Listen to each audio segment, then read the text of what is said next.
Marxism and the Philosophy of Language. V.N. Voloshinov. Translated by Ladislav Matejka and I.R. Tichanek. Author's Introduction, 1929. To date, there is not as yet a single Marxist work on the philosophy of language. What is more, nothing of a definitive or elaborated nature has been said about language in Marxist works devoted to other, related fields. Point 1. For completely understandable reasons, then, our work, which is essentially the first of its kind, can set itself only the most modest of objectives. Nothing like a systematic and conclusive Marxist analysis even of only the basic issues in philosophy of language is feasible here. Such an analysis could only come about as the product of long and collaborative effort. Here we have had to limit ourselves to the modest task of delineating the basic directions that genuine Marxist thinking about language must take and the methodological guidelines on which that thinking must rely in approaching the concrete problems of linguistics. Our task has been made especially difficult by the fact that Marxist literature as yet contains no conclusive and commonly accepted definitions as to the specific nature of the reality of ideological phenomena. Point 1-2. In the majority of cases, ideological phenomena are understood as phenomena of consciousness, that is, they are understood psychologistically. Such a conception is detrimental in the extreme to a correct approach to the specific characteristics of ideological phenomena, which under no circumstances are reducible to the characteristic features of the subjective consciousness and psyche. This also explains why the role of language as the specific material reality of ideological creativity has failed to be adequately appreciated. Furthermore, it must be added that mechanistic categories are firmly entrenched in all those fields of knowledge untouched, or only perfunctorily touched upon, by the hands of Marxism's founders Marx and Engels. All those fields of knowledge are still, in a fundamental sense, arrested at a stage of pre-dialectical mechanistic materialism. An expression of this is the continued dominance, to the present day, of the category of mechanistic causality in all fields in the study of ideology. Along with mechanistic causality is the still unsurmounted positivistic conception of empirical data, a reverence for fact understood not in a dialectical sense but as something fixed and stable. Point 3. The philosophical spirit of Marxism has hardly yet made itself felt in those fields.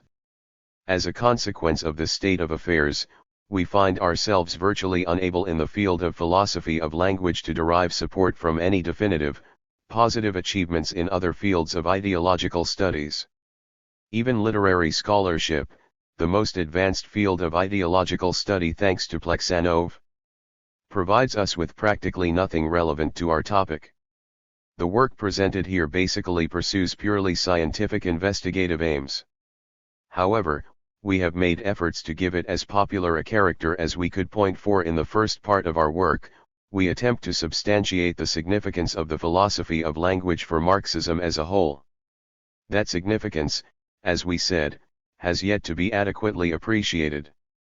The fact is that the concerns of the philosophy of language stand squarely at the juncture of several paramount domains in the Marxist worldview domains, moreover, that today enjoy wide interest at the leading edge of our society. Point 5. In addition, issues concerning the philosophy of language have recently taken on extraordinary acuteness and fundamentality, in Western Europe as well as the U.S.R. Point 6. Contemporary bourgeois philosophy may be said to have begun developing under the sign of the word, this new trend in the philosophical thought of the West still being in its very earliest stage.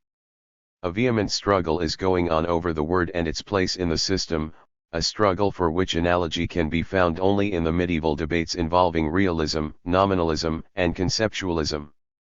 And indeed, the traditions of those philosophical trends of the Middle Ages have, to some degree, begun to be revived in the realism of the phenomenologists and the conceptualism of the neo-Kantians. In linguistics itself, once its positivistic aversion to the theoretical aspect of posing scientific questions had passed, and with it the enmity, typical for latter-day positivism, toward all demands for taking account of the worldview, an acute awareness of the discipline's own general philosophical presuppositions and of its ties with other fields of knowledge awakened. Together with that awareness has come a sense of crisis which linguistics is experiencing due to its inability to meet all those new challenges.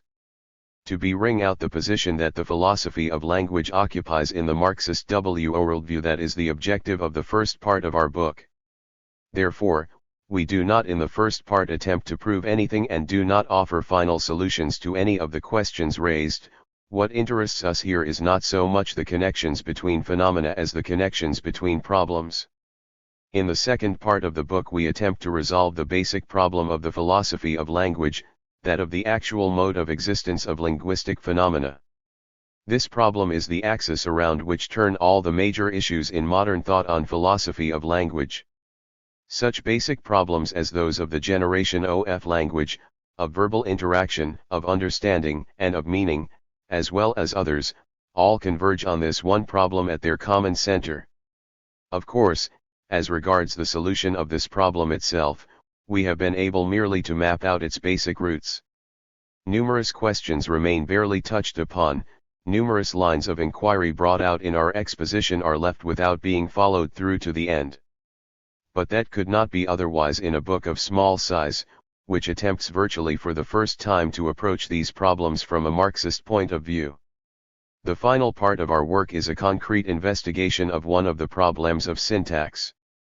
The fundamental idea of our entire work, the productive role and social nature of the utterance, needs concretization.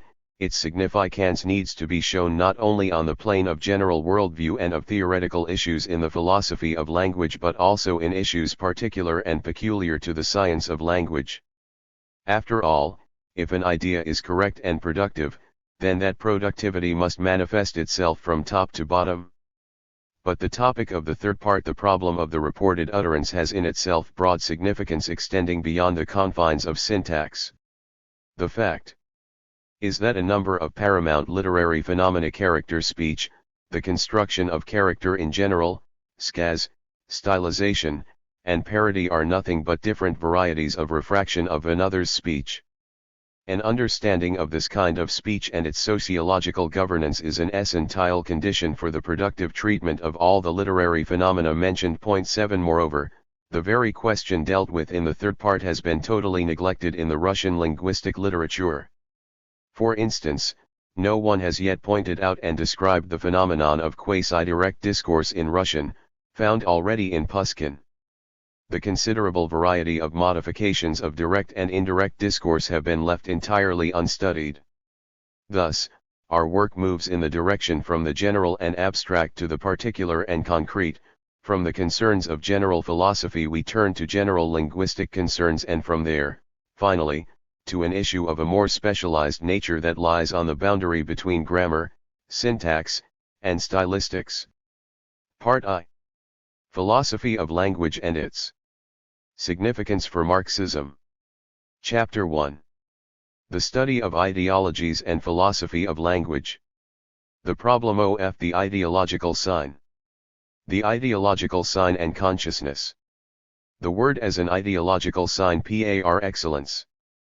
The ideological neutrality of the word. The capacity of the word to be an inner sign. Summary. Problems of the philosophy of language have in recent times acquired exceptional pertinence and importance for Marxism. Over a wide range of the most vital sectors in its scientific advance, the Marxist method bears directly upon these problems and cannot continue to move ahead productively without special provision for their investigation and solution. First and foremost, the very foundations of a Marxist theory of ideologies, the basis for the studies of scientific knowledge, literature, religion, ethics, and so forth, are closely bound up with problems of the philosophy of language. Any ideological product is not only itself a part of a reality, natural or social, just as is any physical body, any instrument of production, or any product for consumption, it also, in contradistinction to these other phenomena, reflects and refracts another reality outside itself. Everything ideological possesses meaning, it represents, depicts, or stands for something lying outside itself. In other words, it is a sign. Without signs there is no ideology. A physical body equals itself, so to speak, it does not signify anything but wholly coincides with its particular, given nature. In this case there is no question of ideology. However, any physical body may be perceived as an image, for instance, the image of natural inertia and necessity embodied in that particular thing. Any such artistic symbolic image to which a particular physical object gives rise is already an ideological product.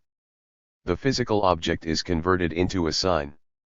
Without ceasing to be a part of material reality, such an object, to some degree, reflects and refracts another reality. The same is true of any instrument of production. A tool by itself is devoid of any special meaning, it commands only some designated function to serve this or that purpose in production. The tool serves that purpose as the particular, given thing that it is, without reflecting or standing for anything else. However, a tool also may be converted into an ideological sign. Such, for instance, is the hammer and sickle insignia of the Soviet Union. In this case, hammer and sickle possess a purely ideological meaning. Additionally, any instrument of production may be ideologically decorated. Tools used by prehistoric man are covered with pictures or designs, that is, with signs. So treated, a tool still does not, of course, itself become a sign. It is further possible to enhance a tool artistically, and in such a way that its artistic shapeliness harmonizes with the purpose it is meant to serve in production. In this case, something like maximal approximation, almost a coalescence of sign and tool comes about. But even here we still detect a distinct conceptual dividing line. The tool, as such, does not become a sign, the sign, as such, does not become an instrument of production. Any consumer good can likewise be made an ideological sign. For instance, bread and wine become religious symbols in the Christian sacrament of communion. But the consumer good, as such, is not at all a sign. Consumer goods, just as tools, may be combined with ideological signs, but the distinct conceptual dividing line between them is not erased by the combination. Bread is made in some particular shape. This shape is not warranted solely by the bread's function as a consumer good, it also has a certain, if primitive, value as an ideological sign, example bread in the shape of a figure 8, crendel, or a rosette. Thus, side by side with the natural phenomena, with the equipment of technology, and with articles for consumption, there exists a special world, the world of signs. Signs also are particular, material things, and, as we have seen, any item of nature, technology, or consumption can become a sign, acquiring in the process a meaning that goes beyond its given particularity. A sign does not simply exist as a part of a reality, it reflects and refracts another reality. Therefore, it may distort that reality or be true to it, or may perceive it from a special point of view, and so forth. Every sign is subject to the criteria of ideological evaluation, i.e., whether it is true, false, correct, fair, good, etc. The domain of ideology coincides with the domain of signs. They equate with one another. Wherever a sign is present, ideology is present, too. Everything ideological possesses semiotic value. Within the domain of signs, i.e., within the ideological sphere, profound differences exist.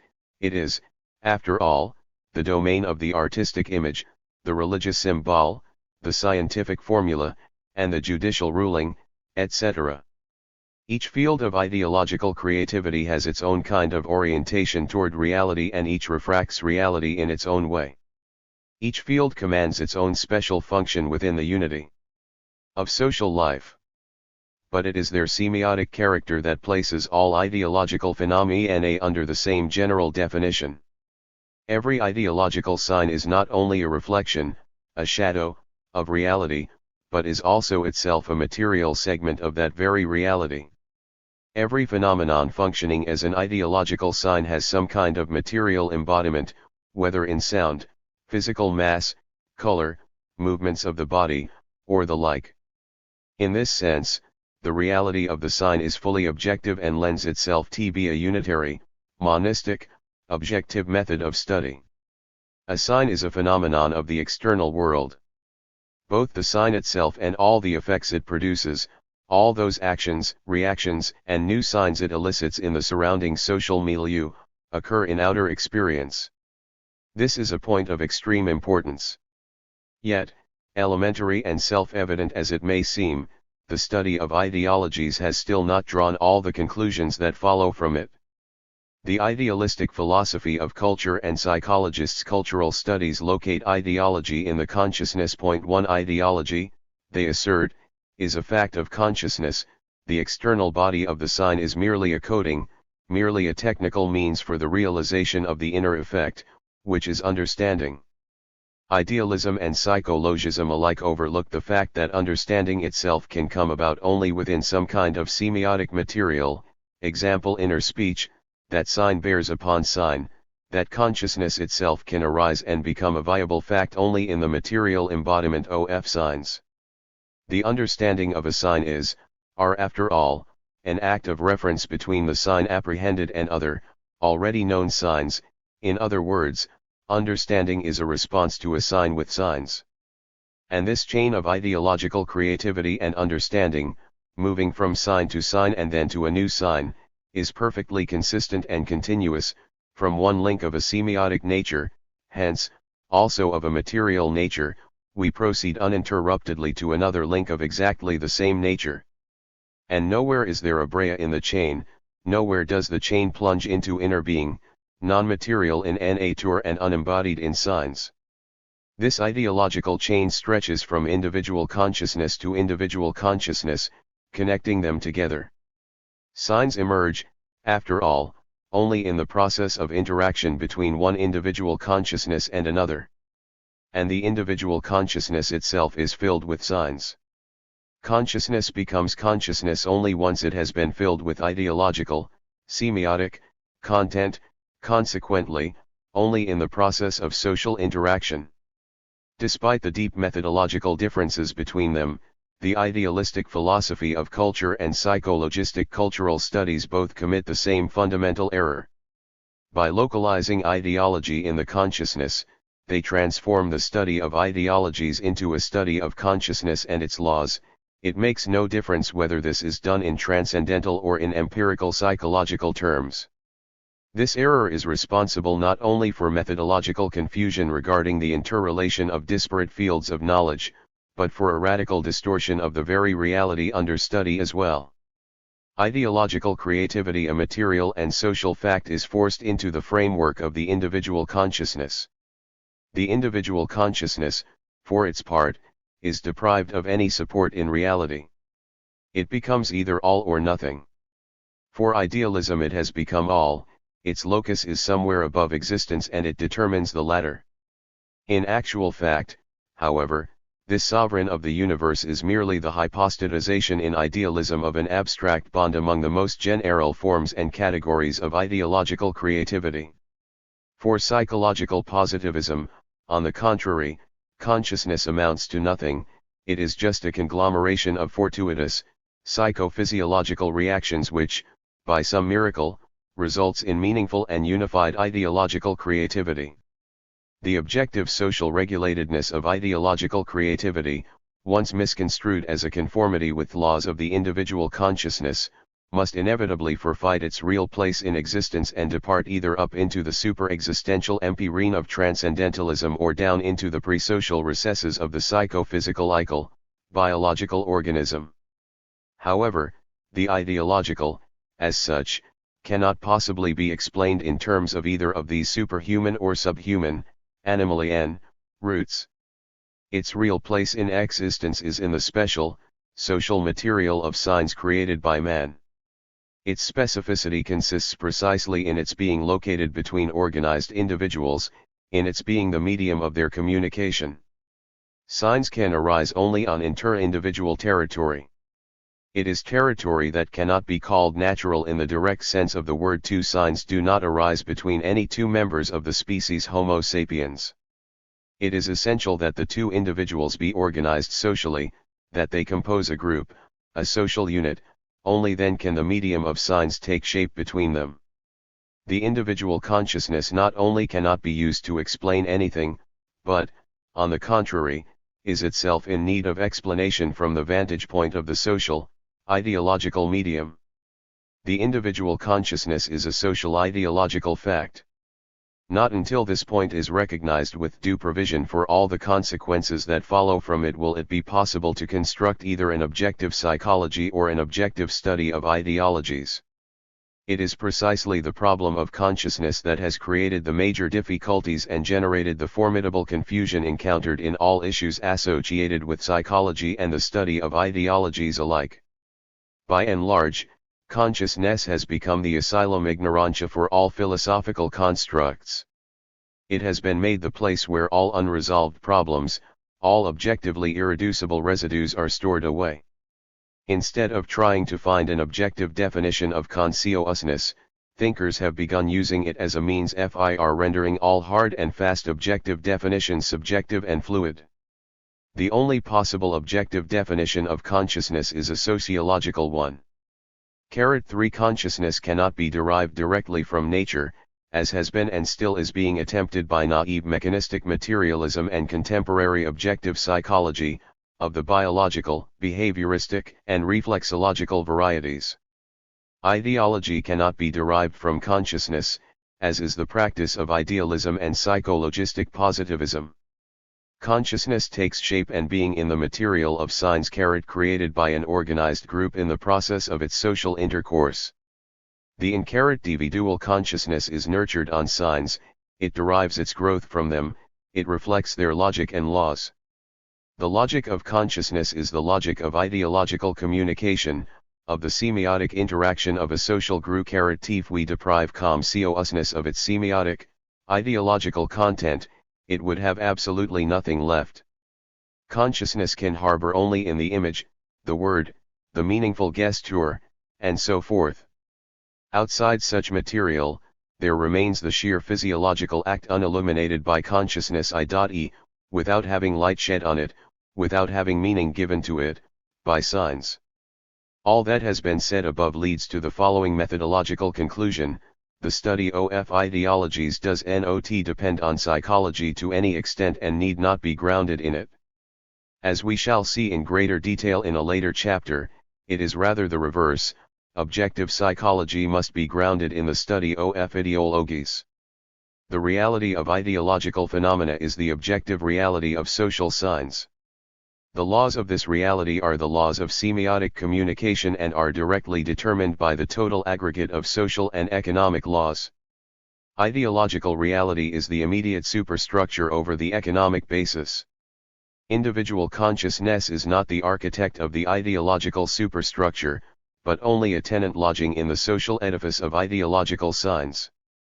With our preliminary argument disengaging ideological phenomena and their regulatedness from individual consciousness, we tie them in all the more firmly with conditions and forms of social communication. The reality of the sign is wholly a matter determined by that communication.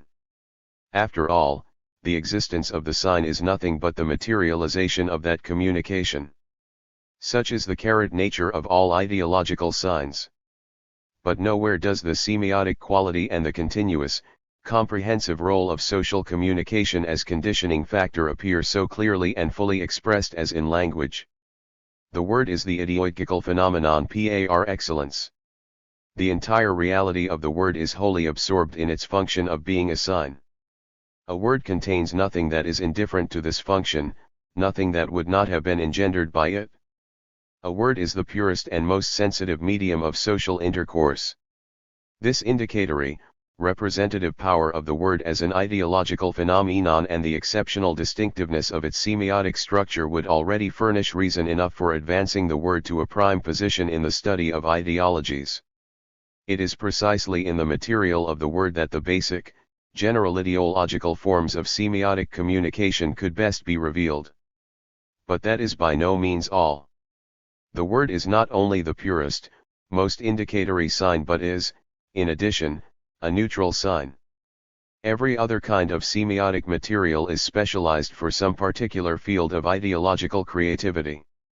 Each field possesses its own ideological material and formulates signs and symbols specific to itself and not applicable in other fields. In these instances, a sign is created by some specific ideological function and remains inseparable from it.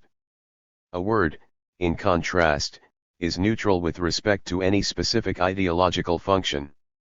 It can carry out ideological functions of any kind: scientific, aesthetic, ethical, religious. Moreover, there is that immense area of ideological communication that cannot be pinned down to any one ideological sphere, the area of communication in human life, human behavior. This kind of communication is extraordinarily rich and important. On one side, it links up directly with the processes of production; on the other, it is tangent to the spheres of the various specialized and fully fledged ideologies. In the following chapter, we shall speak in greater detail of this special area of behavioral, or life, ideology. For the time being, we shall take note of the fact that the material of behavioral communication is preeminently the word. The locale of so-called conversational language and its forms is precisely here, in the area of behavioral ideology.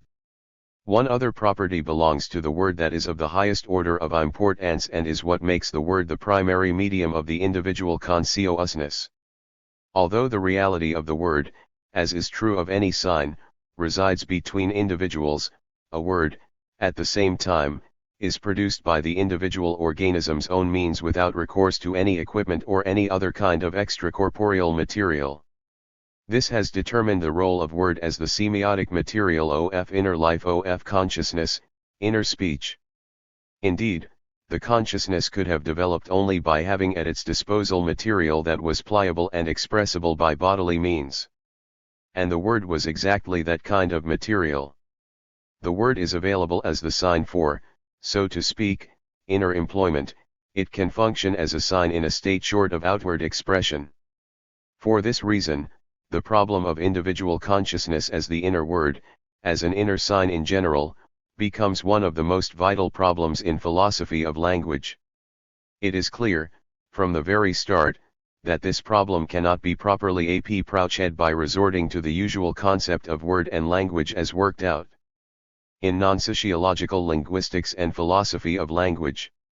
What is needed is profound and acute analysis of the word as social sign before its function as the medium of consciousness can be understood. It is owing to this exclusive role of the word as the medium of consciousness that the word functions as an essential ingredient accompanying ideological creativity whatsoever.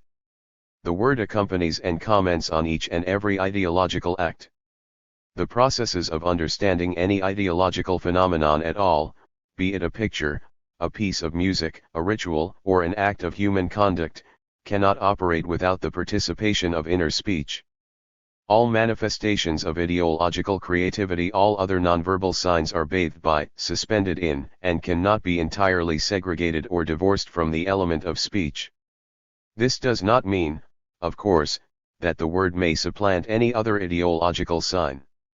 None of the fundamental, specific ideological signs is replaceable wholly by words. It is ultimately impossible to convey a musical composition or pictorial image adequately in words. Words cannot wholly substitute for a religious ritual, nor is there any really adequate verbal substitute for even the simplest gesture in human behavior. To deny this would lead to the most banal rationalism and simplisticism. Nonetheless, at the very same time, every single one of these ideological signs, though not supplantable by words, has support in and is accompanied by words, just as is the case with singing and its musical accompaniment. No cultural sign, once taken in and given meaning, remains in isolation; it becomes part of the unity of the verbally constituted consciousness. It is in the capacity of the consciousness to find verbal access to it. Thus, as it were, spreading ripples of verbal responses and resonances form around each and every ideological sign. Every ideological refraction of existence in process of generation, no matter what the nature of its significant material, is accompanied by ideological refraction in word as an obligatory concomitant phenomenon. Word is present in each and every act of understanding and in each and every act of interpretation. All of the properties of word we have examined: its semiotic purity, its ideological neutrality, its involvement in behavioral communication, its ability to become an inner word, and, finally, its obligatory presence, as an accompanying phenomenon, in any conscious act. All these properties make the word the fundamental object of the study of ideologies. The laws of the ideological refraction of existence in signs and in consciousness, its forms and mechanics, must be studied in the material of the word, first of all. The only possible way of bringing the Marxist sociological method to bear on all the profundities and subtleties of immanent ideological structures is to operate from the basis of the philosophy of language as the philosophy of the ideological sign. And that basis must be devised and elaborated by Marxism itself. Chapter 2. Concerning the relationship of the basis and superstructures. Inadmissibility of the category of mechanistic causality in the study of ideologies. The generative process of society and the generative process of the word. The semiotic expression of social psychology. The problem of behavioral speech genres. Forms of social intercourse and forms of signs.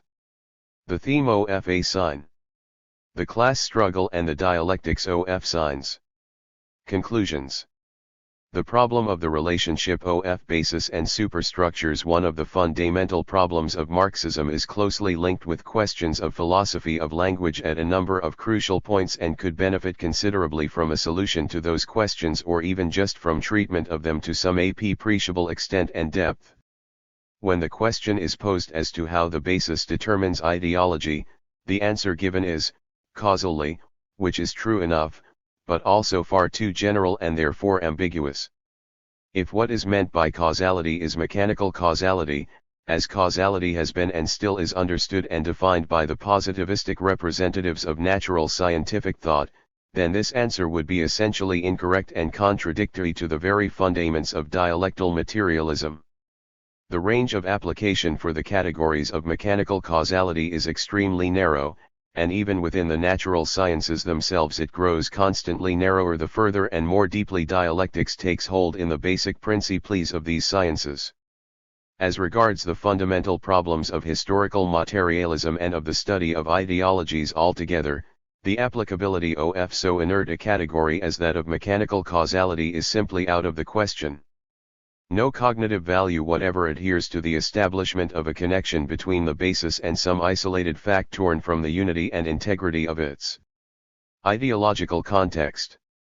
It is essential above all to determine the meaning of any given ideological change in the context of ideology appropriate to it, seeing that every domain of ideology is a unified whole which reacts with its entire constitution to a change in the basis. Therefore, any explanation must preserve all the qualitative differences between interacting domains and must trace all the various stages through which a change travels.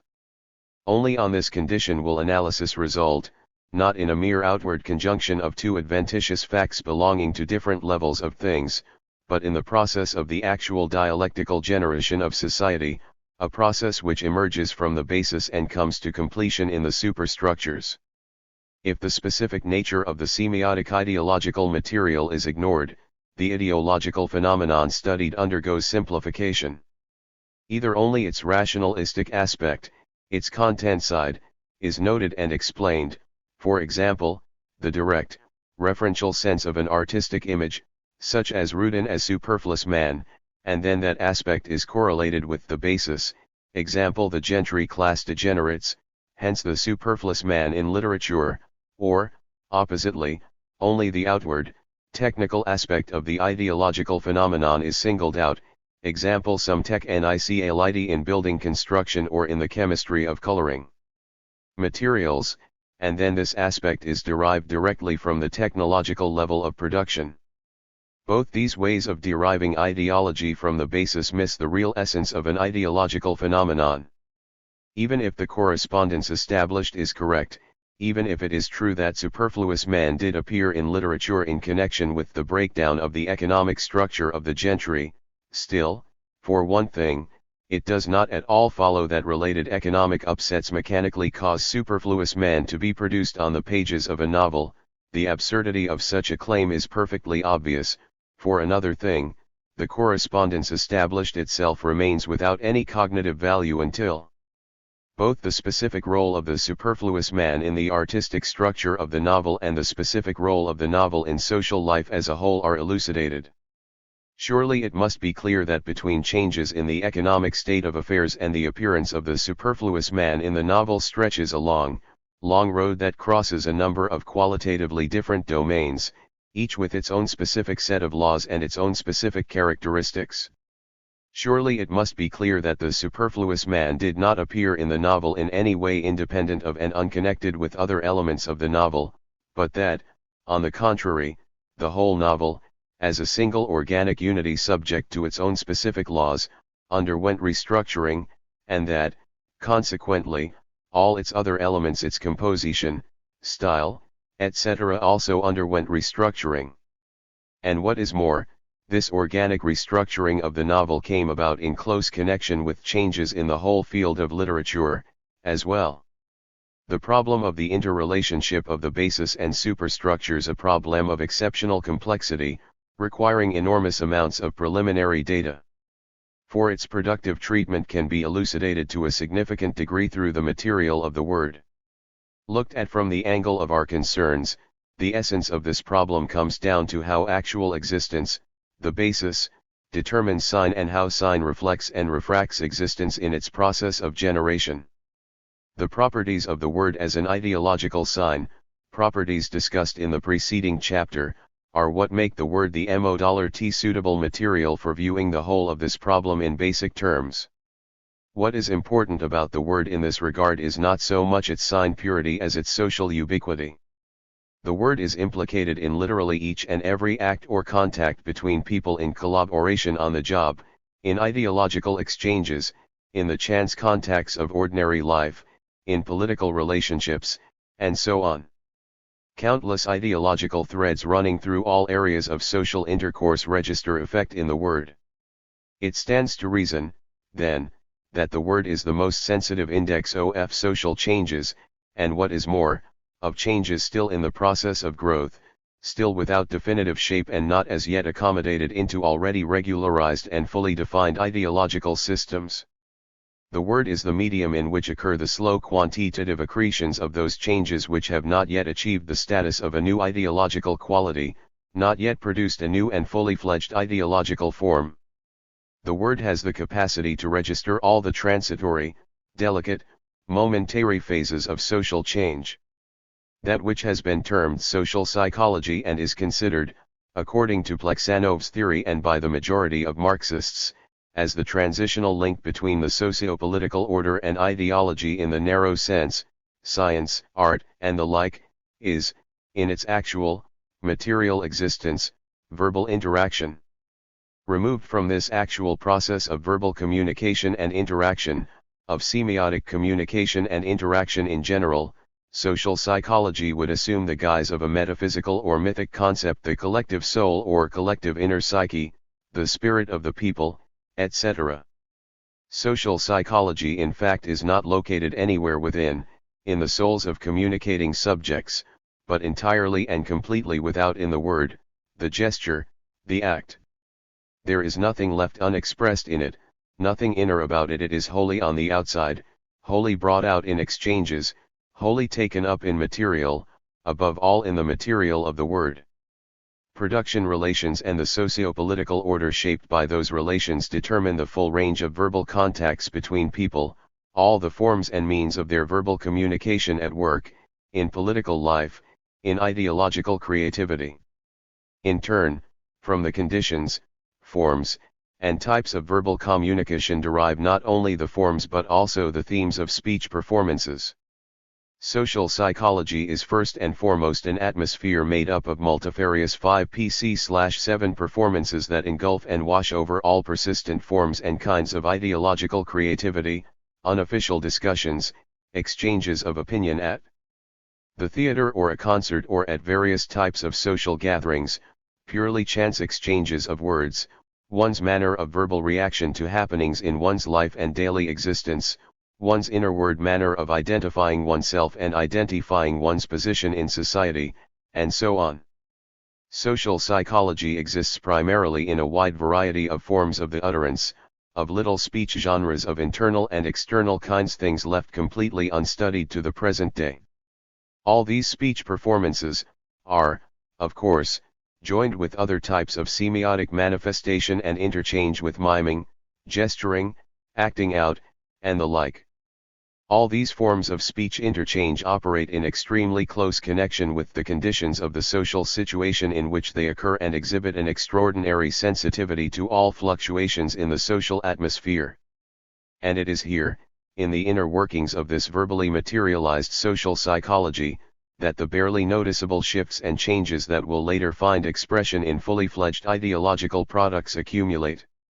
From what has been said, it follows that social psychology must be studied from two different viewpoints: first, from the viewpoint of content, i.e., the themes pertinent to it at this or that moment in time, and second, from the viewpoint of the forms and types of verbal communication in which the themes in question are implemented, i.e., discussed, expressed, questioned, pondered over, etc. Up till now, the study of social psychology has restricted its task to the first viewpoint only, concerning itself exclusively with definition of its thematic makeup. Such being the case, the very question as to where documentation, the concrete expressions of this social psychology, could be sought was not posed with full clarity. Here, too, concepts of consciousness, psyche, and inner life played the sorry role of relieving one of the necessity to try to discover clearly delineated material forms of expression of social psychology. Meanwhile, this issue of concrete forms has significance of the highest order. The point here has to do, of course, not with the sources of our knowledge about social psychology at some particular period, example memoirs, letters, literary works, nor with the sources for our understanding of the spirit of the age. The point here has to do with the forms of concrete implementation of the spirit, that is, precisely with the very forms of semiotic communication in human behavior. A typology of these forms is one of the urgent tasks of Marxism. Later on, in connection with the problem of the utterance and dialogue, we shall again touch upon the problem of speech genres. For the time being, let us take note at least of the following. Each period and each social group has had and has its own repertoire of speech forms for ideological communication in human behavior. Each set of cognate forms, i.e., each behavioral speech genre, has its own corresponding set of themes. An interlocking organic unity joins the form of communication, for example, on-the-job communication of the strictly technical kind, the form of the utterance, the concise, business-like statement, and its theme. Therefore, classification of the forms of utterance must rely upon classification of the forms of verba. Communication. The latter are entirely determined by production relations and the socio-political order. Were we to apply a more detailed analysis, we would see what enormous significance belongs to the hierarchical factor in the processes of verbal interchange and what a powerful influence is exerted on forms of utterance by the hierarchical organization of communication. Language etiquette, speech tact, and other forms of adjusting an utterance to the hierarchical organization of society have tremendous importance in the process of devising the basic behavioral genres. Point 1. Every sign, as we know, is a construct between socially organized persons in the process of their interaction. Therefore, the forms of signs are conditioned above all by the social organization of the participants involved and also by the immediate conditions of their interaction. When these forms change, so does sign. And it should be one of the tasks of the study of ideologies to trace the social life of the verbal sign. Only so approached can the problem of the relationship between sign and existence find its concrete expression. Only then will the process of the causal shaping of the sign by existence stand out as a process of genuine existence to sign transit, of genuine dialectical refraction of existence in the sign. To accomplish this task, certain basic, methodological prerequisites must be respected. 1. Ideology may not be divorced from the material reality of sign, i.e., by locating it in the consciousness or other vague and elusive regions. 2. The sign may not be divorced from the concrete forms ot social intercourse, seeing that the sign is part of organized social intercourse and cannot exist, as such, outside it, reverting to a mere physical artifact. 3. Communication and the forms of communication may not be divorced from the material basis. Every ideological sign, the verbal sign included in coming about through the process of social intercourse, is defined by the social purview of the given time period and the given social group. So far, we have been speaking about the form of the sign as shaped by the forms of social interaction.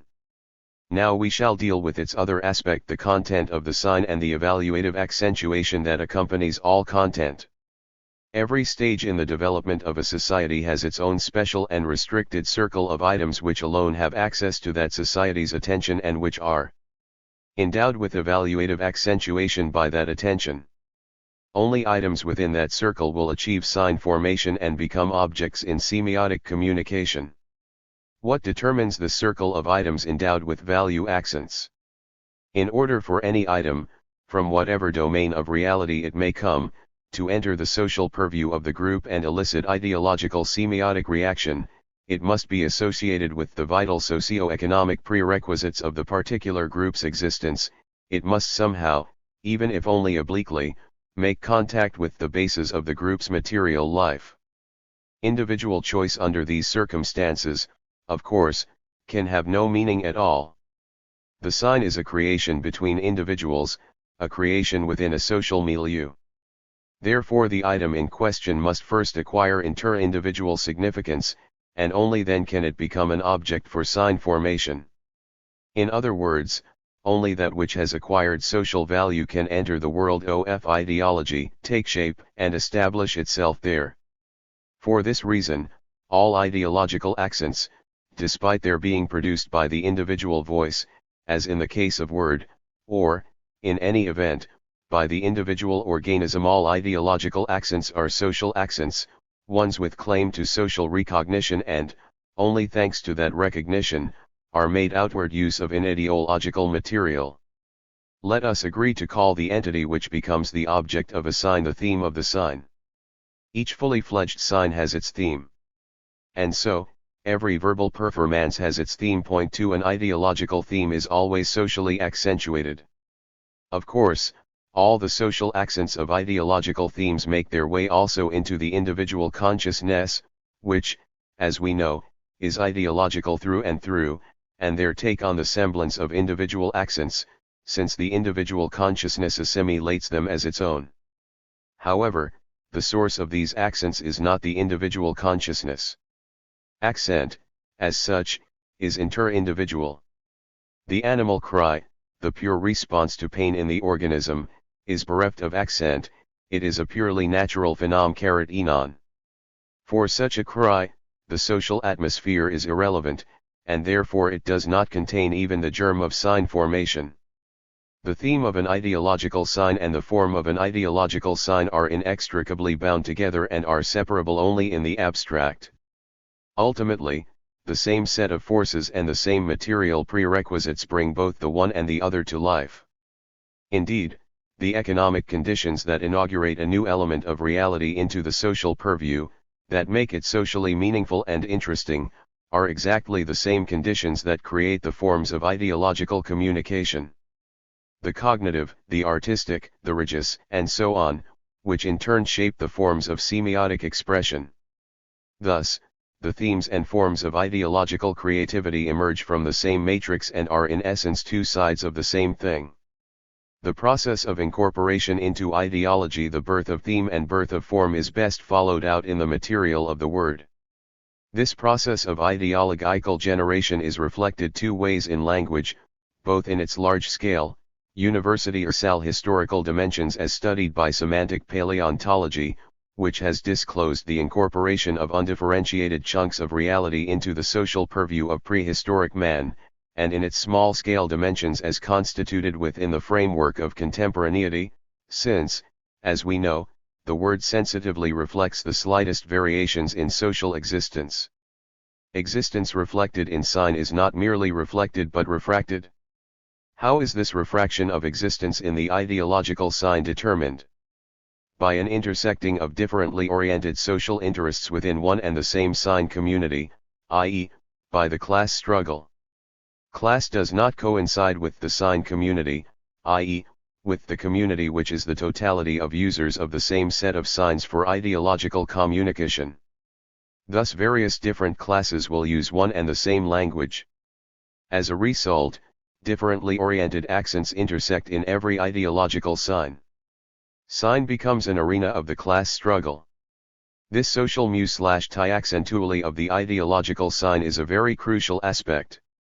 By and large, it is thanks to this intersecting of accents that a sign maintains its vitality and dynamism and the capacity for further development. A sign that has been withdrawn from the pressures of the social struggle which, so to speak, crosses beyond the pale of the class struggle inevitably loses force, degenerating into allegory and becoming the object not of live social intelligibility but of philological comprehension. The historical memory of mankind is full of such worn-out ideological signs incapable of serving as arenas for the clash of live social accents. However, inasmuch as they are remembered by the philologist and the historian, they may be said to retain the last glimmers of life. The very same thing that makes the ideological sign vital and mutable is also, however, that which makes it a refracting and distorting medium.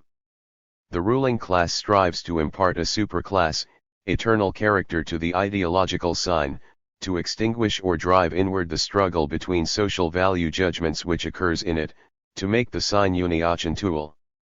In actual fact, each living ideological sign has two faces, like Janus. Any current curse word can become a word of praise, any current truth must inevitably sound to many other people as the greatest lie. This inner dialectic quality of the sign comes out fully in the open only in times of social crises or revolutionary changes. In the ordinary conditions of life, the contradiction embedded in every ideological sign cannot emerge fully because the ideological sign in an established dominant ideology is always somewhat reactionary and tries, as it were, to stabilize the preceding factor in the dialectical flux of the social generative process, so accentuating yesterday's truth as to make it appear today's. And that is what is responsible for the refracting and distorting peculiarity of the ideological sign within the dominant ideology. This, then, is the picture of the problem of the relation of the basis to superstructures. Our concern with it has been limited to concretization of certain of its aspects and elucidation of the direction and routes to be followed in a productive treatment of it. We made a special point of the place philosophy of language has in that treatment. The material of the verbal sign allows one most fully and easily to follow out the continuity of the dialectical process of change, a process which goes from the basis to superstructures. The category of mechanical causality in explanations of ideological phenomena can most easily be surmounted on the grounds of philosophy of language. Chapter 3. Philosophy of Language and Objective Psychology. The task of defining the psyche objectively. Dilthey's notion of an understanding and interpreting psychology. The semiotic reality of the psyche. The point of view of functional psychology. Psychologism and anti-psychologism. The distinctive quality of inner sign, inner speech. The problem of introspection. The socio-ideological nature of the psyche. Summary and conclusions. One of Marxism's fundamental and most urgent tasks is to construct a genuinely objective psychology, which means a psychology based on sociological, not physiological or biological, principles. As part and parcel of that task, Marxism faces the difficult problem of finding an objective but also subtle and flexible approach to the conscious, subjective human psyche over which, ordinarily, methods of introspection claim jurisdiction. This is a task which neither biology or physiology is equipped to cope with. The conscious psyche is a socio-ideological fact and, as such, beyond the scope of physiological methods or the methods of any other of the natural sciences. The subjective psyche is not something that can be reduced to processes occurring within the confines of the natural, animalian organism. The processes that basically define the content of the psyche occur not inside but outside the individual organism, although they involve its participation. The subjective psyche of the human being is not an object for natural scientific analysis, as would be any item or process in the natural world. The subjective psyche is an object for ideological understanding and socio-ideological interpretation via understanding. Once understood and interpreted, a psychic phenomenon becomes explainable solely in terms of the social factors that shape the concrete life of the individual in the conditions of his social environment. Point 1. The first issue of fundamental importance that arises once we move in this direction is that of defining inner experience objectively. Such a definition must include inner experience within the unity of objective, outer experience. What sort of reality pertains to the subjective psyche? The reality of the inner psyche is the same reality as that of the sign. Outside the material of signs there is no psyche, there are physiological processes in the nervous system, but no subjective psyche as a special existential quality fundamentally distinct from both the physiological processes occurring within the organism and the reality encompassing the organism from outside, to which the psyche reacts and which one way or another it reflects. By its very existential nature, the subjective psyche is to be localized somewhere between the organism and the outside world, on the borderline separating these two spheres of reality.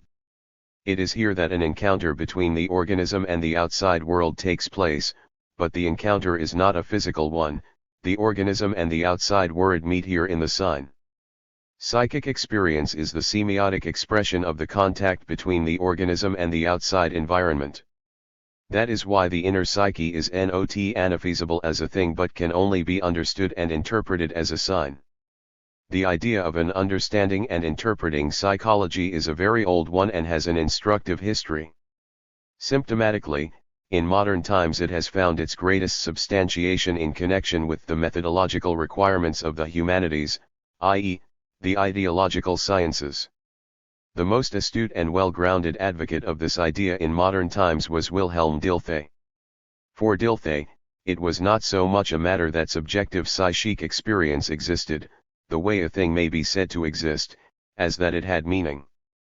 When disregarding this meaning in the attempt to arrive at the pure reality of experience, we find ourselves, according to Dilthey, confronting in actual fact a physiological process in the organism and losing sight of the experience in the meantime, just as, when disregarding the meaning of a word, we lose the word itself and confront its sheer physical sound and the physiological process of its articulation.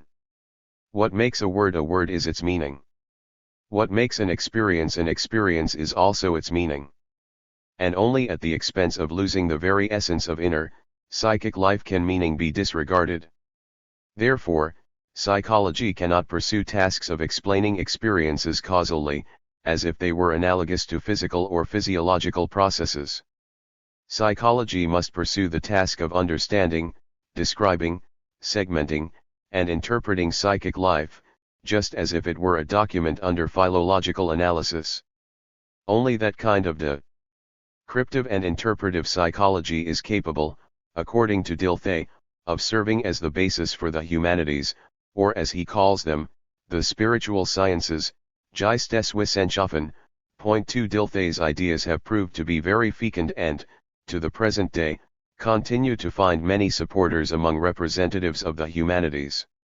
It could be claimed that virtually all contemporary German humanist scholars with a philosophical bent are to a greater or lesser degree dependent upon the ideas of Wilhelm Dilthey. Point 3. Dilthey's conception grew from idealistic grounds, and it is on these same grounds that his followers remain. The idea of an understanding and interpreting psychology is very closely connected with certain presuppositions of idealistic thought and in many respects may be said to be a specifically idealistic idea. Indeed, in the form in which it was first established and has continued to develop to the present day, interpretive psychology is idealistic and untenable from the standpoint of dialectical materialism. What is untenable above all is the methodological precedence of psychology over ideology. After all, Dilthey and other representatives of interpretive psychology would have it that their psychology must provide the basis for the humanities. Ideology is explained in terms of psychology as the expression and incarnation of psychology and not the other way around.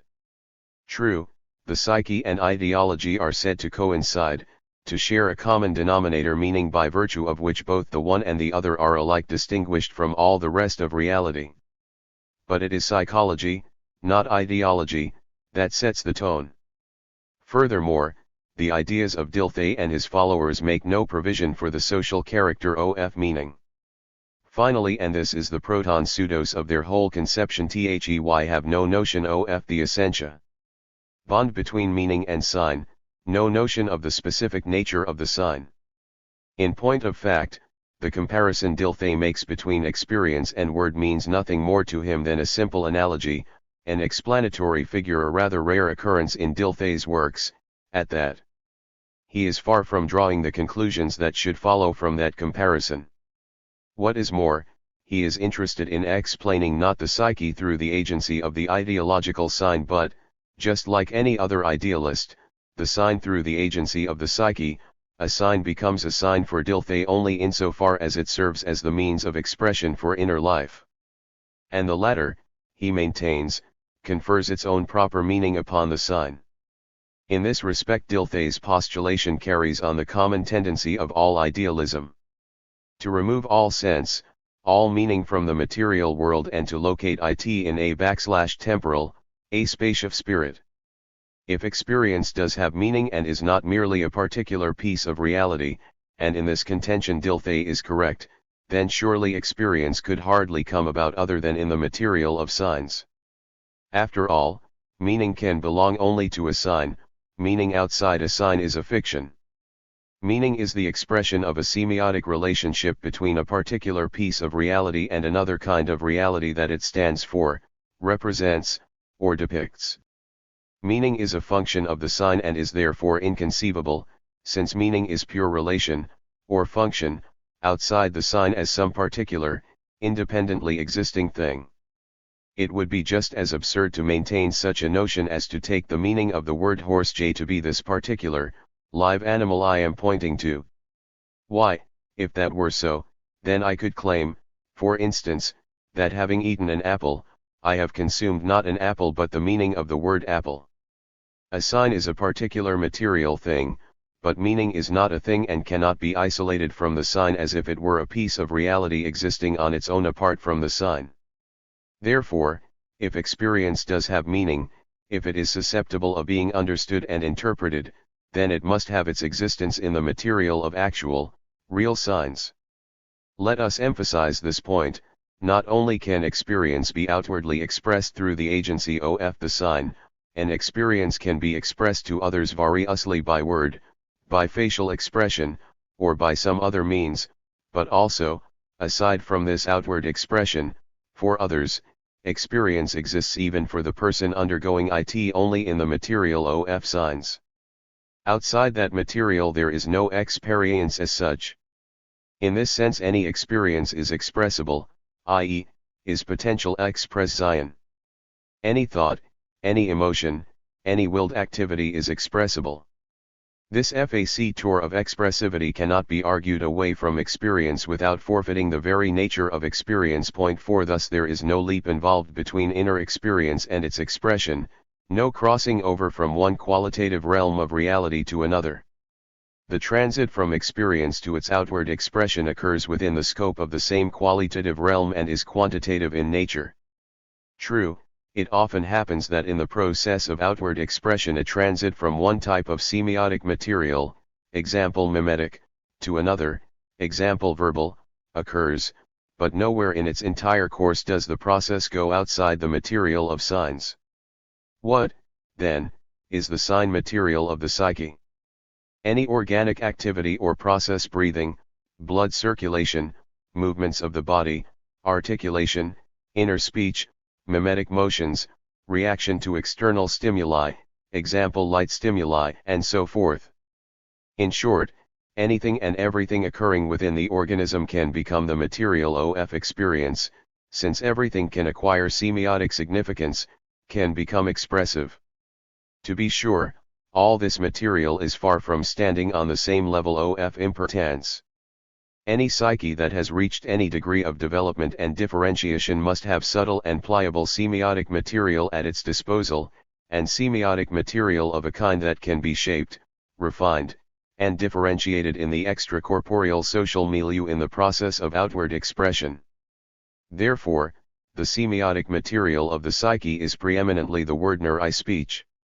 Inner speech, it is true, is intertwined with a mass of other motor reactions having semiotic value. But all the same, it is the word that constitutes the foundation, the skeleton of inner life. Were it to be deprived of the word, the psyche would shrink to an extreme degree. Deprived of all other expressive activities, it would die out altogether. If we disregard the sign function of inner speech and of all the other expressive activities that together make up the psyche, we would turn out to be confronting a sheerly physiological process taking place within the confines of the individual organism. Abstraction of that kind is perfectly legitimate and necessary for the physiologist. All he needs is the physiological process and its mechanics. Yet, even for the physiologist, in his capacity as biologist, there is good reason to take into account the expressive sign function, i.e., social function, of the various physiological processes involved. Otherwise he will not grasp their biological position in the overall economy of the organism. The biologist, too, in this respect, cannot afford to ignore the sociological point of view, cannot afford to discount the fact that the human organism does not belong to the abstract realm of nature but forms part of a specifically social realm. But when he has taken into account the sign function of the various physiological processes involved, the physiologist proceeds to investigate their purely physiological mechanism, for example, the mechanism of the conditioned reflex, and completely disregards the ideological values inherent in these processes that are variable and subject to their own socio-historical laws. In a word, the content of the psyche does not concern him. But it is precisely this content of the psyche, taken with regard to the individual organism, that is the object for psychology. No science worthy of the name psychology has or can have any object of interest other than this. It has been asserted that the content of the psyche is not the object of psychology but, rather, only the function that this content has in the individual psyche. Such is the point of view of so-called functional psychology. Point 5. According to the doctrine of this school, experience is composed of two factors. One factor is the content of experience. It is not psychic in nature. What is involved is either a physical phenomenon on which the experience focuses, example an object of perception, or a cognitive concept having its own logical governance or an ethical value, etc. This content-oriented, referential aspect of experience is a property of nature, culture, or history and, consequently, pertains to the competence of the appropriate scientific disciplines and is of no concern to the psychologist. The other factor in experience is the function of any particular referential content within the dose system of individual psychic life. And it is precisely this experiencedness or experientiality of any content outside the psyche that is in fact the object of psychology. Or, to put it another way, the object of functional psychology is not the what of experience but its how.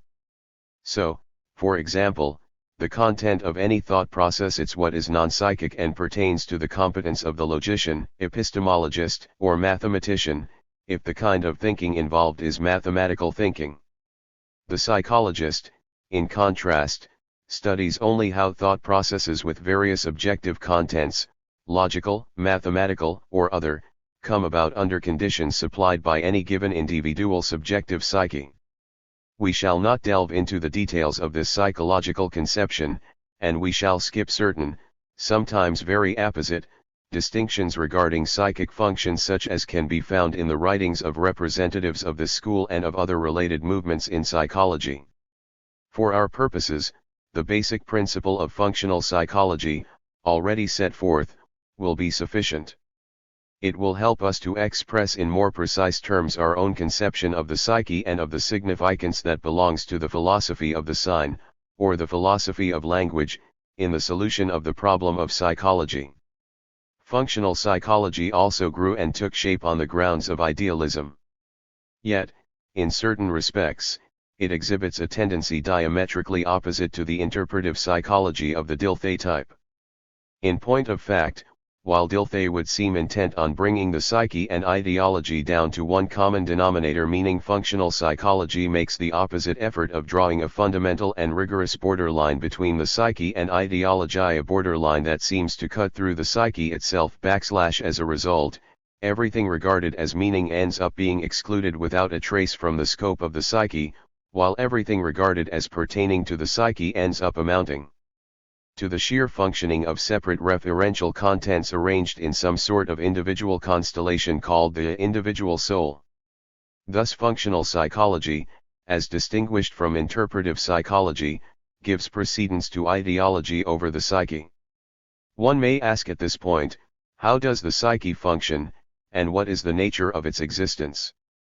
This is a question for which we cannot find a clear-cut, satisfactory answer in the writings of the representatives of functional psychology. There is no clear idea, no agreement, no unanimity among them on this issue. However, there is one point on which they all agree: the functioning of the psyche is not to be identified with any physiological process. Thus the psychic is sharply delimited from the physiological.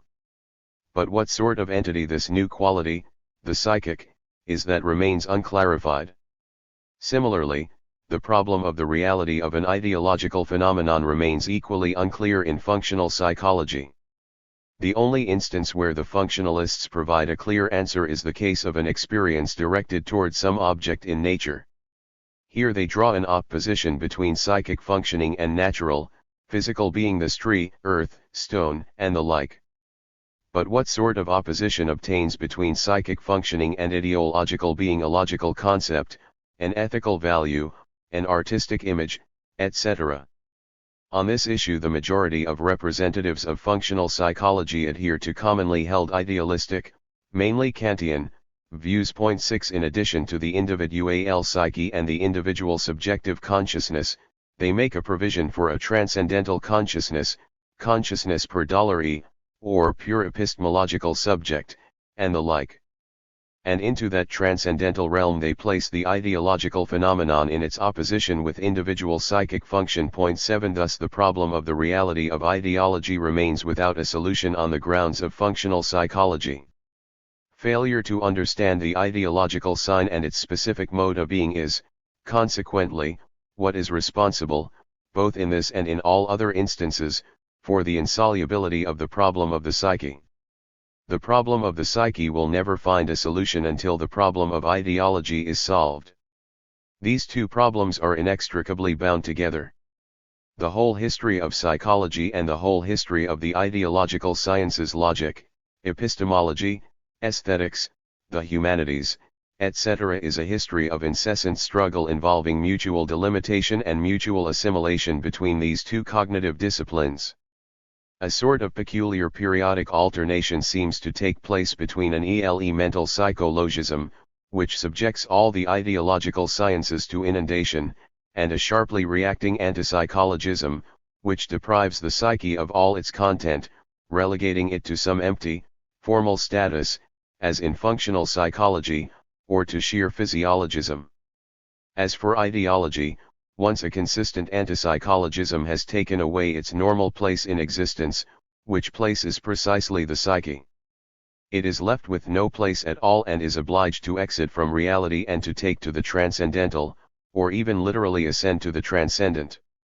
At the beginning of the 20th century, we experienced one of those strong waves of antipsychologism, by no means the first in history, to be sure.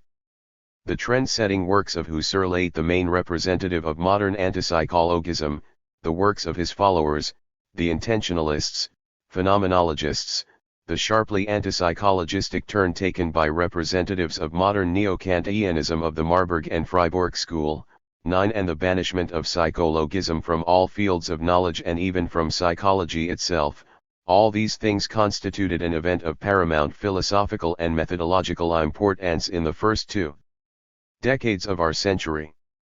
Now, in the third decade of the century, the wave of anti-psychologism has begun to abate.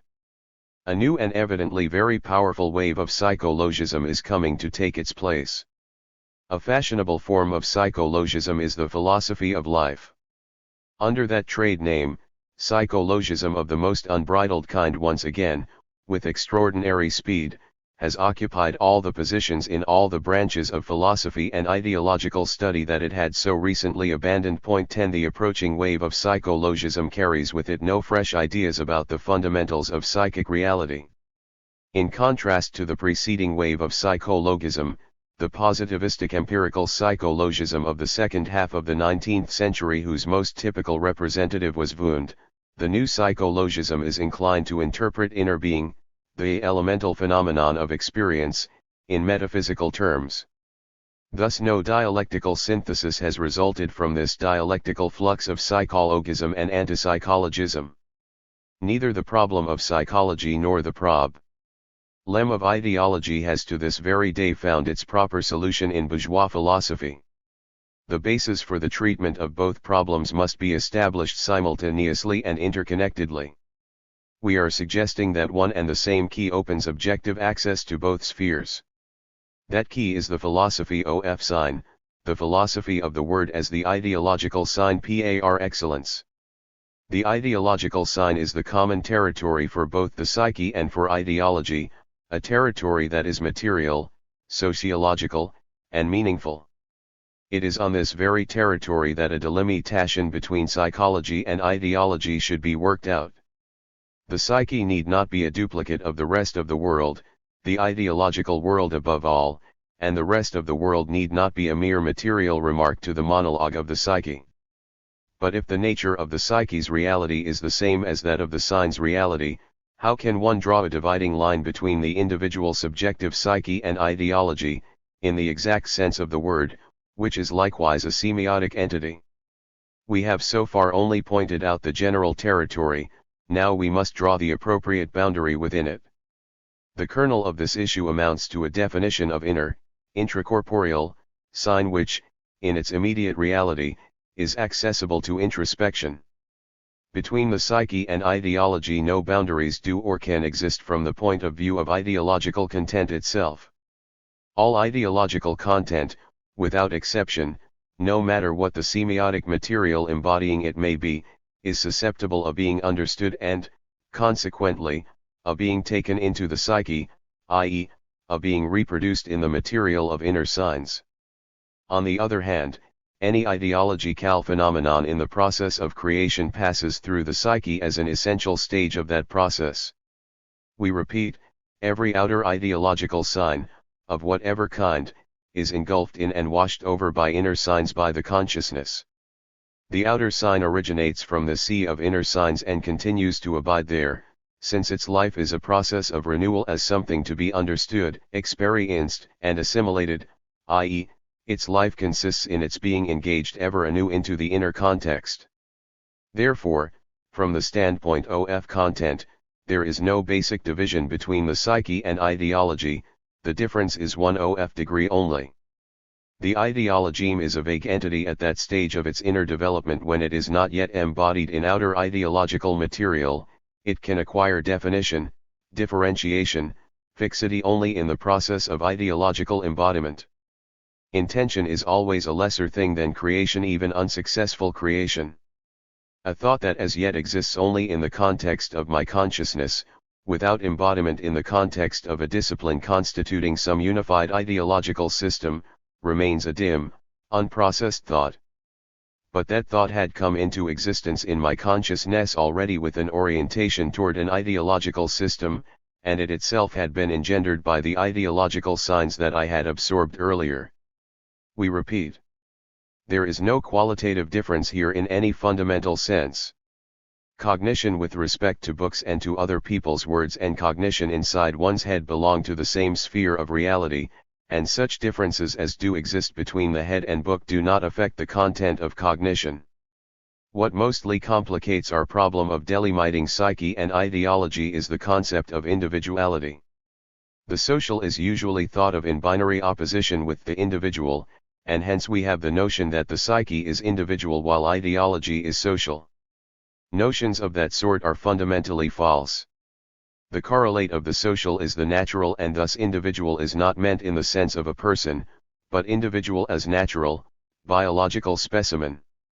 The individual, as possessor of the contents of his own consciousness, as author of his own thoughts, as the personality responsible for his thoughts and feelings, such an individual is a purely socio-ideological phenomenon. Therefore, the content of the individual psyche is by its very nature just as social as is ideology, and the very degree of consciousness of one's individuality and its inner rights and privileges is ideological, historical, and wholly conditioned by sociological factors. Point 11. Every sign as sign is social, and this is no less true for the inner sign than for the outer sign. To avoid misunderstandings, a rigorous distinction must always be made between the concept of the individual as natural specimen without reference to the social world, i.e., the individual as object of the biologist's knowledge and study, and the concept of individuality which has the status of an ideological semiotic superstructure over the natural individual and which, therefore, is a social concept. These two meanings of the word individual, the natural specimen and the person, are commonly confused, with the result that the arguments of most philosophers and psychologists constantly exhibit quaternio terminorum, now one concept is in force, now the other takes its place. If the content of the individual psyche is just as social as is ideology, then, on the other hand, ideological phenomena are just as individual, in the ideological meaning of the word, as are psychological phenomena. Every ideological product bears the imprint of the individuality of its creator or creators, but even this imprint is just as social as are all the other properties and attributes of ideological phenomena. Thus every sign, even the sign of individuality, is social. In what, then, does the difference between inner and outer sign, between psyche and ideology, consist? Meaning implemented in the material of inner activity is meaning turned toward the organism, toward the particular individual's self, and is determined 1-1. First of all in the context of that self's particular life. In this respect, a certain element of truth does adhere to the views held by representatives of the functional school. The psyche does possess a special unity distinguishable from the unity of ideological systems, and to ignore that unity is inadmissible. The special nature of this psychic unity is completely compatible with the ideological and sociological conception of the psyche. In point of fact, any cognitive thought whatever, even one in my consciousness, in my psyche, comes into existence, as we have said, with an orientation toward an ideological system of knowledge where that thought will find its place. My thought, in this sense, from the very start belongs to an ideological system and is governed by its set of laws. But, at the same time, it belongs to another system that is just as much a unity and just as much in possession of its own set of laws, the system of my psyche. The unity of this second system is determined not only by the unity of my biological organism but also by the whole aggregate of conditions of life and society in which that organism has been set. It is along the lines of this organic unity of myself and these specific conditions of my existence that the psychologist will study my thought. This same thought will interest the ideologist only in terms of its objective contribution to a system of knowledge. The system of the psychic, a system determined by organic and, in the broad sense of the word, biographical factors, is by no means merely the result of the psychologist's point of view. It is indeed a real unity, as real as the biological self with its particular constitution, on which the psyche is founded, and as real as the whole set of conditions of life that determines the life of this self. The more closely the inner sign is interwoven with the unity of this psychic system and the more strongly marked by biological and biographical factors, the further away will the inner sign be from fully fledged ideological expression. Conversely, as it approaches closer to its ideological formulation and embodiment, the inner sign may be said to cast off the bonds of the psychic context in which it had been held. This is what also determines the difference in the processes of understanding the inner sign, i.e., experience, on the one hand, and the outer, purely ideological sign, on the other. In the first instance, To understand means to refer a particular inner sign to a unity consisting of other inner signs, to perceive it in the context of a particular psyche. In the second instance, to understand is to perceive the sign in the system of ideology appropriate to it. True, the first instance must also include consideration of the purely ideological meaning of the experience. After all, if the psychologist does not understand the purely cognitive sense of some thought, he will not be able to understand its place in his subject's psyche either. If he disregards the cognitive meaning of the thought, he will be confronting what is not a thought, not a sign, but the sheer physiological process of implementing the thought or sign in the organism. That is why psychology of cognition must be grounded in epistemology and logic, why, in general, psychology must be grounded in ideological science and not the other way around. It should be noted that any outer sign expression, an utterance, for instance, can also be organized in either one of two directions, either toward the subject himself or away from him toward ideology. In the first instance, the utterance aims at giving outer sign expression to inner signs, as such, and requires the receiver of the utterance to refer them to an inner context, i.e., requires a purely psychological kind of understanding.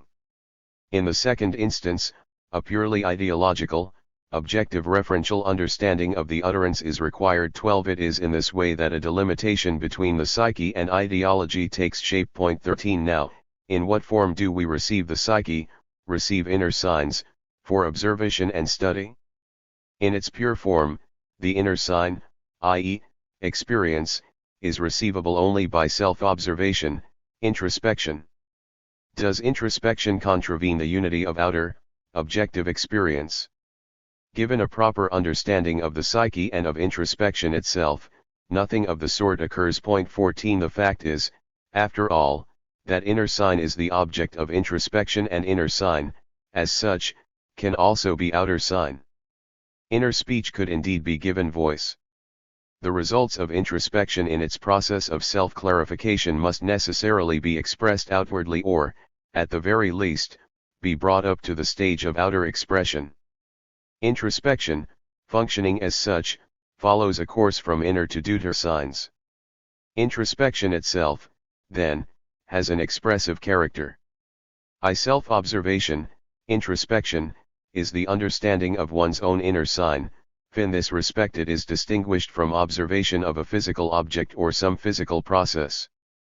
We do not see or feel an experience, we understand it. This means that in the process of introspection we engage our experience into a context made up of other signs we understand. A sign can be illuminated only with the help of another sign. Introspection is a kind of understanding and, therefore, inevitably proceeds in some specific ideological direction. Thus it can be carried out in the interests of psychology, and, in that case, it becomes understanding of a particular experience within the context of other inner signs, with focus on the unity of psychic life. In this instance, introspection illuminates inner signs with the help of the cognitive system of psychological signs. It subjects the experience to clarification and differentiation, aiming toward an exact psychological account of it. This is just the sort of thing, for instance, that a subject in a psychological experiment is asked to do. The subject's response is a psychological account, or the roughing out of such an account. But introspection can proceed in a different direction, gravitating toward ethical or moral self-objectification. Here the inner sign is drawn into a system of ethical values and norms, and is understood and elucidated from their point of view. Other directions are also possible.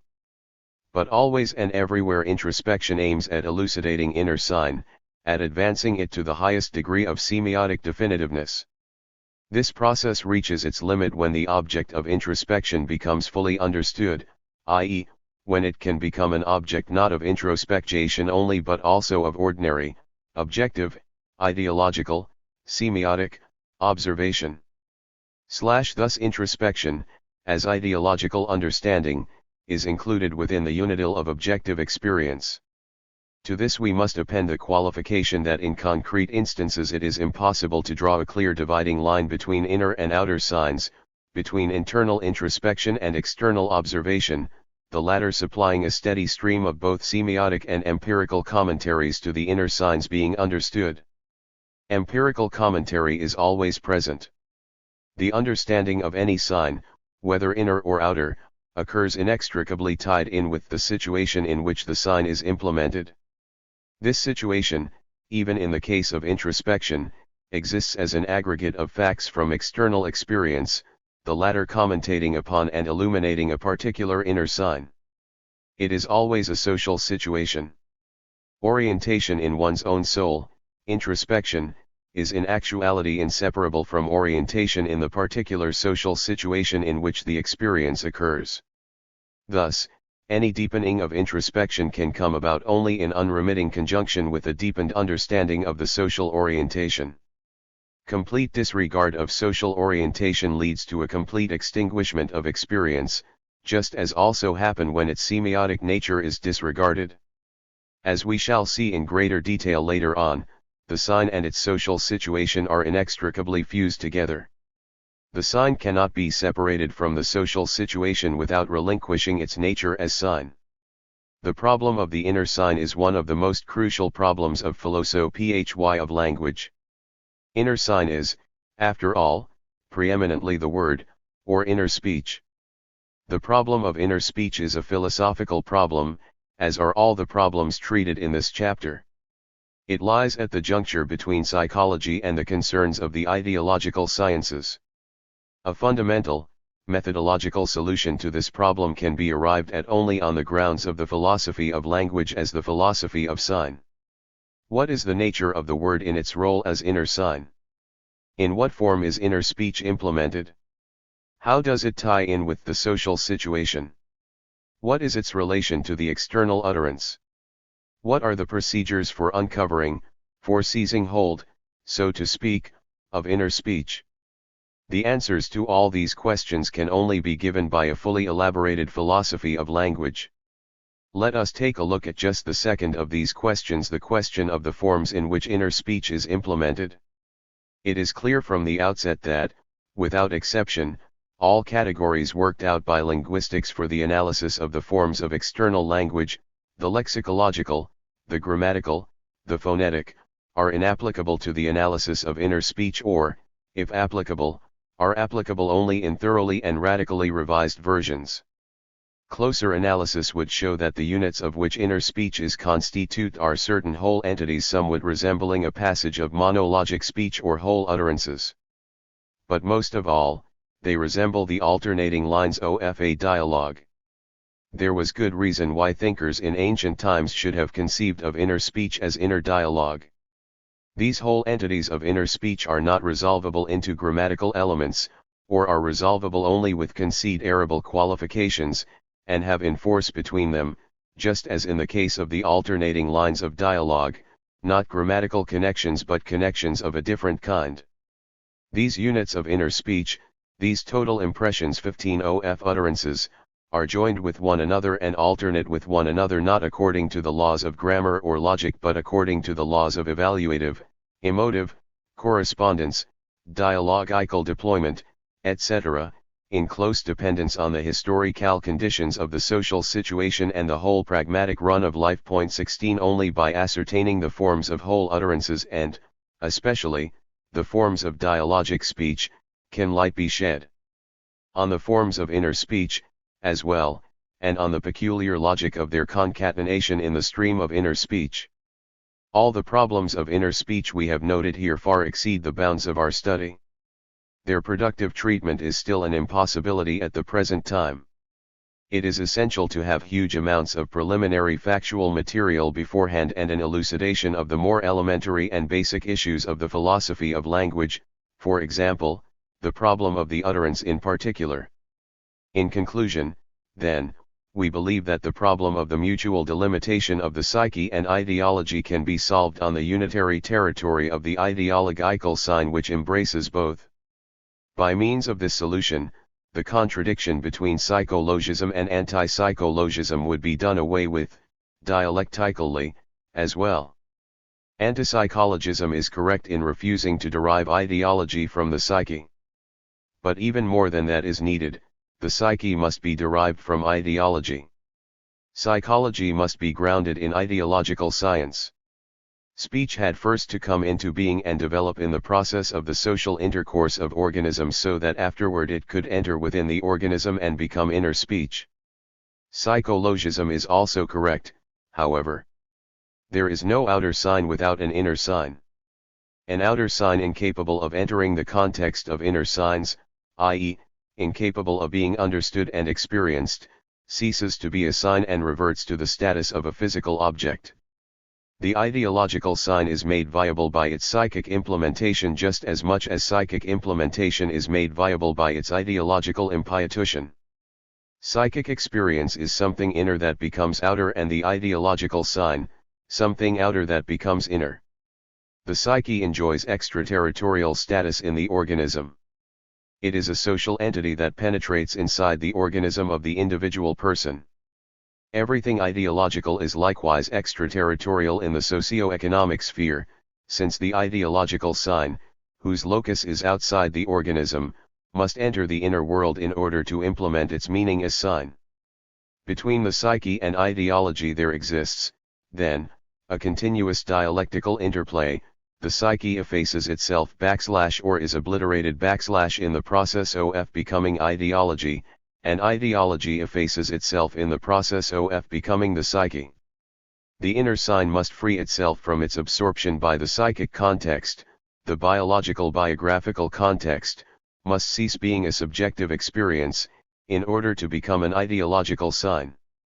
The ideological sign must immerse itself in the element of inner, subjective signs. It must ring with subjective tones in order to remain a living sign and not be relegated to the honorary status of an incomprehensible museum piece. This dialectical interplay between inner and outer signs between the psyche and ideology has attracted the attention of thinkers many a time, but it has never found proper understanding or adequate expression. In recent times the most profound and interesting analysis of this interplay was given by the philosopher and sociologist George Simmel. Simmel perceived this interplay in a form typical for contemporary bourgeois speculation, that of the tragedy of culture, or, more accurately, the tragedy of the subjective personality creating culture. This creative personality, according to Simmel, obliterates itself, its subjectivity, and its very personality in the objective product it itself creates. The birth of an objective cultural value entails the death of the subjective soul. We shall not go into the details of Simmel's analysis of this whole problem, an analysis which contains no small number of acute and interesting observations. Point 17. But let us take note of the basic deficiency in Simmel's conception. For Simmel, an irreconcilable discrepancy exists between the psyche and ideology. He does not know the sign of a form of reality common to both psyche and ideology. Moreover, though a sociologist, he utterly fails to appreciate the thoroughgoing social nature of the reality of ideology, as well as the reality of the psyche. Both the one and the other kind of reality are, after all, a refraction of one and the same socio-economic existence. As a result, the vital dialectical contradiction between the psyche and existence assumes for Simmel the shape of an inert, fixed antinomy, a tragedy, and he endeavors in vain to surmount that inevitable antinomy by resorting to a metaphysically colored dynamics of the life process. Only on the grounds of a materialistic monism can a dialectical resolution of all such contradictions be achieved. Any other grounds would necessarily entail either closing one's eyes to these contradictions and ignoring them, or transformating them into a hopeless antinomy, a tragic dead end. Point 18. In the verbal medium, in each utterance, however trivial it may be, this living dialectical synthesis is constantly taking place again and again between the psyche and ideology, between the inner and the outer. In each speech act, subjective experience perishes in the objective fact of the enunciated word. Utterance, and the enunciated word is subjectified in the act of responsive/understanding in order to generate, sooner or later, a counter-statement. Each one word, as we know, is a little arena for the clash and crisscrossing of differently /oriented social accents. A word in the mouth of a particular individual person / is a product of the living interaction of social forces. / Thus, the psyche and ideology dialectically interpenetrate in the unitary and one objective process of social intercourse. / Part II. Toward a Marxist. Philosophy of Language. Chapter 1. Two Trends of Thought in Philosophy of Language. The problem of the actual mode of existence of language. The basic principles of the first trend of thought in the philosophy of language, individualistic subjectivism. Representatives of the first trend. The second trend of thought in philosophy of language, abstract objectivism. The historical roots of the second trend. Contemporary representatives of abstract objectivism. Conclusions. What, in fact, is the subject matter of the philosophy of language? Where are we to find it? What is its concrete, material existence like? By what method or methods can we come to grips with its mode of existence? In the introductory section of our study, we completely eschewed these concrete issues. We addressed ourselves to the philosophy of language, the philosophy of the word. But what is language, and what is word? We do not, of course, have in mind anything like a conclusive definition of these concepts. Such a definition, insofar as any scientific definition may be called conclusive, might come at the end of a study, but not at its beginning. When beginning an investigation, one needs to construct methodological guidelines, not definitions. It is essential above all to get the feel of the actual subject matter, the object under investigation. It is essential to separate it from the reality surrounding it and to make a preliminary delimitation of it. At the outset of an investigation, it is not so much the intellectual faculty for making formulas and definitions that leads the way, but rather it is the eyes and hands attempting to get the feel of the actual presence of the subject matter. But when we turn to our particular case, the eyes and hands find themselves in a quandary. The eyes see nothing and there is nothing for the hands to touch.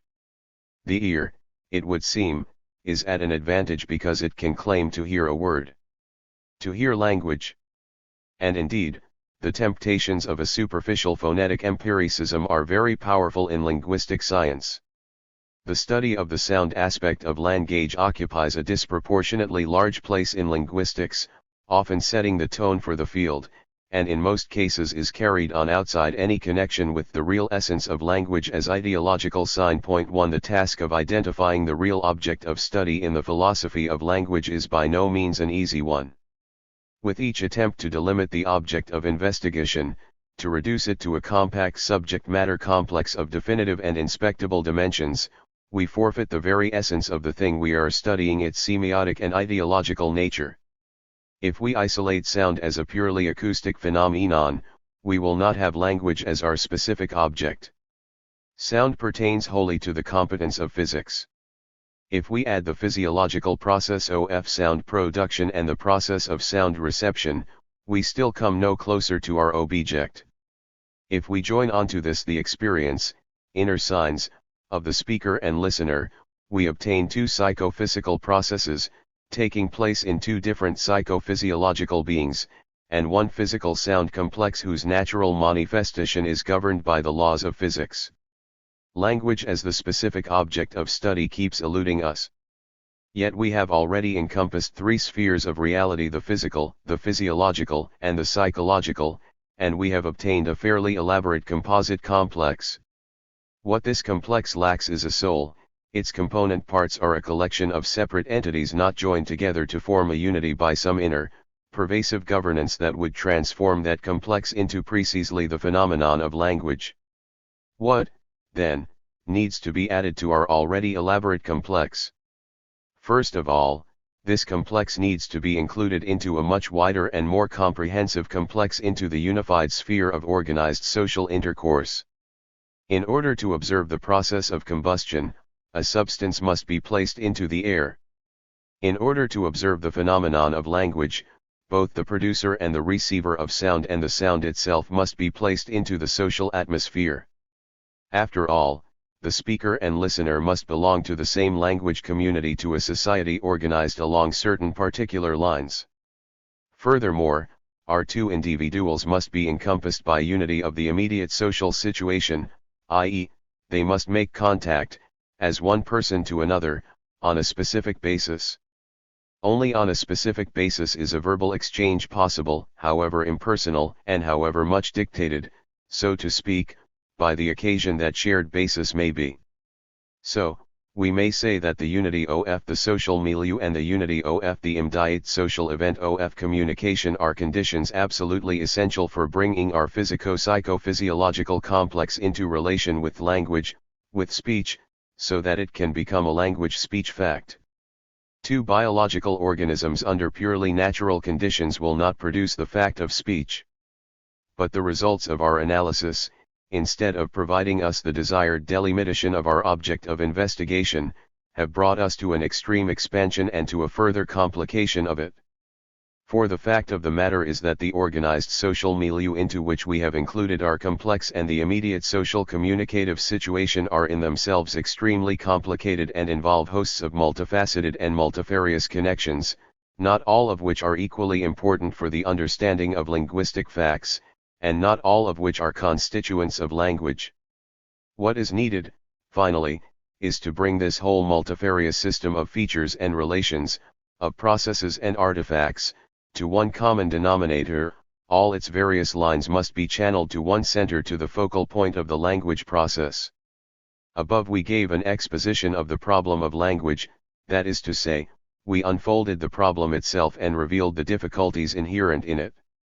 What, then, are the attempts that have been made by philosophy of language and by general linguistics to solve this problem? What are the signposts already placed along the road to its solution by which we may take our bearings?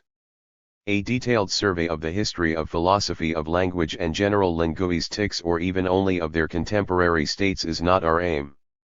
We shall limit ourselves here to a general analysis of the main arteries of philosophical and linguistic thought in modern times. Point 2. In the philosophy of language and in the related methodological sectors of general linguistics, we observe two basic trends in the solution of our problem, i.e., the problem of the identification and the delimitation of language as a specific object of study. Differences over this issue also imply, of course, fundamental differences between these two trends over all other issues concerning the study of language. The first trend can be termed individualistic subjectivism in the study of language, and the second, abstract objectivism. The first trend considers the basis of language, language meaning all linguistic manifestations without exception, to be the individual creative act of speech. The source of language is the individual psyche. The laws of language creativity and language is, it assumes, a continuous process, and unceasing creativity are the laws of individual psychology, and these laws are just what the linguist and the philosopher of language are supposed to study. To elucidate a linguistic phenomenon means to bring it in line with a meaningful, often even discursive, individual act of creativity. Everything else the linguist does has only a preliminary, delineatory, descriptive, or classifactory character. It is meant only to prepare the ground for the true explanation of the linguistic phenomenon in terms of the individual creative act, or to serve the practical aims of language teaching. Language, so viewed, is analogous to other ideological phenomena, in particular, to art, to aesthetic activity. The fundamental outlook on language of the first trend amounts, therefore, to these four basic principles. 1. Language is activity, an unceasing process of creation, energia, realized in individual speech acts. 2. The laws of language creativity are the laws of individual psychology. 3. Creativity of language is meaningful creativity, analogous to creative art. 4.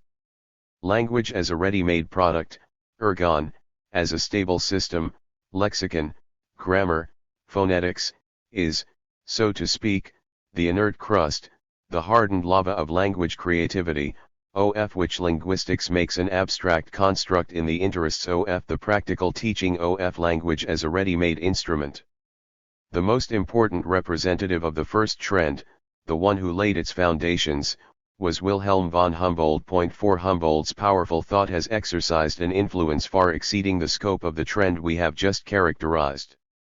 It can be claimed that all post-Humboldtian linguistics, to the present day, has experienced his determinative influence. The whole of Humboldt's thought in its totality does not, needless to say, fall within the four principal framework we have adduced. It is broader, more complex, and more contradictory, which explains how it was possible for Humboldt to become the preceptor for widely divergent trends and movements. 5 Yet, the kernel of Humboldt's ideas may be taken as the most powerful and most profound expression of the basic tendencies exemplified by the first trend. A. Potebnja and his circle of followers are the most important representatives of this trend in Russian linguistic scholarship. 6 The representatives of the first trend, who came after Humboldt, did not reach the scale of his philosophical synthesis and profundity. The trend became decidedly narrower, especially as part and parcel of its adopting positivistic and quasi-empiricistic ways. Already in Steinthal's case, the Humboldtian sweep is missing. As compensation, however, greater methodological precision and systematization came to the fore. Steinthal, too, viewed the individual psyche as the source for language and considered the laws of linguistic development to be psychological jaws. 7 The basic principles of the first trend were drastically reduced in scale by the empiricistic psychologism of Wundt and his followers. 8 Wundt's position amounts to the notion that all the facts of language without exception are amenable to explanation in terms of individual psychology on a voluntaristic basis. 9 True, Wundt considers language, as does Steinthal, a fact of the psychology of nations. Völkerpsychology, or ethnic psychology /1011 However, Wundt's national psychology made up of the psyches of individual persons, only they, for him, possess a full measure of reality. In the final analysis, all his explanations of the acts of language, myth, and religion amount to purely psychological explanations. A purely sociological regulatedness, which is a property of all signs and which cannot be reduced to laws of individual psychology, is beyond his ken. In recent times, the first trend in the philosophy of language, having cast off the bonds of positivism, has once again achieved powerful growth and wide scope in the conception of its tasks through the Vossler school. The Vossler school, the so-called idealistisk Philologia, is beyond question one of the most potent movements in contemporary philosophical linguistic thought. And the positive, specialized contribution its adherents have made to linguistics, in Romance and Germanic philology, is also exceptionally great. One need only name, in addition to Vossler himself, such of his followers as Leo Spitzer, Lorch, Lurch, among others. About each of these scholars we shall have occasion to speak later on. The general philosophical linguistic view held by Vossler and the Vossler school is fully characterized by the four basic principles we have adduced for the first trend. The Vossler school is defined first and foremost by its decisive and theoretically grounded rejection of linguistic positivism with its inability to see anything beyond the linguistici 7 or n 7 primarily, the T-phonetic form as the most positive kind, and the elementary psychophysiological act of its generation. 11 In connection with this, the meaningful ideological factor in language has been advanced to the fore. The main impetus to linguistic creativity is said to be linguistic taste, a special variety of artistic taste. Linguistic taste is that linguistic truth by which language lives and which the linguist must ascertain in every manifestation of language in order genuinely to understand and explain the manifestation in question. Writes Vossler. The only history of language that can claim the status of a science is the one that can run the whole gamut of the practical, causal order of things so as to arrive at the aesthetic order, so that thereby linguistic thought, linguistic truth, linguistic taste, and linguistic sensibility or, as Wilhelm Humboldt has called it, the inner form of language, in its physically, psychically, politically, economically and, in general, its culturally conditioned transformations, may be made clear and understandable. N. Thus we see that all factors having a determinative effect on a linguistic phenomenon, physical, political, economic, and other factors, have no direct relevance for the linguist. According to Vossler, what is important for him is only the artistic sense of any given linguistic phenomenon. Such is the nature of Vossler's purely aesthetic conception of language. In his own words, linguistic thought is essentially poetic thought, linguistic truth is artistic truth, is meaningful beauty. 13 It is completely understandable, then, that for Vossler the basic manifestation, the basic reality, of language should not be language as a ready-made system, in the sense of a body of inherited, immediately usable forms, phonetic, grammatical, and other, but the individual creative act of speech, sprach als read. What follows from this is that, from the standpoint of language generation, the vital feature of every speech act does not consist in the grammatical forms, which are shared, stable, and immediately usable in all other utterances of a given language, but in stylistic concretization and modification of these abstract forms, which individualize and uniquely characterize any given utterance. Only this stylistic individualization of language in concrete utterance is historical and creatively productive. It is here precisely that language is generated, later to solidify into grammatical forms. Everything that becomes a fact of grammar had once been a fact of style. This is what Vossler's idea of the precedence of style over grammar amounts to. Point 14 Most of the linguistic studies published by the Vossler school stand on the boundary between linguistics, in the narrow sense, and stylistics. The Vosserites consistently direct their efforts toward discerning meaningful ideological roots in each form of language. That, basically, is the philosophical linguistic view held by Vossler and his school. Point 15. Among contemporary representatives of the first trend in the philosophy of language, the name of the Italian philosopher and literary scholar, Benedetto Croce, must also be mentioned in view of the great influence he has had on contemporary European thought in the philosophy of language and literary studies.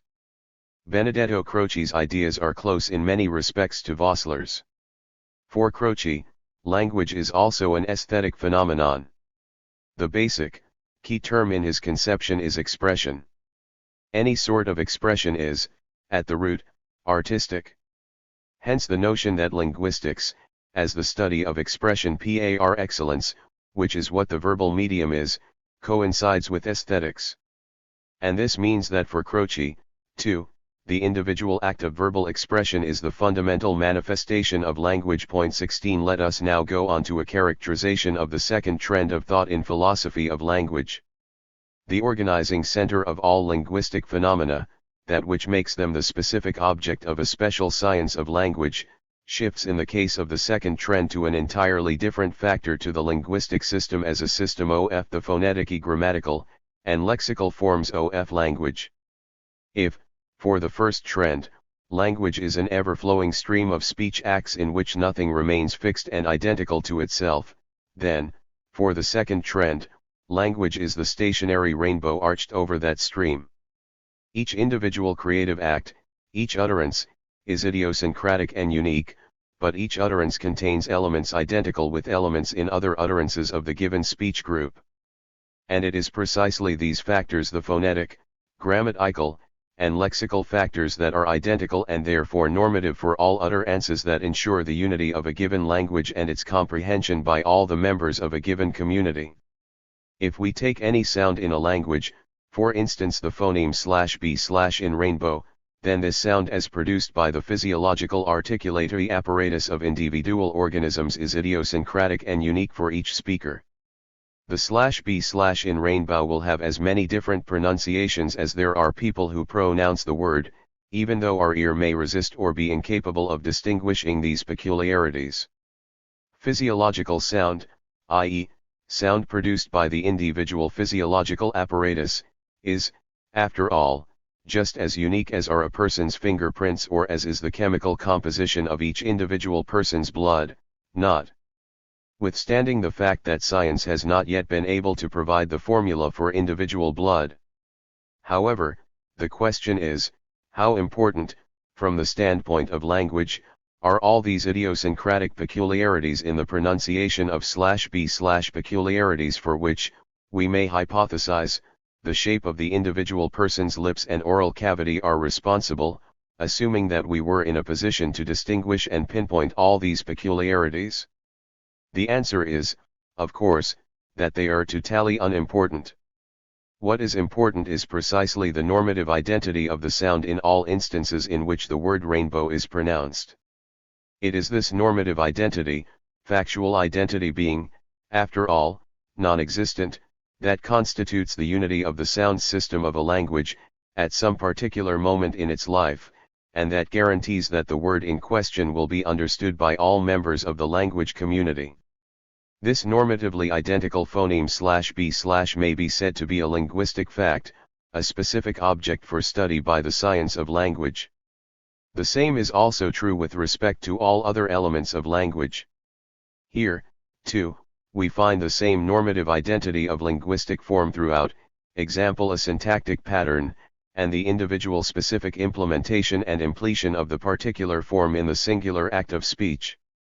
The former belongs to the system of language, the latter is a fact belonging to individual processes of speaking conditioned by fortuitous, from the standpoint of language as system, physiological, subjective psychological, and all other such factors as are not amenable to exact accountability. It is clear that the system of language in the sense characterized above is completely independent of individual creative acts, intentions, or motives. From the point of view of the second trend, meaningful language creativity on the speaker's part is simply out of the question. 17 Language stands before the individual as an inviolable, incontestable norm which the individual, for his part, can only accept.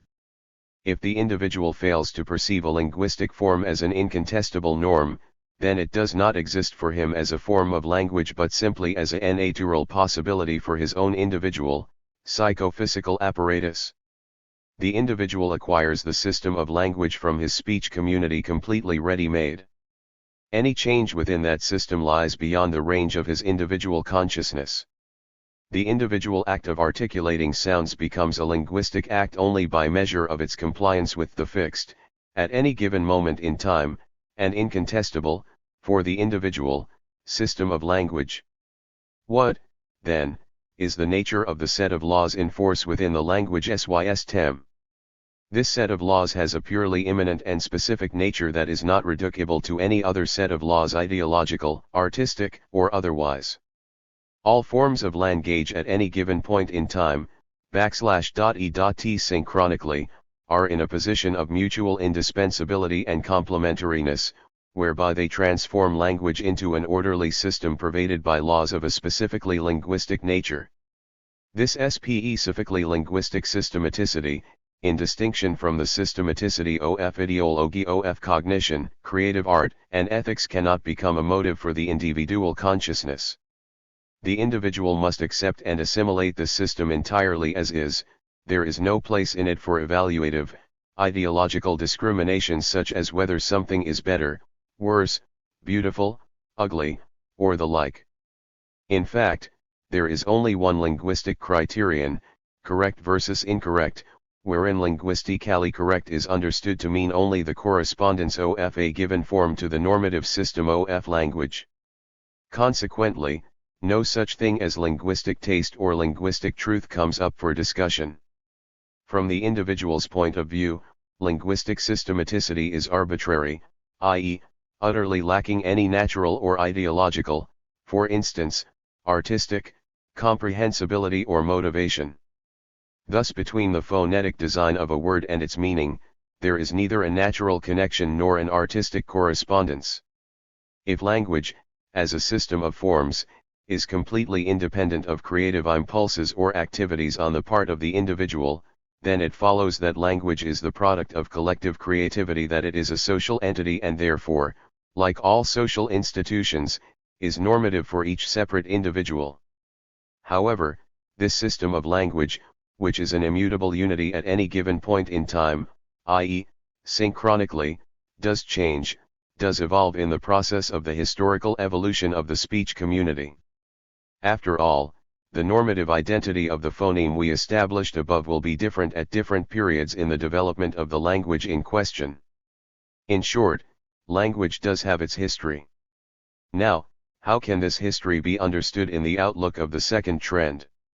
An overriding characteristic of the second trend of thought in the philosophy of language is its assuming a special kind of discontinuity between the history of language and the system of language, i.e., language in its ahistorical, synchronic dimension.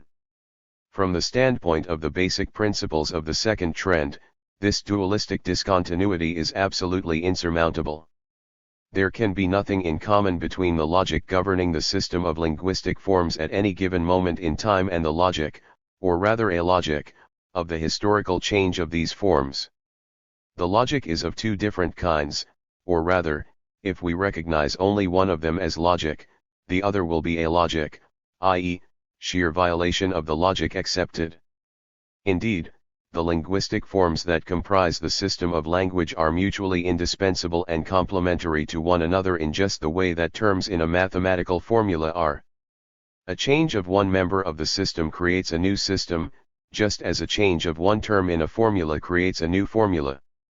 The interconnection and regularity governing the relationship between terms in one formula do not, of course, extend, nor can they extend, to the relationships between that particular formula or system and another, subsequent formula or system.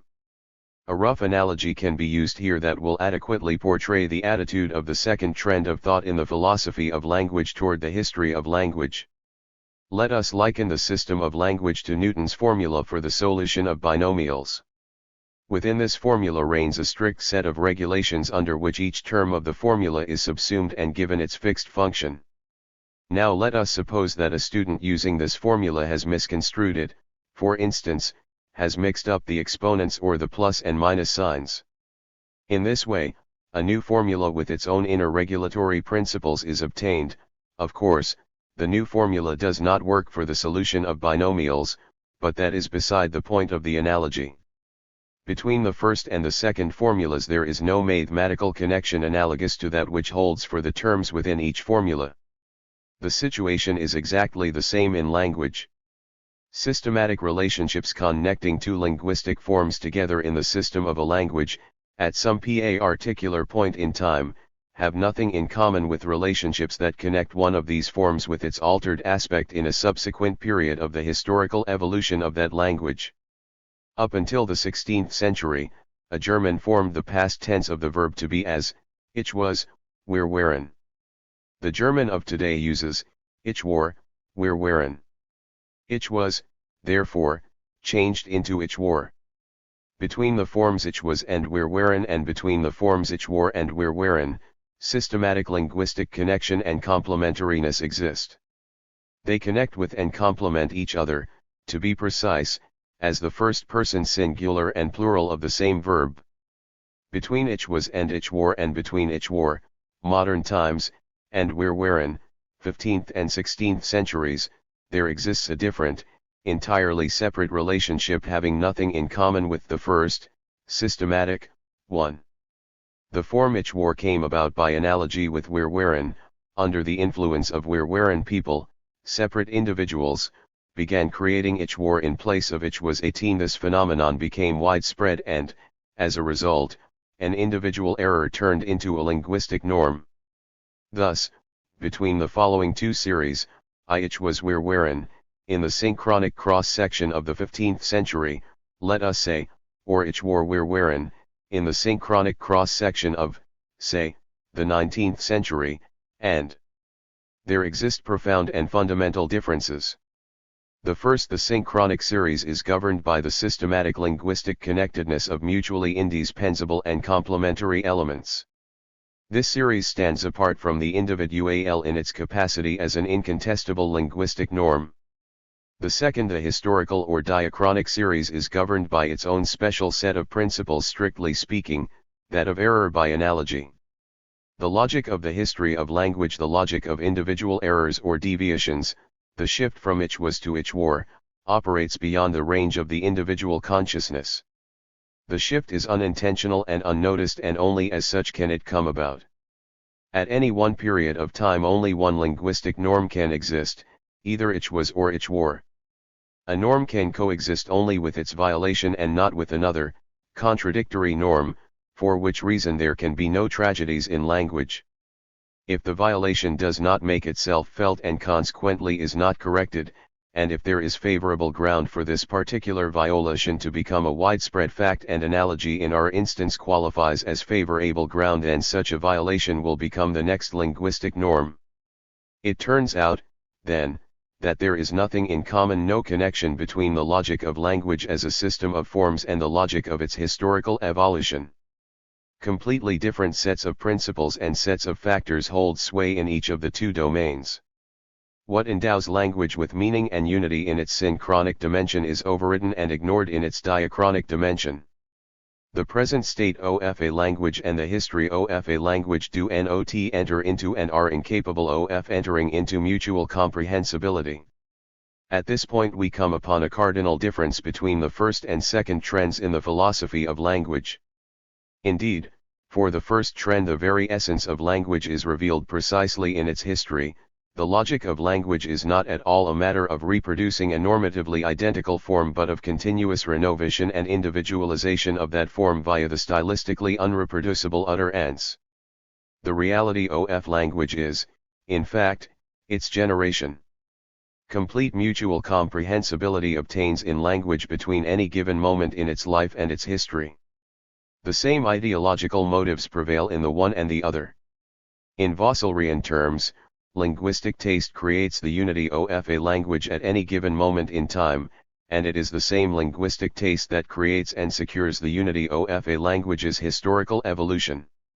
The transition from one historical form to another occurs basically within the individual consciousness, since, for Vossler, as we know, each grammatical form was originally a free stylistic form.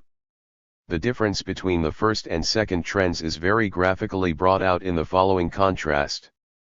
The self-identical forms comprising the immutable system of language ergon, represented for the first trend only the inert crust of the actual generative process of language, i.e., of the true essence of language implemented in the unreproducible, individual act of creation. Meanwhile, for the second trend, it is exactly the system of self-identical forms that becomes the essence of language. Individual creative refraction and variation of linguistic forms are, for this trend, only the dross of linguistic life, or, rather, of linguistic, monumentally, only the mercurial and extraneous overtones of the basic, fixed tone of linguistic forms. The outlook of the second trend can, on the whole, be summarized in the following basic principles. 1. Language is a stable, immutable system of normatively identical linguistic forms which the individual consciousness finds ready-made and which is incontestable for that consciousness. 2. The laws of language are the specifically linguistic laws of connection between linguistic signs within a given, dosed linguistic system. These laws are objective with respect to any subjective consciousness. 3. Specifically linguistic connections have nothing in common with ideological values, artistic, cognitive, or other. Language phenomena are not grounded in ideological motives. No connection of a kind natural and comprehensible to the consciousness or of an artistic kind obtains between the word and its meaning. 4. Individual acts of speaking are, from the viewpoint of language, merely fortuitous refractions and variations or plain and simple distortions of normatively identical forms, but precisely these acts of individual discourse explain the historical changeability of linguistic forms, a changeability that in itself, from the standpoint of the language system, is irrational and senseless. There is no connection, no sharing of motives, between the system of language and its history. They are alien to one another. The reader will note that the four basic principles we have just formulated to characterize the second trend of thought in the philosophy of language represent antitheses to the corresponding four basic principles of the first trend. The historical development of the second trend is a great deal more difficult to trace back. In this case, no representative, no founder equal to Wilhelm von Humboldt appears at the dawn of our era. The roots of this trend must be sought in the rationalism of the 17th and 18th centuries. These roots go back to Cartesian grounds. 19 The ideas behind the second trend received their first and very sharply _lineated expression in Leibniz's conception of universal grammar. The idea of the conventionality, the arbitrariness of language, is a typical one for rationalism as a whole, and no less typical is the comparison of Ian, gauge to the system of mathematical signs. What interests the mathematically minded rationalists is not the relationship of the sign to the actual reality it reflects nor to the individual who is its originator, but the relationship of sign to sign within a dose system already accepted and authorized. In other words, they are interested only in the inner logic of the system of signs itself taken, as in algebra, completely independently of the ideological meanings that give the signs their content. Rationalists are not averse to taking the understander's viewpoint into account, but are least of all inclined to consider that of the speaker, as the subject expressing his own inner life. For the fact is that the mathematical sign is least amenable to interpretation as an expression of the individual psyche, and it is the mathematical sign, after all, that rationalists hold to be the ideal of any sign, including the verbal sign. This is exactly what found graphic Expresssion in Leibniz's idea of universal grammar. It should be noted at this point that the precedence of the understander's viewpoint over the speaker's has remained a constant feature of the second trend. This means that on the basis of this trend, there is no access to the problem of expression nor, consequently, to the problem of the verbal generation of thought and the subjective psyche, one of the fundamental problems for the first trend. In somewhat simplified form, the idea of language as a system of conventional, arbitrary signs of a fundamentally rational nature was propounded by representatives of the Age of the Enlightenment in the 18th century. Engendered on French soil, the ideas of abstract objectivism still hold sway predominantly in France. 21 Let us pass over its intermediary stages of development and turn directly to a characterization of the modern state of the second trend. Abstract objectivism finds its most striking expression at the present time in the so-called Geneva school of Ferdinand de Saussure. Its representatives, particularly Charles Bailly, are among the most prominent linguists of modern times. The ideas of this second trend all have been endowed with amazing clarity and precision by Ferdinand de Saussure. His formulations of the basic concepts of linguistics can well be accounted classics of their kind. Moreover, Saussure undauntedly carried his ideas out to their conclusions, providing all the basic lines of abstract objectivism with exceptionally clear-cut and rigorous definition. In Russia, the Saussure school is as popular and influential as the Vossler school is not. It can be claimed that the majority of Russian thinkers in linguistics are under the determinative influence of Saussure and his disciples, Bailly and Cauchy. 22 In view of the fundamental importance of Saussure's views for the whole second trend and for Russian linguistic thought in particular, we shall consider those views in some detail. Here as elsewhere, to be sure, we shall confine ourselves to basic philosophical linguistic positions only. 23 Saussure's point of departure is a distinction among three aspects of language: language speech, language as a system of forms, langue, and the individual speech act, the utterance, parole. Language, in the sense of langue, a system of forms, and utterance, parole, are constituents of language speech, language, and the latter is understood to mean the sum total of all the phenomena physical, physiological, and psychological involved in the realization of verbal activity. Language speech, language, according to Saussure, cannot be the object of study for linguistics. In and of itself, it lacks inner unity and validity as an autonomous entity, it is a heterogeneous composite. Its contradictory composition makes it difficult to handle. Precise definition of linguistic fact would be an impossibility on its grounds. Language speech cannot be the point of departure for linguistic analysis. What, then, does Saussure propose should be chosen as the correct methodological procedure for the identification of the specific object of linguistics? We shall let him speak for himself. In our opinion, there can be but one solution to all these difficulties, i.e., difficulties entailed in taking language as the point of departure for analysis. We must first and foremost take our stand on the grounds of language, langue, and accept it as the norm for all other manifestations of speech, language. Indeed, amidst so many dualities, language alone appears susceptible to autonomous definition, and it alone can provide the mind a satisfactory base of operations. Point 24. And in what does Saussure see the fundamental difference between speech, language, and language, long, L. Taken in its totality, speech is manifold and anomalous. Astride several domains at once, the physical, the physiological, the psychological, it pertains, also, both to the domain of the individual and to the domain of society. It resists classification under any of the categories of human facts because there is no knowing how to elicit its unity. Language, on the contrary, is a self-contained whole and a principle of classification. Once we give it first place among the facts of speech, we introduce a natural order into an assemblage that is amenable to no other classification. Point 25. Thus, Saussure's contention is that language as a system of normatively identical forms must be taken as the point of departure, and that all manifestations of speech must be illuminated from the angle of these stable and autonomous forms. After having distinguished language from speech, speech meaning the sum total of all manifestations of the verbal faculty, i.e., language, Saussure proceeds to distinguish language from acts of individual speaking, i.e., from utterance, parole.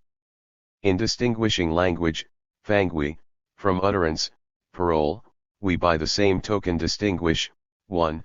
What is social from what is individual, and, 2. What is essential from what is accessory and more or less random. Language is not a function of the speaker, it is a product that the individual registers passively, it never relies upon premeditation, and reflection plays no part in it, except in the matter of classification, which is a topic for later consideration. Utterance, on the contrary, is an individual act of will and intelligence in which we must distinguish between, 1. The combinations through which a speaker utilizes a particular language code for expressing his own personal thoughts, and, 2. The psychophysical mechanism that enables him to exteriorize those combinations. Point 26. Linguistics, as Saussure conceives it, cannot have the utterance as its object of study. Point 27. What constitutes the linguistic element in the utterance are the normatively identical forms of language present in it. Everything else is accessory and random. Let us underscore Saussure's main thesis: language stands in opposition to utterance in the same way as does that which is social to that which is individual. The utterance, therefore, is considered a thoroughly individual entity. This point, as we shall see later, contains the pseudos-proton of Saussure's views and of the whole abstract objectivist trend. The individual act of speaking, the utterance, parole, so decisively cast aside from linguistics, does return, however, as an essential factor in the history of language. Point 289. To Saussure, in the spirit of the second trend, sharply opposes the his theory of language to language as a synchronic system. V history is dominated by utterance with its individuality and randomness, and therefore a completely different set of principles holds for the history of language than for the system of language. Saussure declares, such being the case, the synchronic phenomenon can have nothing in common with the diachronic. Synchronic linguistics will be concerned with the logical and psychological relations that bind together coexistent terms and form a system, such as these relations are perceived by one and the same collective mind. Diachronic linguistics, on the contrary, must study relations binding successive terms together, which relations are not perceived by the collective mind and replace one another without forming a system. Point 19.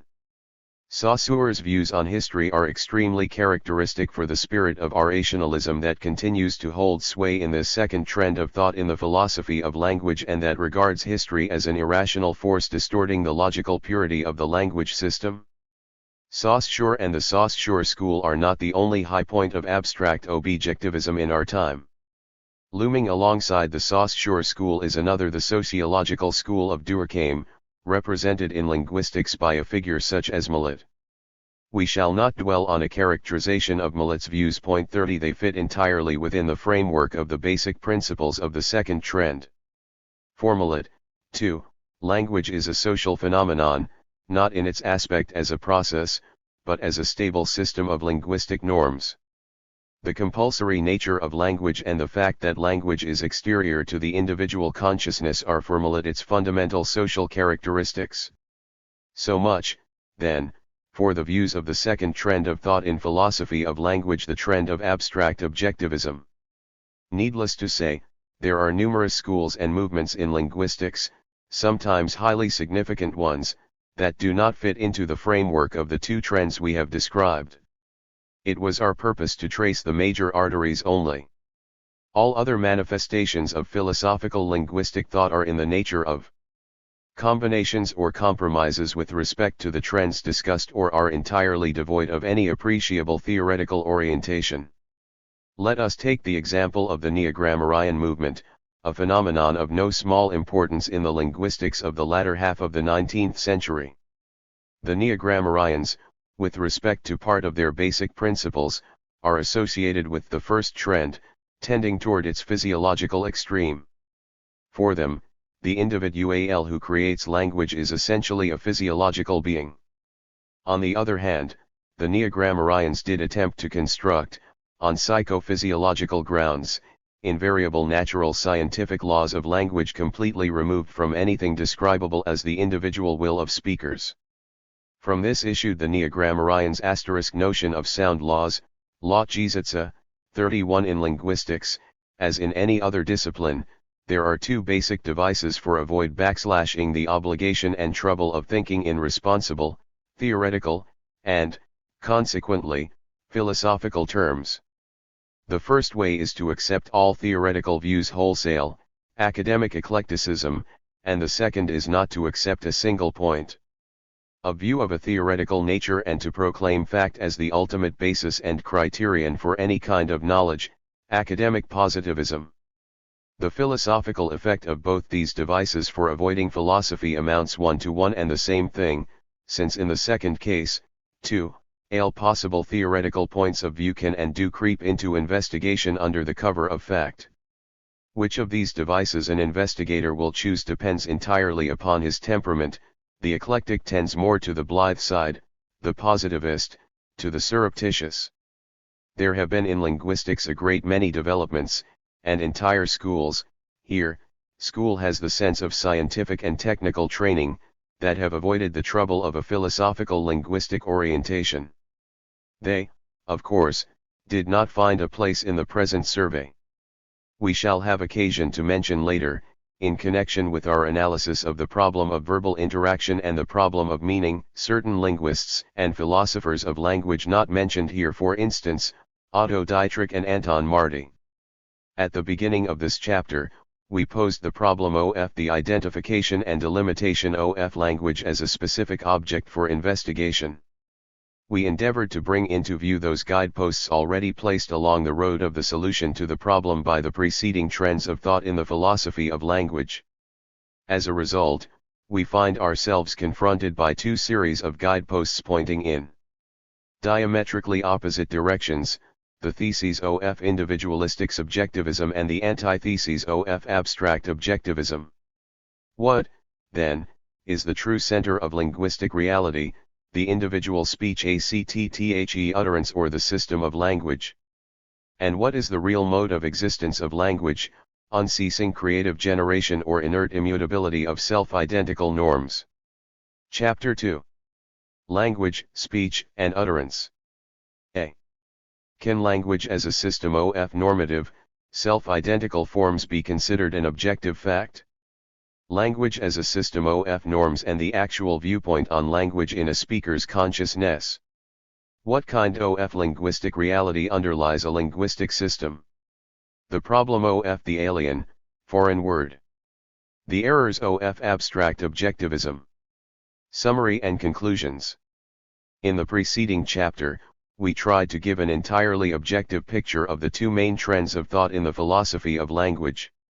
Now we must submit those trends to a thorough critical analysis. Only after having done so will we be able to answer the question posed at the end of the preceding chapter. Let us begin with critical analysis of the second trend, that of abstract objectivism. First of all, let us pose a question: to what degree may the system of self-identical linguistic norms, i.e., the system of language, as the representatives of the second trend understand it, be considered a real entity? None of the representatives of abstract objectivism would, of course, ascribe concrete material reality to the system of language. True, that system is expressed in material things in signs, but as a system of normatively identical forms, it has reality only in the capacity of the social norm. Representatives of abstract objectivism constantly stress, and it is one of their basic principles, that the system of language is an objective fact external to and independent of any individual consciousness. Actually, represented as a system of self-identical, immutable norms, it can be perceived in this way only by the individual consciousness and from the point of view of that consciousness. Indeed, if we were to disregard the subjective, individual consciousness vis-a-vis the language system, the system of norms incontestable for that consciousness. If we were to look at language in a truly objective way from the side, so to speak, or more accurately, from above it, we would discover no inert system of self-identical norms. Instead, we would find ourselves witnessing the ceaseless generation of language norms. From a truly objective viewpoint, one that attempts to see language in a way completely apart from how it appears to any given individual at any given moment in time, language presents the picture of a ceaseless flow of becoming.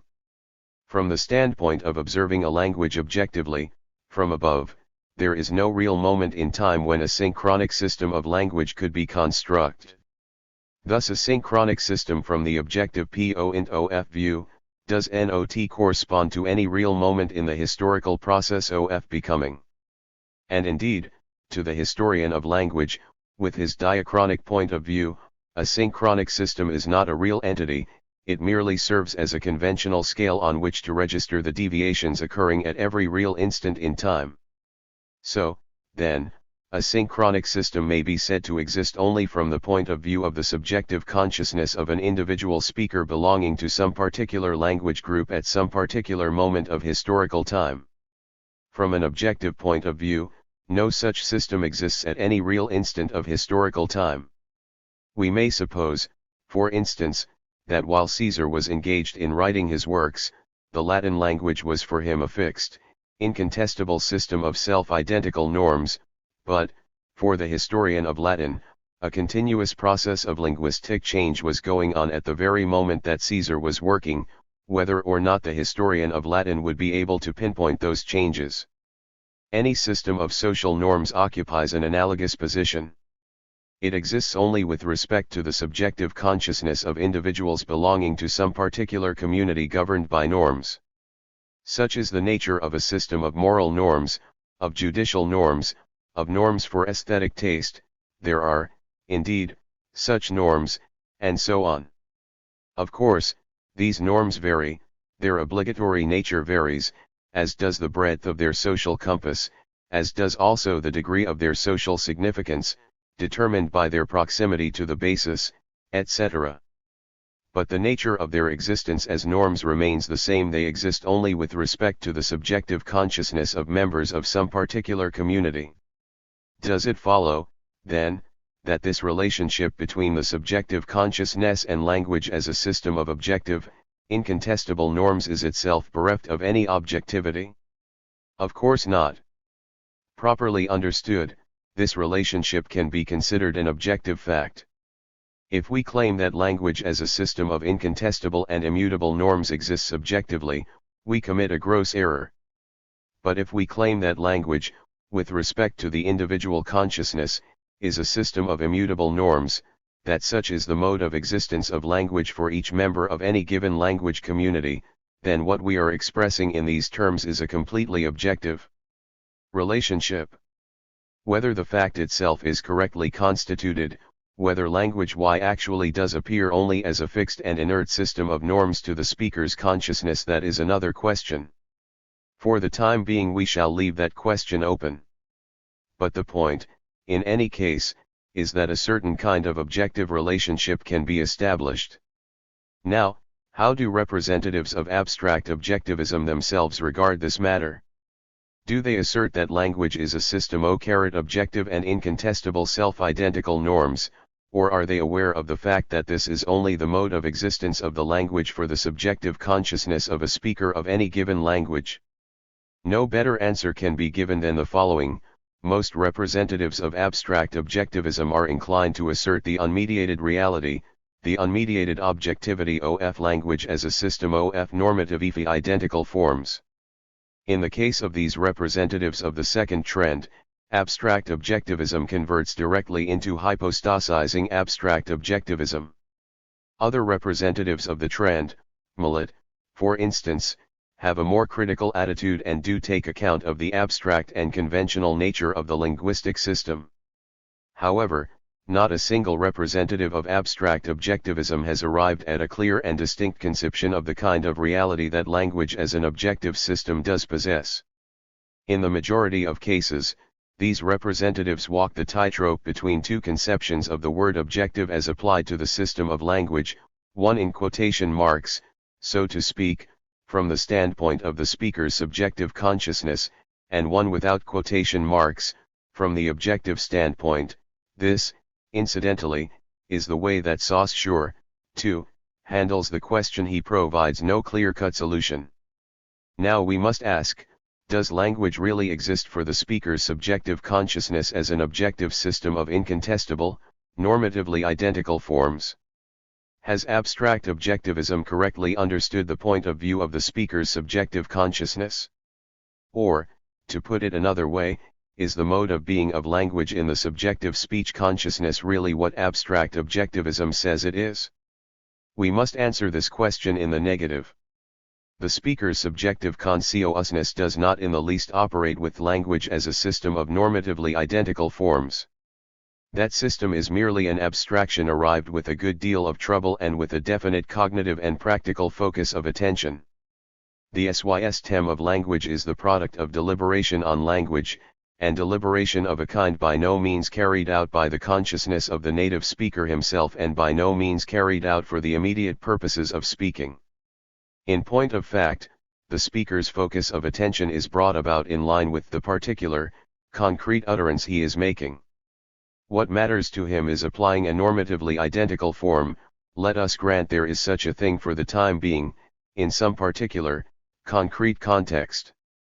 For him, the center of gravity lies not in the identity of the form but in that new and concrete meaning it acquires in the particular context. What the speaker values is not that aspect of the form which is invariably identical in all instances of its usage, despite the nature of those instances, but that aspect of the linguistic form because of which it can figure in the given, concrete context, because of which it becomes a sign adequate to the conditions of the given, concrete situation. We can express it this way: what is important for the speaker about a take form is not that it is a stable and always safe equivalent signal, but that it is an always changeable and adaptable sign. That is the speaker's point of view. But doesn't the speaker also have to take into account the point of view of the listener and understander? Isn't it possible that here, exactly, is where the normative identity of a linguistic form comes into force? This, too, is not quite so. The basic task of understanding does not at all amount to recognizing the linguistic form used by the speaker as the familiar, that very same, form, the way we distinctly recognize, for instance, a signal that we have not quite become used to or a form in a language that we do not know very well. No, the task of understanding does not basically amount to recognizing the form used, but rather to understanding it in a particular, concrete context, to understanding its meaning in a particular utterance, i.e., it amounts to understanding its novelty and not to recognizing its identity. In other words, the understander, belonging to the same language community, also is attuned to the linguistic form not as a fixed, self-identical signal, but as a changeable and adaptable sign. The process of understanding is on no account to be confused with the process of recognition. These are thoroughly different processes. Only a sign can be understood. What is recognized is a signal. A signal is an internally fixed, singular thing that does not in fact stand for anything else, or reflect or refract anything, but is simply a technical means for indicating this or that object, some definite, fixed object, or this or that action, likewise definite and fixed. Point 1. Under no circumstances does the signal relate to the domain of the ideological, it relates to the world of technical devices, to instruments of production in the broad sense of the term. Even further removed from ideology are the signals with which reflexology is concerned. These signals, taken in relation to the organism of the animal subject, i.e., as signals for that subject, have no relation to techniques of production. In this capacity they are not signals but stimuli of a special kind. They become instruments of production only in the hands of the experimenter. The grievous misconceptions and ingrained habits of mechanistic thought are alone responsible for the attempt to take these signals and very nearly make of them the key to the understanding of language and of the human psyche, inner word. Should a linguistic form remain only a signal, recognized as such by the understander, it, then, does not exist for him as a linguistic form. Pure signality is not evinced even in the early stages of language learning. In this case, too, the linguistic form is oriented in context. Here, too, it is a sign, although the factor of signality and its correlative, the factor of recognition, are operative. Thus the constituent factor for the linguistic form, as for the sign, is not at all its self-identity as signal but its specific variability, and the constituent factor for understanding the linguistic form is not recognition of the same thing, but understanding in the proper sense of the word, i.e., orientation in the particular, given context and in the particular, given situation, orientation in the dynamic process of becoming and not orientation in some inert state too. It does not, of course, follow from all that has been said that the factors of signalization and its correlative, recognition, are absent from language. They are present, but they are not constituents of language as such. They are dialectically effaced by the new quality of the sign, i.e., of language as such.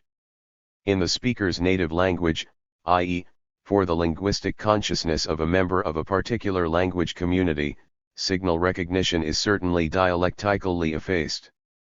In the process of mastering a foreign language, signality and recognition still make themselves felt, so to speak, and still remain to be surmounted, the language not yet fully having become language. The ideal of mastering a language is absorption of signality by pure semioticity and of recognition by pure understanding. Point 3. The linguistic consciousness of the speaker and of the listener-understander, in the practical business of living speech, is not at all concerned with the abstract system of normatively identical forms of language, but with language speech in the sense of the aggregate of possible contexts of usage for a particular linguistic form. For a person speaking his native tongue, a word presents itself not as an item of vocabulary but as a word that has been used in a wide variety of utterances by co-speaker A, co-speaker B, co-speaker C and so on, and has been variously used in the speaker's own utterances. A very special and specific kind of orientation is necessary, if one is to go from there to the self-identical word belonging to the lexicological system of the language in question, the dictionary word. For that reason, a member of a language community does not normally feel himself under the pressure of incontestable linguistic norms. A linguistic form will bring its normative significance to the fore only in exceptionally rare instances of conflict, instances that are not typical for speech activity, and which for modern man are almost exclusively associated with writing. One other extremely pertinent consideration needs to be added here. The verbal consciousness of speakers has, by and large, nothing whatever to do with linguistic form as such or with language as such. In point of fact, the linguistic form, which, as we have just shown, exists for the speaker only in the context of specific utterances, exists, consequently, only in a specific ideological context. In actuality, we never say or hear words, we say and hear what is true or false, good or bad, important or unimportant, pleasant or unpleasant, and so on. Words are always filled with content and meaning drawn from behavior or ideology. That is the way we understand words, and we can respond only to words that engage us behaviorally or ideologically. Only in abnormal and special cases do we apply the criterion of correctness to an utterance, for instance, in language instruction. Normally, the criterion of linguistic correctness is submerged by a purely ideological criterion. An utterance's correctness is eclipsed by its truthfulness or falsity, its poeticalness or banality, etc. For language, in the process of its practical implementation, is inseparable from its ideological or behavioral impletion. Here, too, an orientation of an entirely special kind, one unaffected by the aims of the speaker's consciousness, is required if language is to be abstractly segregated from its ideological or behavioral impletion. If we advance this abstract segregation to the status of a principle, if we refi linguistic form divorced from ideological impletion, as do certain representatives of the second trend, then we end up dealing with a signal and not with a sign of language speech. The divorce of language from its ideological impletion is one of abstract objectivism's most serious errors. In sum, then, for the consciousness of a speaker of a language, the real mode of existence for that language is not as a system of normatively identical forms. From the viewpoint of the speaker's consciousness and his real-life practice in social intercourse, there is no direct access to the system of language envisioned by abstract objectivism. What, then, in such a case, is this system? It is clear from the start that that system is obtained by way of abstraction, that it is composed of elements extracted in an abstract way from the real units that make up the stream of speech from utterances. Any abstraction, if it is to be legitimate, must be justified by some specific theoretical and practical goal. An abstraction may be productive or not productive, or may be productive for some goals and tasks and not productive for others. What are the goals that underlie the kind of linguistic abstraction that leads to the synchronic system of language? And from what point of view may the system be regarded productive and necessary? At the basis of the modes of linguistic thought that lead to the postulation of language as a system of normatively identical forms lies a practical and theoretical focus of attention on the study of defunct, alien languages preserved in written monuments. This philological orientation has determined the whole course of linguistic thinking in the European world to a very considerable degree, and we must stress this point with all possible insistence. European linguistic thought formed and matured over concern with the cadavers of written languages, almost all its basic categories, its basic approaches and techniques were worked out in the process of reviving these cadavers. Philologism is the inevitable distinguishing mark of the whole of European linguistics as determined by the historical vicissitudes of its birth and development. However far back we may go in tracing the history of linguistic categories and methods, we find philologists everywhere. Not just the Alexandrians, but the ancient Romans were philologists, as were the Greeks. Aristotle is a typical philologist. Also, the ancient Hindus were philologists. We can state outright, linguistics makes its appearance wherever and whenever philological need has appeared. Philological need gave birth to linguistics, rocked its cradle, and left its philological flute wrapped in its swaddling clothes. That flute was supposed to be able to awaken the dead. But it lacked the range necessary for mastering living speech as actually and continuously generated. N. J. Marr is perfectly correct in pointing out this philological essence in Indo-European linguistic thought. Indo-European linguistics, commanding an already established and a long since fully formed object of investigation, the Indo-European languages of the historical epochs, and taking its departure, moreover, almost exclusively from the petrified forms of written languages, dead languages foremost among them, is naturally itself incapable of bringing to light the process of the emergence of speech in general and the origination of its species. 56. Or in another passage, the greatest obstacle to the study of aboriginal speech VV is caused not by the difficulty of the research itself, nor the lack of solid data, but by our scientific thinking, which is locked into the traditional outlook of philology or the history of culture and has not been nurtured by ethnological and linguistic perception of living speech in its limitlessly free, creative ebb and flow *. Mayer's words hold true not only, of course, for Indo-European studies, which have set the tone for all contemporary linguistics, but also for the whole of linguistics as we know it from history. Everywhere, as we have said, linguistics is the child of philology. Guided by philological need, linguistics has always taken as its point of departure the finished monologic utterance, the ancient written monument, considering it the ultimate realium. All its methods and categories were elaborated in its work on this kind of defunct, monologic utterance, or, rather, on a series of such utterances constituting a corpus for linguistics by virtue of common language alone. But the monologic utterance is, after all, already an abstraction, though, to be sure, an abstraction of a natural kind. Any monologic utterance, the written monument included, is an inseparable element of verbal communication. Any utterance, the finished, written utterance not accepted, makes response to something and is calculated to be responded to in turn. It is but one link in a continuous chain of speech performances. Each monument carries on the work of its predecessors, polemicizing with them, expecting active, responsive understanding, and anticipating such understanding in return. Each monument in actuality is an integral part of science, literature, or political life. The monument, as any other monologic utterance, is set toward being perceived in the context of current scientific life or current literary affairs, i.e., it is perceived in the generative process of that particular ideological domain of which it is an integral part.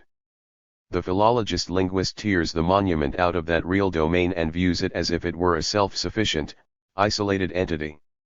He brings to bear on it not an active ideological understanding but a completely passive kind of understanding, in which there is not a flicker of response, as there would be in any authentic kind of understanding. The philologist takes the isolated monument as a document of language and places it in relation with other monuments on the general plane of the language in question. All the methods and categories of linguistic thought were formed in this process of comparing and correlating isolated monologic utterances on the plane of language. The dead language the linguist studies is, of course, an alien language.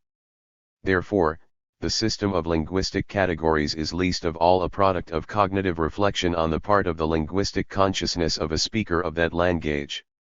Here reflection does not involve a native speaker's feeling for his own language. No, this kind of reflection is that of a mind striking out into, breaking trails through, the unfamiliar world of an alien language. Inevitably, the philologist-linguist's passive understanding is projected onto the very monument he is studying from the language point of view, as if that monument were in fact calculated for just that kind of understanding, as if it had, in fact, been written for the philologist. The result of all this is a fundamentally erroneous theory of understanding that underlies not only the methods of linguistic interpretation of texts but also the whole of European semasiology.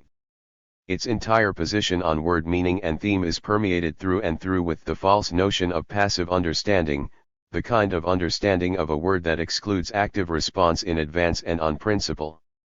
We shall see later that this kind of understanding, with built-in exclusion of response, is not at all in fact the kind of understanding that applies in language speech. The latter kind of understanding inextricably merges with an active position taken apropos of what has been said and is being understood. The characteristic feature of passive understanding is exactly a distinct sense of the identity factor in a linguistic sign, i.e., perception of it as an artifact signal and, in correlation with this, the predominance of the recognition factor. Thus dead, written, alien language is the true description of the language with which linguistic thought has been concerned. The isolated, finished, monologic utterance, divorced from its verbal and actual context and standing open not to any possible sort of active response but to passive understanding on the part of a philologist, that is the ultimate donné and the starting point of linguistic thought. Engendered in the process of mastering a dead, alien language for purposes of scientific investigation, linguistic thought has also served another, not investigatory, but instructional purpose, the purpose not of deciphering a language but of teaching an already deciphered language. Monuments were made over from heuristic documents into a classical model of language for the lecture hall. This second basic task of linguistics is creating the apparatus essential for instruction in a deciphered language, for codifying it, so to speak, in line with the aims of lecture hall transmission, made a substantial imprint on linguistic thinking. Phonetics, grammar, lexicon, the three branches of the system of language, the three organizing centers for linguistic categories, took shape within the channel of these two major tasks of linguistics, the heuristic and the pedagogical. What is a philologist? Despite the vast differences in cultural and historical lineaments from the ancient Hindu priests to the modern European scholar of language, the philologist has always and everywhere been a decipherer of alien, secret scripts and words, and a teacher, a disseminator, of that which has been deciphered and handed down by tradition. The first philologists and the first linguists were always and everywhere priests. History knows no nation whose sacred writings or oral tradition were not to some degree in a language foreign and incomprehensible to the profane. To decipher the mystery of sacred words was the task meant to be carried out by the priest philologists. It was on these grounds that ancient philosophy of language was engendered, the Vedic teaching about the word, the logos of the ancient Greek thinkers, and the biblical philosophy of the word. To understand these philosophems properly, one must not forget for one instant that they were philosophems of the alien word. If some nation had known only its own native tongue, if, for that nation, word had always coincided with native word of that nation's life, if no mysterious, alien word, no word from a foreign tongue, had ever entered its purview, then such a nation would never have created anything resembling these philosophems. 7. It is an astonishing feature, from remotest antiquity to the present day, the philosophy of word and linguistic thought have been built upon specific sensibility to the alien foreign language word and upon those tasks which precisely that kind of word presents to the mind, deciphering and teaching what has been deciphered. The Vedic priest and the contemporary philologist linguist are spellbound and held captive in their thinking about language by one and the same phenomenon, the phenomenon of alien, foreign language word. One is sensible of one's native word in a completely different way, or, to be more precise, one is ordinarily not sensible of one's native word as a word crammed with all those categories that it has generated in linguistic thought and that it generated in the philosophical religious thought of the ancients. Native word is one's kith and kin, we feel about it as we feel about our habitual attire, or, even better, about the atmosphere in which we habitually live and breathe. It contains no mystery, it can become a mystery only in the mouth of others, provided they are hierarchically alien to us in the mouth of the chief, in the mouth of the priests. But in that case, it has already become a word of a different kind, externally changed and removed from the routine of life, taboo for usage in ordinary life, or an archaism of speech, that is, if it had not already been from the start a foreign word in the mouth of a conqueror chief.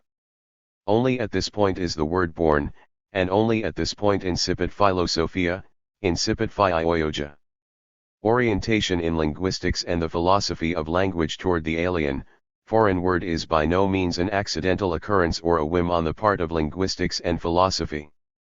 No, that orientation is the expression of the innermost historical role that the alien word has played in the formation of all the historical cultures. It has played that role with respect to all domains of ideological creativity without exception, from the socio-political order to the behavioral code of daily life. Indeed, it was the alien, foreign language word that brought civilization, culture, religion, and political organization, example the role of the Sumerians with respect to the Babylonian Semites, of the Japhites to the Hellenes, of Rome and of Christianity to the barbarian peoples, of Byzantium, the Varangians, the South Slavic tribes to the Eastern Slavs, etc. This grandiose organizing role of the alien word, which always either entered upon the scene with alien force of arms and organization or was found on the scene by the young conqueror nation of an old and once mighty culture and captivated, from its grave, so to speak, the ideological consciousness of the newcomer nation. This role of the alien word led to its coalescence in the depths of the historical consciousness of nations with the idea of authority, the idea of power, the idea of holiness, the idea of truth, and dictated that notions about the word be preeminently oriented toward the alien word. However, the philosophy of language and linguistics never were, and are still not today, objectively aware of the enormous historical role played by the foreign word. No, linguistics is still enslaved by it. Linguistics represents, as it were, the last wave to reach us of the once upon a time fructifying inundation of alien speech, the last residue of its dictatorial and culture-creating role. For this very reason, linguistics, itself the product of foreign word, is far from any proper understanding of the role played by the foreign word in the history of language and linguistic consciousness. On the contrary, Indo-European studies have fashioned categories of understanding for the history of language of a kind that preclude proper evaluation of the role of alien word. Meanwhile, that role, to all appearances, is enormous. The idea of linguistic crossing as the basic factor in the evolution of languages has been definitively advanced by Marx. He also recognized linguistic crossing to be the main factor in the solution of the problem of how language originated. Crossing in general, as a factor in the emergence of different language species and even types of language, being the source for the formation of new species, has been observed and traced throughout all the Japhetic languages, and this must be considered one of the most momentous achievements of Japhetic linguistics. The point is that no primogene of sound language, no single tribal language exists or, as we shall see, existed or could have existed.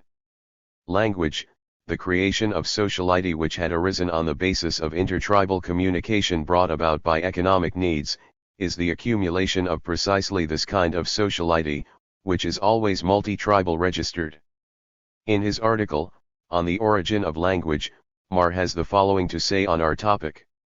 In short, the approach to this or that language in terms of so-called national culture, as the mass, native language of an entire population, is unscientific and unrealistic. The ecumenical, classless national language remains a fiction. But that is not the half of it.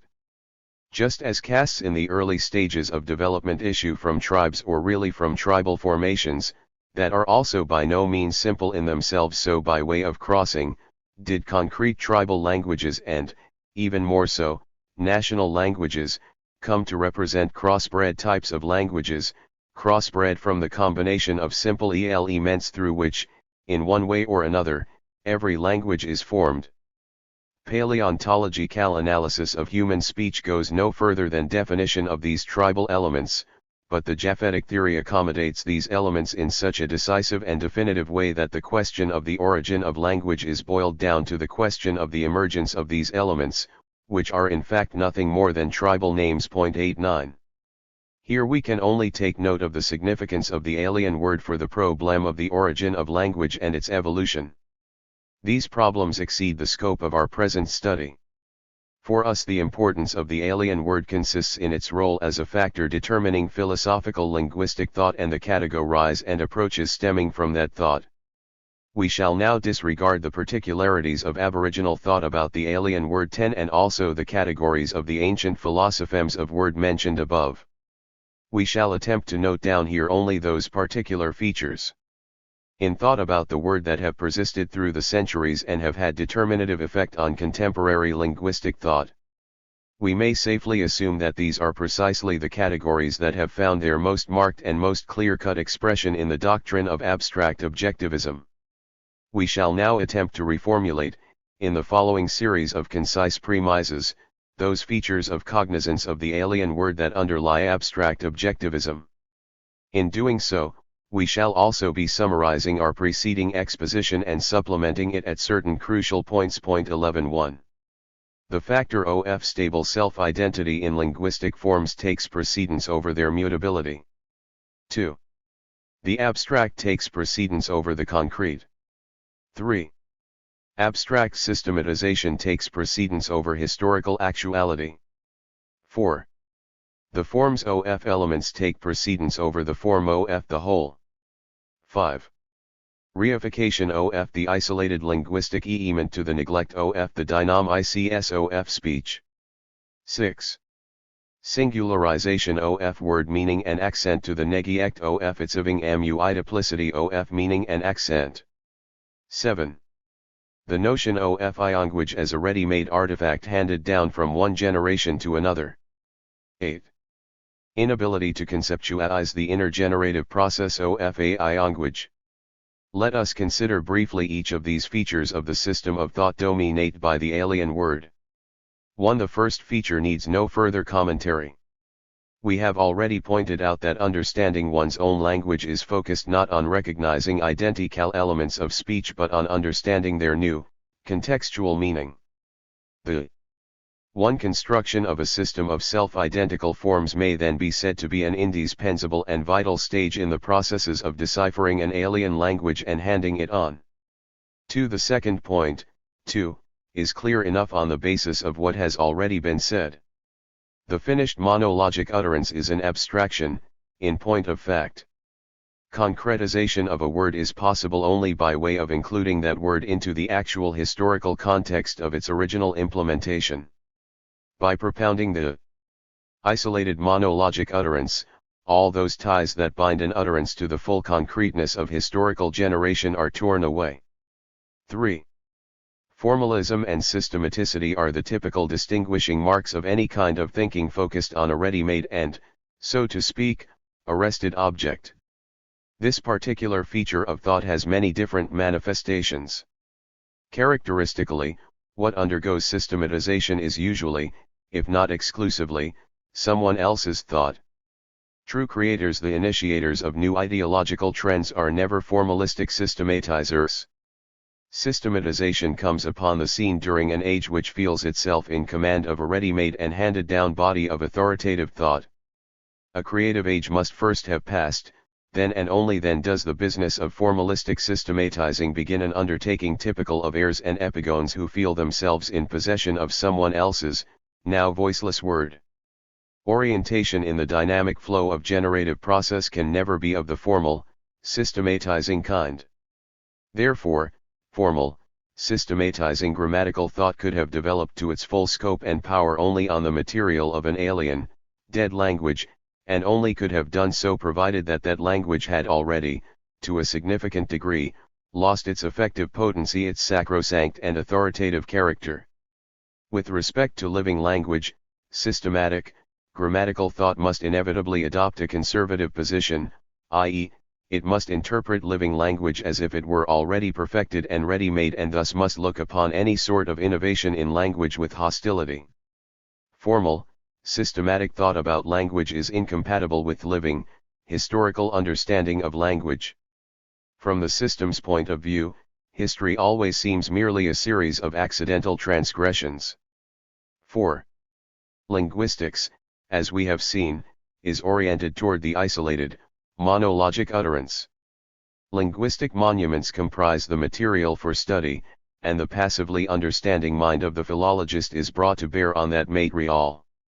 Thus all the work goes on within the bounds of some given utterance.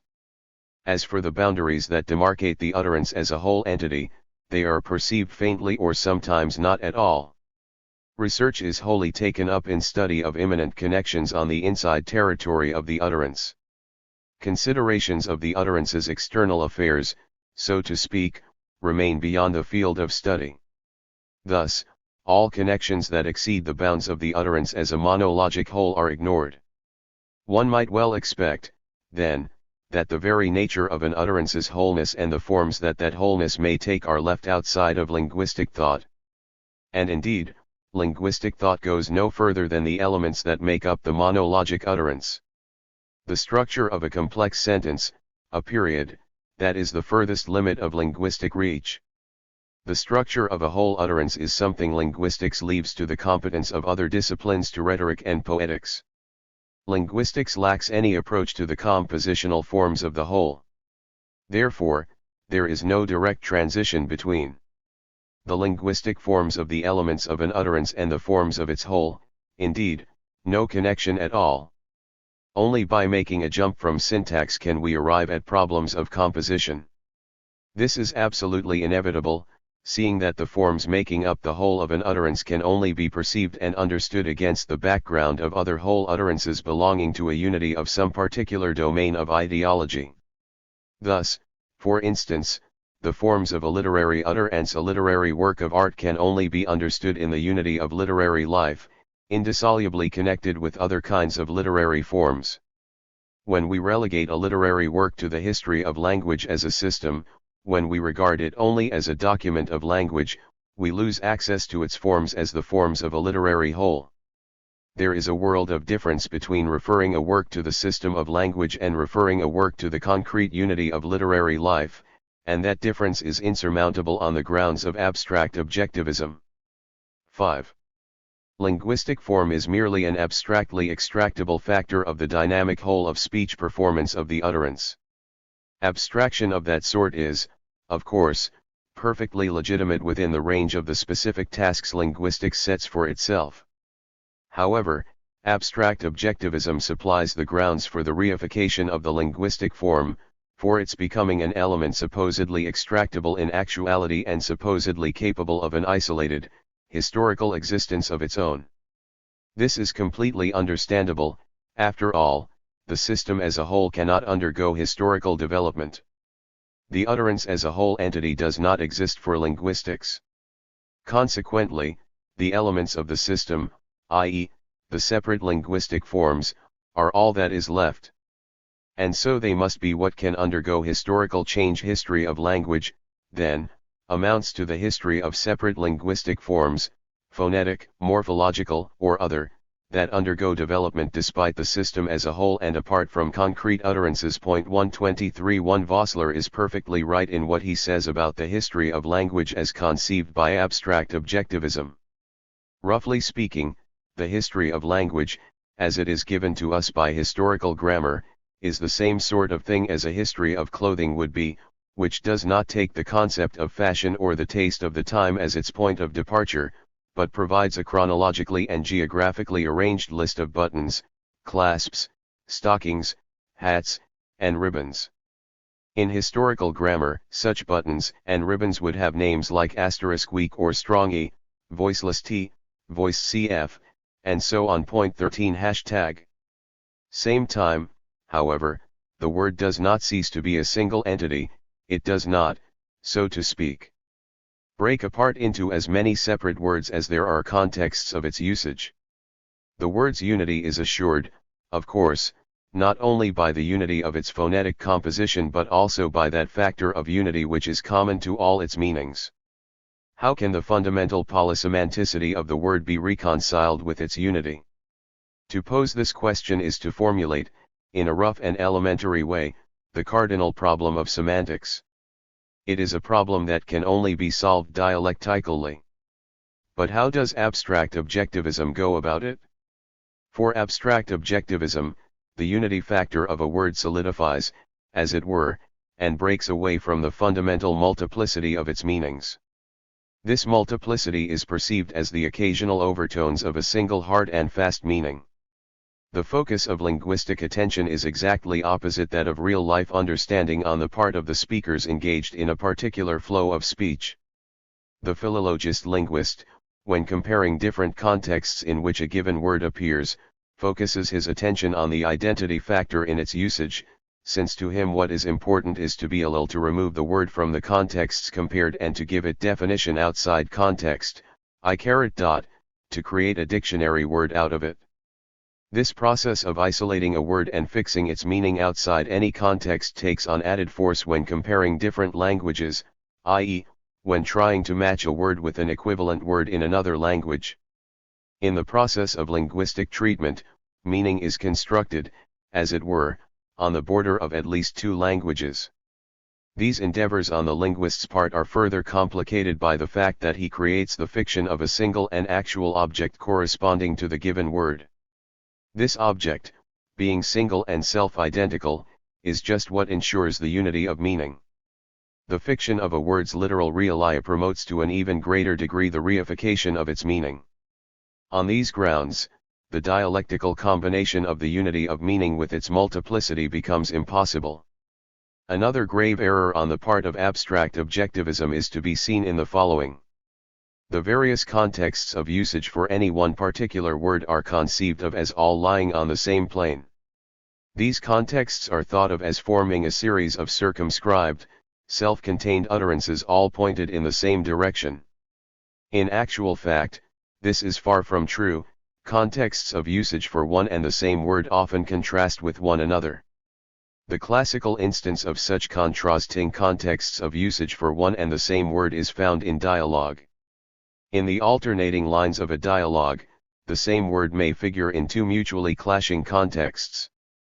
Of course, dialogue is only the most graphic and obvious instance of varidirectional contexts. Actually, any real utterance, in one way or another or to one degree or another, makes a statement of agreement with or a negation of something. Contexts do not stand side by side in a row, as if unaware of one another, but are in a state of constant tension, or incessant interaction and conflict. The change of a word's evaluative accent in different contexts is totally ignored by linguistics and has no reflection in its doctrine on the unity of meaning.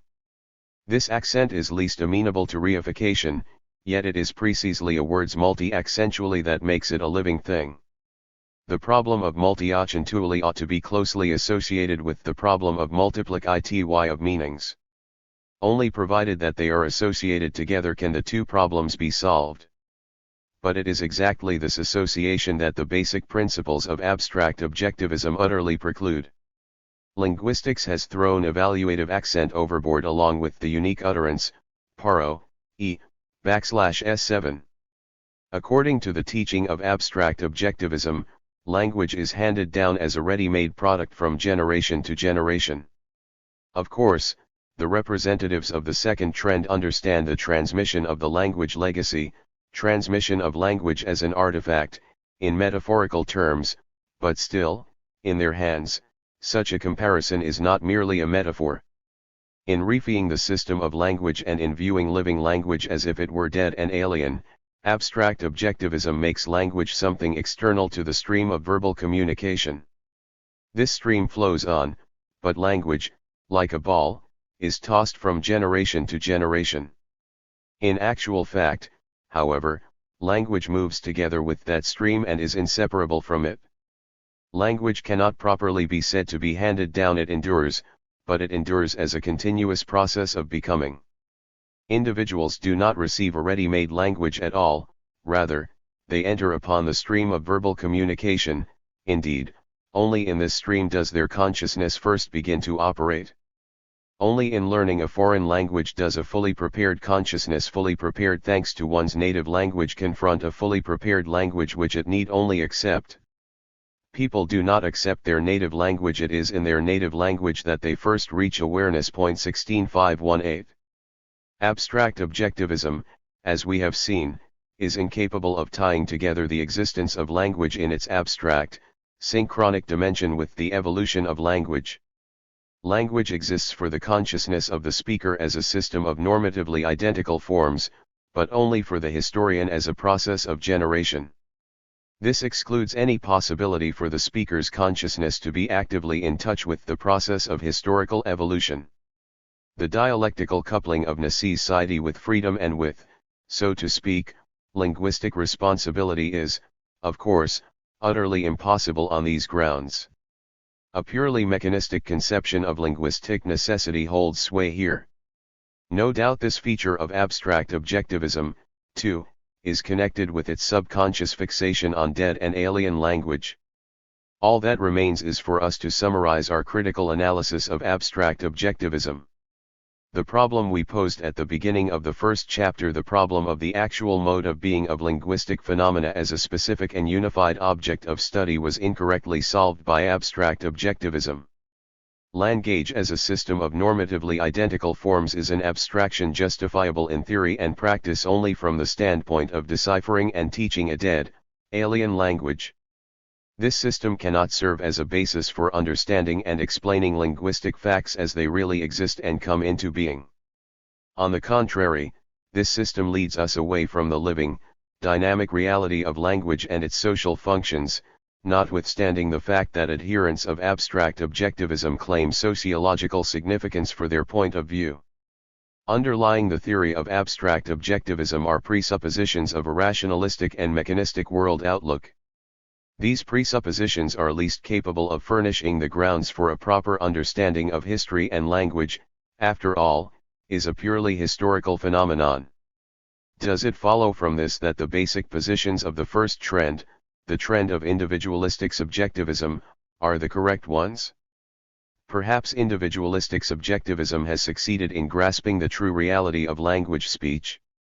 Or perhaps the truth lies somewhere in the middle, representing a compromise between the first and second trends, between the theses of individualistic subjectivism and the antitheses of abstract objectivism. We believe that in this instance, as everywhere else, the truth is not to be found in the golden mean and is not a matter of compromise between thesis and antithesis, but lies over and beyond them, constituting a negation of both thesis and antithesis alike, i.e., constituting a dialectical synthesis. The theses of the first trend also do not hold up under critical examination, as we shall see in the next chapter. Let us at this point direct attention to the following: abstract objectivism, by taking the system of language and regarding it as the entire crux of linguistic phenomena, rejected the speech act, the utterance, as something individual. As we said once before, herein lies the proton pseudos of abstract objectivism. For individualistic subjectivism, the entire crux of the matter is just exactly the speech act, the utterance. However, individualistic subjectivism likewise defines this act as something individual and therefore endeavors to explain it in terms of the individual psychic life of the speaker. Herein lies its proton pseudos. In point of fact, the speech act, or, more accurately, its product, the utterance, cannot under any circumstances be considered an individual phenomenon in the precise meaning of the word, and cannot be explained in terms of the individual psychological or psychophysiological conditions of the speaker. The utterance is a social phenomenon. It shall be our concern to substantiate this thesis in the next chapter. Chapter 3. Verbal Interaction. Individualistic Subjectivism and its Theory of Expression. Criticism of the theory of expression. The socio-iagic structure of experience and expression. The problem of behavioral ideology. The utterance as the basic unit in the generative process of speech. Approaches to the solution of the problem of the actual mode of existence of language. The utterance as a whole entity and its forms. The second trend of thought in the philosophy of language was associated, as we saw, with rationalism and neoclassicism. The first trend, individualistic subjectivism, is associated with Romanticism. Romanticism, to a considerable degree, was a reaction against the alien word and the categories of thought promoted by the alien word.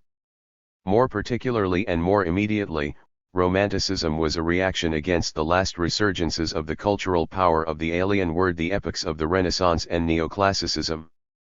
The Romanticists were the first philologists of native language, the first to attempt a radical restructuring of linguistic thought.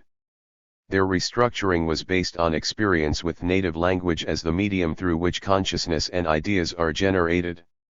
True, the Romanticists remained philologists in the strict sense of the word. It was, of course, beyond their power to restructure a mode of thinking about language that had taken shape and had been sustained over the course of centuries. Nevertheless, new categories were introduced into that thinking, and these new categories were precisely what gave the first trend its specific characteristics. Symptomatically, even recent representatives of individualistic subjectivism have been specialists in modern languages, chiefly the Romance languages, Vossler, Leo Spitzer, Lorch, Atai. However, individualistic subjectivism also took the monologic utterance as the ultimate reality and the point of departure for its thinking about language. To be sure, it did not approach the monologic utterance from the viewpoint of the passively understanding philologist, but, rather, approached it from within, from the viewpoint of the person speaking and expressing himself. What does the monologic utterance amount to, then, in the view of individualistic subjectivism? we have seen that it is a purely individual act, the Expression of an individual consciousness, its ambitions, intentions, creative impulses, tastes, and so on. The category of expression for individualistic subjectivism is the highest and broadest category under which the speech act, the utterance, may be subsumed. But what is expression? Its simplest, rough definition is, something which, having in some way taken shape and definition in the psyche of an individual, is outwardly objectified for others with the help of external signs of some kind.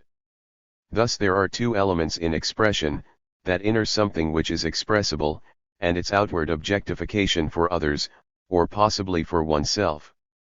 Any theory of expression, however complex or subtle a form it may take, inevitably presupposes these two elements. The whole event of expression is played out between them. Consequently, any theory of expression inevitably presupposes that the expressible is something that can somehow take shape and exist apart from expression, that it exists first in one form and then switches to another form. This would have to be the case, otherwise, if the expressible were to exist from the very start in the form of expression, with quantitative transition between the two elements, in the sense of clarification, differentiation, and the like, the whole theory of expression would collapse. The theory of Expression inevitably presupposes a certain dualism between the inner and outer elements and the explicit primacy of the former, since each act of objectification, expression, goes from inside out.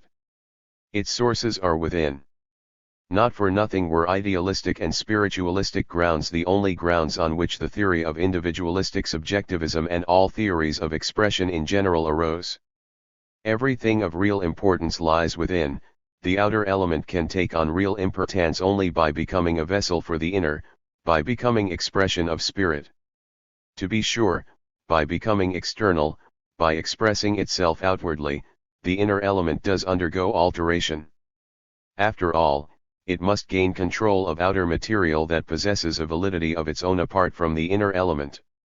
In this process of gaining control, of mastering outer material and making it over into a compliant medium of expression, the experiential, expressible element itself undergoes alteration and is forced to make a certain compromise.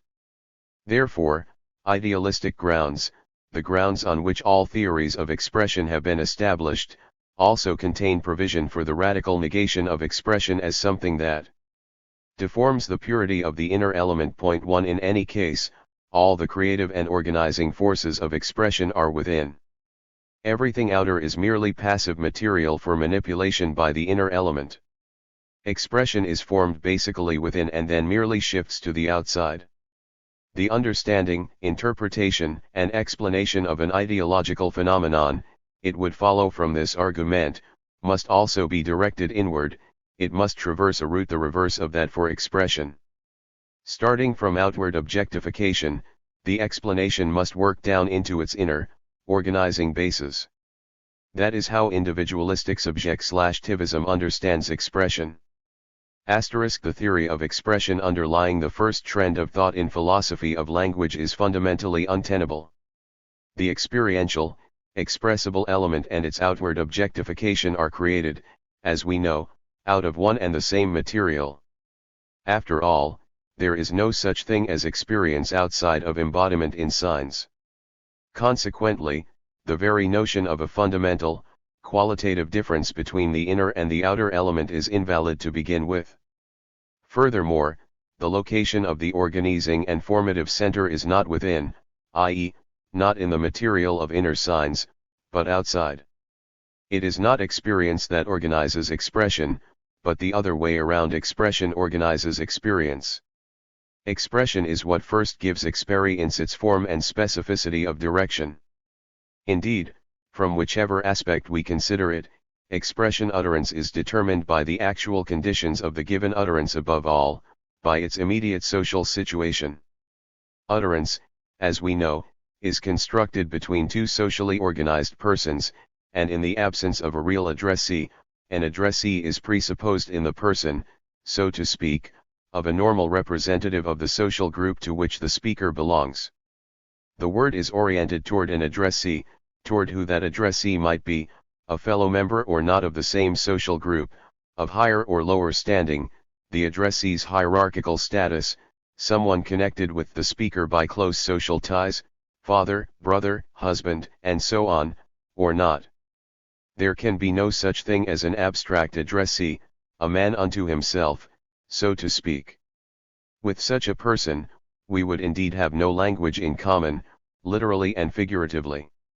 Even though we sometimes have pretensions to experiencing and saying things by et or by, actually, of course, we envision this world at large through the prism of the concrete social milieu surrounding us. In the majority of cases, we presuppose a certain typical and stabilized social purview toward which the ideological creativity of our own social group and time is oriented. I.e., we assume as our addressee a contemporary of our literature, our science, our moral and legal codes. Each person's inner world and thought has its stabilized social audience that comprises the environment in which reasons, motives, values, and so on are fashioned. The more cultured a person, the more closely his inner audience will approximate the normal audience of ideological creativity, but, in any case, specific class and specific era are limits that the ideal of addressee cannot go beyond. Orientation of the word toward the addressee has an extremely high significance. In point of fact, word is a two-sided act. It is determined equally by whose word it is and for whom it is meant. As word, it is precisely the product of the reciprocal relationship between speaker and listener, addressor and addressee. Each and every word expresses the one in relation to the other. I give myself verbal shape from another's point of view, ultimately, from the point of view of the community to which I belong. A word is a bridge thrown between myself and another. If one end of the bridge depends on me, then the other depends on my addressee. A word is territory shared by both addressor and addressee, by the speaker and his interlocutor. But what does being the speaker mean? Even if a word is not entirely his, constituting, as it were, the border zone between himself and his addressee still, it does in part belong to him. There is one instance of the situation wherein the speaker is the undoubted possessor of the word and to which, in this instance, he has full rights. This instance is the physiological act of implementing the word. But insofar as the act is taken in purely physiological terms, the category of possession does not apply. If, instead of the physiological act of implementing sound, we take the implementation of word as sign, then the question of proprietorship becomes extremely complicated. Aside from the fact that word as sign is a borrowing on the speaker's part from the social stock of available signs, the very individual manipulation of this social sign in a concrete utterance is wholly determined by social relations. The stylistic individualization of an utterance that the Vosselwrights speak about represents a reflection of social interrelationships that constitute the atmosphere in which an utterance is formed. The immediate social situation and the broader social milieu wholly determine from within, so to speak, the structure of an utterance. Indeed, take whatever kind of utterance we will, even the kind of utterance that is not a referential message, communication in the narrow sense, but the verbal expression of some need, for instance, hunger, we may be certain that it is socially oriented in its entirety. Above all, it is determined immediately and directly by the participants of the speech event, both explicit and implicit participants, in connection with a specific situation. That situation shapes the utterance, dictating that it sound one way and not another, like a demand or request, insistence on one's rights or a plea for mercy, in a style flowery or plain, in a confident or hesitant manner, and so on. The immediate social situation and its immediate social participants determine the occasional form and style of an utterance. The deeper layers of its structure are determined by more sustained and more basic social connections with which the speaker is in contact. Even if we were to take an utterance still in process of generation in the soul, it would not change the essence of the matter, since the structure of experience is just as social as is the structure of its outward objectification. The degree to which an experience is perceptible, distinct, and formulated is directly proportional to the degree to which it is socially oriented. In fact, not even the simplest, dimmest apprehension of a feeling, say, the feeling of hunger not outwardly expressed can dispense with some kind of ideological form. Any apprehension, after all, must have inner speech, inner intonation, and the rudiments of inner style. One can apprehend one's hunger apologetically, irritably, angrily, indignantly, etc. We have indicated, of course, only the grosser, more egregious directions that inner intonation may take. Actually, there is an extremely subtle and complex set of possibilities for intoning an experience. Outward expression in most cases only continues and makes more distinct the direction already taken by inner speech and the intonation already embedded in it. Which way the intoning of the inner sensation of hunger will go depends upon the hungry person's general social standing as well as upon the immediate circumstances of the experience. These are, after all, the circumstances that determine in what evaluative context, within what social purview, the experience of hunger will be apprehended. The immediate social context will determine possible addressees, friends, or foes, toward whom the consciousness and the experience of hunger will be oriented, whether it will involve dissatisfaction with cruel nature, with oneself, with society, with a specific group within society, with a specific person, and so on. Of course, various degrees of perceptibility, distinctiveness, and differentiation in the social orientation of an experience are possible, but without some kind of evaluative social orientation there is no experience. Even the cry of a nursing infant is oriented toward its mother. There is the possibility that the experience of hunger may take on political coloring, in which case its structure will be determined along the lines of a potential political appeal or a reason for political agitation. It may be apprehended as a form of protest, and so on. With regard to the potential, and sometimes even distinctly sensed, addressee, a distinction can be made between two poles, two extremes between which an experience can be apprehended and ideologically structured, tending now toward the one, now toward the other. Let us label these two extremes the L experience and the LP experience. The L experience actually tends toward extermination. The nearer it approaches its extreme limit, the more it loses its ideological structuredness and, hence, its apprehensible quality, reverting to the physiological reaction of the animal. In its course toward this extreme, the experience relinquishes all its potentialities, all outcroppings of social orientation, and, therefore, also loses its verbal delineation. Single experiences or whole groups of experiences can approach this extreme, relinquishing, in doing so, their ideological clarity and structuredness and testifying to the inability of the consciousness to strike social roots. Point 2. The we experience is not by any means a nebulous herd experience, it is differentiated. Moreover, ideological differentiation, the growth of consciousness, is in direct proportion to the firmness and reliability of the social orientation. The stronger, the more organized, the more differentiated the collective in which an individual orients himself, the more vivid and complex his inner world will be. The we experience allows of different degrees and different types of ideological structuring.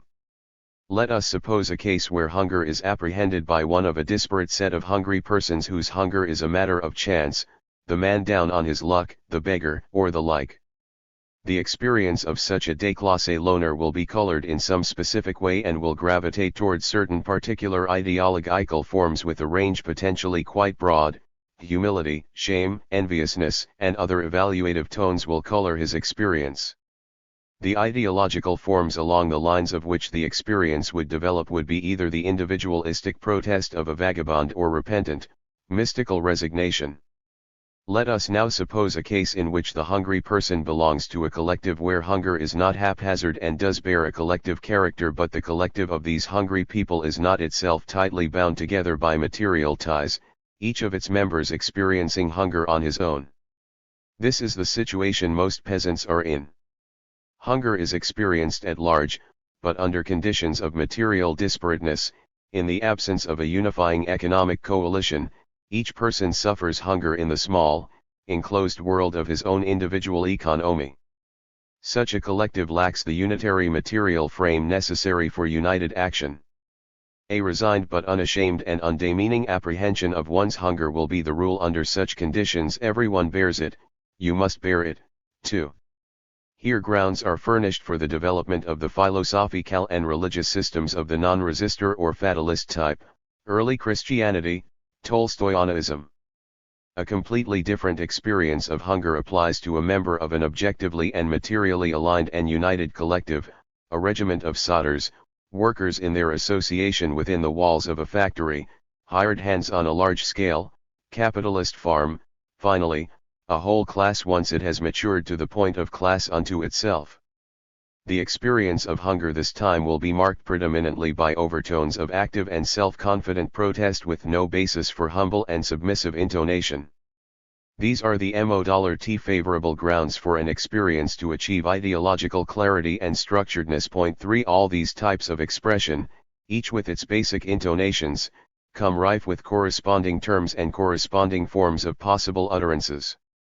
The social situation in all cases determines which term, which metaphor, and which form may develop in an utterance expressing hunger out of the particular intonational bearings of the experience. A special kind of character marks the individualistic self-experience. It does not belong to the experience in the strict sense of the term as defined above. The individualistic experience is fully differentiated and structured. Individualism is a special ideological form of the we experience of the bourgeois class. There is also an analogous type of individualistic self-experience for the feudal aristocratic class. The individualistic type of experience derives from a steadfast and confident social orientation. Individualistic confidence in oneself, one's sense of personal value, is drawn not from within, not from the depths of one's personality, but from the outside world. It is the ideological interpretation of one's social recognizance and tenability by rights, and of the objective security and tenability provided by the whole social order, of one's individual livelihood. The structure of the conscious, individual personality is just as social a structure as is the collective type of experience. It is a particular kind of interpretation, projected into the individual soul, of a complex and sustained socio-economic situation. But there resides in this type of individualistic we experience, and also in the very order to which it corresponds, an inner contradiction that sooner or later will demolish its ideological structuredness. An analogous structure is presented in solitary self-experience, the ability and strength to stand alone in one's rectitude, a type cultivated by Romain Rolland and, to some extent, by Tolstoy. The pride involved in this solitude also depends upon we. It is a variant of the we experience characteristic of the modern-day West European intelligentsia. Tolstoy's remarks about there being different kinds of thinking for oneself and for the public merely juxtapose two different conceptions of public. Tolstoy's for oneself actually signifies only another social conception of addressee peculiar to himself. There is no such thing as thinking outside orientation toward possible expression and, hence, outside the social orientation of that expression and of the thinking involved. Thus the personality of the speaker, taken from within, so to speak, turns out to be wholly a product of social interrelations. Not only its outward expression but also its inner experience are social territory. Consequently, the whole route between inner experience, the expressible, and its outward objectification, the utterance, lies entirely across social territory. When an experience reaches the stage of actualization in a full-fledged utterance, its social orientation acquires added complexity by focusing on the immediate social circumstances of discourse and, above all, upon actual addressees. Our analysis casts a new light upon the problem of consciousness and ideology that we examined earlier.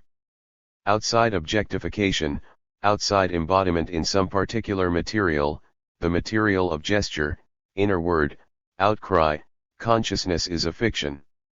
It is an improper ideological construct created by way of abstraction from the concrete facts of social expression.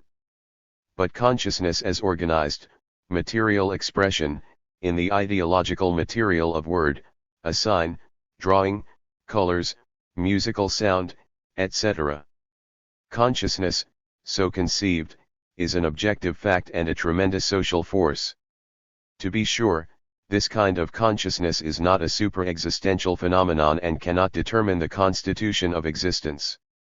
It itself is part of existence and one of its forces, and for that reason it possesses efficacy and plays a role in the arena of existence. Consciousness, while still inside a conscious person's head as inner-word embryo of expression, is as yet too tiny a piece of existence, and the scope of its activity is also as yet too small. But once it passes through all the stages of social objectification and enters into the power system of science, art, ethics, or law, it becomes a real force, capable even of exerting in turn an influence on the economic basis of social life. To be sure, this force of consciousness is incarnated in specific social organizations, geared into steadfast ideological modes of expression, science, art, and so on, but even in the original, vague form of glimmering thought and experience, it had already constituted a social event on a small scale and was not an inner act on the part of the individual. From the very start experience is set toward fully actualized outward Expression and, from the very start, tends in that direction. The expression of an experience may be realized or it may be held back, inhibited. In the latter case, the experience is inhibited expression. We shall not go into the extremely complex problem of the causes and conditions of inhibition. Realized expression, in its turn, exerts a powerful, reverse influence on experience. It begins to tie inner life together, giving it more definite and lasting expression. This reverse influence by structured and stabilized expression on experience, i.e., inner expression, has tremendous importance and must always be taken into account. The claim can be made that it is a matter not so much of Expression accommodating itself to our inner world but rather of our inner world accommodating itself to the potentialities of our expression, its possible routes and directions. To distinguish it from the established systems of ideology, the systems of art, ethics, law, etc., we shall use the term behavioral ideology for the whole aggregate of life experiences and the outward expressions directly connected with it. Behavioral ideology is that atmosphere of unsystematized and unfixed inner and outer speech which endows our every instance of behavior and action and our every conscious state with meaning. Considering the sociological nature of the structure of expression and experience, we may say that behavioral ideology in our conception corresponds basically to what is termed social psychology in Marxist literature. In the present context, we should prefer to avoid the word psychology, since we are concerned exclusively with the content of the psyche and the consciousness. That content is ideological through and through, determined not by individual, organismic, biological or physiological factors, but by factors of a purely sociological character. The individual, organismic factor is completely irrelevant to an understanding of the basic creative and living lineaments of the content of consciousness. The established ideological systems of social ethics, science, art, and religion are crystallizations of behavioral ideology, and these crystallizations, in turn, exert a powerful influence back upon behavioral ideology, normally setting its tone. At the same time, however, these already formalized ideological products constantly maintain the most vital organic contact with behavioral ideology and draw sustenance from it, otherwise, without that contact, they would be dead, just as any literary work or cognitive idea is dead without living, evaluative perception of it. Now, this ideological perception, for which alone any ideological piece of work can and does exist, is carried out in the language of behavioral ideology. Behavioral ideology draws the work into some particular social situation. The work combines with the whole content of the consciousness of those who perceive it and derives its apperceptive values only in the context of that consciousness. It is interpreted in the spirit of the particular content of consciousness, the consciousness of the perceiver, and is illuminated by it anew. This is what constitutes the vitality of an ideological production. In each period of its historical existence, a work must enter into close association with the changing behavioral ideology, become permeated with it, and draw new sustenance from it. Only to the degree that a work can enter into that kind of integral, organic association with the behavioral ideology of a given period is it viable for that period, and of course, for a given social group. Outside its connection with behavioral ideology it ceases to exist, since it ceases to be experienced as something ideologically meaningful. We must distinguish several different strata in behavioral ideology. These strata are defined by the social scale on which experience and expression are measured, or by the social forces with respect to which they must directly orient themselves. The purview in which an experience or expression comes into being may, as we know, vary in scope. The world of an experience may be narrow and dim, its social orientation may be haphazard and ephemeral and characteristic only for some adventitious and loose coalition of a small number of persons. Of course, even these erratic experiences are ideological and sociological, but their position lies on the borders of the normal and the pathological. Such an experience will remain an isolated fact in the psychological life of the person exposed to it. It will not take firm root and will not receive differentiated and full-fledged expression. Indeed, if it lacks a socially grounded and stable audience, where could it possibly find basis for its differentiation and finalization? Even less likely would such an adventitious experience be set down, in writing or even more so in print. Experiences of that kind, experiences born of a momentary and accidental state of affairs, have, of course, no chance of further social impact or efficacy. The lowest, most fluid, and quickly changing stratum of behavioral ideology consists of experiences of that kind. To this stratum, consequently, belong all those vague and undeveloped experiences, thoughts, and idle, accidental words that flash across our minds. They are all of them cases of miscarriages of social orientations, novels without heroes, performances without audiences. They lack any sort of logic or unity. The sociological regulatedness in these ideological scraps is extremely difficult to detect. In this lowest stratum of behavioral ideology only statistical regularity is detectable. Given a huge quantity of products of this sort, the outlines of socio-economic regulatedness could be revealed. Needless to say, it would be a practical impossibility to descry in any one such accidental experience or expression its socio-economic premises. The upper strata of behavioral ideology, the ones directly linked with ideological systems, are more vital, more serious, and bear a creative character.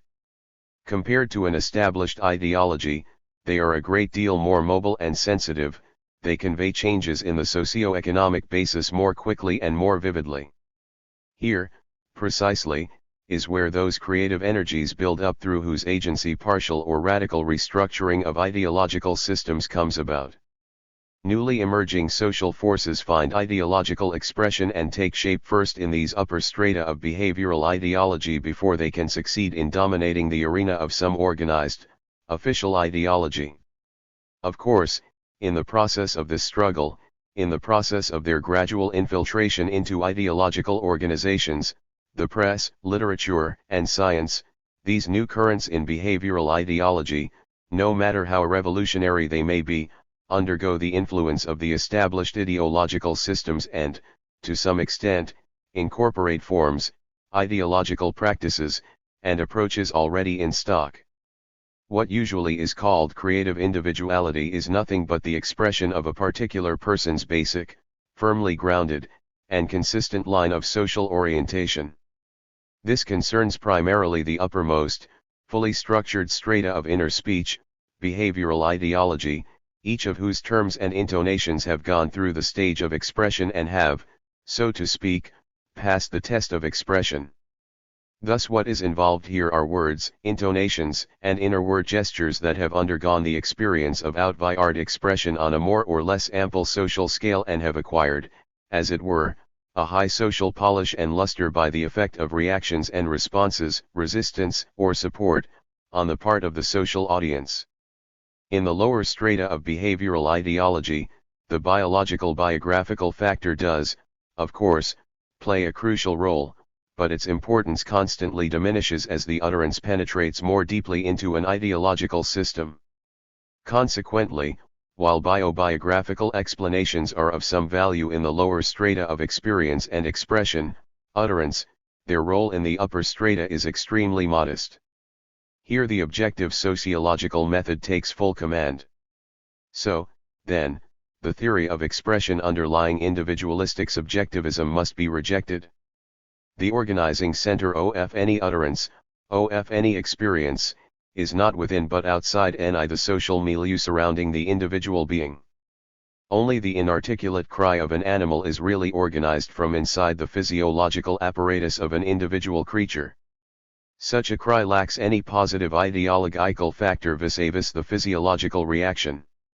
Yet, even the most primitive human utterance produced by the individual organism is, from the point of view of its content, import, and meaning, organized outside the organism, in the extra-organismic conditions of the social milieu. Utterance as such is wholly a product of social interaction, both of the immediate sort as determined by the circumstances of the discourse, and of the more general kind, as determined by the whole aggregate of conditions under which any given community of speakers operates.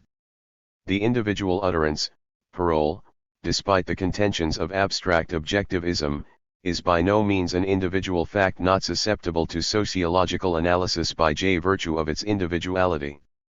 Indeed, if this were so, neither the sum total of these individual acts nor any abstract features common to all such individual acts, the normatively identical forms, could possibly engender a social product. Individualistic subjectivism is correct in that individual utterances are what constitute the actual, concrete reality of language, and in that they do have creative value in language. But individualistic subjectivism is wrong in ignoring and failing to understand the social nature of the utterance and in attempting to derive the utterance from the speaker's inner world as an expression of that inner world. The structure of the utterance and of the very experience being expressed is a social structure. The stylistic shaping of an utterance is shaping of a social kind, and the very verbal stream of utterances, which is what the reality of language actually amounts to, is a social stream. Each drop of that stream is social and the entire dynamics of its generation is social. Individualistic subjectivism is also completely correct in that linguistic form and its ideological impletion dire not severable. Each and every word is ideological and each and every application of language involves ideological change. But individualistic subjectivism is wrong insofar as it also derives this ideological impletion of the word from the conditions of the individu u2 Individualistic subjectivism is wrong in taking the monologic utterance, just as abstract objectivism does, as its basic point of departure. Certain Vosselrites, it is true, have begun to consider the problem of dialogue and so to approach a more correct understanding of verbal interaction. Highly symptomatic in this regard is one of Leo Spitzer's books we have already cited, his Italienische Umgangssprache, a book that attempts to analyze the forms of Italian conversational language in close connection with the conditions of discourse and above all with the issue of the addressee. Point 4. However, Leo Spitzer utilizes a descriptive psychological method. He does not draw from his analysis the fundamentally s-ciotdglht angle 5krh it suggests. For the Vosselrites, therefore, the genokuoikik utteren and till remains the jasic jasa. The problem of verbal interaction has been posed clearly and distinctly by Otto Dietrich. Point 5. He proceeds by way of subjecting to criticism the theory of utterance as expression.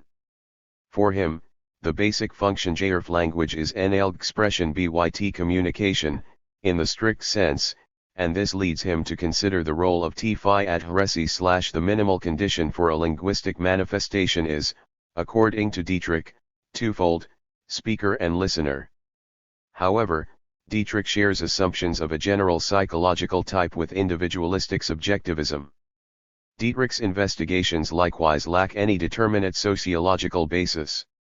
Now we are in a position to answer the question we posed at the end of the first chapter of this section of our study. The actual reality of language speech is not the abstract system of linguistic forms, not the isolated monologic utterance, and not the psychophysiologic act of its implementation, but the social event of verba.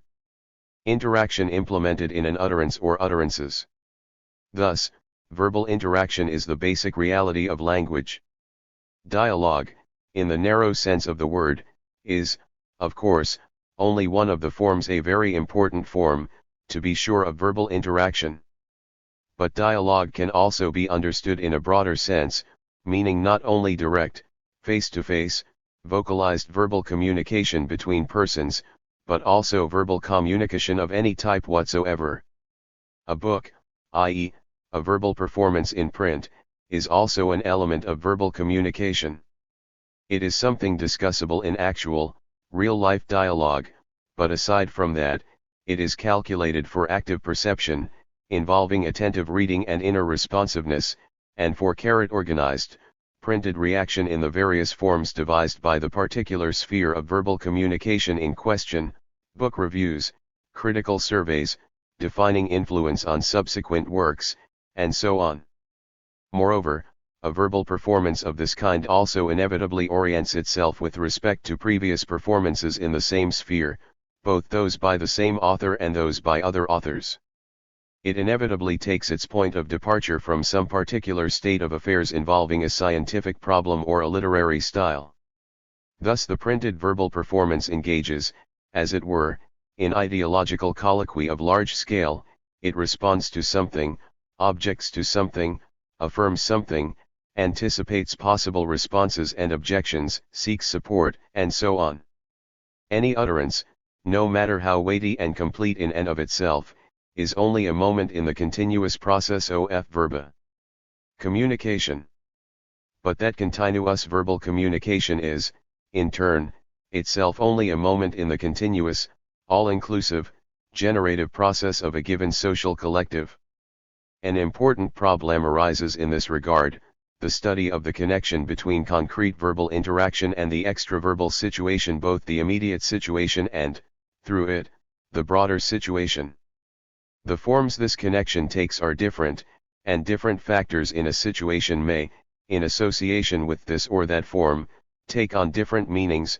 For instance, these connections differ with the different factors of situation in literary or in scientific communication.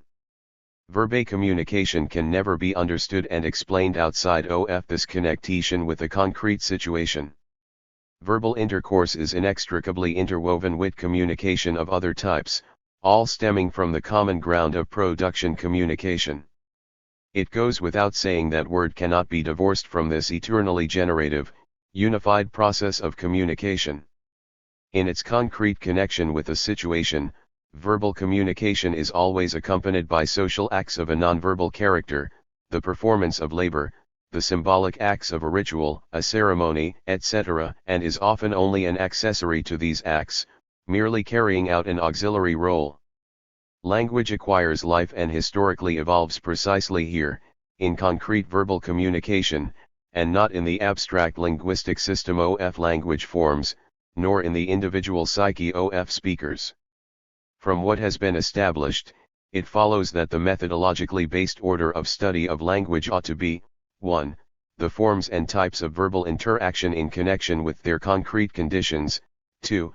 Forms of particular utterances, of particular speech performances, as elements of a closely linked interaction, i.e., the genres of speech performance in human behavior and ideological creativity as determined by verbal interaction; 3. A re-examination, on this new basis, of language forms in their usual linguistic presentation. This is the order that the actual generative process of language follows. A social intercourse is generated, stemming from the basis, /7 et verba. Communication and interaction are generated, and in the latter, forms of speech performances are generated. Finally, this generative process is reflected in the change of language forms. One thing that emerges from all that has been said is the extreme importance of the problem of the forms of an utterance as a whole. We have already pointed out that contemporary linguistics lacks any approach to the utterance itself. Its analysis goes no further than the elements that constitute an utterance. Meanwhile, utterances are the real units that make up the stream of language speech. What is necessary in order to study the forms of this real unit is precisely that it not be isolated from the historical stream of utterances. As a whole entity, the utterance is implemented only in the stream of verbal intercourse. The whole is, after all, defined by its boundaries, and these boundaries run along the line of contact between a given utterance and the extraverbal and verbal, i.e., made up of other utterances, milieu. The first and last words, the beginning and end points of real-life utterance, that is what already constitutes the problem of the whole. The process of speech, broadly understood as the process of inner and outer verbal life, goes on continuously. It knows neither beginning nor end. The outwardly actualized utterance is an island rising from the boundless sea of inner speech. The dimensions and forms of this island are determined by the particular situation of the utterance and its audience. Situation and audience make inner speech undergo actualization into some kind of specific outer expression that is directly included into an unverbalized behavioral context, and in that context is amplified by actions, behavior, or verbal responses of other participants of the utterance. The full-fledged question, exclamation, command, request, these are the most typical forms of wholes in behavioral utterances. All of them, especially the command and request, require an extraverbal complement and, indeed, an extraverbal commencement. The very type of structure these little behavioral genres will achieve is determined by the effect of its coming up against the extraverbal milieu and against another word, i.e., the words of other people. Thus, the form a command will take is determined by the obstacles it may encounter, the degree of submissiveness expected, and so on. The structure of the genre in these instances will be in accord with the accidental and unique features of behavioral situations. Only when social custom and circumstances have fixed and stabilized certain forms in behavioral interchange to some appreciable degree, can one speak of specific types of structure in genres of behavioral speech. So, for instance, an entirely special type of structure has been worked out for the genre of the light and casual causerie of the drawing room, where everyone feels at home and where the basic differentiation within the gathering, the audience, is that between men and women. Here we find devised special forms of insinuation, half-sayings, allusions to little tales of an intentionally non-serious character, and so on. Different type of structure is worked out in the case of conversation between husband and wife, brother and sister, etc. In the case where a random assortment of people gathers while waiting in a line or conducting some business, statements and exchanges of words will start and finish and be constructed in another, completely different way.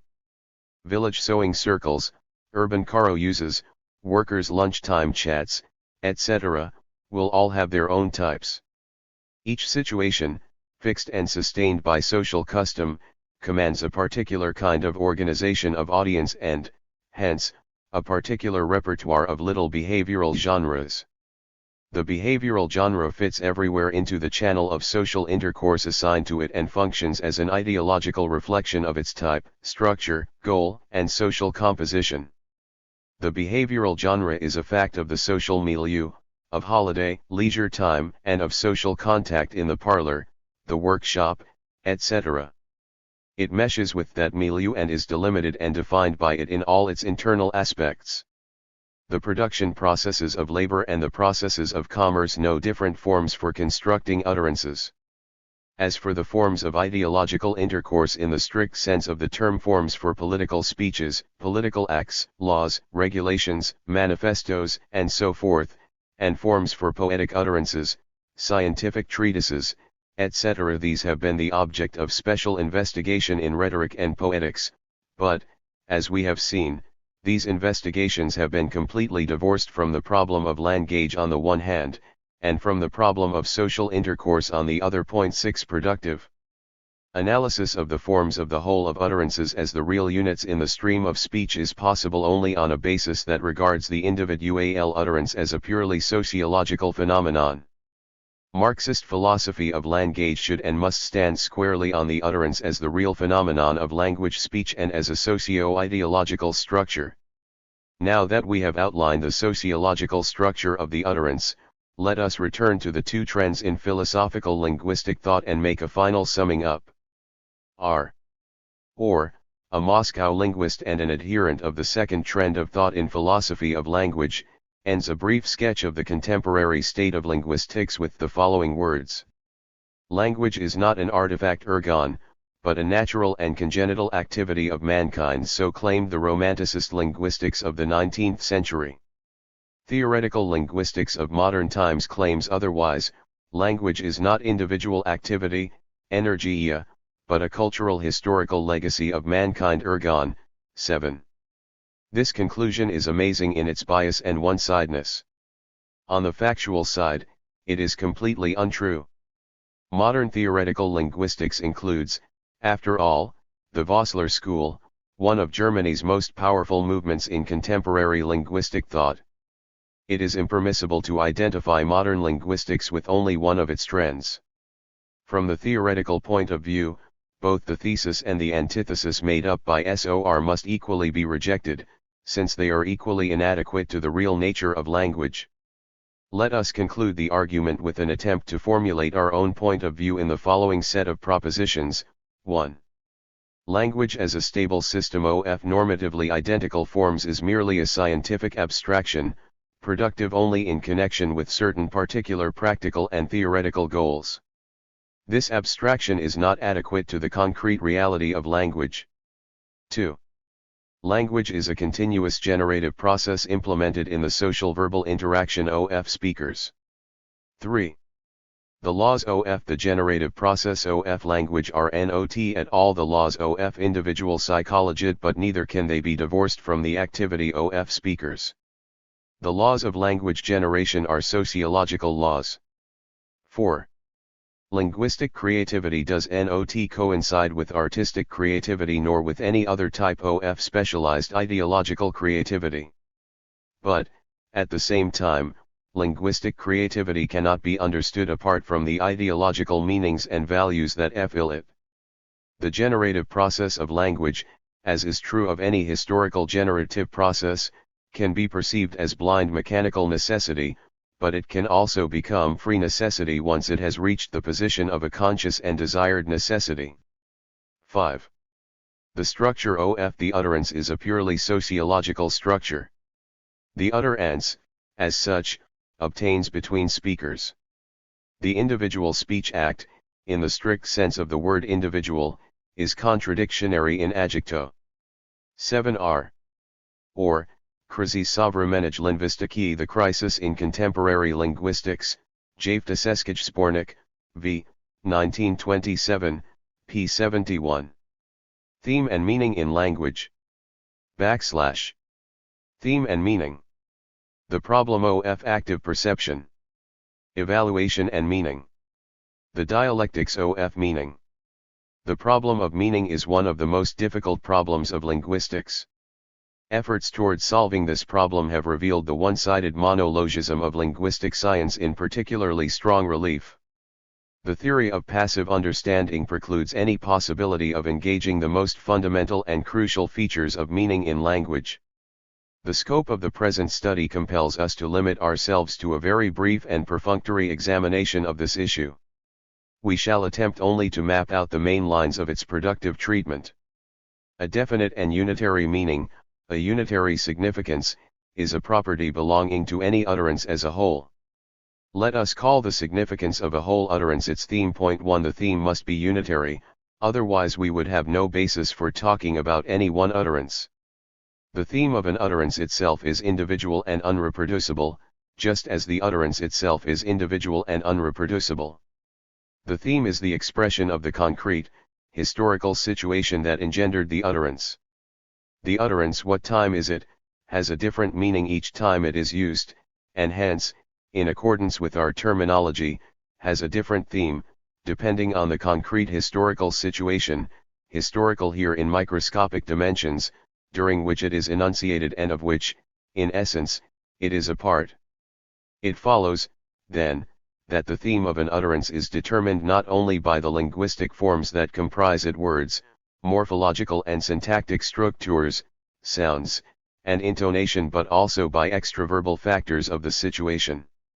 Should we miss these situational factors, we would be as little able to understand an utterance as if we were to miss its most important words. The theme of an utterance is concrete as the historical instant to which the utterance belongs. Only an utterance taken in its full, concrete scope as an historique phenomenon possesses a theme. That is what is meant by the theme of an utterance. However, if we were to restrict ourselves to the historical unreproducibility and unitariness of each concrete utterance and its theme, we would be poor dialecticians. Together with theme, or, rather, within the theme, there is also the meaning that belongs to an utterance. By meaning, as distinguished from theme, we understand all those aspects of the utterance that are reproducible and self-identical in all instances of repetition. Of course, these aspects are abstract, they have no concrete, autonomous existence in an artificially isolated form, but, at the same time, they do constitute an essential and inseparable part of the utterance. The theme of an utterance is, in essence, indivisible. The meaning of an utterance, on the contrary, does break down into a set of meanings belonging to each of the various linguistic elements of which the utterance consists. The unreproducible theme of the utterance, what time is it, taken in its indissolubly connection with the concrete historical situation, cannot be divided into elements. The meaning of the utterance, what time is it? A meaning that, of course, remains the same in all historical instances of its enunciation, is made up of the meanings of the words, forms of morphological and syntactic union, interrogative intonations, etc., that form the construction of the utterance. Theme is a complex, dynamic system of signs that attempts to be adequate to a given instant of generative process. Theme is reaction by the consciousness in its generative process to the generative process of existence. Meaning is the technical apparatus for the implementation of theme. Of course, no absolute, mechanistic boundary can be drawn between theme and meaning. There is no theme without meaning and no meaning without theme. Moreover, it is even impossible to convey the meaning of a particular word, say, in the course of teaching another person a foreign language, without having made it an element of theme, i.e., without having constructed an example utterance. On the other hand, a theme must base itself on some kind of fixity of meaning, otherwise it loses its connection with what came before and what comes after, i.e., it altogether loses its significance. The study of the languages of prehistoric peoples and modern semantic paleontology have reached a conclusion about the so-called complexness of prehistoric thinking. Prehistoric man used one word to denote a wide variety of phenomena that, from our modern point of view, are in no way related to one another. What is more, the same word could be used to denote diametrically opposite notions: top and bottom, earth and sky, good and bad, and so on. Declares Mar. Suffice it to say that contemporary paleontological study of language has given us the possibility of reaching, through its investigations, back to an age when a tribe had only one word at its disposal for usage in all the meanings of which mankind was aware. Point 2. But was such an all-meaning word in fact a word, we might be asked. Yes, precisely a word. If, on the contrary, a certain sound complex had only one single, inert, and invariable meaning, then such a complex would not be a word, not a sign, but only a signal. Point 3. Multiplicity of meanings is the constitutive feature of word.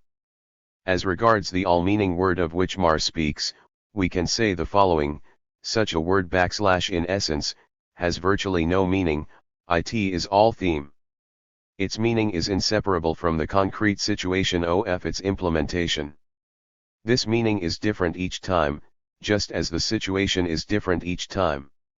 Thus the theme, in this case, subsumed meaning under itself and dissolved it before meaning had any chance to consolidate and congeal. But as language developed further, as its stock of sound complexes expanded, meaning began to congeal along lines that were basic and most frequent in the life of the community for the thematic application of this or that word.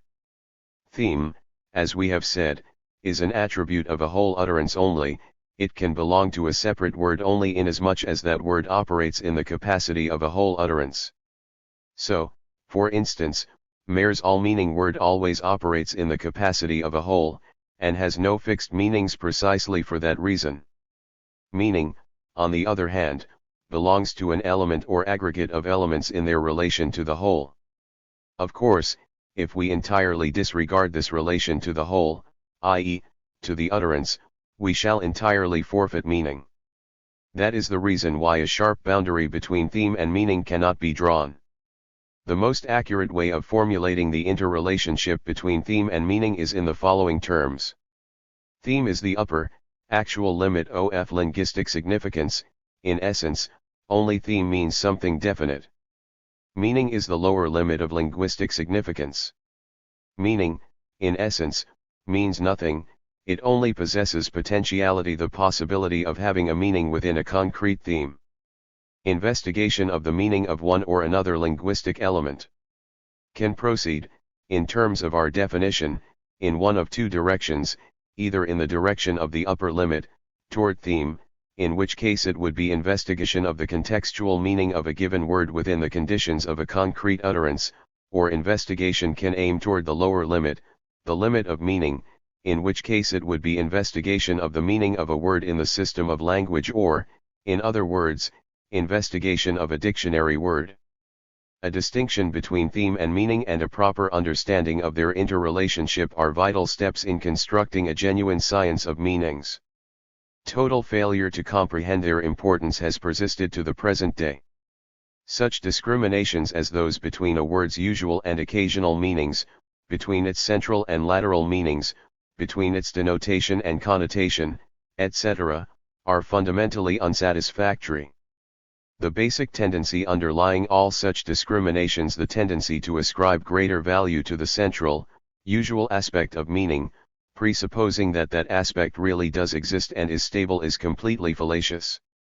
Moreover, it would leave theme unaccounted for, since theme, of course, can by no means be reduced to the status of the occasional or lateral meaning of words. The distinction between theme and meaning acquires particular clarity in connection with the problem of understanding, which we shall now briefly touch upon. We have already had occasion to speak of the philological type of passive understanding, which excludes response in advance.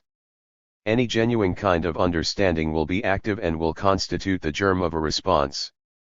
Only active understanding can grasp theme. A generative process can be grasped only with the aid of another generative process. To understand another person's utterance means to orient oneself with respect to it, to find the proper place for it in the corresponding context. For each word of the utterance that we are in process of understanding, we, as it were, lay down a set of our own answering words. The greater their number and weight, the deeper and more substantial our understanding will be. Thus each of the distinguishable significative elements of an utterance and the entire utterance as a whole entity are translated in our minds into another, active and responsive, context. Any true understanding is dialogic in nature. Understanding is to utterance as one line of a dialogue is to the next. Understanding strives to match the speaker's word with a counter word. Only in understanding a word in a foreign tongue is the attempt made to match it with the same word in one's own language. Therefore, there is no reason for saying that meaning belongs to a word as such. In essence, meaning belongs to a word in its position between speakers, that is, meaning is realized only in the process of active, responsive understanding. Meaning does not reside in the word or in the soul of the speaker or in the soul of the listener.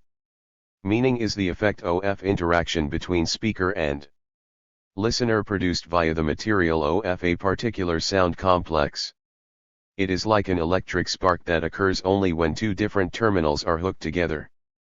Those who ignore theme, which is accessible only to active, responsive understanding, and who, in attempting to define the meaning of a word, approach its lower, stable, self-identical limit, want, in effect, to turn on a light bulb after having switched off the current. Only the current of verbal intercourse endows a word with the light of meaning. Let us now move on to one of the most important problems in the science of meanings, the problem of the interrelationship between meaning and evaluation. Any word used in actual speech possesses not only theme and meaning in the referential, or content, sense of these words, but also value judgment, i.e., All referential contents produced in living speech are said or written in conjunction with a specific evaluative accent. There is no such thing as word without evaluative accent. What is the nature of this accent, and how does it relate to the referential side of meaning? The most obvious, but, at the same time, the most superficial aspect of social value judgment incorporated in the word is that which is conveyed with the help of expressive intonation. In most cases, intonation is determined by the immediate situation and often by its most ephemeral circumstances. To be sure, intonation of a more substantial kind is also possible. Here is a classic instance of such a use of intonation in real-life speech. Dostoevsky, in Diary of a Writer, relates the following story. One Sunday night, already getting on to the small hours, I chanced to find myself walking alongside a band of 6 tipsy artisans for a dozen paces or so, and there and then I became convinced that all thoughts, all feelings, and even whole trains of raisonning could be expressed merely by using a certain noun, a noun, moreover, of utmost simplicity in itself. Dostoevsky has in mind here a certain widely used obscenity v. Here is what happened. First, one of these fellows voices this noun shrilly and emphatically by way of expressing his utterly disdainful denial of some point that had been in general contention just prior. A second fellow repeats this very same noun in response to the first fellow, but now in an altogether different tone and sense, to wit, in the sense that he fully doubted the veracity of the first fellow's denial. A third fellow waxes indignant at the first one, sharply and heatedly sallying into the conversation and shouting at him that very same noun, but now in a pejorative, abusive sense. The second fellow, indignant at the third for being offensive, himself sallies back in and cuts the latter short to the effect, "What the hell do you think you're doing, butting in like that? Me and Philka were having a nice quiet talk and just like that you come along and start cussing him out, and in fact, this whole train of thought he conveyed by emitting just that very same time-honored word, that same extremely laconic designation of a certain item, and nothing more, save only that he also raised his hand and grabbed the second fellow by the shoulder. Thereupon, all of a sudden a fourth fellow, the youngest in the crowd, who had remained silent all this while, apparently having just struck upon the solution to the problem that had originally occasioned the dispute, in a tone of rapture, with one arm half raised, shouts, "What do you think, Eureka? I found it, I found it." No, nothing at all like Eureka, nothing like "I found it." He merely repeats that very same unprintable noun, just that one single word, just that one word alone, but with rapture, with a squeal of ecstasy, and apparently somewhat excessively so, because the sixth fellow, a surly character and the oldest in the bunch, didn't think it seemly, and in a trice stops the young fellow's rapture cold by turning on him and repeating in a gruff and expostulatory bass, "Yes, that very same noun whose usage is forbidden in the company of ladies, which, however, in this case clearly and precisely denoted, 'What the hell are you shouting for, you'll burst a blood vessel.'" And so, without having uttered one other word, they repeated just this one, but obviously beloved, little word of theirs 6 times in a row, one after the other, and they understood one another perfectly. Point 4. All 6 speech performances by the artisans are different, despite the fact that they all consisted of one and the same word. That word, in this instance, was essentially only a vehicle for intonation.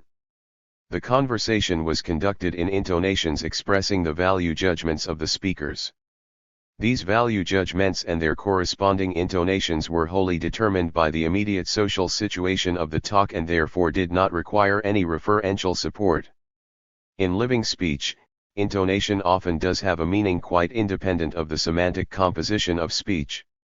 Intonational material pent up inside us often does find outlet in linguistic constructions completely inappropriate to the particular kind of intonation involved.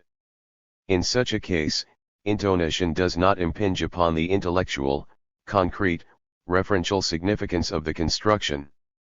We have a habit of expressing our feelings by imparting expressive and meaningful intonation to some word that crops up in our mind by chance, often a vacuous interjection or adverb, Almost everybody has his favorite interjection or adverb, or sometimes even a semantically full-fledged word that he customarily uses for purely intonational resolution of certain trivial, and sometimes not so trivial, situations and moods that occur in the ordinary busyness of life. There are certain expressions like so, yes, yes, now, well, and so on that commonly serve as safety valves of that sort. The doubling usual in such expressions is symptomatic, i.e., it represents an artificial prolongation of the sound image for the purpose of allowing the pent-up intonation to expire fully. Any one such favorite little expression may, of course, be pronounced in an enormous variety of intonations in keeping with the wide diversity of situations and moods that occur in life. In all these instances, theme, which is a property of each utterance, each of the utterances of the 6 artisans had a theme proper to it, is implemented entirely and exclusively by the power of expressive intonation without the aid of word meaning or grammatical coordination. This sort of value judgment and its corresponding intonation cannot exceed the narrow confines of the immediate situation and the small, intimate social world in which it occurs. Linguistic evaluation of this sort may rightly be called an accompaniment, an accessory phenomenon, to meaning in language. However, not all linguistic value judgments are like that. We may take any utterance whatsoever, say, an utterance that encompasses the broadest possible semantic spectrum and assumes the widest possible social audience, and we shall still see that, in it, an enormous importance belongs to evaluation. Naturally, value judgment in this case will not allow of even minimally adequate expression by intonation, but it will be the determinative factor in the choice and deployment of the basic elements that bear the meaning of the utterance. No utterance can be put together without value judgment. Every utterance is above all an evaluative orientation. Therefore, each element in a living utterance not only has a meaning but also has a value. Only the abstract element, perceived within the system of language and not within the structure of an utterance, appears devoid of value judgment. Focusing their attention on the abstract system of language is what led most linguists to divorce evaluation from meaning and to consider evaluation an accessory factor of meaning, the expression of a speaker's individual attitude toward the subject matter of his discourse. Point 5 In Russian scholarship, G. Spet has spoken of evaluation as the connotation of a word. Characteristically, he operates with a strict division between referential denotation and evaluative connotation, locating this division in various spheres of reality. This sort of disjuncture between referential meaning and evaluation is totally inadmissible. It stems from failure to note the more profound functions of evaluation in speech.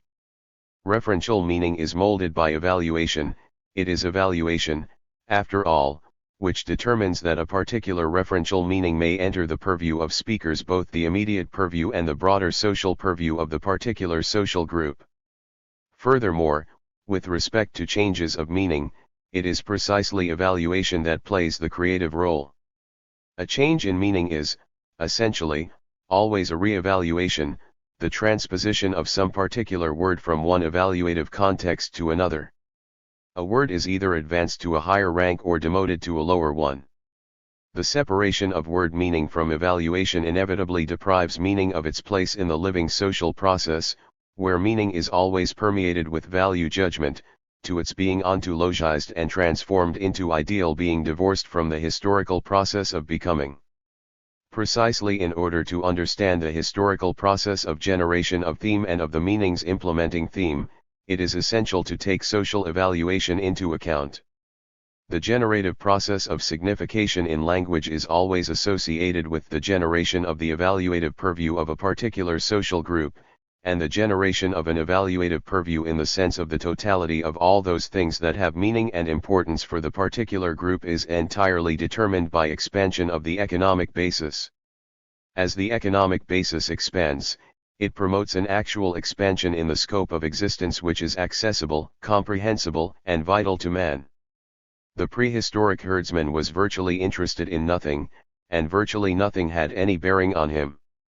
Man at the end of the epoch of capitalism is directly concerned about everything, his interests reaching the remotest corners of the earth and even the most distant stars.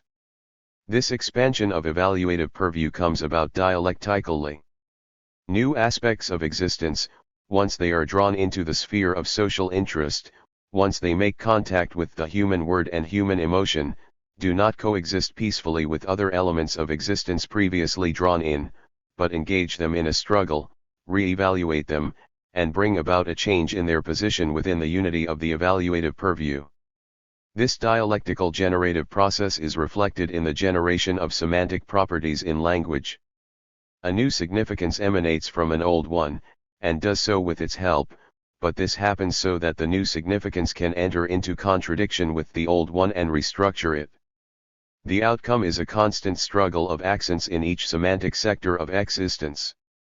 There is nothing in the structure of signification that could be said to transcend the generative process, to be independent of the dialectical expansion of social purview. Society in process of generation expands its perception of the generative process of existence. There is nothing in this that could be said to be absolutely fixed. And that is how it happens that meaning, an abstract, self-identical element, is subsumed under theme and torn apart by theme's living contradictions so as to return in the shape of a new meaning with a fixity and self-identity only for the while, just as it had before. Part 3. Toward a history of forms of utterance in language constructions, study in the application of the sociological method to problems of syntax. Chapter 1.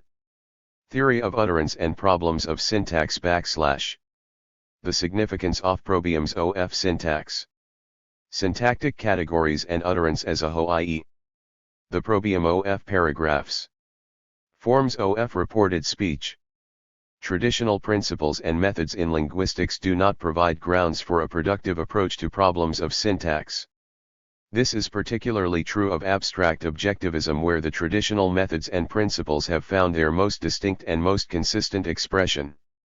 All the fundamental categories of modern linguistic thought, with their development stemming primarily from Indo-European comparative linguistics, are thoroughly phonetic and morphologic categories. As the product of comparative phonetics and morphology, such thought is incapable of viewing other phenomena of language except through the spectacles of phonetic and morphological forms. It attempts to view syntax in the same way, and this has led to the morphologization of syntactic problems. 1. In consequence, the study of syntax is in a very bad state, a fact that even the majority of representatives of the Indo-European school openly admit. This is perfectly understandable once we recall the basic features characterizing perception of a dead and alien language, perception governed by the overriding needs to decipher such a language and instruct others in it. 1. As a consequence of this covert tendency to morphologize syntactic form, the study of syntax is dominated by scholastic thinking to a degree unmatched in any other branch of linguistics. 2. Added to this are the special aims of comparative linguistics, the establishment of a family of languages, of their genetic order, and of a proto-language. These aims further reinforce the primacy of phonetics in linguistic thought. The problem of comparative linguistics, a very important one in contemporary philosophy of language owing to the massive position it occupies in modern linguistics, unfortunately had to be left untouched within the scope of our study. It is a problem of great complexity, and even superficial treatment of it would have necessitated enlarging our book considerably. Meanwhile, problems of syntax have immense importance for the proper understanding of language and its generative process. In point of fact, of all the forms of language, the syntactic forms are the ones closest to the concrete forms of utterance, to forms of concrete speech performances. All syntactic analyses of speech entail analyzing the living body of an utterance and, therefore, powerfully resist relegation to the abstract system of language. Syntactic forms are more concrete than morphological or phonetic forms and are more closely associated with the real conditions of discourse. Therefore, our point of view, which deals with the living phenomena of language, must give precedence to syntactic forms over morphological and phonetic ones.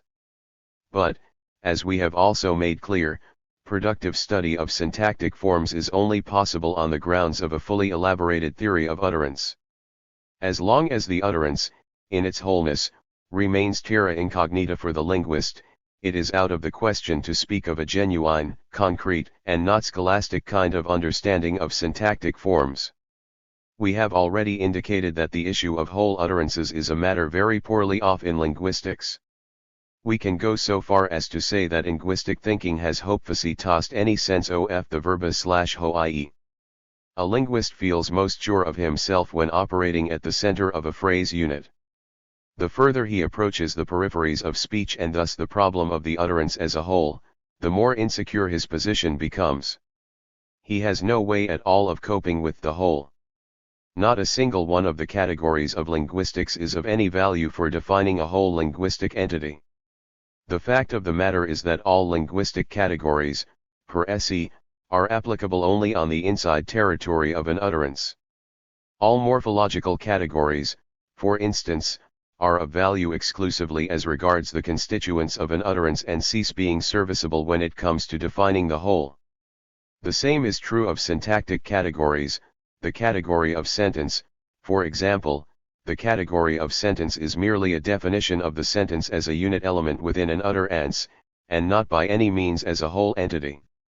For proof of this elementariness in principle of all linguistic categories, one need only take any finished utterance, relatively speaking, of course, since any utterance is part of a verbal process, consisting of a single word.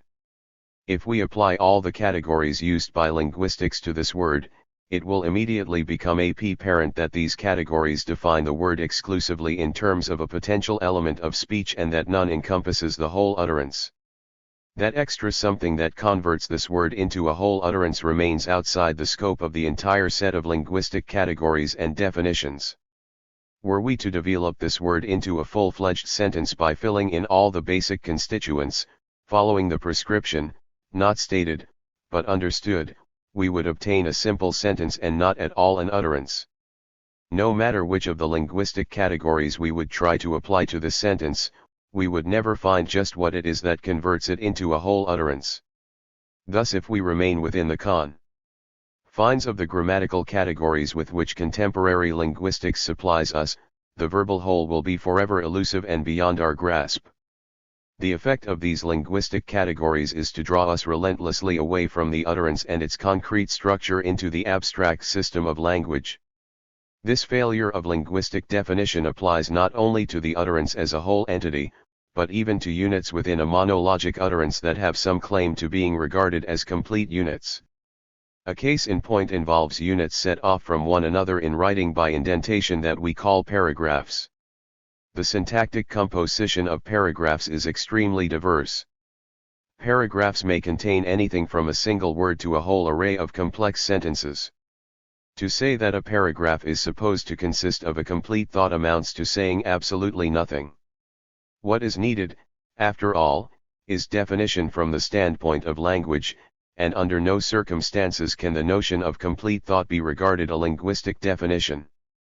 Even if it is true, as we believe, that linguistic definitions cannot be completely divorced from ideological definitions, still, neither can they be used to substitute for one another. Were we to probe deeper into the linguistic nature of paragraphs, we would surely find that in certain crucial respects paragraphs are analogous to exchanges in dialogue.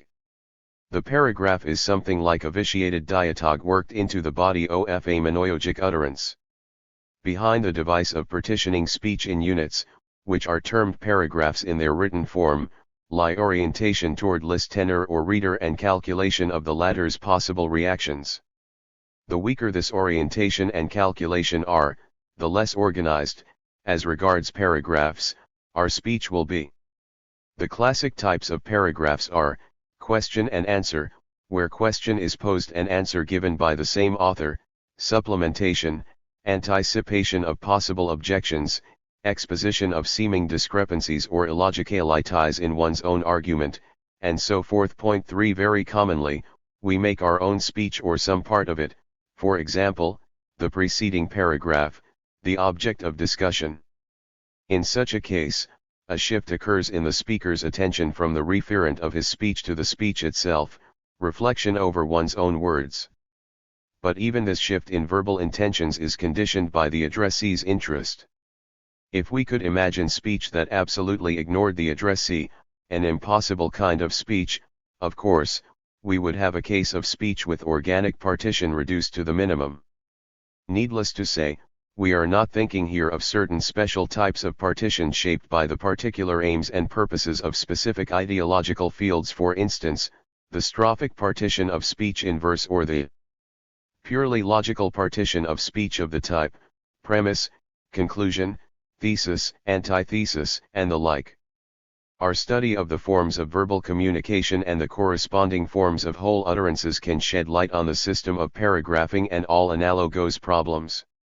As long as linguistics continues to orient itself toward the isolated, monologic utterance, it will remain devoid of any organic approach to all these questions. Even treatment of the more elementary problems of syntax is possible only on the grounds of verbal communication. All the basic categories of linguistics should be closely re-examined along these lines. The interest in intonation that has arisen recently in syntactic studies and the attempts, in conjunction with that interest, to revise definitions of syntactic wholes via a more subtle and differentiated consideration of intonation, do not strike us as very productive. They can become productive only if they are combined with a proper understanding of the bases of verbal communication. We shall now devote the remaining chapters of our study to one of the special problems of syntax. It is sometimes extremely important to expose some familiar and seemingly already well-studied phenomenon to fresh illumination by reformulating it as a problem, i.e., to illuminate new aspects of it with the aid of a set of questions that have a special bearing upon it. It is particularly important to do so in those fields where research has become bogged down in masses of meticulous and detailed but utterly pointless descriptions and classifications. In the course of such a reformulation of a problem, it may turn out that what had appeared to be a limited and secondary phenomenon actually has meaning of fundamental importance for the whole field of study. An APT posing of a problem can make the phenomenon under scrutiny reveal the methodological potentialities embedded in it. We believe that one such highly productive, pivotal phenomenon is that of so-called reported speech, i.e., the syntactic patterns, direct discourse, indirect discourse, quasi-direct discourse, the modifications of those patterns and the variants of those modifications, which we find in a language for the reporting of other persons' utterances and for incorporating those utterances, as the utterances of others, into a bound, monologic context. The extraordinary methodological interest inherent in these phenomena has gone totally unappreciated to the present day. No one was able to discern in this issue of syntax, in what superficial examination held to be a secondary matter, problems of enormous general linguistic and theoretical significance, for it is precisely when emplaced in sociologically oriented scientific concern with language that the whole significance, the whole hermeneutic power of this phenomenon is disclosed. To take the phenomenon of reported speech and postulate it as a problem from a sociological orientation, that is the task we undertake in the remainder of our study. On the materia of this problem we shall attempt to map out the sociological method in linguistics. We do not presume to establish major, positive conclusions of a specifically historical kind. The very nature of the materia we have chosen, while adequate for purposes of expositing the problem and making evident the necessity of treating it along sociological lines, is far from adequate for drawing broad historical generalizations.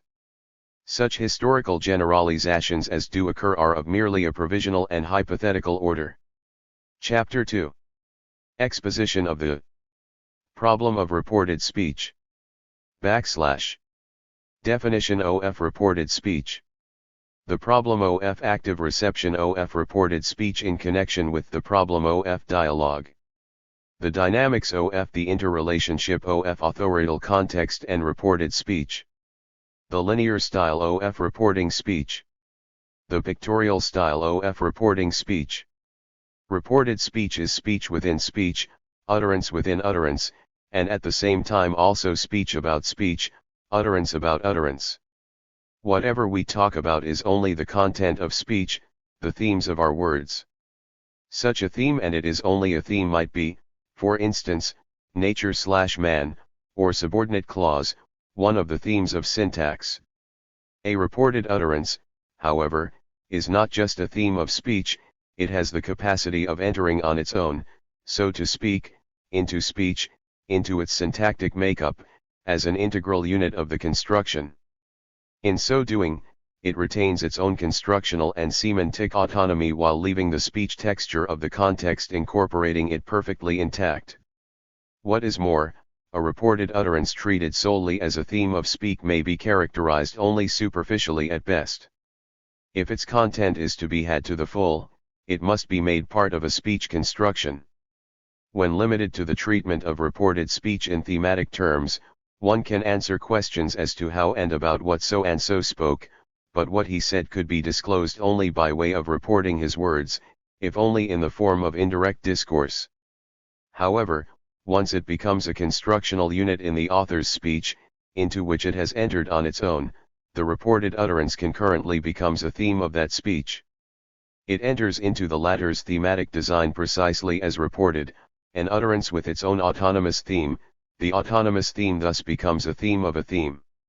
Reported speech is regarded by the speaker as an utterance belonging to someone else, an utterance that was originally totally independent, complete in its construction, and lying outside the given context.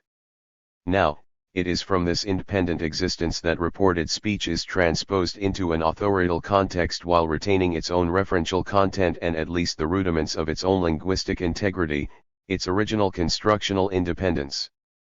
The author's utterance, in incorporating the other utterance, brings into play syntactic, stylistic, and compositional norms for its partial assimilation, that is, its adaptation to the syntactic, compositional, and stylistic design of the author's utterance, while preserving, if only in rudimentary form, the initial autonomy, in syntactic, compositional, and stylistic terms, of the reported utterance, which otherwise could not be grasped in full.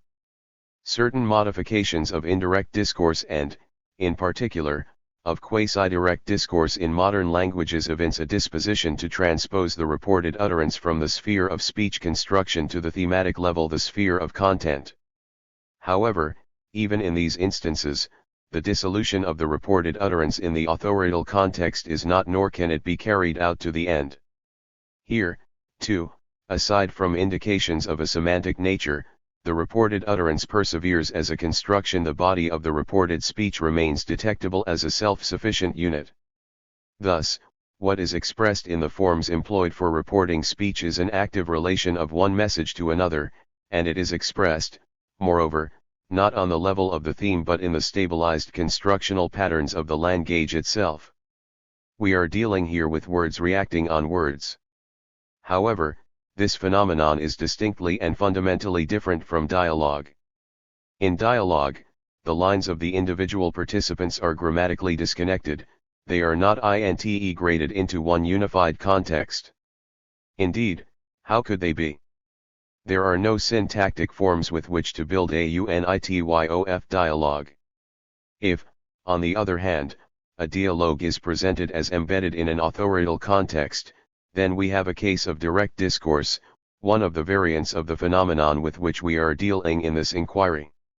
The attention of linguists nowadays is drawn more and more to the problem of dialogue, indeed, it sometimes becomes their central concern point. This makes perfectly good sense, for, as we now know, the real unit of language that is implemented in speech, sprachlingsrede, is not the individual, isolated monologic utterance, but the interaction of at least two utterances in a word, dialogue. The productive study of dialogue presupposes, however, a more profound investigation of the forms used in reported speech, since these forms reflect basic and constant tendencies in the active reception of other speakers' speech, and it is this reception, after all, that is fundamental also for dialogue. How, in fact, is another speaker's speech received? What is the mode of existence of another's utterance in the actual, inner speech consciousness of the recipient? How is it manipulated there, and what process of orientation will the subsequent speech of the recipient himself have undergone in regard to it? What we have in the forms of reported speech is precisely an objective document of this reception. Once we have learned to decipher it, this document provides us with information, not about accidental and mercurial subjective psychological processes in the soul of the recipient, but about steadfast social tendencies in an active reception of other speakers' speech, tendencies that have crystallized into language forms. The mechanism of this process is located, not in the individual soul, but in society. It is the function of society to select and to make grammatical, adapt to the grammatical structure of its language, just those factors in the active and evaluative reception of utterances that are socially vital and constant and, hence, that are grounded in the economic existence of the particular community of speakers. There are, of course, essential differences between the active reception of another's speech and its transmission in a bound context. These differences should not be overlooked. Any type of transmission, the codified variety in particular, pursues special aims, appropriate to a story, legal proceedings, a scholarly polemic, or the like. Furthermore, transmission takes into account a third person, the person to whom the reported utterances are being transmitted. This provision for a third person is especially important in that it strengthens the impact of organized social forces on speech reception. When we engage in a live dialogue with someone, in the very act of dealing with the speech received from our partner, we usually omit those words to which we are answering. We repeat them only in special and exceptional circumstances, when we want to check the correctness of our understanding, or trip our partner up with his words, or the like. All these specific factors, which may affect transmission, must be taken into account. But the essence of the matter is not changed thereby. The circumstances under which transmission occurs and the aims it pursues merely contribute to the implementation of what is already lodged in the tendencies of active reception by one's inner speech consciousness. And these tendencies, for their part, can only develop within the framework of the forms used to report speech in a given language. We are far from claiming that syntactic forms, for instance those of indirect or direct discourse, directly and unequivocally express the tendencies and forms of an active, evaluative reception of another's utterance. Our speech reception does not, of course, operate directly in the forms of indirect and direct discourse. These forms are only standardized patterns for reporting speech. But, on the one hand, these patterns and their modifications could have arisen and taken shape only in accordance with the governing tendencies of speech reception. On the other hand, once these patterns have assumed shape and function in the language, they in turn exert an influence, regulating or inhibiting in their development, on the tendencies of an evaluative reception that operate within the channel prescribed by the existing forms. Language reflects, not subjective, psychological vacillations, but stable social interrelationships among speakers. Various linguistic forms of these interrelationships, and various modifications of these forms, prevail in different languages at different periods of time within different social groups and under the effect of different contextual aims. What this attests to is the relative strength or weakness of those tendencies in the social interorientation of a community of speakers, of which the given linguistic forms themselves are stabilized and age-old crystallizations. Should it happen that circumstances conspire to disparage some particular form, for example, certain modifications of indirect discourse, such as the dogmatic rationalistic type in the modern Russian novel, then this may be taken as evidence that the dominant tendencies in understanding and evaluating the messages to be reported are not properly manifested by that particular form, that it is too unaccommodating, too hampering.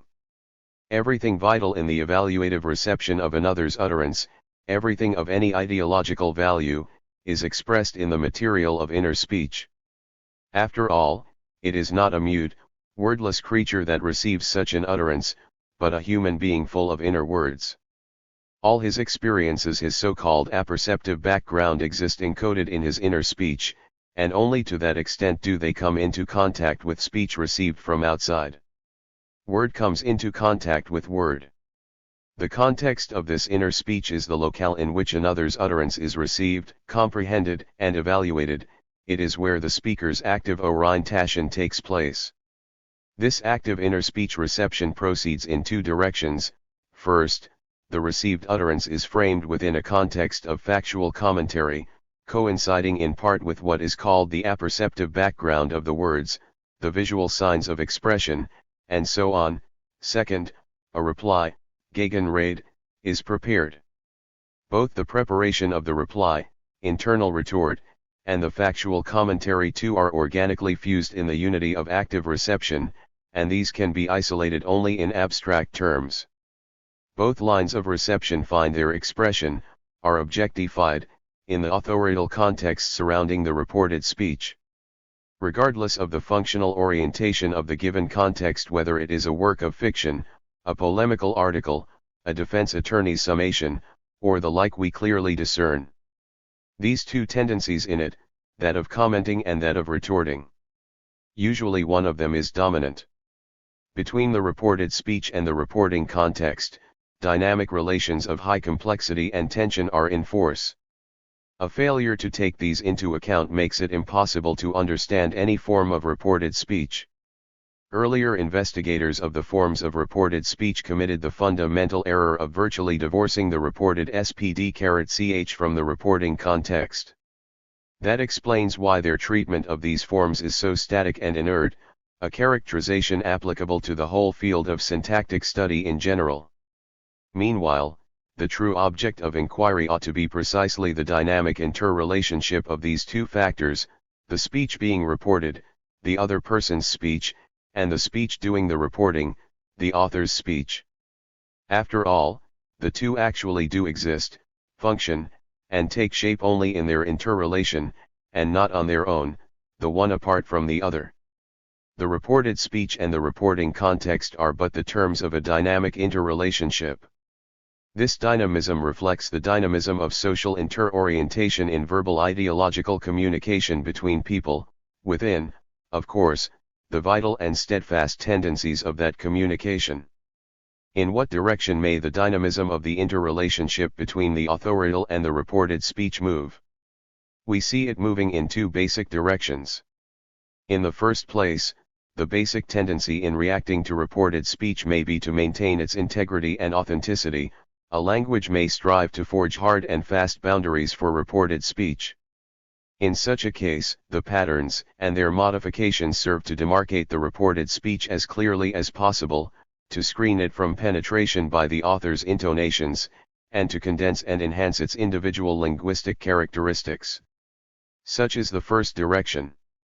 Within its scope, we must rigorously define to what extent a given language community differentiates the social reception of the speech to be reported, and to what extent the expressiveness, the stylistic qualities of speech, its lexical coloration, and so forth, are felt as distinct and socially important values.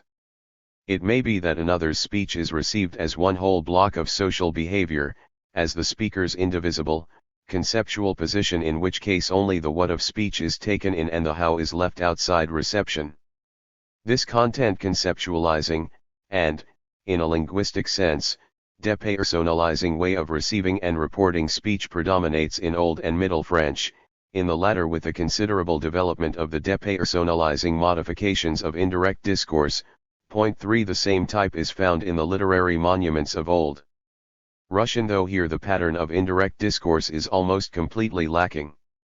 The dominant type in this case was that of the depersonalized, in the linguistic sense, direct discourse. Point 4. Within the scope covered by the first direction, we must also define the degree of authoritarian reception of an utterance and the degree of its ideological assurance, its dogmatism. The more dogmatic an utterance, the less leeway permitted between truth and falsehood, or good and bad, in its reception by those who comprehend and evaluate, the greater will be the depersonalization that the forms of reported speech will undergo. In point of fact, given the situation in which all social value judgments are divided into wholesale, clear-cut alternatives, we have simply no room for a positive and observant attitude toward all those factors which give another speaker's utterance its individual character.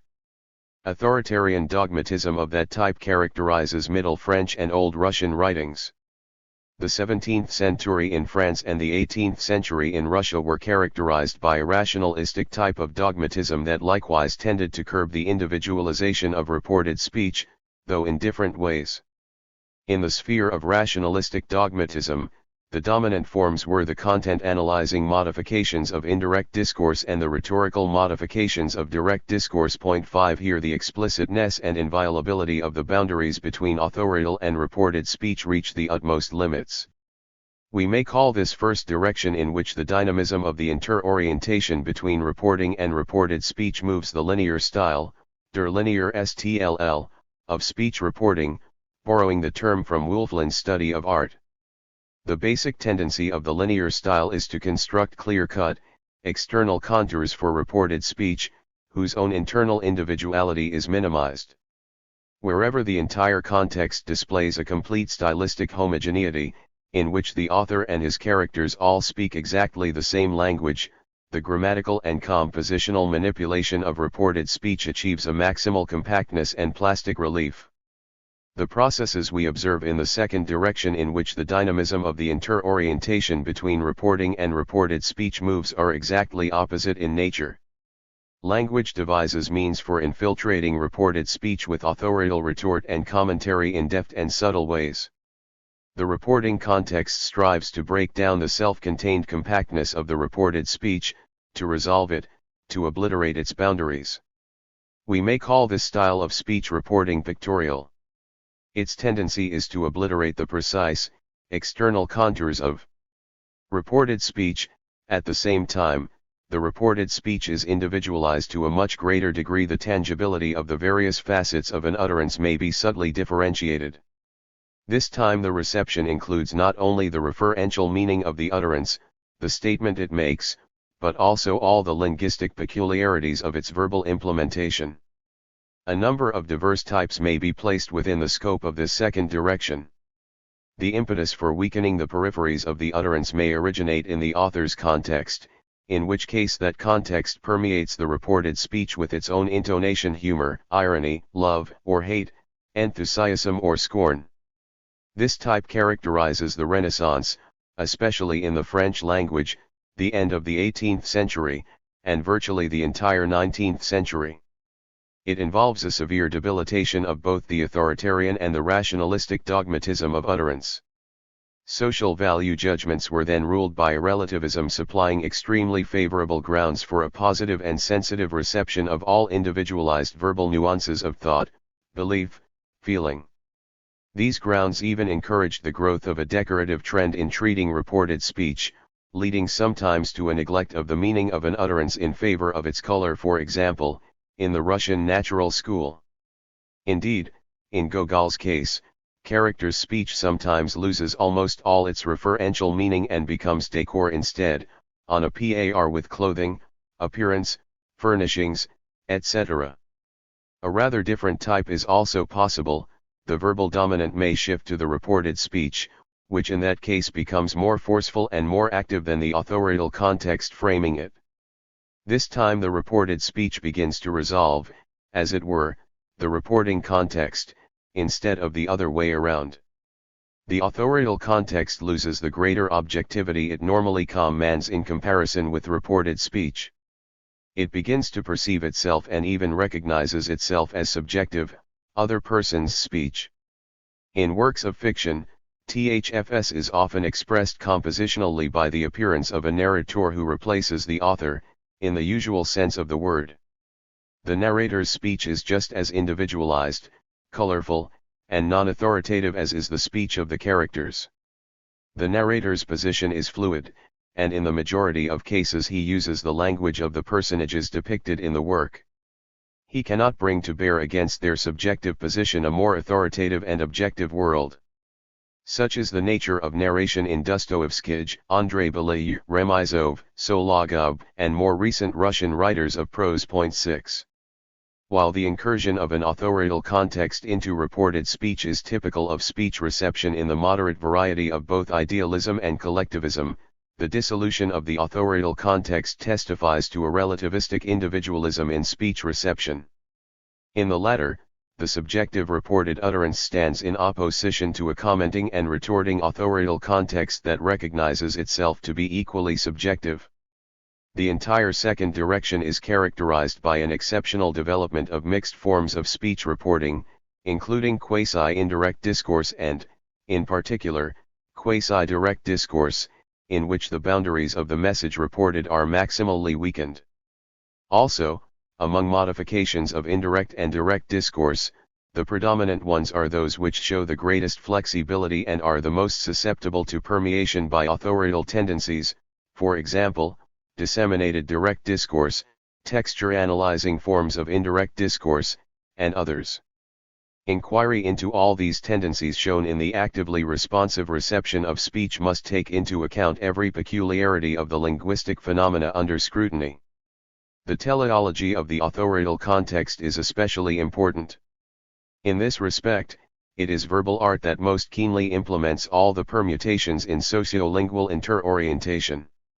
As distinct from verbal art, rhetoric, owing simply to its teleology, is less free in its handling of other speakers' utterances. Rhetoric requires a distinct cognizance of the boundaries of reported speech.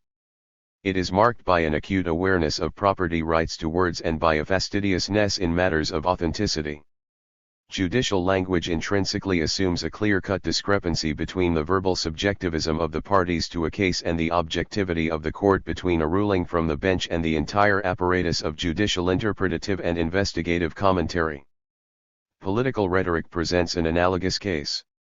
It is important to determine the specific gravity of rhetorical speech, judicial or political, in the linguistic consciousness of the given social group at a given time. Moreover, the position that a specimen of speech to be reported occupies on the social hierarchy of values must also be taken into account.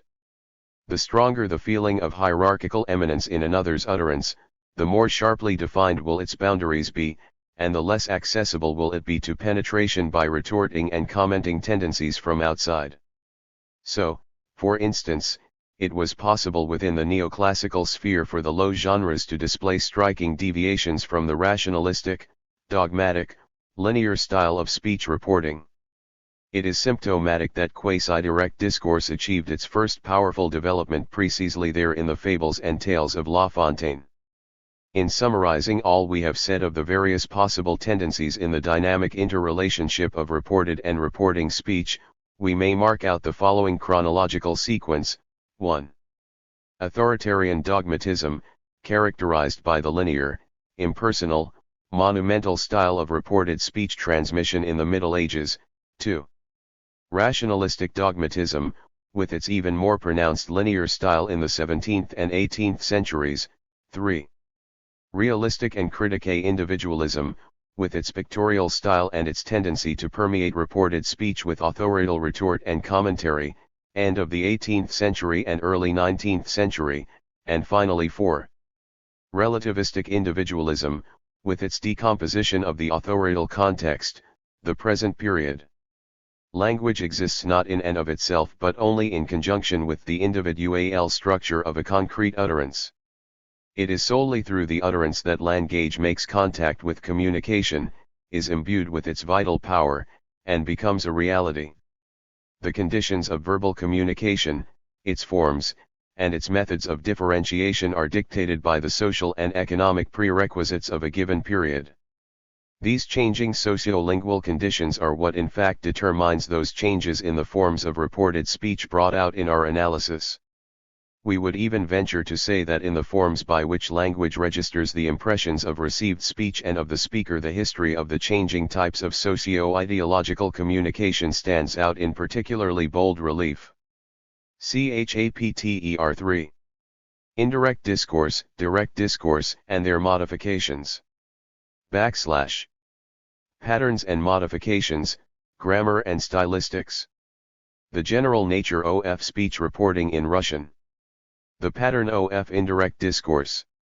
The referential analytical modification of indirect discourse. The impressionistic modification of indirect discourse. The pattern of direct discourse. Preset direct discourse. Particularized direct discourse. Anticipated / disseminated, and concealed direct discourse. The phenomenon of speech interference. Rhetorical questions and exclamations. Substituted direct discourse. Quasi-direct discourse. We have now outlined the basic directions of the dynamism characterizing the inter-orientation of the author's and another person's speech. This dynamism finds its concrete linguistic expression in the patterns of reported speech and in the modifications of those patterns which may be said to be the indices of the balance between reporting and reported messages achieved at any given time in the development of a language. Let us now turn to a brief characterization of these patterns and their principal modifications from the standpoint of the tendencies already pointed out. First, a few words must be said about the relation of the modifications to the pattern. This relation is analogous to the relation of the actuality of rhythm to the abstraction of meter. A pattern may be implemented only in the form of its specific modification. Changes within modifications build up over periods of time, whether centuries or decades, and new habits of active orientation toward the speech to be reported take hold to crystallize later as regular linguistic formations in syntactic patterns. The position of the modifications is on the borderline between grammar and stylistics. From time to time, disputes arise as to whether a given form of speech transmission is a pattern or a modification, a matter of grammar or a matter of style. An example of such a dispute was the one waged over the question of quasi-direct discourse in French and German, with Bally taking one side and Kalepki and Lorck the other. Bally refused to recognize a legitimate syntactic pattern in quasi-direct discourse and regarded it as nothing more than a stylistic modification. The same argument might be applied to quasi-indirect discourse in French. From our point of view, the demarcation of a strict borderline between grammar and style, between a grammatical pattern and its stylistic modification, is methodologically unproductive and in fact impossible. This borderline is fluid because of the very mode of existence of language, in which, simultaneously, some forms are undergoing grammaticization while others are undergoing degrammaticization. It is precisely these ambiguous, borderline forms that are of the greatest interest to the linguist. This is precisely where the developmental tendencies of a language may be discerned. Point 1. We shall keep our brief characterization of the patterns of direct and indirect discourse confined to the standard Russian literary language, and even so, with no intention of covering all their possible modifications. We are here concerned exclusively with the methodological aspect of the problem. In Russian, as is well known, the syntactic patterns for reporting speech are very poorly developed. Aside from quasi-direct discourse, which in Russian lacks clear-cut syntactic markers, as is also true of German, we have two patterns, direct and indirect discourse. But these two patterns are not so strictly delimited from one another as in other languages. The hallmarks of indirect discourse are weak, and in colloquial language they easily combine with those of direct discourse. Point 1. A lack of consecutio temporum and the subjunctive mood deprives indirect discourse in Russian of any distinctive character of its own. Thus there is no favorable ground for the wide development of certain modifications that are particularly important and interesting from our point of view. On the whole, one must acknowledge the unqualified primacy of direct discourse in Russian. The history of the Russian language knows no Cartesian, rationalistic period, during which an objective authorial context, self-confident in its power of reason, had analyzed and dissected the referential structure of the speech to be reported and created complex and remarkable devices for the indirect transmission of speech. All these peculiarities of the Russian language create an extremely favorable situation for the pictorial style of speech reporting, though, granted, of a somewhat loose and flaccid kind, that is, without that sense of boundaries forced and resistance overcome that one feels in other languages. An extraordinary ease of interaction and interpenetration between reporting and reported speech is the rule. This is a circumstance connected with the negligible role, in the history of the Russian literary language, played by rhetoric, with its clear-cut linear style of handling utterances to be reported and its wholesale, but distinct and single-minded, intonation. Let us first of all describe the characteristics of indirect discourse, the pattern least elaborated in Russian. And let us begin with a brief criticism of the claims made by the grammarian, A.M.P. Iskovskij. After noting that forms of indirect discourse in Russian are underdeveloped, P. Iskovskij makes the following exceedingly peculiar declaration. 3. To convince oneself that the Russian language is naturally ungenial to reporting indirect speech, one need only try rendering any piece of direct discourse, even just slightly exceeding a simple statement, into indirect discourse. For example, the ass, bowing his head to the ground, says to the nightingale that not bad, that no kidding, it's nice listening to him sing, but that what a shame he doesn't know their rooster, that he could sharpen up his singing quite a bit, if he'd take some lessons from him. If P.E. had performed the same experiment of mechanically transposing direct discourse into indirect discourse, using the French language and observing only the grammatical rules, he would have had to come to exactly the same conclusions. If, for instance, he had attempted translating into forms of indirect discourse La Fontaine's use of direct discourse or even of quasi-direct discourse in his fables, in which instances of the latter form are very common, the results obtained would have been just as grammatically correct and stylistically inadmissible as in the example given. And this would have happened despite the fact that quasi-direct discourse in French is extremely close to indirect discourse. The same shift of tenses and persons occurs in both. There are whole sets of words, idioms, and turns of speech appropriate in direct and quasi-direct discourse that would sound weird if transposed into an indirect discourse construction. P.E. makes a typical grammarian's error. His mechanical, purely grammatical mode of translating reported speech from one pattern into another, without the appropriate stylistic reshaping, is nothing but a bogus and highly objectionable way of manufacturing classroom exercises in grammar. This sort of implementation of the patterns of speech reporting has nothing even remotely to do with their real existence in a language. The patterns express some tendency in one person's active reception of another's speech. Each pattern treats the message to be reported in its own creative fashion, following the specific direction proper to that pattern alone. If, at some given stage in its development, a language habitually perceives another's utterance as a compact, indivisible, fixed, impenetrable whole, then that language will command no other pattern than that of primitive, inert direct discourse, the monumental style.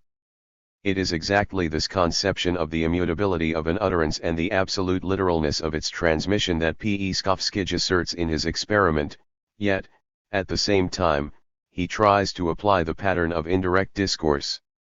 The results of that experiment do not by any means prove that the Russian language is naturally ungenial to reporting indirect speech.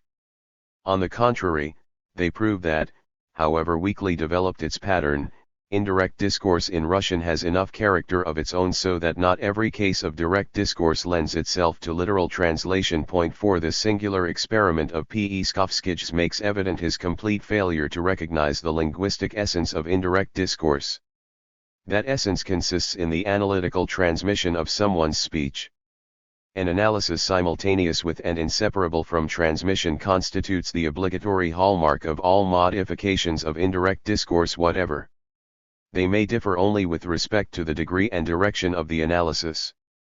The analytical tendency of indirect discourse is manifested by the fact that all the emotive affective features of speech, insofar as they are expressed not in the content but in the form of a message, do not pass intact into indirect discourse.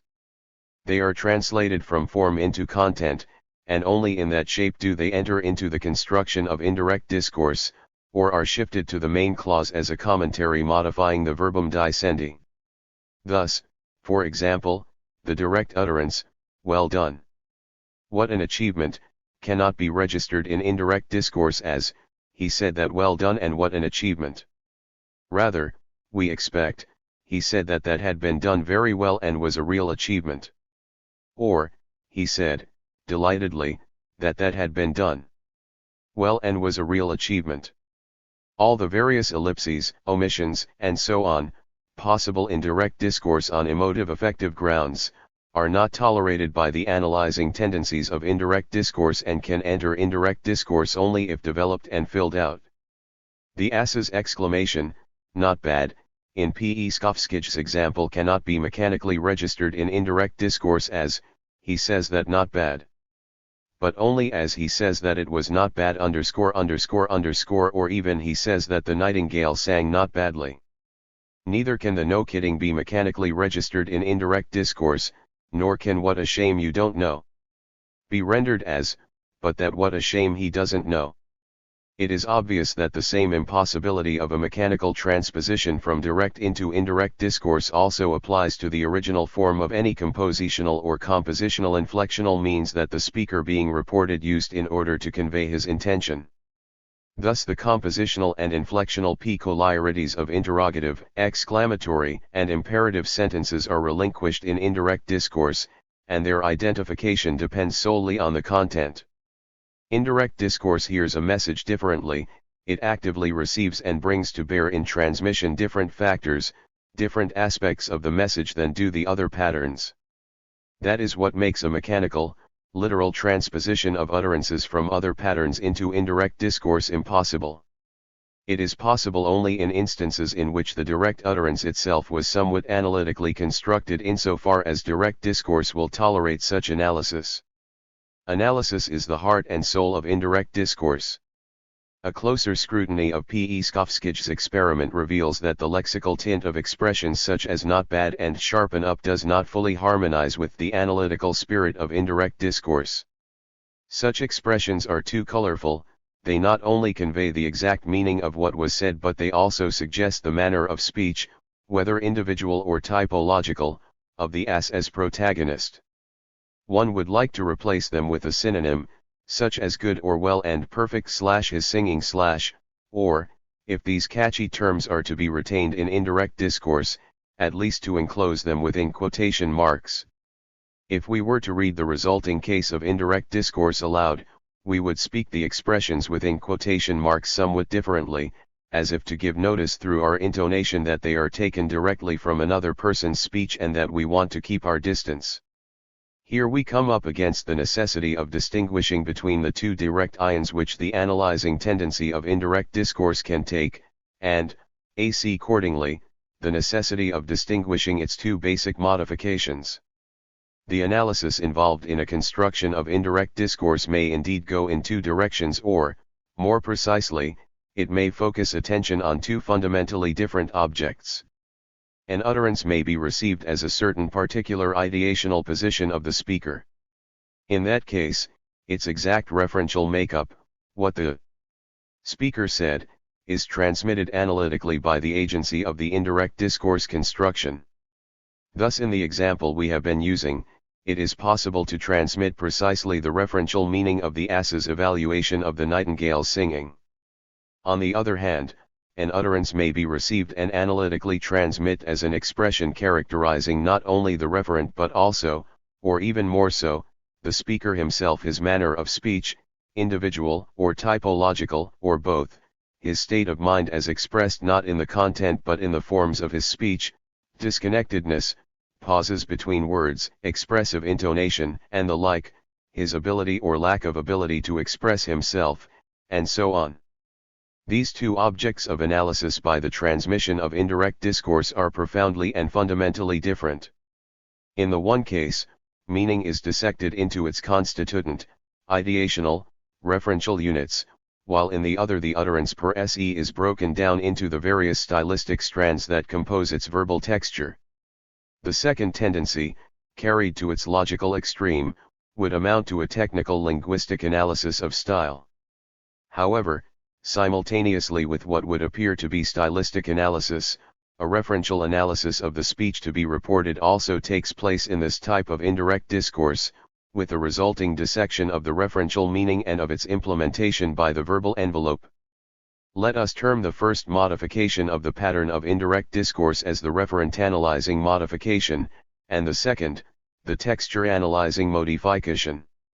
The referent analyzing modification receives an utterance on the purely thematic level and simply does not hear or take in whatever there is in that utterance that is without thematic significance.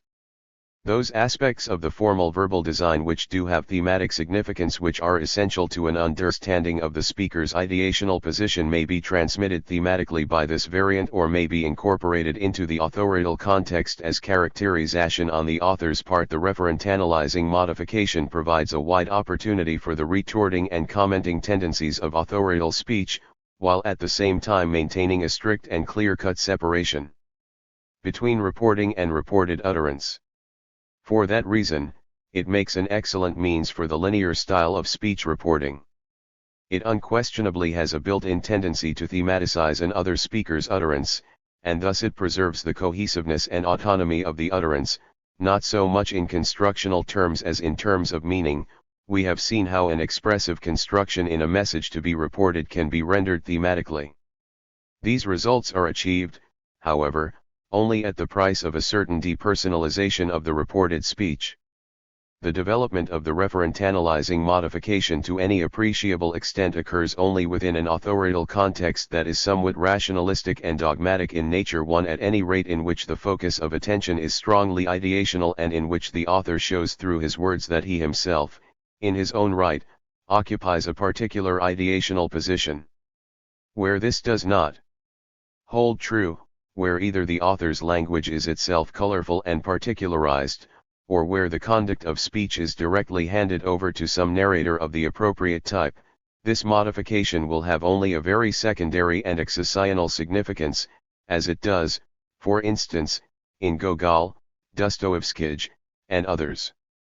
On the whole, this modification is only weakly developed in Russian. It is found primarily in discursive or rhetorical contexts, of a scientific, philosophical, political, or similar nature, in which the author $T deal with the problem of explaining, comparing, and putting into perspective the opinions of other people on the topic being discussed. Its occurrence in verbal art is rare. It takes on a certain stature only in works by writers who are not loath to have their own say with its special ideational aim and weight, such as Turgenev, for instance, or more especially, Tolstoy. Even in these cases, however, we do not find this modification in that richness and diversity of variation we observe in French or Ger man. Let us now turn to the texture-analyzing modification. It incorporates into indirect discourse words and locutions that characterize the subjective and stylistic physiognomy of the message viewed as expression. These words and locutions are incorporated in such a way that their specificity, their subjectivity, their typicality are distinctly felt. More often than not they are enclosed in quotation marks. Here are 4 examples. About the deceased, Grigory remarked, making the sign of the cross, that he was a good hand at a thing or two, but was thick-headed and scourged by his sickness, and a disbeliever to boot, and that it was Fyodor Pavlovich and the eldest son who had taught him his disbelief. Dostoevsky, the brothers Karamazov, italics added. The same thing happened with the Poles. They appeared with a show of pride and independence. They loudly testified that, in the first place, they were both in the service of the crown and that Pan Mitja had offered to buy their honor for 3,000, and that they themselves had seen large sums of money in his hands. Krasotkin proudly parried the accusation, giving to understand that it would indeed have been shameful in our day and age to play make-believe with his contemporaries, other 13-year-olds, but that he did it for the chubbies because he was fond of them, and no one had any business calling him to account for his feelings. Ibid. He found Nastasya Filipovna in a state similar to utter derangement. She continually cried out, trembled, shouted that Rogozin was hidden in the garden, in their very house, that she had just seen him, that he would murder her. Cut her throat. Dostoevsky, the idiot. Here the indirect discourse construction retains the expressive intonation of the original message. Italics added. The words and expressions, incorporated into indirect discourse with their own specificity detectable, especially when they are enclosed in quotation marks, are being made strange, to use the language of the formalists, and made strange precisely in the direction that suits the author's needs.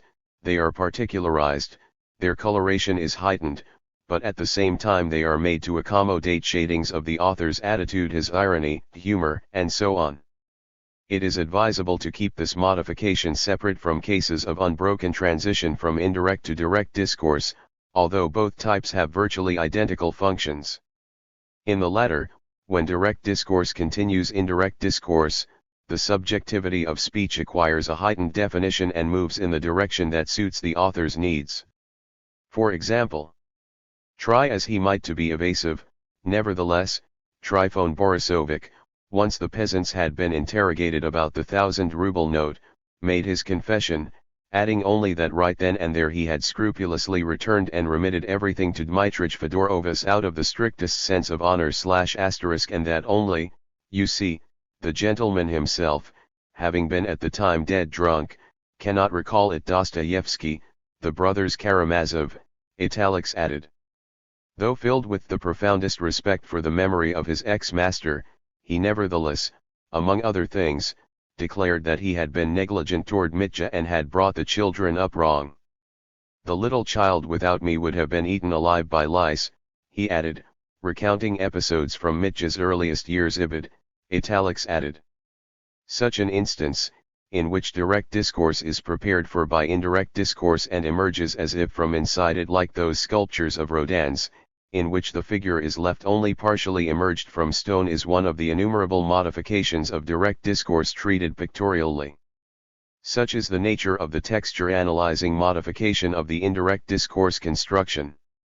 It creates highly original pictorial effects in reported speech transmission. It is a modification that presupposes the presence in the linguistic consciousness of a high degree of individualization of other speakers' utterances and an ability to perceive differentially the verbal envelope of an utterance and its referential meaning. None of that is congenial either to the authoritarian or the rationalistic type of reception of other speakers' utterances. As a viable stylistic device, it can take root in a language only on the grounds of critical and realistic individualism, whereas the referent-analyzing modification is characteristic of the rationalistic kind of individualism. In the history of the Russian literary language, the latter period hardly existed. And that explains the absolute preeminence of the texture-analyzing modification over the referent-analyzing modification in Russian.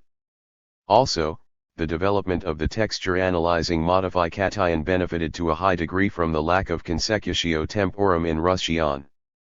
We see, therefore, that our two modifications, despite their liaison through the common analytical tendency of the pattern, express profoundly different linguistic conceptions of the reported addresser's words and the speaker's individually.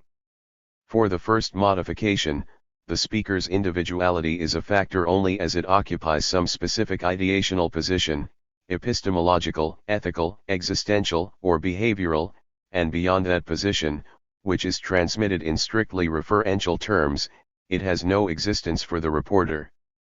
There is no wherewithal here for the speaker's individuality to congeal into an image. The opposite is true of the second modification, in which the speaker's individuality is presented as subjective manner, individual or typological, as manner of thinking and speaking, involving the author's evaluation of that manner as well. Here the speaker's individuality congeals to the point of forming an image. Still a third and not inconsiderable modification of the indirect discourse construction in Russian may be pointed out. It is used mainly for reporting the internal speech, thoughts, and experiences of a character. It treats the speech to be reported very freely, it abbreviates it, often only highlighting its themes and dominants, and therefore it may be termed the impressionistic modification. Authorial intonation easily and freely ripples over its fluid structure. Here is a classic example of the impressionistic modification from Pushkin's Bronze Horse Man. What were the thoughts he pondered then? That he was poor, that he perforce must labor to achieve respect, security, that God just might have granted him more brains and money. That goodness knows, there are those idle lucky dogs with little brains, those loungers, for whom life is just a lark. That he had been in service in all 2 years, his thoughts remarked as well that the weather wasn't calming down, that the river kept on rising, that the bridges over the Neva were almost likely up and that he would be 2 days or 3 cut off from his para essay. Thus went his pondering, italics added. Judging from this example, we note that the impressionistic modification of indirect discourse lies somewhere midway between the referent-analyzing and the texture-analyzing modifications. In this or that instance, a referential analysis has quite definitely taken place. Certain words and locutions have clearly originated from the mind of the hero, Evgenij, though no emphasis is put on their specificity. What comes through most is the author's irony, his accentuation, his hand in ordering and abbreviating the material. Let us now turn to the pattern of direct discourse, which is extremely well worked out in the Russian literary language and commands an immense assortment of distinctively different modifications. From the cumbersome, inert, and indivisible blocks of direct discourse in old Russian literary monuments to the modern, elastic, and often ambiguous modes of its incorporation into the authorial context stretches the long and instructive path of its historical development. But here we must refrain from examining that historical development, nor can we inventory the existing modifications of direct discourse in the literary language. We shall limit ourselves only to those modifications which display a mutual exchange of intonations, a sort of reciprocal infectiousness between the reporting context and the reported speech. Furthermore, within those limits, our concern lies not so much with those instances in which the author's speech advances upon the reported message and penetrates it with its own intonations, but rather with instances in which, on the contrary, elements of the reported message creep into and are dispersed throughout the entire authorial context, making it fluid and ambiguous. It is true, however, that a sharp dividing line cannot always be drawn between these two types of instances. Often it is indeed a matter of a reciprocity of effect. The first direction of the dynamic interrelationship, characterized by the author's imposition, may be termed preset direct discourse. The case of direct discourse emerging out of indirect discourse, with which we are already familiar, belongs in this category. A particularly interesting and widespread instance of this modification is the emergence of direct discourse out of quasi-direct discourse. Since the nature of the latter discourse is half narration and half reported speech, it presets the apperception of the direct discourse. The basic themes of the impending direct discourse are anticipated by the context and are colored by the author's intonations. Under this type of treatment, the boundaries of the reported utterance become extremely weak. A classic example of this modification is the portrayal of Prince Myskin's state of mind on the verge of an epileptic fit, which takes up almost the entire fifth chapter of Part 2 of Dostoevsky's Idiot. Magnificent specimens of quasi-direct discourse are also to be found there. In this chapter, Prince Myskin's directly reported speech resounds within his self-enclosed world, since the author narrates within the confines of his, Prince Myskin's, purview. Half the apperceptive background created for the other speaker's utterance here belongs to that other speaker, the hero, and half to the author. However, it is made perfectly clear to us that a deep penetration of authorial intonations into direct discourse is almost always accompanied by a weakening of objectivity in the authorial context. Another modification in the same direction may be termed particularized direct discourse. The authorial context here is so constructed that the traits the author used to define a character cast heavy shadows on his directly reported speech. The value judgments and attitudes in which the character's portrayal is steeped carry over into the words he utters. The referential weight of the reported utterances declines in this modification, but, in exchange, their characterological significance, their picturesqueness, or their time and place typicality, grows more intense. Similarly, once we recognize a comic character on stage by his style of makeup, his costume, and his general bearing, we are ready to laugh even before we catch the meaning of his words. Such is the way direct discourse is usually handled by Gogol and by representatives of the so-called natural school. As a matter of fact, Dostoevsky tried to reanimate this particularized treatment of reported utterances in his first work, Porfoik. The presetting of the reported speech and the anticipation of its theme in the narrative, its judgments and accents may so subjectivize and color the author's context in the tints of his hero that that context will begin to sound like reported speech though a kind of reported speech with its authorial intonation still intact. To conduct the narrative exclusively within the purview of the hero himself, not only within its dimensions of time and space but also in its system of values and intonations, creates an extremely original kind of apperceptive background for reported utterances. It gives us the right to speak of a special modification, anticipated and disseminated reported speech concealed in the authorial context and, as it were, breaking into real, direct utterances by the hero. This modification is very widespread in contemporary prose, especially that of André Bely and the writers under his influence, for instance, in Ehrenberg's Nikoyage Kurbov. However, the classical specimens must be sought in Dostoevsky's work of his first and second periods. In his last period, this modification is encountered less often. Let us look at H /Skvernage anecdote, a nasty story. One might enclose the whole narrative in quotation marks as narration by a narrator, though no such narrator is denoted, either thematically or compositionally. However, the situation within the narrative is such that almost every epithet, or definition, or value judgment might also be enclosed in quotation marks as originating in the mind of one or another character. Let us quote a short passage from the beginning of the story. Once in winter, on a cold and frosty evening, very late evening, rather, it being already the 12th hour, 3 extremely distinguished gentlemen were sitting in a comfort table, even sumptuously appointed, room inside a handsome 2-story house on Petersburg Island, and were occupied in weighty and superlative talk on an extremely remarkable topic. All 3 gentlemen were officials of the rank of general. They were seated around a small table, each in a handsome upholstered chair, and during pauses in the conversation they comfortably sipped champagne. Italics added. If we disregarded the remarkable and complex play of intonations in this passage, it would have to be judged as stylistically wretched and banal.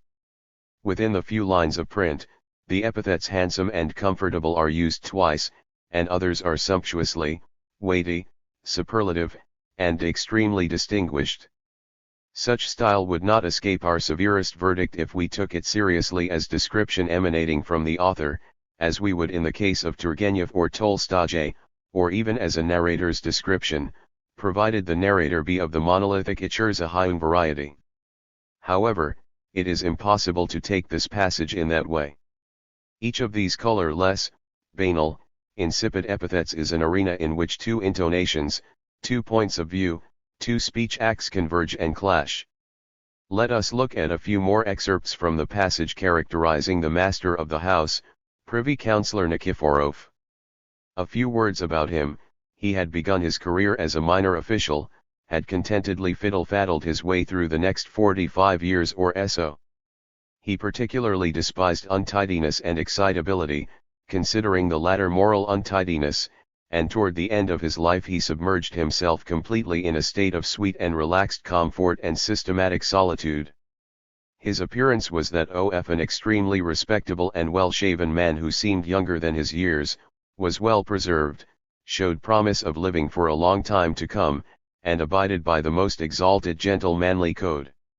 His position was a quite comfortable one. He was the head of something and put his signature on something from time to time. In short, he was considered to be a most excellent man.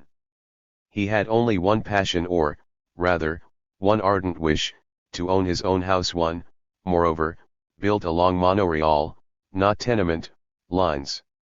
His wish at last came true. Italics added. Now we see clearly where the first passage derived its banal and monotonous epithets, but with their banal monotony pointedly sustained.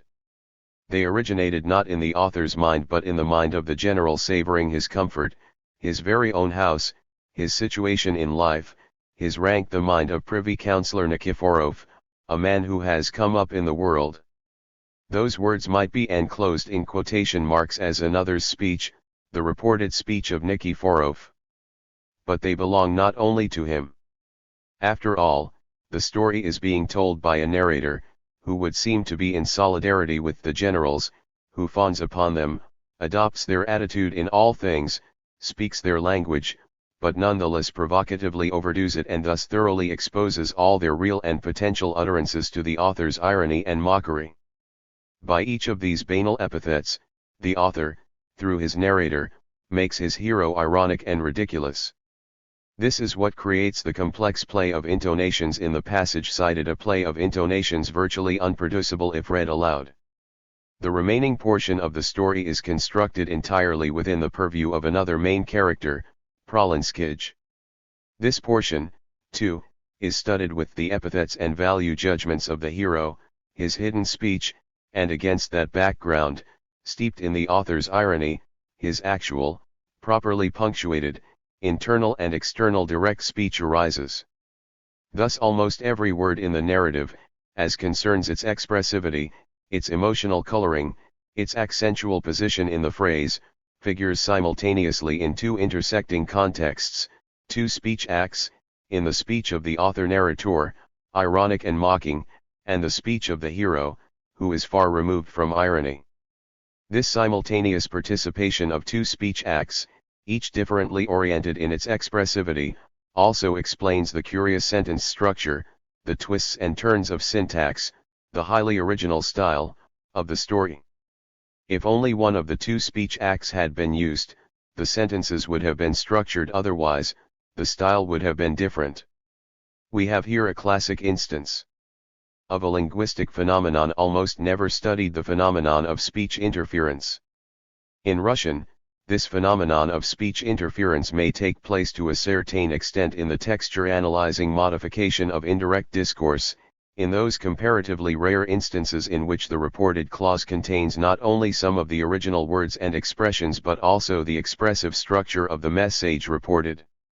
We have seen an example of this above, one in which indirect discourse incorporated the exclamatory structure. Granted, it was somewhat toned down of the original message.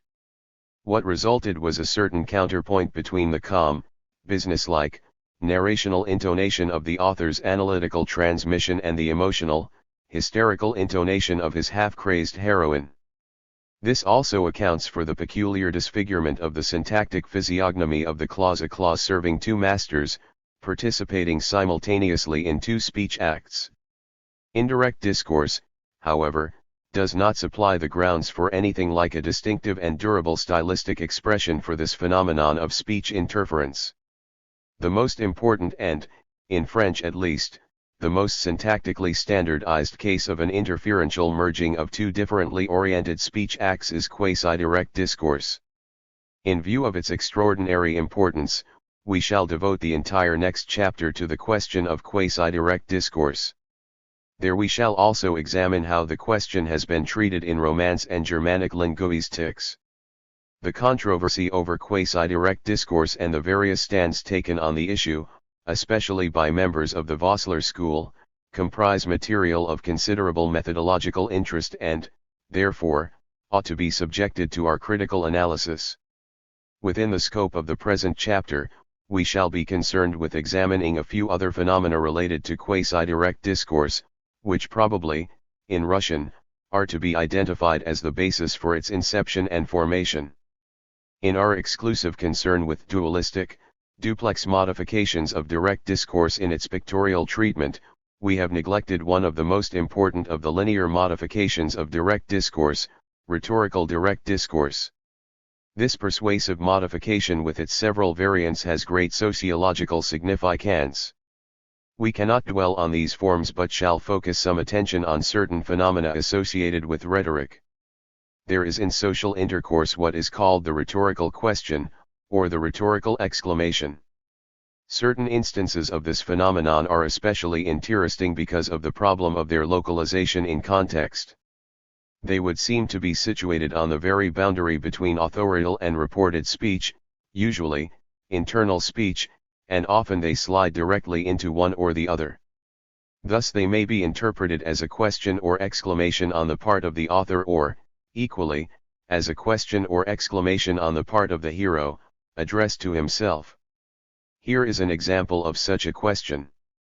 But who is approaching, stealthy-footed, by moonlit path, amid deepest stillness? The Russian suddenly comes to. Before him stands, with tender, wordless greeting, the Circassian maid. He gazes at her silently and thinks, this is some lying dream, the hollow play of flagging feelings. Pushkin, the captive of the Caucasus.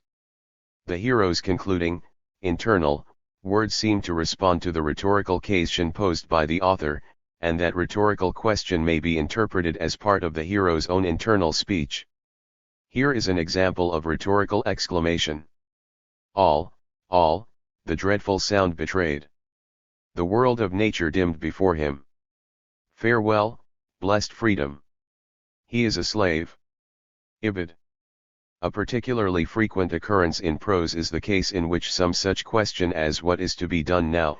introduces the hero's inner deliberations or the recounting of his actions, the question being equally the author's and also one the hero poses to himself in a predicament. It will surely be claimed that in these and similar questions and exclamations the author's initiative takes the upper hand, and that is why they never appear enclosed in quotation marks. In these particular instances, it is the author who steps forward, but he does so on his hero's behalf. He seems to speak for him. Here is an interesting example of this type. The Cossacks, leaning on their pikes, gaze over the rushing water of the river, while unnoticed by them, blurred in fog, a villain and his weapon flowed past. What are you thinking, Cossack? Are you recalling battles of bygone years? Farewell, free frontier villages, paternal home, the quiet dawn, and war, and pretty girls. The unseen enemy has reached the bank, an arrow leaves the quiver, takes flight, and down the Cossack falls from the bloodied rampart Ibid.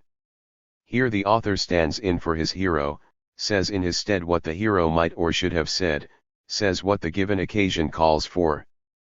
Pushkin bids farewell to the Cossack's homeland for him, naturally, something the Cossack himself could not have done. This talking in another's stead comes very close to quasi-direct discourse. Let us term this case substituted direct discourse. Such a substitution presupposes a parathism of intonations, the intonations of the author's speech and the substituted speech of the hero, what he might or should have said, both running in the same direction. Therefore, no interference takes place here. When a complete solidarity in values and intonations exists between the author and his hero within the framework of a rhetorically constructed context, the author's rhetoric and that of the hero begin to overlap, their voices merge, and we get protracted passages that belong simultaneously to the author's narrative and to the hero's internal, though sometimes also external, speech. The result obtained is almost indistinguishable from quasi-direct discourse, only interference is missing. It was on the grounds of the young Pushkin's Byronic rhetoric that quasi-direct discourse, presumably for the first time, took shape in Russian. In the captive of the Caucasus the author shares a complete solidarity in values and intonations with his hero. The narrative is forged in the hero's tones, and the hero's utterances in the author's tones. We find the following, for instance, there, mountain peaks, each one alike, stretch out in line, a lonely track among them winds and fades in gloom ___. Oppressive thoughts beset the captive youth's tormented breast. The distant track leads back to Russia, land where his ardent youth began, so proud, so free of care, where he knew early joy, where he found so much to love, where he embraced dire suffering, where he destroyed delight, desire, and hope in stormy life. The world and its ways he fathomed, and he knew the price of a faithless life. In people's hearts he found betrayal, in dreams of love, a mad illusion. Freedom. For you alone he kept the quest in this sublunar world. It came to pass ____. Now he sees nothing in the world on which to set his hopes, and even you, his last fond dream, you, too, are gone from him. He is a slave Ibid, italics added. Here, clearly, it is the captive's own oppressive thoughts that are being transmitted. It _she's speech, but it is being formally delivered by the author. If the personal pronoun he were changed everywhere to I, and if the verb forms were adjusted accordingly, no dissonance or incongruity, whether in style or otherwise, would result. Symptomatically enough, this speech contains apostrophes in the second person, to freedom, to dreams, which all the more underscore the author's identification with his hero. This instance of the hero's speech does not differ in style or ideas from the rhetorical direct discourse reported as delivered by the hero in the second part of the poem. Forget me. I am unworthy of your love, your heart's delight.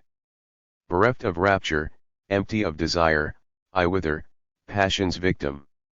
Oh, why did not my eyes behold you long ago, in days when still I laid my trust in hope and rapturous dreams?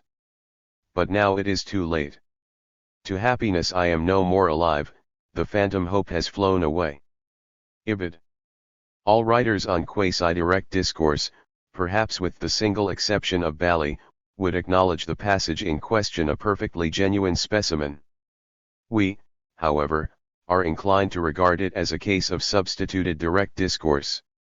True, only one step is needed to turn it into quasi-direct discourse. And Puskin took that step when he succeeded in standing apart from his heroes and brought to bear the contrast of a more objective authorial context with its own values and intonations. The example cited above still lacks any interference between the author's speech and the character's speech. Consequently, it also lacks the grammatical and stylistic features that such interference generates and which characterize quasi-direct discourse, differentiating it from the surrounding authorial context. The fact is that in our example we recognize the speech of the captive only by purely semantic indications. We do not sense here the merging of two differently oriented speech acts, we do not sense the integrity and resistance of the reported message behind the author's transmission. Finally, to demonstrate what we regard as real quasi-direct discourse, we'll produce below a remarkable specimen from Puskin's Poltava. With this we will end this chapter. But his rage for action ko Poundubej hid deep within his heart. His thoughts had now, all woebegone, addressed themselves to death. No ill will did he bear Mazeppa, his daughter was alone to blame. But he forgave his daughter, too, let her answer to God, now that she had plunged her family into shame, had heaven and the laws of man forgot. But meanwhile he scanned his household with an eagle eye, seeking for himself bold, unswerving, incorruptible companions. Quasi-direct discourse in French, German, and Russian. / Quasi-direct discourse in French, Tobier, Kipke, Bafi. Criticism of Bafi's hypostasizing abstract objectivism. Bally and the Vossierites. Quasi-direct discourse in German. Eugen Lurch, S. Conception. Lorck / S. Conception. Lorck's theory concerning the Roi of fantasy in language. Gertrude Lurch's conception. Reported speech in Old French. Reported speech in Middle French. The Renaissance. Quasi-direct discourse in La Fontaine and La Brocret. Quasi-direct discourse in Flaubert.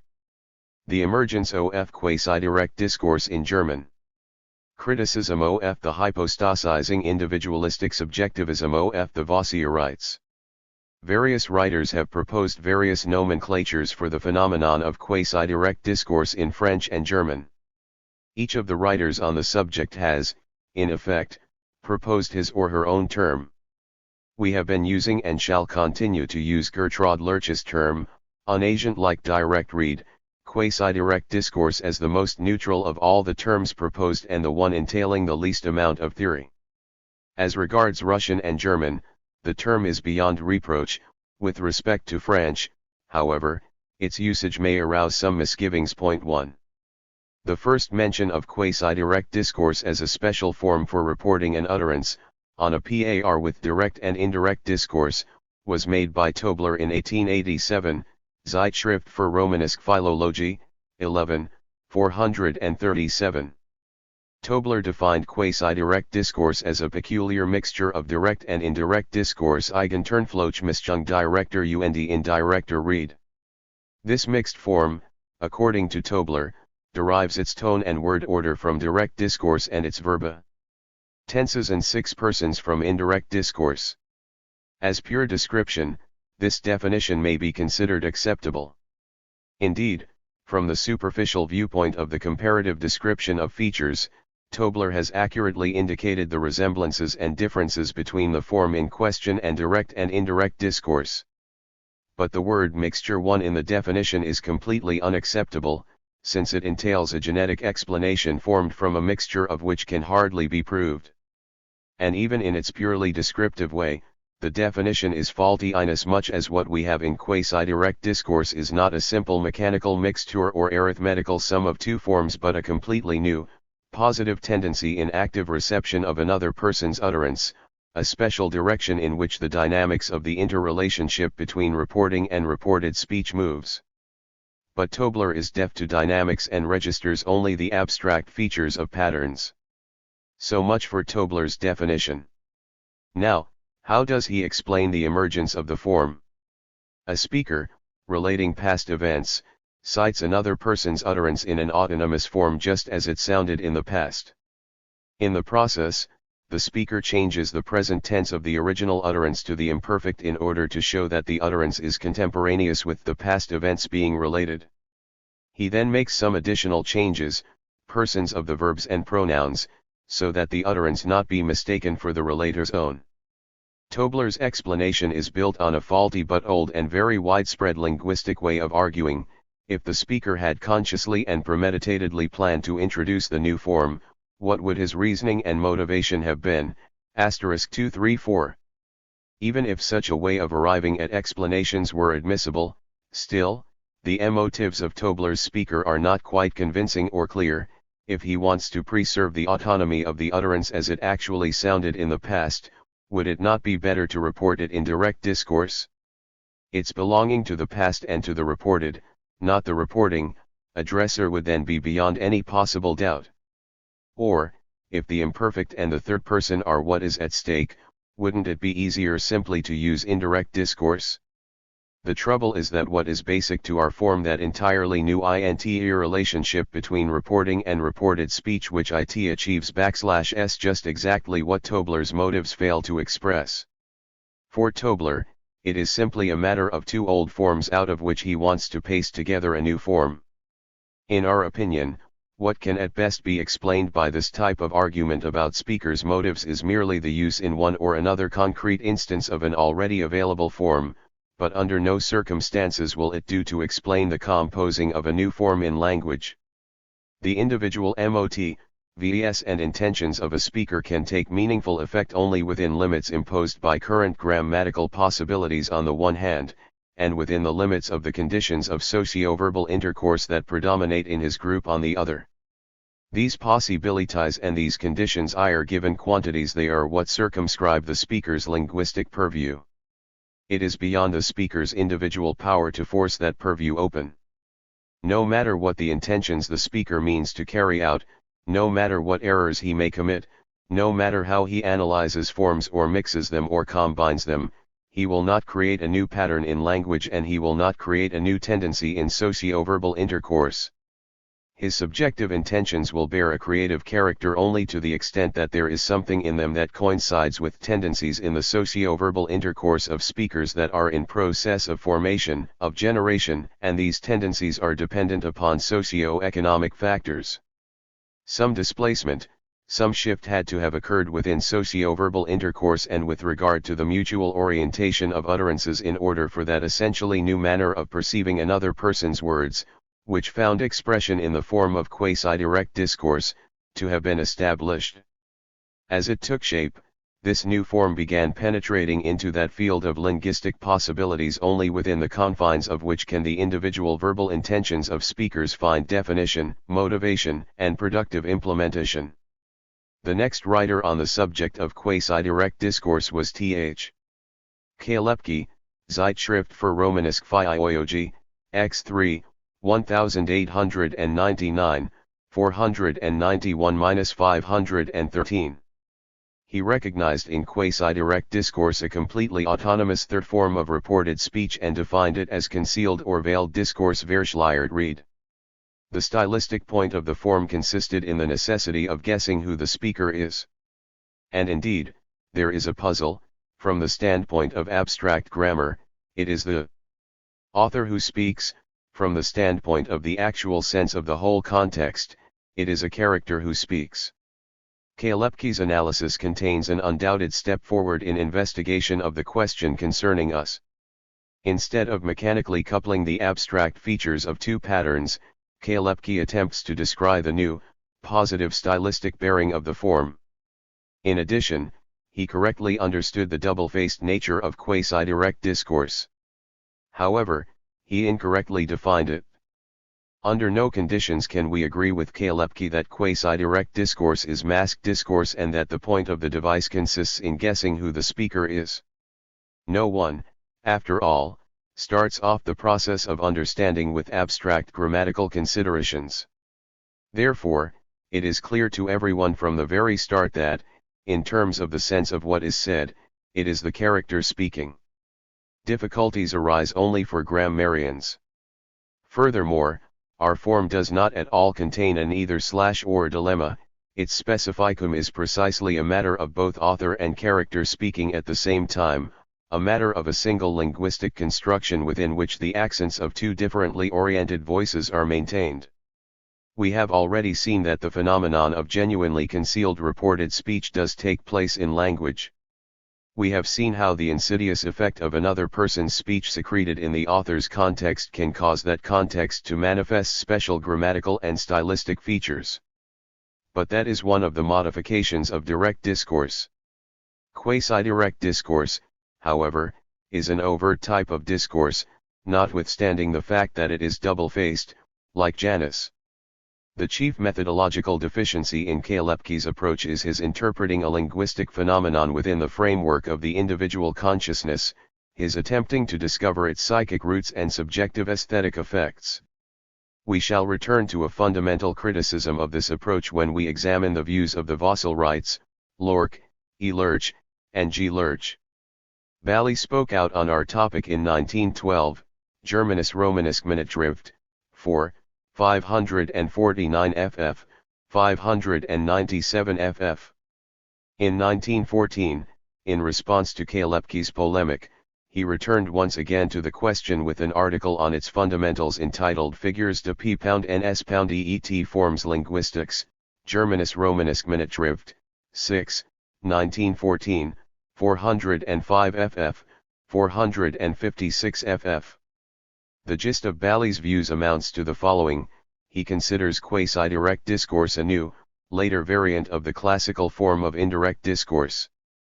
He traces its formation through the series, il de sequil atate malad il de se, il atate malad il atate malad, de se il. Point 2. The dropping of the conjunction k is explained, according to Bally, by a more recent tendency inherent in language to prefer paratactic coordination of clauses to hypotactic subordination. Bally points out, furthermore, that this variant of indirect discourse which he appropriated enough terms style indirect fiber is not an inert form but a form in motion, moving toward direct discourse as its furthest extreme.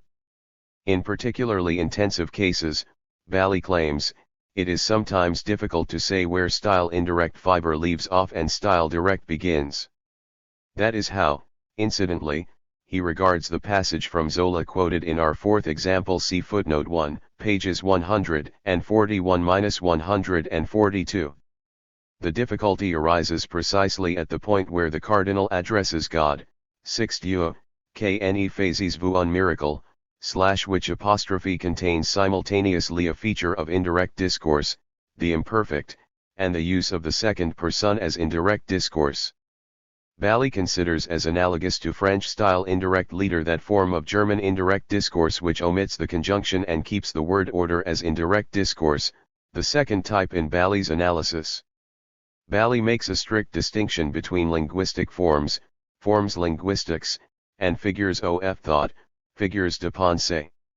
He understands by the latter devices of expression which are illogical from the standpoint of language and in which the normal interrelationship between the linguistic sign and its usual meaning is violated. Figures of thought cannot be acknowledged linguistic phenomena in the strict sense. Indeed, there are no specific, stable linguistic fiatures which might express them. On the contrary, the linguistic features involved have a meaning in language which is pointedly other than the meaning imposed upon them by figures of thought. To figures of thought Bally relegates quasi-direct discourse in its pure forms. After all, from a strictly grammatical point of view, it is the author's speech, whereas according to the sense of it, it is the char actus speech. But this sense of it is not represented by any special linguistic sign. Consequently, what we are dealing with is, according to Bally, an extra-linguistic phenomenon. Such is Bally's conception in basic outline. He is the linguist who at the present time most outstandingly represents linguistic abstract objectivism. Bally hypostasizes and vivifies forms of language obtained by way of abstraction from concrete speech performances in the spheres of practical life, literature, science, etc. This process of abstraction has been carried out by linguists, as we have already indicated, for purposes of deciphering a dead, alien language and for the practical purposes of teaching it. And now Bally comes along and endows these abstractions with life and momentum. A modification of indirect discourse begins to pursue a course toward the pattern of direct discourse, and on the way quasi-direct discourse is formed. A creative role in the composition of the new form is ascribed to the dropping of the conjunction K and the reporting verb. In actual fact, however, the abstract system of language, where Bally's forms linguistics are to be found, is devoid of any movement, any life, any achievement. Life begins only at the point where utterance crosses utterance, i.e., where verbal interaction begins, be it not even face-to-face verbal interaction, but the mediated, literary variety. Point 3. It is not a matter of one abstract form moving toward another, but a matter of the mutual orientation of two utterances changing on the basis of a change in the active perception by the linguistic consciousness of the speaking personality / of its ideological autonomy, of its verbal individuality. The dropping of the conjunction K brings together, not two abstract forms, but two utterances in all their ideational fullness. The dike ruptures, as it were, and authorial intonations freely stream into the reported speech. A methodological divorce between linguistic forms and figures of thought, between langue and parole * also results from this kind of hypostasizing objectivism. In point of fact, the linguistic forms Bally has in mind exist only in grammar books and dictionaries, where, to be sure, their existence is perfectly legitimate, but in the living reality of language they are immersed deeply in what, from the abstract grammatical point of view, is the irrational element of figures de pensée. Bally is also wrong in taking the German indirect discourse construction of his second type to be analogous to French quasi-direct discourse, for it is an extremely symptomatic mistake. Bally's analogy is irreproachable from the standpoint of abstract grammar, but from the standpoint of socio-verbal tendency, the comparison cannot hold up under criticism. After all, one and the same social verbal tendency, dictated by identical socio-economic conditions, in different languages may, in accordance with the grammatical structures of those languages, appear with different outer features. In any particular language, what begins to undergo modification in a certain specific direction is precisely that pattern which turns out to be the most adaptable in the necessary regard. In French it was the pattern of indirect discourse, in German and Russian direct discourse. Let us now turn to an examination of the point of view of the Vosselrites. These linguists shift the dominant in their investigations from grammar to stylistics and psychology, from language forms to figures of thought. Their disagreements with Bally are, as we already know, fundamental and far-reaching. Lorck in his criticism of the Geneva linguist contrasts, in Humboldtian terms, Bally's outlook on language as ergon with his outlook on language as energia. Thus, the basic premises of individualistic subjectivism are brought directly to bear against Bally's point of view on the particular question at hand. What now enter the lists as factors to explain quasi-direct discourse are, affect in language, fantasy in language, empathy, linguistic taste, and the like. Point 5. Also in 1914, the year of the Kalepki-Bally polemics, Eugen Lurch came forward with his assessment of quasi-direct discourse, gr.m. vi. 470. His definition of quasi-direct discourse was speech as fact, Redestatsache. Reported speech is transmitted by this form in such a way as if its content were a fact that the author himself is communicating.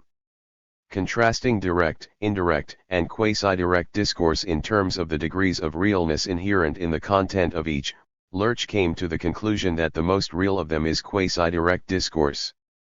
He also evinced a stylistic preference for quasi-direct discourse over indirect discourse in regard to the vividness and concreteness of the impression produced. That is what Lurch's definition amounts to. A detailed study of quasi-direct discourse was furnished by E. Lorck in 1921 in a small volume under the title Die Ariat-Rede. The book was dedicated to Vossler. In it, Lorck dwells at some length on the history of the issue in question. Lorck defined quasi-direct discourse as experienced speech, Ariat-Rede, in contradistinction to direct discourse, defined as repeated speech, Gesprochen-Rede, and indirect discourse communicated speech, Berichtet-Rede. Lorck expounds his definition in the following way. Let us suppose Faust on stage speaking. His monologue, have none, ach. Philosophic, Juristire, Durchaus studiert mit High What the hero utters in the first person, a member of the audience experiences in the third person. And this transposition, occurring in the very depths of the experience of reception, stylistically aligns the experienced discourse with narrative.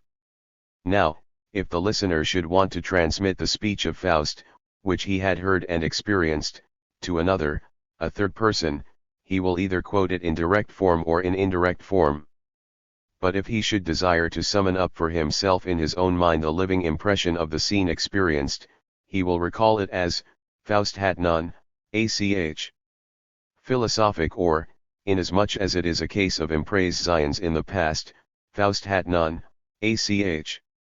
Thus, according to Lorck, quasi-direct discourse is a form for the direct depiction of the experiencing of another's speech, a form for summoning up a living impression of that speech and, on that account, of little use for conveying that speech to a third person. Indeed, if quasi-direct discourse were used for that purpose, the reporting act would lose its communicative character and would make it appear as if the person were talking to himself or hallucinating.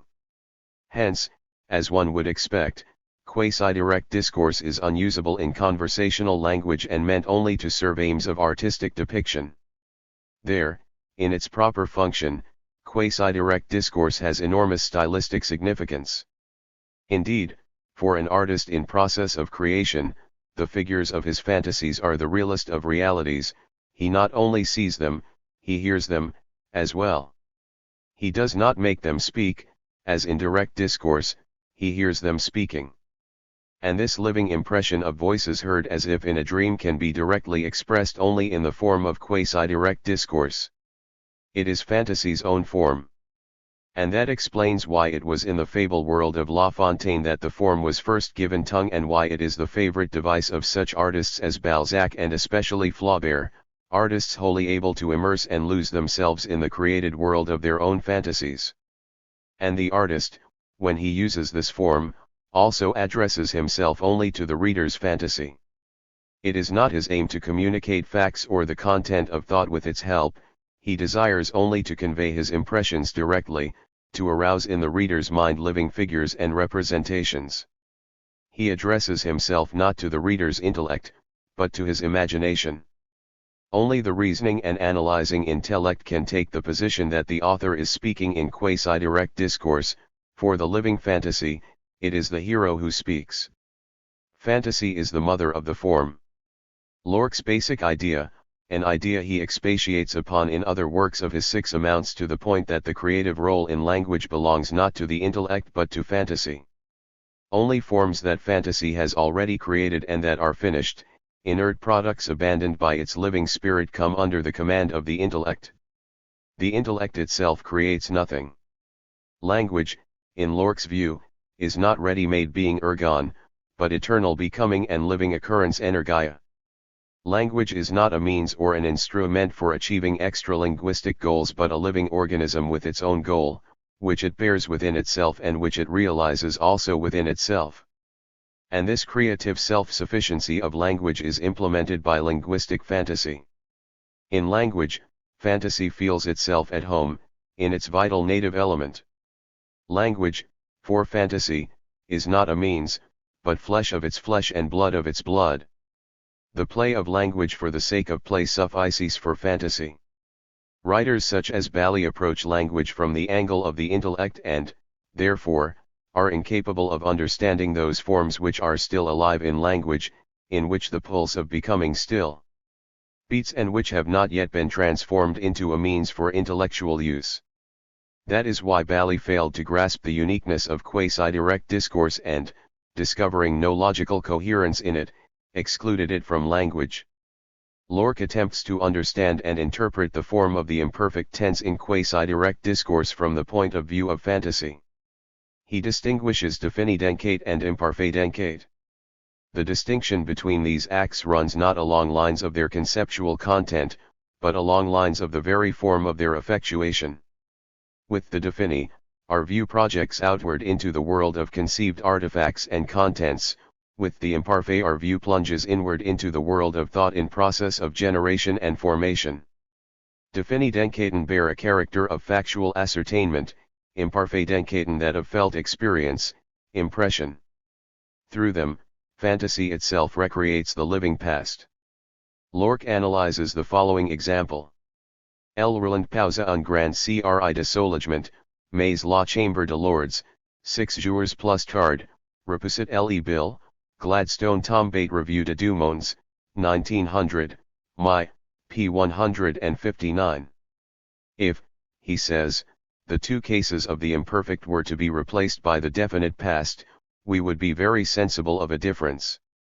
Gladstone Tombate is colored in an emotive tone, whereas Gladstone Tomba would have the sound of a dry busyness-like communique. In the first case, thought lingers, as it were, over its object and over itself. But what fills the consciousness here is not the idea of Gladstone's fall, but a sense of the momentousness of what has happened. La Chambre de Lords repoussit le bill is a different matter. Here a sort of anxious suspense about the consequences of the event is established. The imperfect in repoussit expresses tense expectation. One need only utter the whole sentence aloud to detect these special features in the psychic orientation of the speaker. The last syllable of repoussit is pronounced with high pitch expressing tension and expectation. This tension finds resolution and release, as it were, in Gladstone Tombate. The imperfect in both instances is emotively colored and permeated with fantasy. It does not so much establish the fact of, but rather lingeringly experiences and recreates, the action denoted. Herein consists the significance of the imperfect for quasi-direct discourse. In the atmosphere created by the form, the definite past would have been impossible. Such is Lorck's conception. He himself calls his analysis investigation in the field of the linguistic psyche, Sprachgeziele. This field das Gebiet der Sprachgezielen was, according to Lorck, opened up by Karl Vossler. And it was in Vossler's footsteps that Lorck followed in his study. Lorck examined the question in its static, psychological dimensions. Gertrude Lerch, in an article published in 1922, using the same Vosselrite grounds, endeavors to establish its broad historical perspectives. Her study contains a number of extremely valuable observations, and we shall, therefore, stop to consider it in some detail. The role assigned to fantasy in Lorck's conception is played by empathy, Einfühlung, in Lerch's. It is empathy that finds adequate expression in quasi-direct discourse.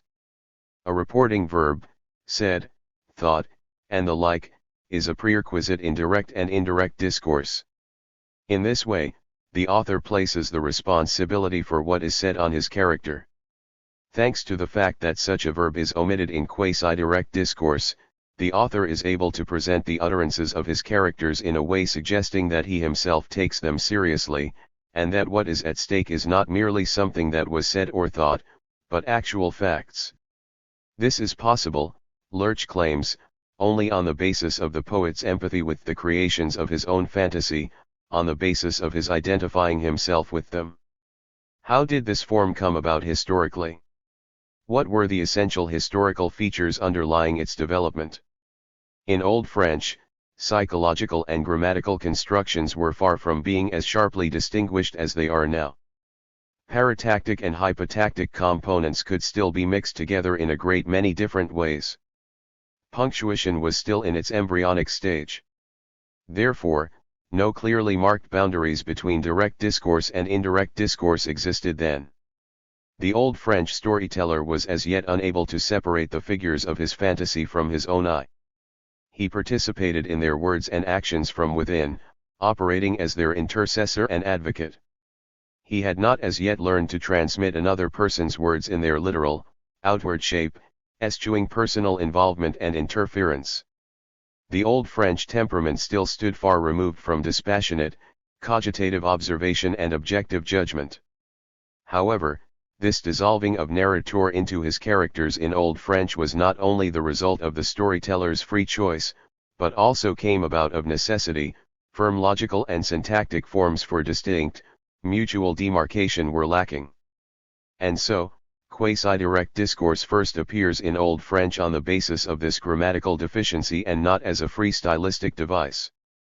Quasi-direct discourse in this instance is the result of the simple grammatical incapacity of the author to separate his own point of view, his own position, from that of his characters. Point 7.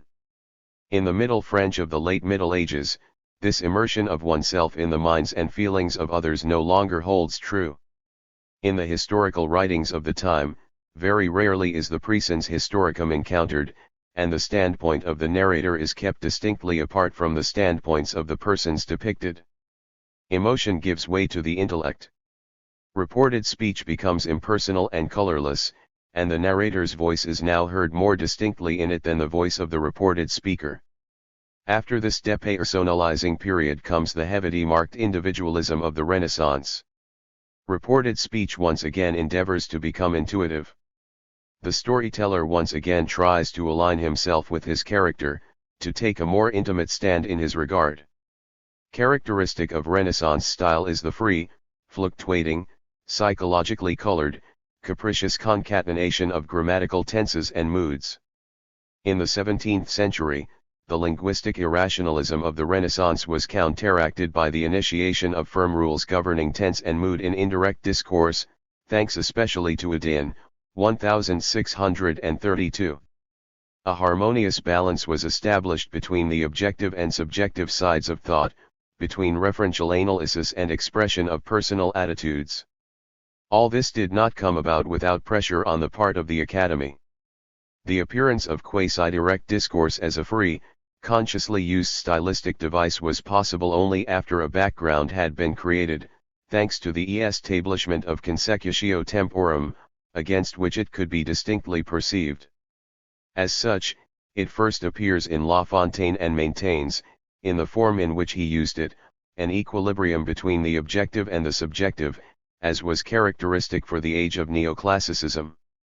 The omission of the reporting verb indicates the identification of the narrator with his character and the use of the imperfect, in contrast to the present tense of direct discourse, and the choice of pronouns appropriate to indirect discourse indicate that the narrator maintains his own independent position, that he does not utterly dissolve into his character's experiences. The device of quasi-direct discourse, which so neatly surmounted the dualism of abstract analysis and unmediated impression, bringing them into harmonious consonance, proved very suitable for the fabulist La Fontaine. Indirect discourse was too analytical and inert. Direct discourse, though able to recreate another person's utterance dramatically, was incapable of creating, at the same time, a stage for that utterance, a mental and emotional milieu for its perception. While the device served La Fontaine's purpose of congenial empathizing, La Bruyere was able to extract from it acute satirical effects. He depicted his characters neither in the land of fable nor with mild-mannered humor. He invested quasi-direct discourse with his animosity toward them, his superiority over them. He recoils from the creatures he depicts. All of La Bruyere's figures come out ironically refracted through the medium of his mock objectivism. In Flaubert's case, the device reveals an even more complex nature. Flaubert unflinchingly fixes his regard upon precisely those things which disgust and repel him. But even then he is able to empathize, to identify himself with the hateful and despicable things he portrays. Quasi-direct discourse in Flaubert becomes just as ambivalent and just as turbulent as his own standpoint vis-à-vis his creations. His inner position oscillates between admiration and revulsion. Quasi-direct discourse, with its capacity for conveying simultaneously identification with and independence, distance from one's creations, was an extremely suitable means for embodying this love-hate relation Flaubert maintained toward his characters.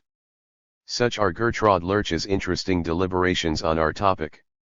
To her historical sketch of the development of quasi-direct discourse in French, let us add the information supplied by Eugen Lurch about the time of the appearance of this device in German.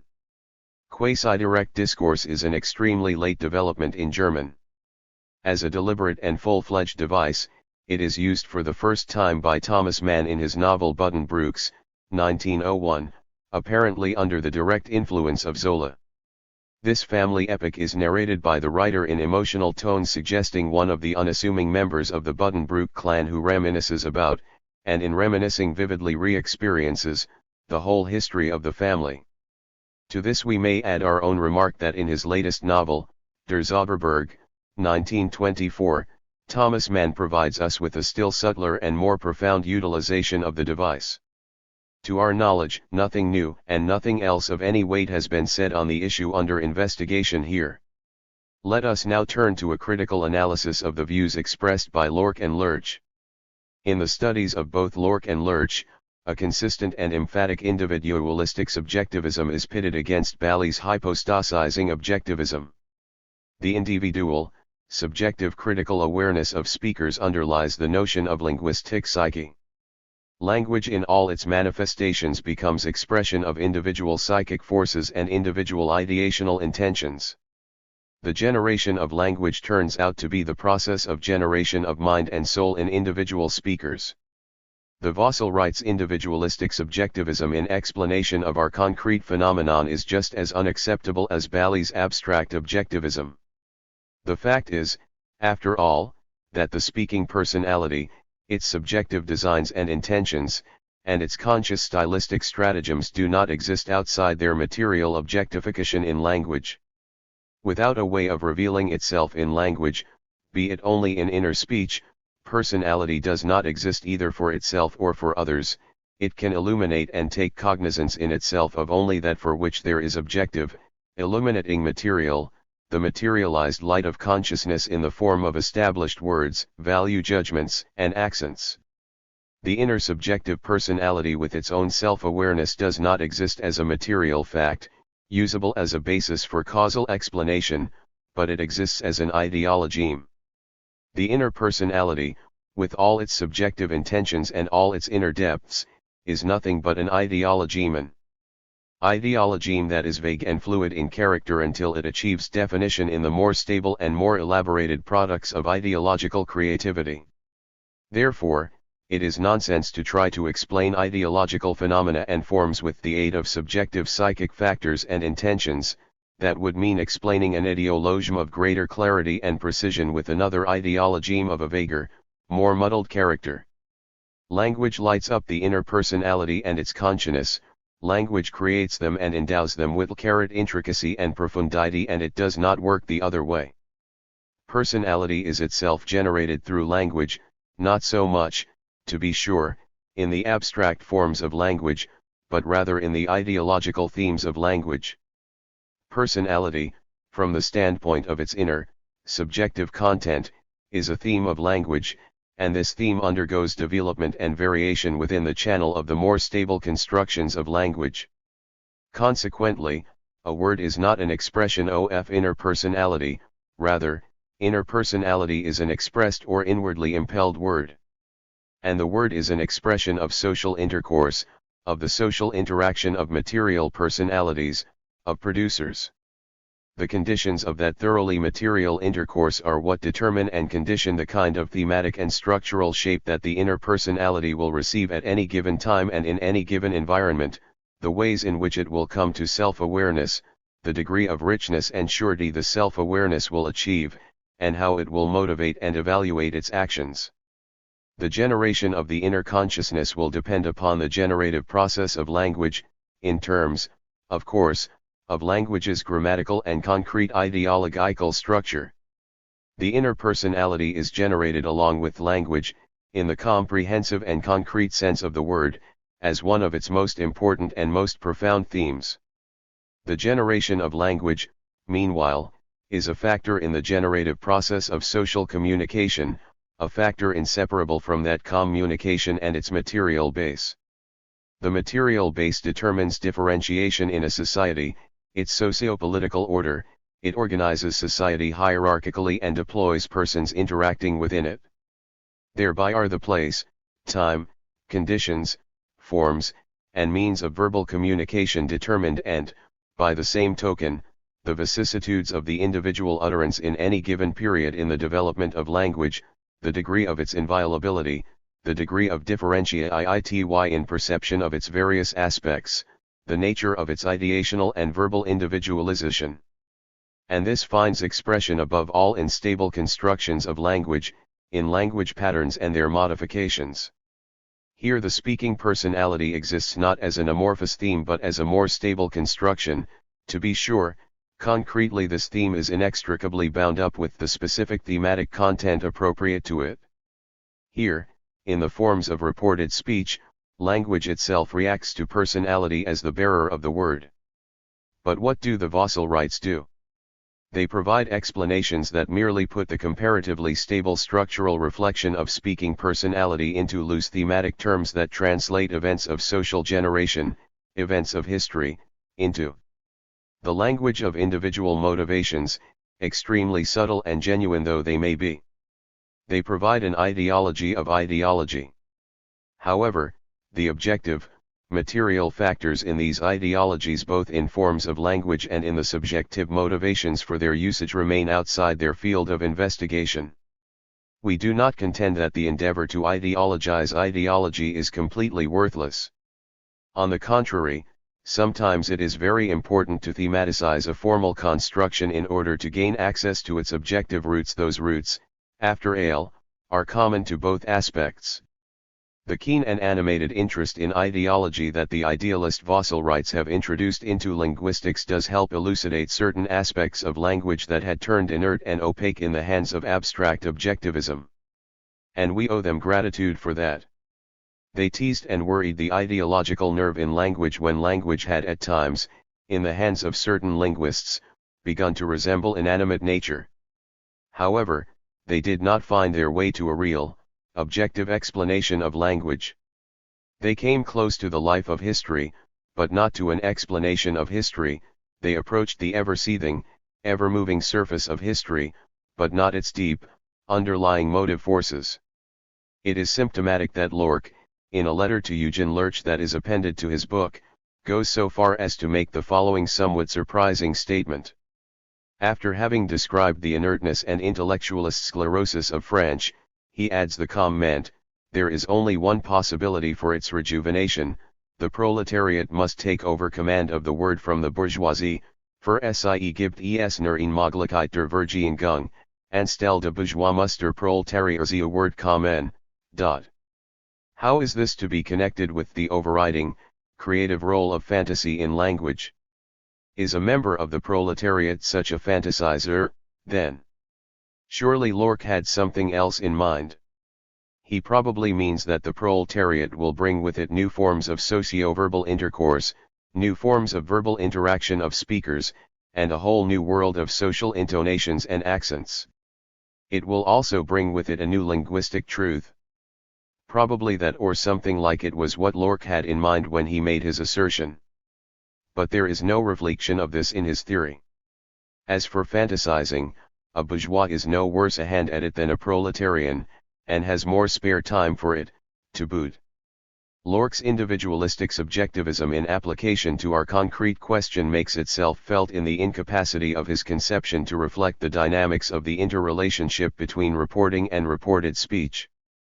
By no means does quasi-direct discourse express a passive impression received from another's utterance.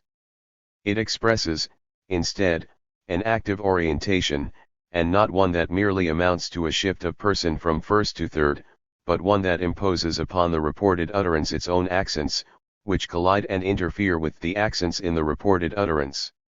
Nor can we agree with Lorck in his contention that quasi-direct discourse is the form of reported speech closest to direct reception and experience of another person's speech.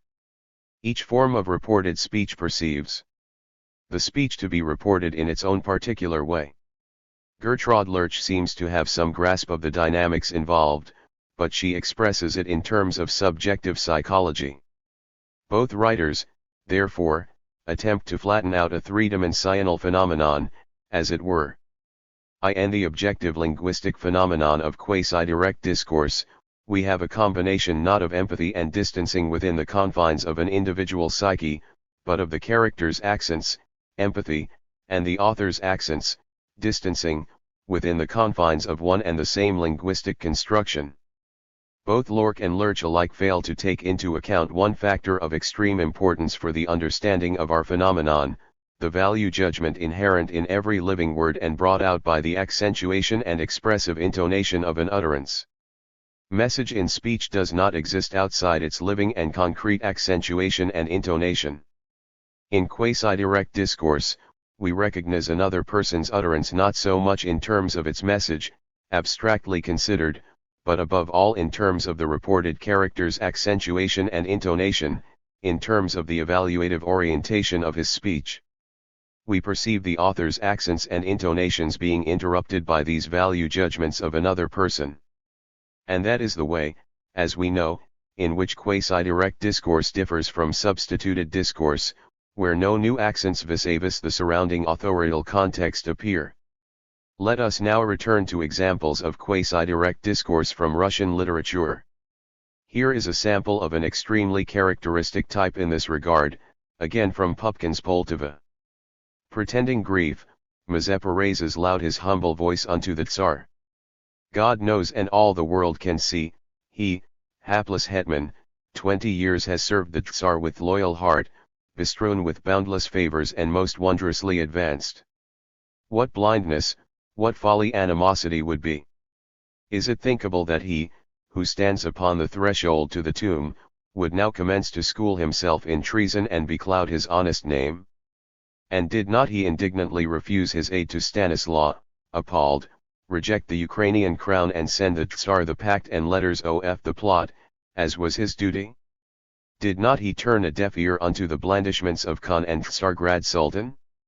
Aflame with zeal, he gladly plied his mind and sword in contests with the White Tsar's foes, he spared no pains nor life itself, and now a vicious enemy his old grey hairs has covered all in shame. And who? Iskra and Keolubech. Who were so long his friends? And with bloodthirsty tears, in icy insolence, the villain demands their punishment. Whose punishment? Implacable old man. Whose daughter is in his embrace? But the murmurings of his heart he coldly stills. Italics added. Syntax and style in this passage, on the one hand, are determined by the evaluative tones of Mazeppa's humility and tearful plea and, on the other hand, this tearful plea is subjected to the evaluative orientation of the author's context, his narrative accents which, in the given instance, are colored in tones of indignation that eventually erupts in the rhetorical question, whose punishment? Implacable old man. Whose daughter is in his embrace? It would be entirely possible to recite this passage aloud and convey the double intonation of each of its words, i.e., indignantly reveal the hypocrisy of Mazeppa's plea through the very reading of it. What we have here is a fairly simple case with its rhetorical, somewhat primitive, and sharply etched intonations. In most cases, however, and especially in that area where quasi-direct discourse has become a massively used device, the area of modern prose fiction, transmise Zion by voice of evaluative interference would be impossible. Furthermore, the very kind of development quasi-direct discourse has undergone is bound up with the transposition of the larger prose genres into a silent register, i.e., for silent reading.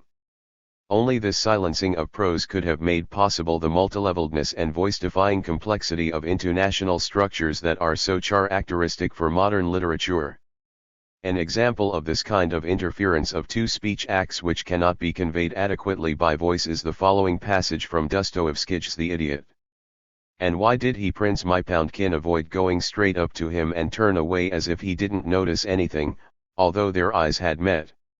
Yes, their eyes had met. And they had looked at one another. Didn't he himself, after all, Want not long ago to take him by the arm and go with him there? Didn't he himself, after all, want to go to him tomorrow and say that he had been to see her? Didn't he himself, after all, renounce his demon on his way there, in mid-course, when suddenly joy flooded his soul? Or was there indeed something or other in Rogojin, that is, in today's whole image of the man, in the sum total of his words, gestures, behavior, looks, that might justify the prince's terrible forebodings and the infuriating insinuations of his demon? Something or other of the sort that makes itself felt but is difficult to analyze and relate, something impossible to pin down with sufficient reasons. But something nevertheless that produces, despite all the difficulty and the impossibility, a perfectly cogent and irresistible impression that unwittingly turns into the most absolute conviction. Conviction that what? Oh, how the prince was tormented by the monstrosity, the baseness of that conviction, of that vile foreboding, and how he reproached himself. Let us now devote a few words to a consideration of the very important and interesting problem of the phonic embodiment of reported speech displayed by the author's context. The difficulty of evaluative, expressive intonation consists here in the constant shifting from the evaluative purview of the author to that of the character and back again. In what cases and to what limits can an author act out his character? The absolute of acting out we understand to be not only a change of expressive intonation, a change equally possible within the confines of a single voice, a single consciousness, but also a change of voice in terms of the whole set of features individualizing that voice, a change of persona, mask, in terms of a whole set of individualizing traits of facial expression and gesticulation, and, finally, the complete self-consistency of this voice and persona throughout the entire acting out of the role. After all, into that self-enclosed, individual world there can no longer be any infusion or spillover of the author's intonations. As a result of the self-consistency of the other voice and persona, there is no possibility for gradation in shifting from the author's context to reported speech and from reported speech to author's context. The reported speech will begin to sound as if it were in a play where there is no embracing context and where the characters' lines confront other lines by other characters without any grammatical concatenation. Thus relations between reported speech and authorial context, via absolute acting out, take a shape analogous to the relations between alternating lines in dialogue. Thereby the author is put on a level with his character, and their relationship is dialogized. From all this, it necessarily follows that the absolute acting out of reported speech, where a work of fiction is read aloud, is admissible only in the rarest cases. Otherwise an inevitable conflict arises with the basic aesthetic design of the context. It goes without saying that these exceedingly rare cases can involve only linear and moderately picturesque modifications of the direct discourse construction. If the author's retorting remarks intersect the direct discourse, or if too dense a shadow from the author's evaluative context falls upon it, absolute acting out is impossible. However, another possibility is partial acting out, without transformation, which permits making gradual intonational transitions between authorial context and reported speech and, in some cases, given double-faced modifications, permits accommodating all intonations within one voice. To be sure, such a possibility is viable only in cases analogous to the ones we have cited. Rhetorical questions and exclamations often carry out the function of switching from one tone to another. It remains only for us to sum up our analysis of quasi-direct discourse and, at the same time, to sum up the whole third section of our study. We shall be brief, the substance of the matter is in the argument itself, and we shall refrain from rehashing it. We have conducted an inquiry into the chief forms of reported speech. We were not concerned with providing abstract grammatical descriptions, we endeavored instead to find in those forms a document of how language at this or that period of its development has perceived the words and personality of another addresser. The point we had in mind throughout was that the vicissitudes of utterance and speaking personality in language reflect the social vicissitudes of verbal interaction, of verbal ideological communication, in their most vital tendencies. The word as the ideological phenomenon par excellence exists in continuous generation and change, it sensitively reflects all social shifts and alterations. In the vicissitudes of the word are the vicissitudes of the society of word users. But the dialectical generation of the word is susceptible of investigation by various routes. One can study the generation of ideas, that is, the history of ideology in the exact sense the history of knowledge, as the history of the generation of truth, since truth is eternal only as eternally generated truth, the history of literature, as the generation of artistic veracity. That is one route. Another, intimately connected and in close collaboration with the first, is the study of the generation of language itself, as ideological material, as the medium for ideological reflection of existence, since the reflection of the refraction of existence in the human consciousness comes about only in and through the word. The generation of language cannot be studied, of course, in complete disregard of the social existence refracted in it and of the refracting powers of the socio-economic conditions. The generation of the word cannot be studied in disregard of the generation of truth and artistic veracity in the word and of the human society for whom that truth and veracity exist. Thus these two routes, in their constant interaction with one another, study the reflection and refraction of the generation of nature and history in the generation of the word. But there is still another route, the reflection of the social generation of word in word itself, with its two branches, the history of the philosophy of the word and the history of word in word. It is precisely in this latter direction that our own study lies. We are perfectly well aware of the shortcomings of our study and can only hope that the very posing of the problem of the word in word has crucial importance. The history of truth, the history of artistic veracity, and the history of language can benefit considerably from a study of the refractions of their basic phenomenon, the concrete utterance in constructions of language itself.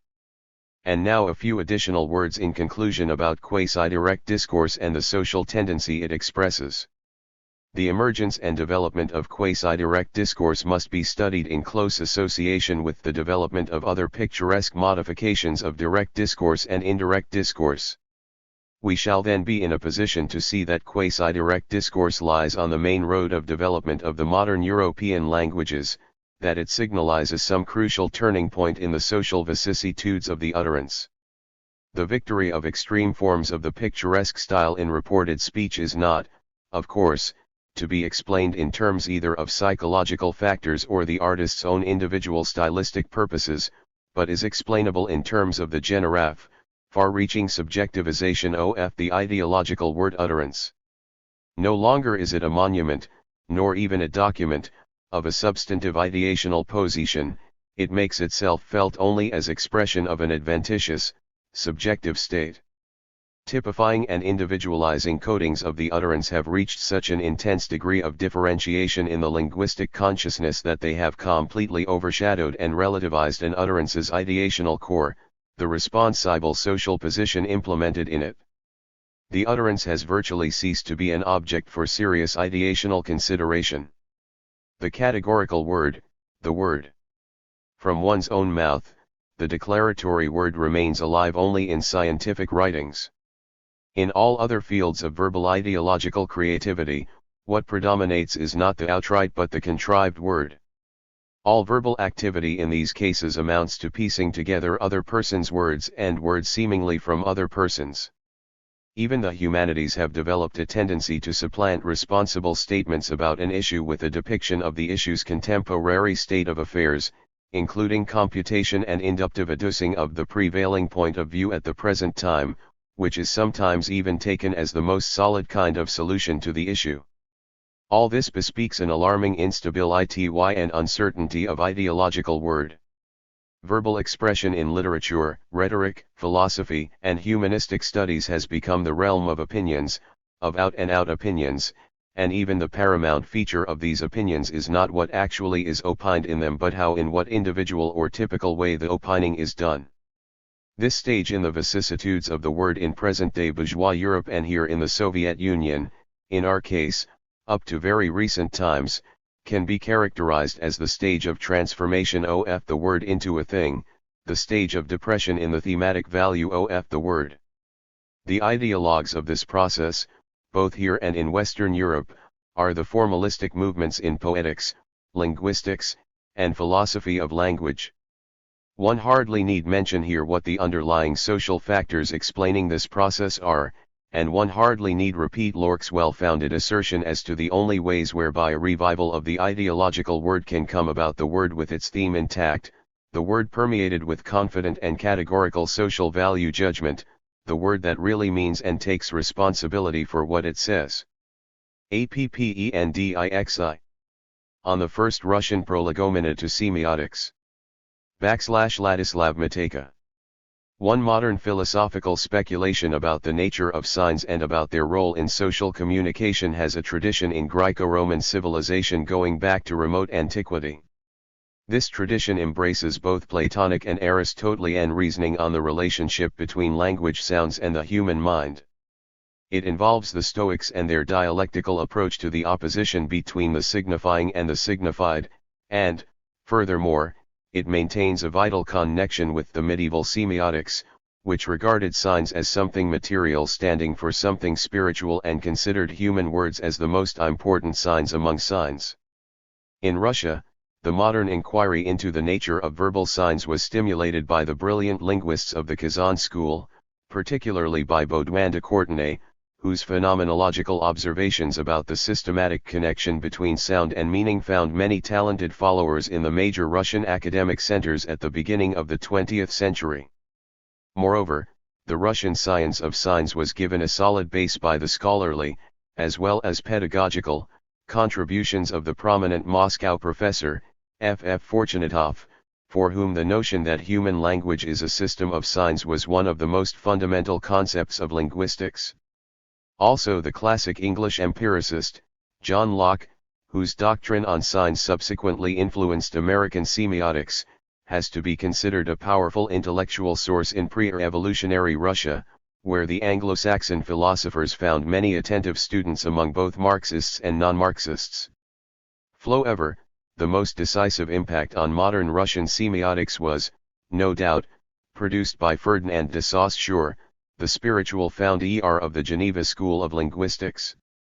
Young Russian linguists in the years just prior to the revolution became acquainted with Saussure not only through his posthumous Cours de linguistique generate course in general linguistics, but also through the interpretation of Saussurean teaching by Sergej Karsevskij, who returned to Russia in 1917 after several years of study in Geneva. As Roman Jakobson recollects in his selected writings, it was in those years that students of psychology and linguistics in our university were passionately discussing the philosopher's newest attempts toward a phenomenology of language and of signs in general. We learned to sense the delicate distinction between the signatum, the signified, and the denotatum, the referred to, hence to assign an intrinsically linguistic position, first to the signatum and then, by inference, to its inalienable counterpart as well, that is, to the signans asterisk. Russian linguistics in the early 1920s clearly reflects the impact of various aspects of Saussure's course. References to Saussure and to his influence appear, critically filtered, in Jakobson's book on Czech versification published in 1923. The same year, references to Saussure and his Geneva school were made repeatedly in Ruskajarzyc Russian language, a compendium of studies by several young Russian linguists mutually associated, as the editor of the volume, Lev Serba, suggests in his introductory footnote, by their common dependence on the linguistic teaching of Baudouin de Courtenay. 12. Moreover, in 1923, the young syntactician, M.N. Peterson, published a lucid outline of Saussure's fundamental concepts in the journal Petat I Revoljosaja the Press and the Revolution. 3. During the 1920s, the impact of Saussure, particularly on the students, and the students, of Baudouin de Courtenay, dominated to such an extent that Voloshinov was apparently very close to the truth when he stated, "It can be claimed that the majority of Russian thinkers in linguistics are under the determinative influence of Saussure and his disciples, Bally and Cichy." In Saussure's course, as we know. The concept of sign is viewed as the very pivot of verbal communication and of any communication of meaning in general. Language, he says, is a system of signs that express ideas, for although Saussure distinguishes various sign systems, human language is for him the most important of them all. In his interpretation, the semiotic nature of human language necessarily implies its social character. Language as a system is a social institution. As Saussure puts it, it exists only by virtue of a sort of contract signed by the members of a community. The individual must always serve an apprenticeship in order to learn the functioning of language. A child assimilates it only gradually. 5. Since language is only one among several semiotic systems, Saussure considers linguistics a branch of the general science of signs. 6. Using Greek semeion, sign, as his derivational base, he calls the envisaged science of signs semiology, as distinct from John Locke's term semiotic, subsequently adapted and ingeniously developed by Charles Sanders Peirce. There can hardly be any doubt that Saussure's emphasis on the semiotic nature of human language and on its intrinsically social character found, in Valentin Voloshinov, a mightily impressed albeit critical reader. As a matter of fact, the essential part of Voloshinov's Marxism and the philosophy of language could be considered the first extensive Russian prolegomenon to semiotics, enthusiastically elaborating the binary concept of sign and the notion of the social basis of semiotics in general. Everything ideological possesses meaning, claims Voloshinov in the opening chapter of his book. It represents, depicts, or stands for something lying outside itself. In other words, it is a sign. Without signs, there is no ideology. Consequently, the study of signs is for Voloshinov a study of ideology, and the philosophy of language is a philosophy of sign. Developing Saussure's observations about the origin of language in the community of speakers, masse parlanti, Voloshinov insists that signs can arise only on an inter-individual territory. It is essential, he says, that the individuals compose a group, a social unit.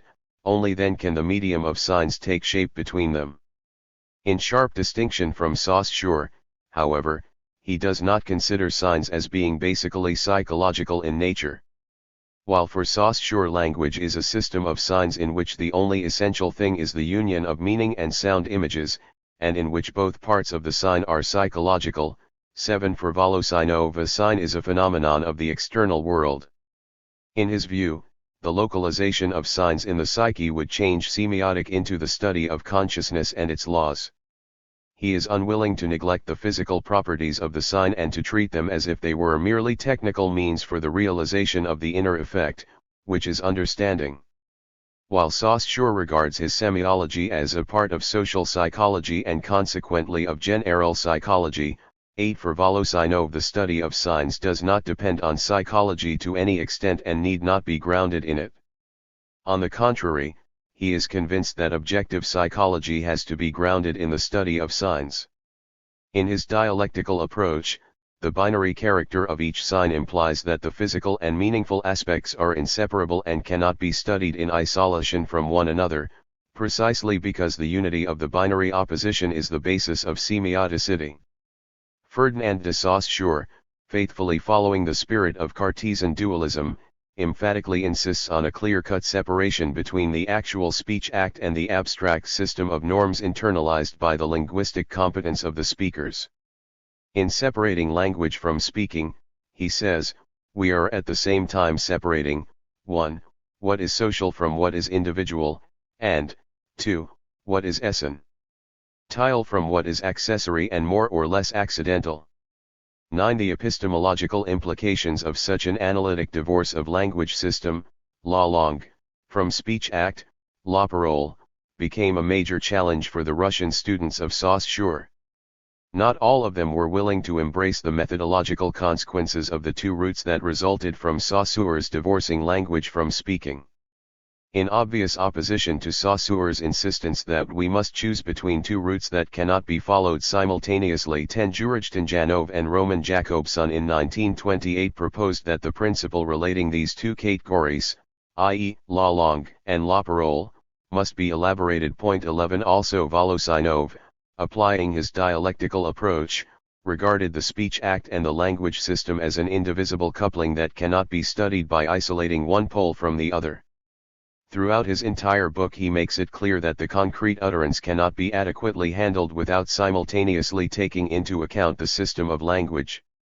And conversely, the language system, in his opinion, cannot be analytically grasped without the simultaneous consideration of concrete utterances. Or, as he puts it, the actual reality of language speech is not the abstract system of linguistic forms, not the isolated monologic utterance, and not the psychophysiological act of its implementation, but the social event of verbal interaction implemented in an utterance or utterances. Thus linguistic inquiry is placed by Voloshinov into a sociological framework where not only the opposition between language and speech has to be taken into account, but also the opposition between speaker and hearer. Within such a complex analytic model, neither the speaker's nor the hearer's role is favored. They have to be considered complementary and mutually dependent in the process whereby the abstract language system is deployed to execute the concrete utterance.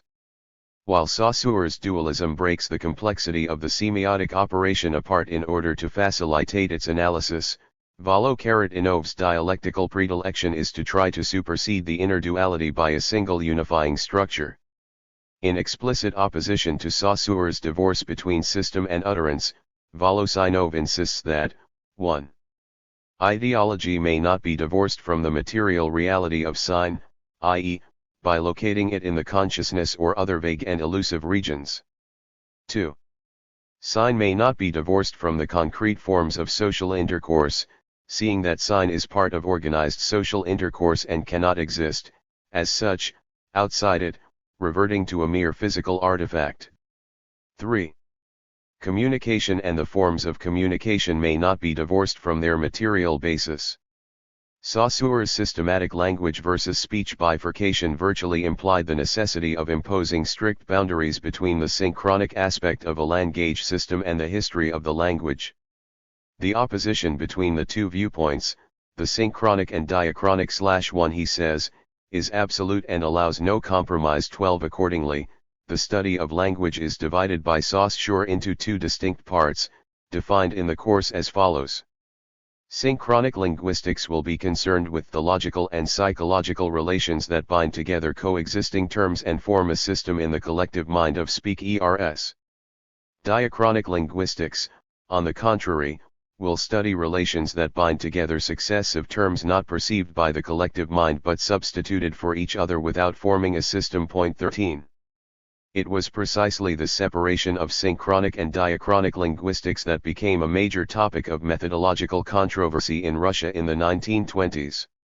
In 1922, Sergej Karsevskij applied the Saussurean synchronic approach to the description of the Russian verbal system and used as the epigraph to his article Saussure's dictum, La langue est un système dont toutes les parties peuvent et doivent être considérées dans leur solidarité synchronique. 14. The following year, in 1923, V.V. Vinogradov, acknowledging the methodological stimulus of Saussure, Baudouin de Courtenay, and Karsevskij, proposed the application of a rigorous synchronic method to the analysis of style in verbal art.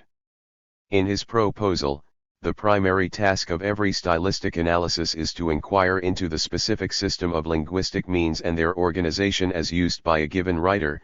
Such a task categorically requires, according to Vinogradov, a classification of elements and an exhaustive description of the stylistic forms and their functions. Point 15. Hence, the very center of Vinogradov's attention is a literary text that is viewed as a concrete corpus of data representing a certain linguistic type and characterizing a special social group, a dialect.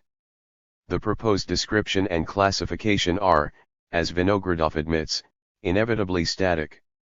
From this position, which strictly adheres to Saussure's dichotomy of synchrony and diachrony, Vinogradov attacked those followers of the so-called formal method who were unwilling to embrace Saussure's dualistic separation and had insisted that a true explanatory approach had to overcome statics and discard the absolute. 16. Among the responses to Saussure's dualistic fallacy and its Russian application, The most outspoken rejection appeared in 1927 in a set of polemic theses, signed by Juraj Dinjanov and Roman Jakobson. Pure synchronism now proves to be an illusion, the authors assert. Every synchronic system has its past and its future as inseparable structural elements of the system. While Saussure claims that everything that relates to the static side of our science is synchronic and everything that has to do with evolution is diachronic, 17 Dinjanov and Jakobson proclaim. The opposition between synchrony and diachrony was an opposition between the concept of system and the concept of evolution. It loses its importance in principle as soon as we recognize that every system necessarily exists as evolution, whereas, on the other hand, evolution is inescapably of a systematic nature. 18. For Jakobson, the rejection of Saussure's fallacy became one of the recurrent themes of his scholarly career. In 1928, he renewed his attack on Saussure's fallacious dualism by stating, F. de Saussure and his school broke a new trail in static linguistics, but as to the field of language history, they remained in the neo-grammarian rut. Saussure's teaching that sound changes are destructive factors, fortuitous and blind, limits the active role of the speech community to sensing each given stage of deviations from the customary linguistic pattern as an orderly system. This antinomy between synchronic and diachronic linguistic studies should be overcome by a transformation of historical phonetics into the history of the phonemic system. 19.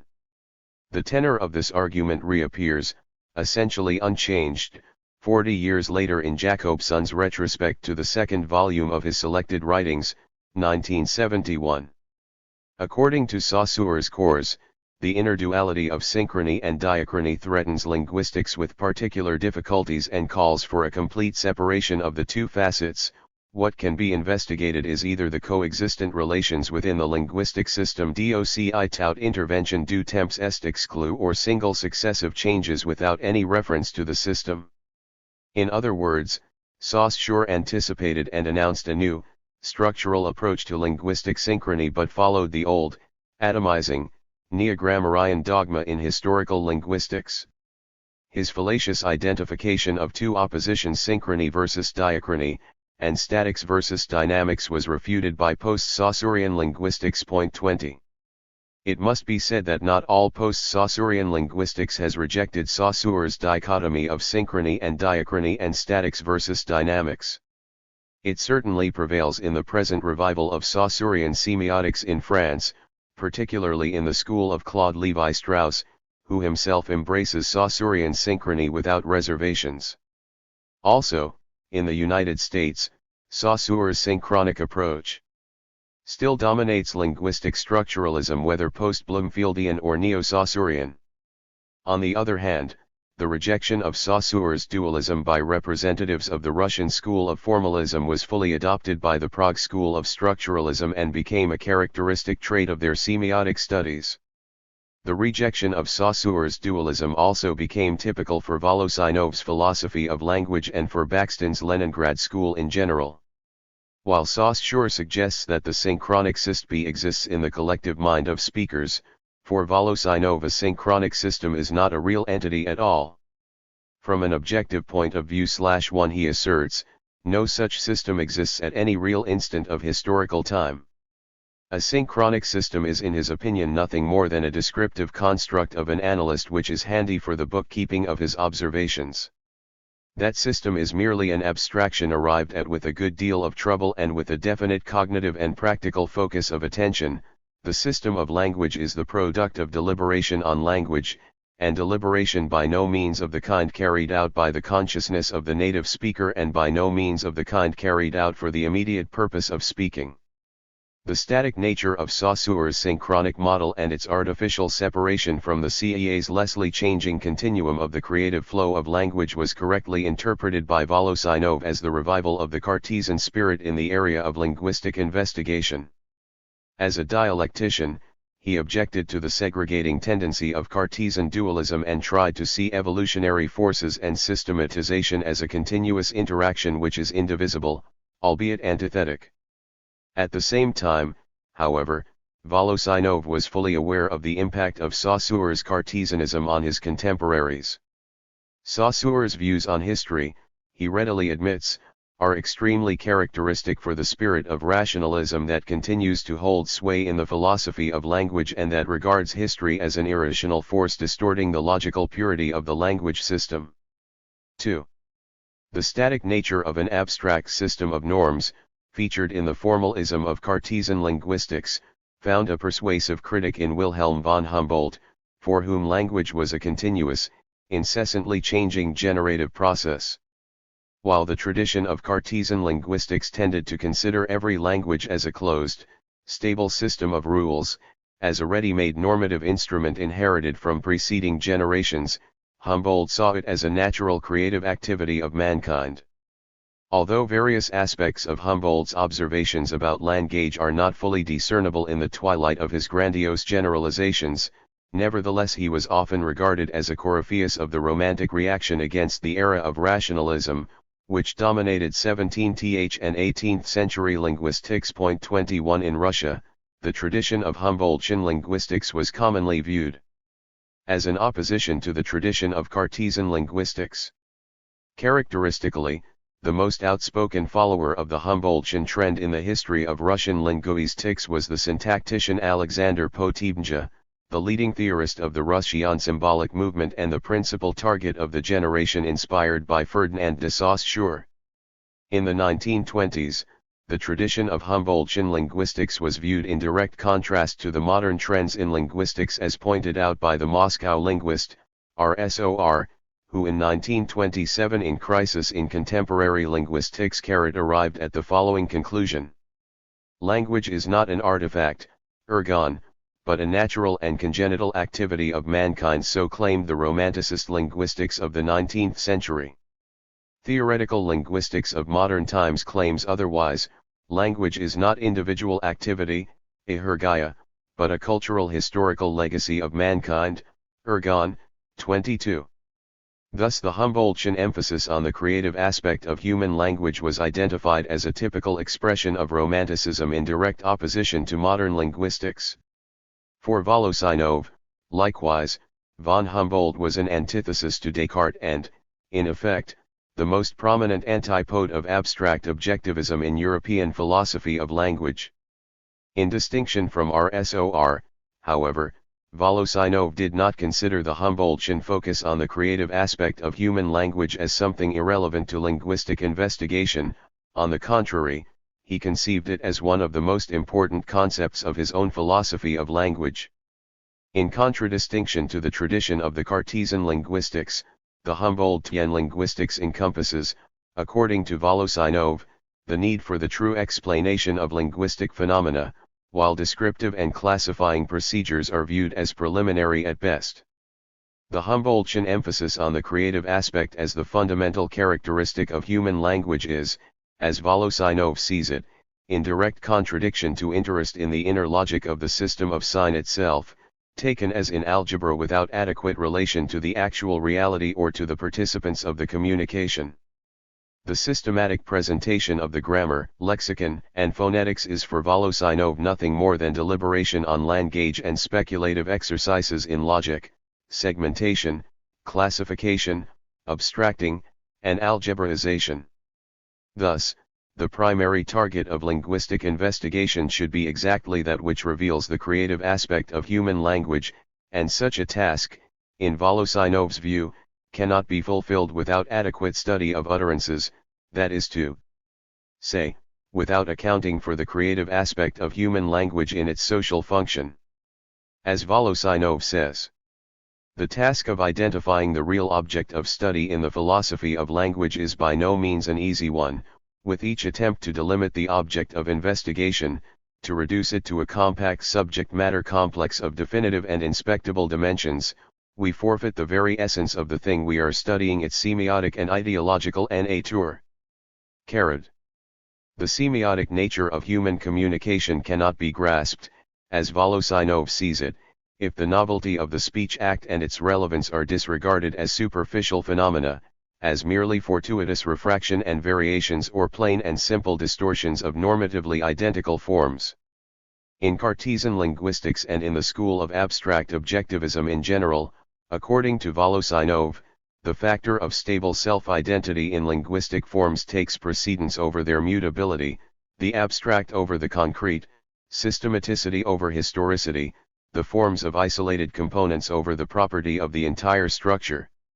In Voloshinov's view, Cartesian linguistics and its continuation in abstract objectivism rejected the speech act and the resulting utterance as something individual because the abstract system of rules and norms was promoted to the exclusive object of linguistic investigation.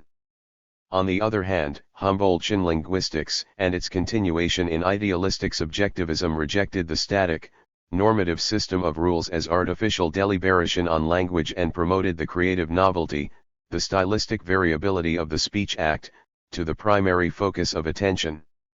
Although Voloshinov agrees with the followers of the Humboldtian trend that the study of utterance deserves the full attention of linguistic investigation, he disagrees with the emphasis on the individual character of the utterance and with the attempts to explain the creative aspect of human language in terms of the individual psychic life of the speaker. And precisely for that reason, he rejects certain followers of the Humboldtian tradition, particularly the Vossler school. In point of fact, the speech act, or more accurately, its product the utterance, cannot under any circumstances be considered an individual phenomenon in the precise meaning of the word, and cannot be explained in terms of the individual psychological or psychophysiological conditions of the speaker. Thus neither Cartesian linguistics nor Humboldtian linguistics and their followers are fully embraced by Voloshinov. In his attempt to operate as a dialectician, he sees individualistic subjectivism and abstract objectivism as thesis and antithesis and proposes a dialectical synthesis beyond these opposing trends, a synthesis that would constitute a negation of both thesis and antithesis alike.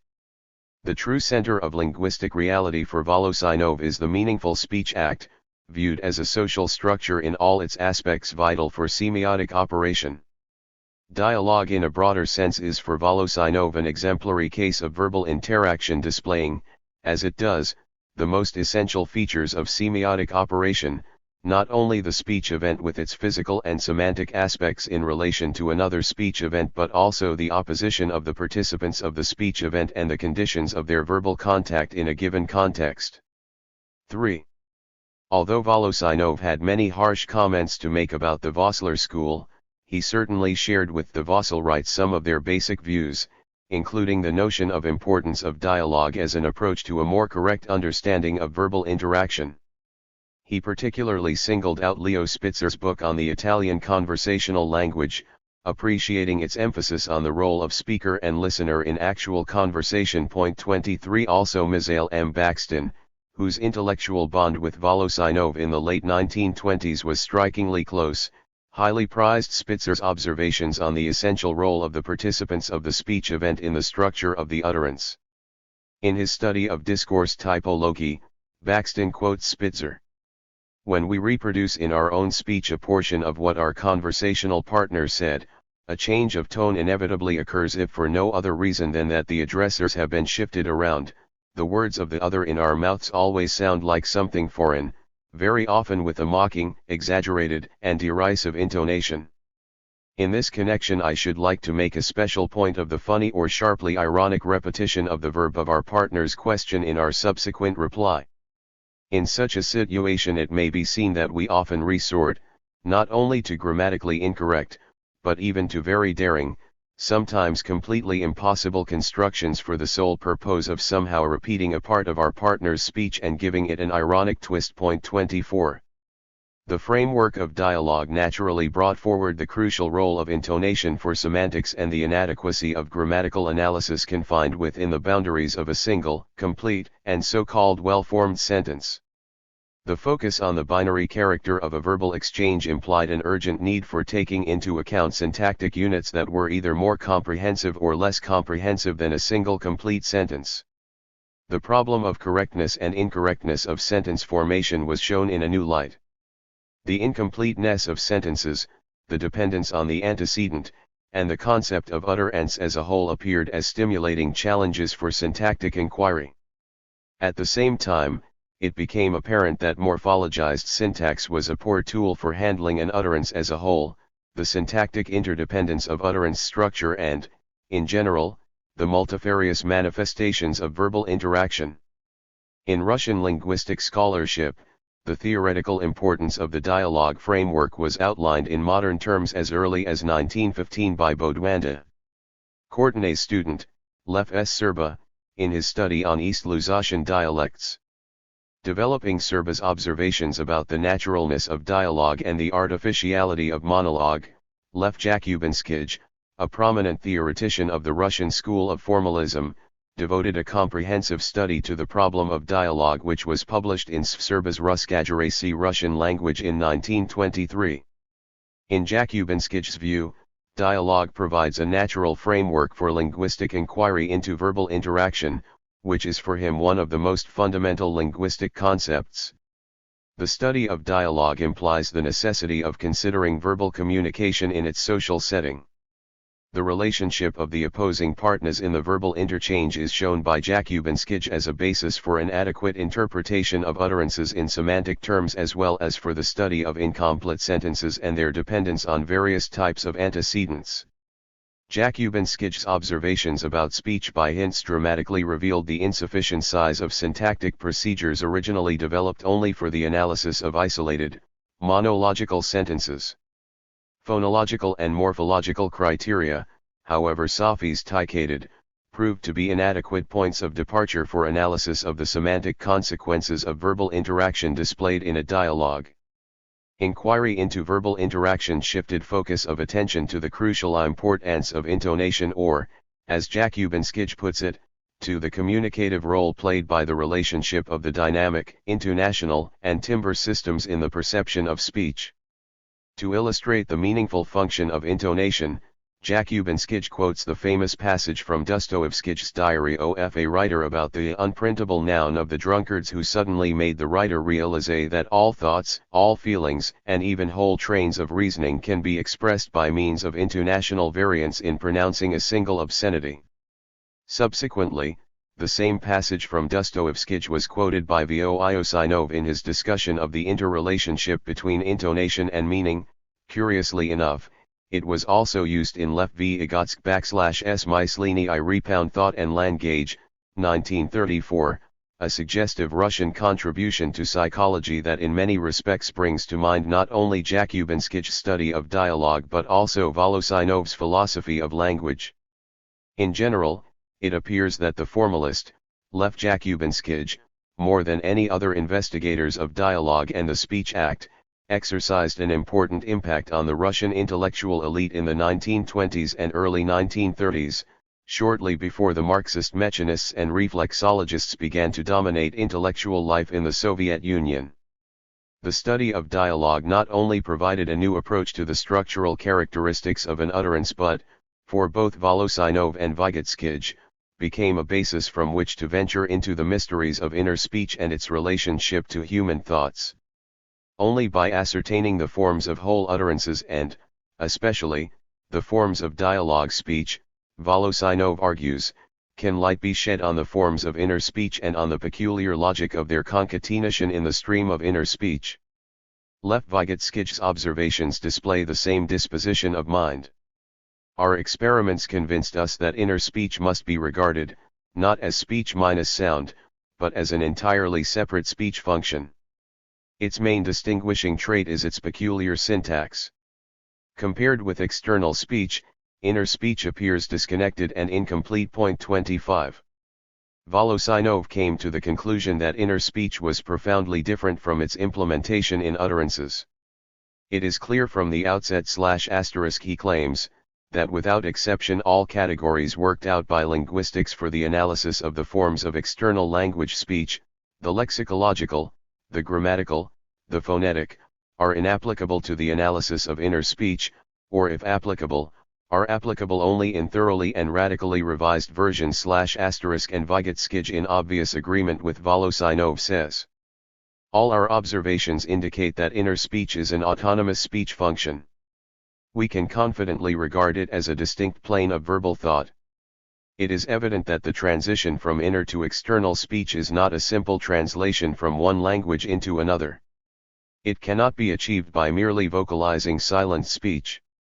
It is a complex, dynamic process involving the transformation of the predicative, idiomatic structure of inner speech into syntactically articulated speech intelligible to others. 26. Utterance and dialogue also played a fundamental role in the semiotic analyses of M. Baxton, who obviously held many views on verbal communication in common with V. and Voloshinov and was capable of elaborating some of them with admirable lucidity. In his book on the verbal art of Dostoevskij, Problemy tvoristva Dostoevskogo, Leningrad, 1929, Baxton demonstrated that the various types of relationship of one speech act with another were of pivotal importance for the understanding of verbal art, prose fiction in particular.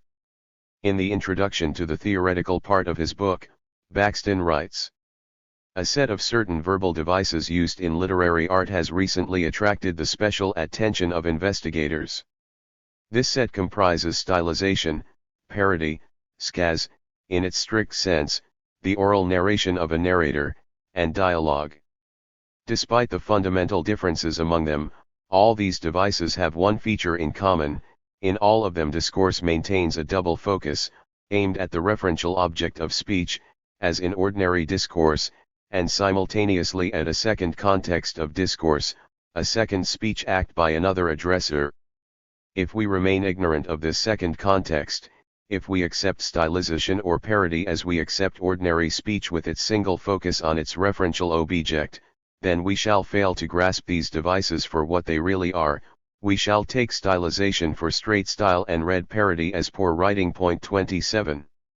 The role of dialogue, of verbal interaction, and of doubly oriented discourse continued to be a productive standpoint for Baxton after several decades of brutally enforced silence. In his Befehl K. Tverlist François Rabel, Rabela/S and his WORLD 28 published first in 1965, Baxton employed the analytic framework of dialogue and verbal interaction to illuminate Rabelais' ingenious creativity, still convinced, as he had always been, that the analysis of verbal art offered the best opportunity for illustrating the creative aspect of language usage and, implicitly, the most fundamental characteristics of verbal semiotic. 4. Although Voloshinov in his book Marxism and the Philosophy of Language used lengthy references to N.J.A.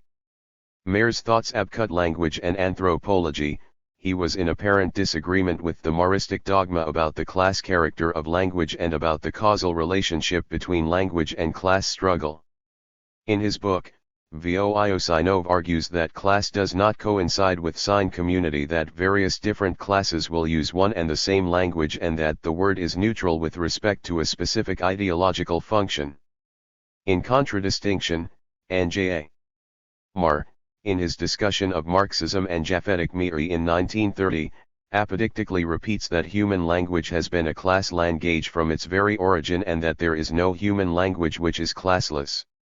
And, as a matter of fact, one could speculate that the discrepancy between Mayer's Marxism and Voloshinov's Marxism might have been one of the reasons for Voloshinov's downfall.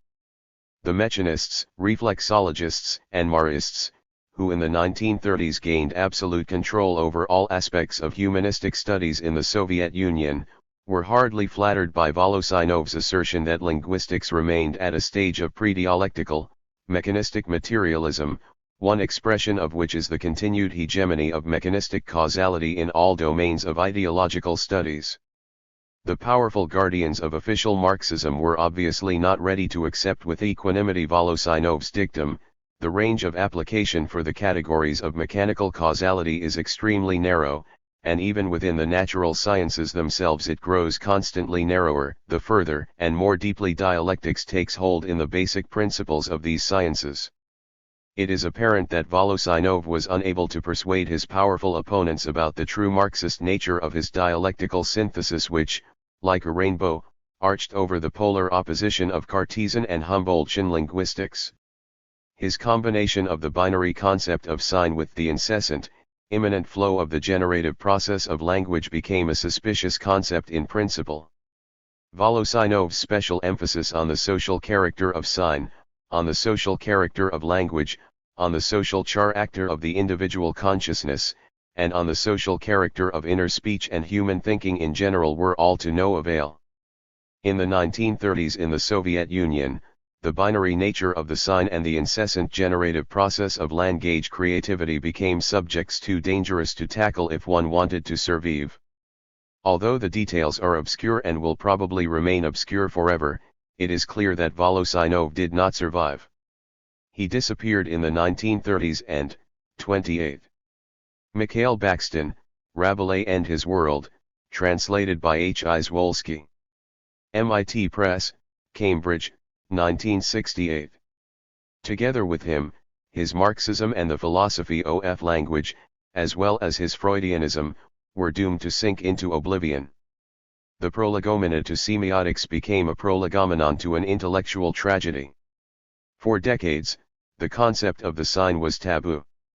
In the 1950s, when it became apparent that the technological advances of data processing devices were intrinsically related to the achievements of modern semiotics, linguistics, logic, and applied algebra, the conservative guardians of Marxist truth loosened their grip to allow the Soviet Union to catch up with the West in the application of sophisticated data processing to industrialization, to the exploration of the universe, and, of course, to modern warfare. Still, in 1959, in a programmatic article published by several authors in the Izvestija Akademii Nauk USSR, the official publication of the Soviet Academy of Sciences, the linguist V.V. Vinogradov openly stated that scientists continued to be apprehensive of semiotics. 29 As a matter of fact, V.V. Vinogradov was the first, or perhaps one of the first, who subsequently dared to give any credit to V. N. Voloshinov. Until now, references to Voloshinov's contribution have been rare. Even authors who approached the problems of semiotics as, for example, did A. G. Volkov in his Language as a System of Signs, Jazyk как Система Знаков, published by the Moscow University Press in 1966, did not have the courage to mention Voloshinov's name. This is also generally true about the majority of recent studies on semiotic in Voprosi Philosophiae Problems of Philosophy, an official journal of the Soviet Academy of Sciences. Also, the first international conference on sign and the system of language, which took place in Germany in 1959, fully avoided mentioning Voloshinov's name, although many Russian scholars and many Marxist and non-Marxist semioticians took part in the discussions. Voloshinov's name was even avoided in Vzivjintsev's paper, Man and Sign Sidovek Iznak, published in 1967 in the Festschrift, to honor Roman Jakobson, The Hague, Mouton, although Vzivjintsev, a well-informed editor of Soviet Russian surveys of modern linguistics, must have been aware of the honorable credit Roman Jakobson had given to Voloshinov's contribution to semiotics. Thus the daring, penetrating views of Valentin Voloshinov have been only semi-resurrected, and his Marxism and the Philosophy of Language continues to be a controversial book which, indeed, it is. It is a controversial book but, at the same time, it is a book of brilliant observations about the paramount importance of sign for human community, for human consciousness, and for that which makes people human. It is a book about the miracle of language which, being a generative process, can only be grasped with aid of another generative process. APPENDIX2. The Formal Method and the Sociological Method, M. Bakstin, P. N. Medvedev V. N. Voloshinov, in Russian Theory and Study of Literature. Ir Tichanik. During the 1920s, especially the latter half of the decade, massive attention in the world of Russian literary studies was focused on the work of the so-called formal method or formalist school. The contingent of brilliant young scholars of language and literature who came to be known as the formalists had begun operating about 1916, as Pajaz one, their primary unifying concern having been the establishment of an autonomous science of literature based on concrete poetics, that is, on the specific, intrinsic characteristics of verbal art. Unquestionably, formalism was the most scientifically advanced, the most dynamic and influential movement in Russian literary thought of the time. Neutrality toward the challenge of the new school was a practical impossibility. The situation that supervened around 1925 was, however, far from a simple marshalling of pro and con forces. The formalists had by that time attracted to their work hosts of disciples, partisans, and fellow travelers of various kinds and degrees. But among the new adherents were many epigones and eclectics whose scholarship betrayed misconception of what the movement's scientific orientation was, and who created spurious brands of formalism from which the Pajazists, though repeatedly and outspokenly critical, found it difficult to disassociate themselves. 12. On the other side were the movement's numerous opponents, no less mixed in character.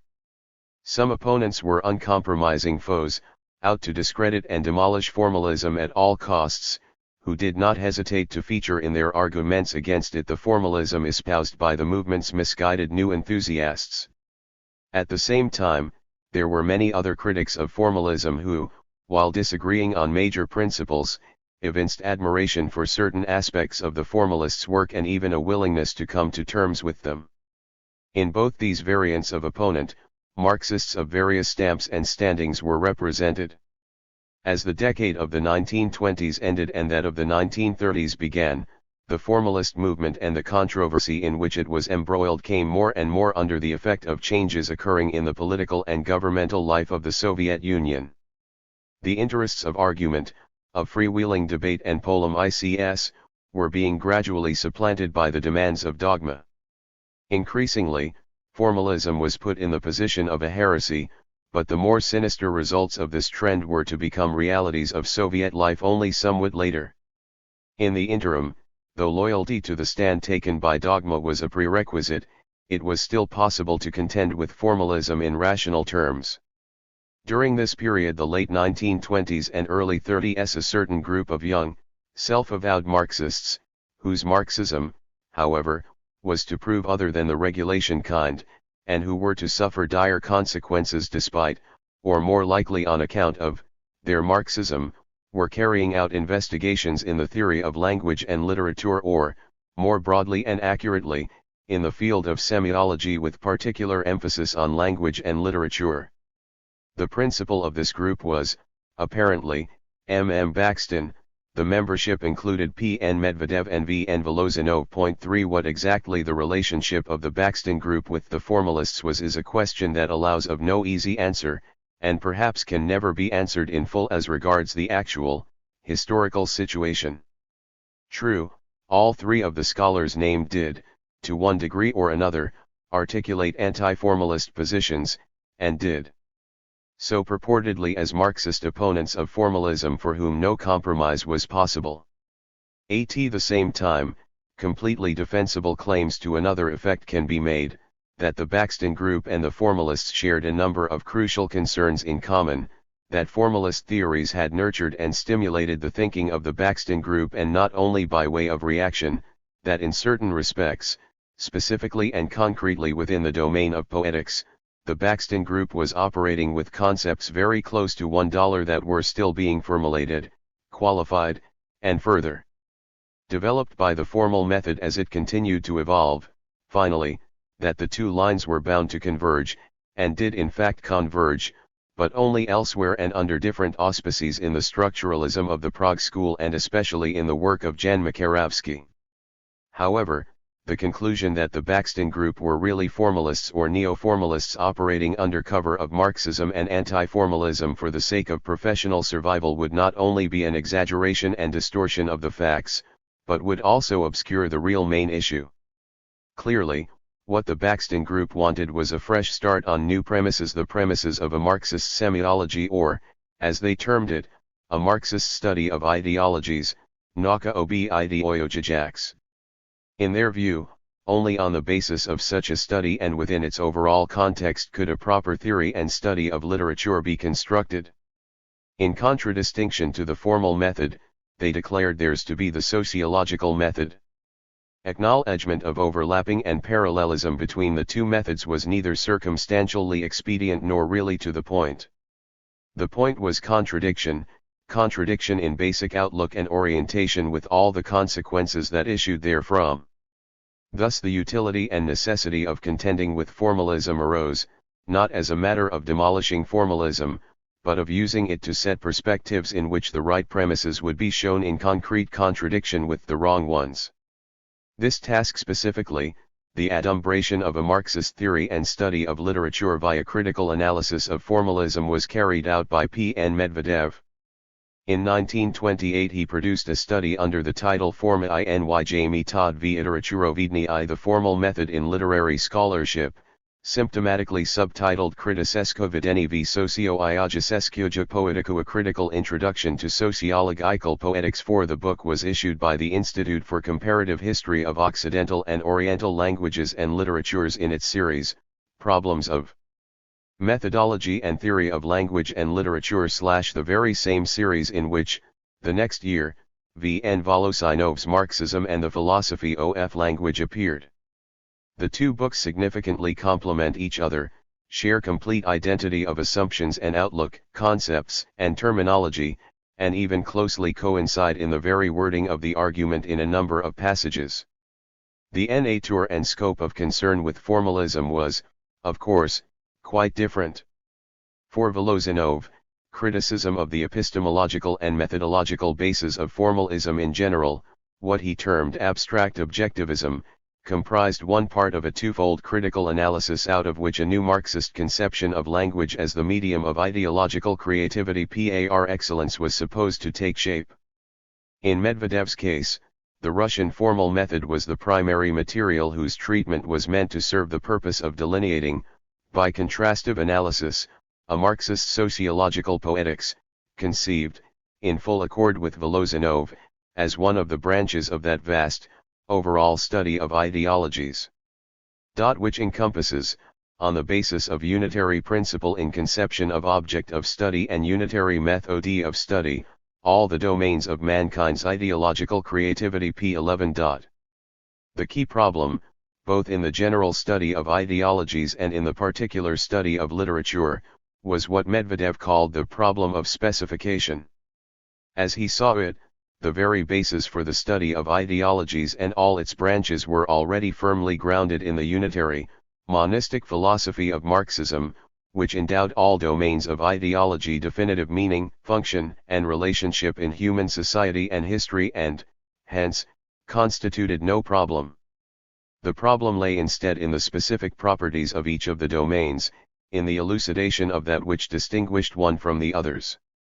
The urgency of this problem was attested to by the fact that between holistic, Marxist, theory and concrete analysis a perilous disjuncture had occurred and, as a result, any object under investigation inevitably either was divested of its specificity or had its specificity isolated from all social connections and treated as a value on its own. A way out of this dilemma was precisely what Medvedev sought. What is lacking is a properly worked out sociological study of the specific properties of the material, forms and goals belonging to each of the domains of ideological creativity. Each of them, after all, commands its own language, with its own forms and operations, and its own specific laws for the refraction of the unitary reality of existence.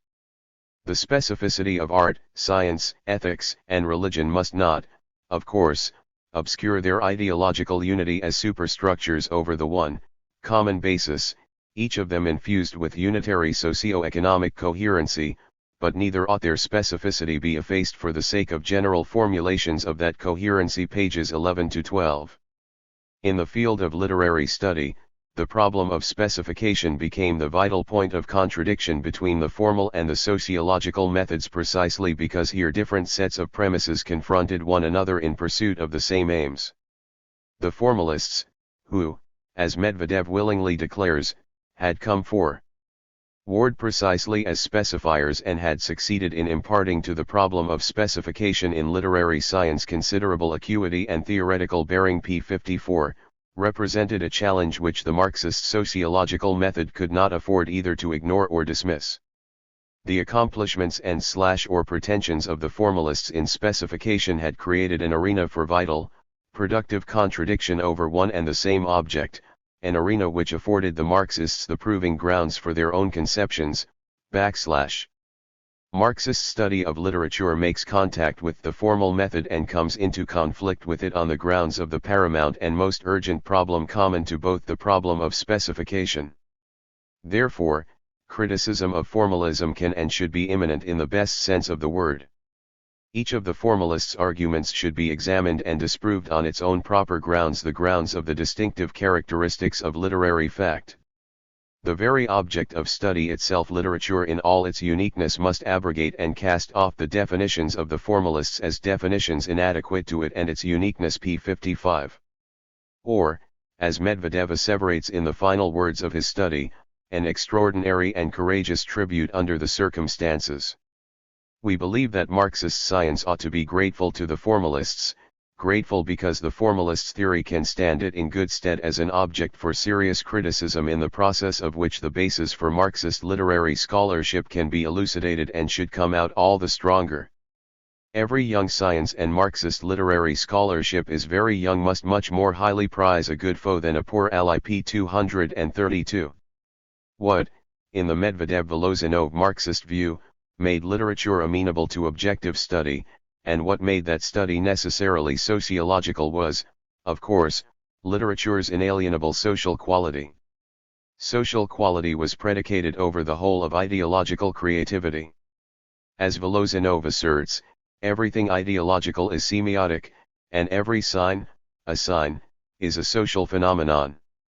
It was precisely the social quality of all ideological products that other approaches and methods, positivistic, formalist, subjective psychological, idealistic, had failed, indeed were unequipped, to appreciate, with the result that they inevitably misrepresented and misconstrued the objects of their study.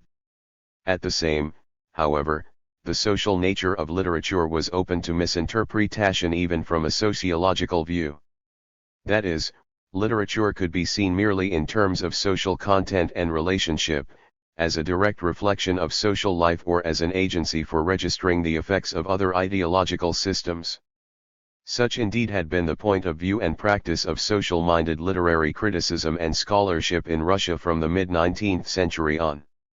The consequences of this brand of literary sociology were a naive identification of literature with real life and a complete loss of contact with the specific, distinctive properties of literature itself. Even under Marxism, this notion had survived in the doctrine that literature derives directly from the socio-economic basis. 5 Literature, Medvedev argued, not only participates in the social process, it is in and of itself a special social entity. v. Literature enters into the milieu of ideological activity as one of its autonomous branches, occupying a special place in it as a set of distinctively organized verbal productions with structure of a kind specific and peculiar to such productions alone. This structure, as any other ideological structure, refracts the generative process of socio-economic existence, and does so in its own particular way. In its content, literature reflects the ideological purview, i.e., other, non-artistic, ethical, cognitive, etc., ideological formations. But in reflecting these other signs, life radu idolf creates new forms. New signs of ideological communication, and his and gds works of literature became a functioning part of the mcmun jng socialny aliv. At the same time, reflecting something outside of themselves, works of literature constitute in and of themselves phenomena of the ideological milieu with autonomous value and distinctive character. Their functionality does not amount merely to the auxiliary technica. Role of reflecting otherl j-ogl st they g yeah, an autonomous ideological role and a type of aphrasy, Wyschen of socio-economic existence, seed entirely their own, pages 27 to 29. Essentially, what Medvedev propounds is an elaborate and dynamic system of systems, to borrow a term from a context that will be brought into the discussion later on, wherein each ideological domain is an autonomous system of a specific kind in a complex, mediated, interrelationship and interaction with all other systems, and in an equally complex, ultimate dependence on the one common socio-economic basis. Literature is to be regarded as just such a MEM system. It is composed of works of literature, ideological productions with a structure peculiar and distinctive to themselves, operating within the immediate milieu of literary culture at some particular stage in the development, generative process, of some particular literature, the milieu of which is only one of a whole atmosphere of milieus, so to speak, governed by the unitary socio-economic basis, likewise in process of generation, which knows how to speak the language of literature just as it knows how to speak all other ideological languages. P43. Thus this system of systems is permeated through and through with social quality, and all of it, from the smallest technical details to the most elaborate nexus of interrelationships, falls under the competence of sociological study. What is needed for the construction of a proper science of literature is, according to Medvedev, a sociological poetics whose concern will be precisely to contend with the problem of specification in literature, to find the solution to such questions as: what is a literary work, and what is its structure? What are the elements of that structure, and what are the artistic functions of those elements? What is genre, style, plot, theme, motif, hero, meter, rhythm, melodics, etc.? How is the ideological purview reflected in the content of a work, and what functions does that reflection have in the whole of the work's artistic structure? P45. And coupled with sociological poetics, indeed, in necessary reliance on and dialectical relationship with it, is a sociological history of literature that studies the concrete life of a work of art in the unity of the developing genre milieu, the literary milieu within the process of generation of the ideological milieu with which it is encompassed, and, finally, the ideological milieu in the process of generation of the socio-economic milieu with which it is permeated. P42. Such is the general scheme for the construction of a theory and study of literature presented by Medvedev. Naturally, the contradiction between the formalist and sociological points of view had to be expressed in categorical terms. There was no room for compromise in Medvedev's argument. The formalists' premises were either right or wrong, and everything else depended on premises.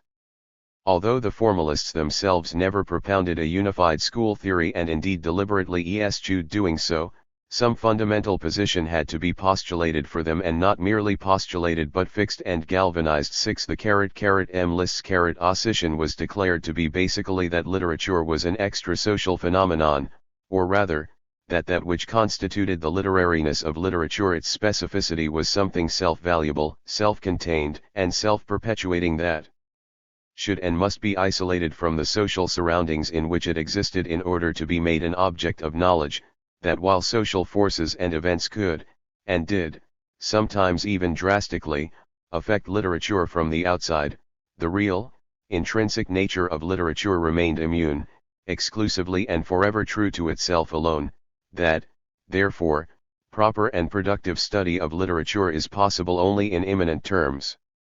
This was held to be, of course, the basis for a program of literary specification, but a basis which hypostasized the problem, thereby contrasting and conflicting with the basic outlook of the sociological method on the same problem. 6. The problem was that the formal method was not a methodology or doctrine properly speaking, as B. Edgxenbaum cogently explains in The Theory of the Formal Method. In order for the Marxist sociological doctrine to conflict with the formalist doctrine, the latter had to be spelled out as such. To this end, Medvedev did not hesitate to construe formalist working hypotheses as invariable principles and formalist focuses of attention as value judgments. Thus the history of the formal method was viewed, not in evolutionary terms, as Edgxenbaum had insisted it should be, but as the systematic filling in of a preconceived program. Anything in formalist writings not consistent with this program was taken as evidence of betrayal of their own doctrine on the part of this or that formalist. The picture of the formal method obtained by this procedure does not reflect the way the formalists actually operated. They did, of course, have a general theory, only it was a general theory in, to crib a phrase, a continuous process of generation.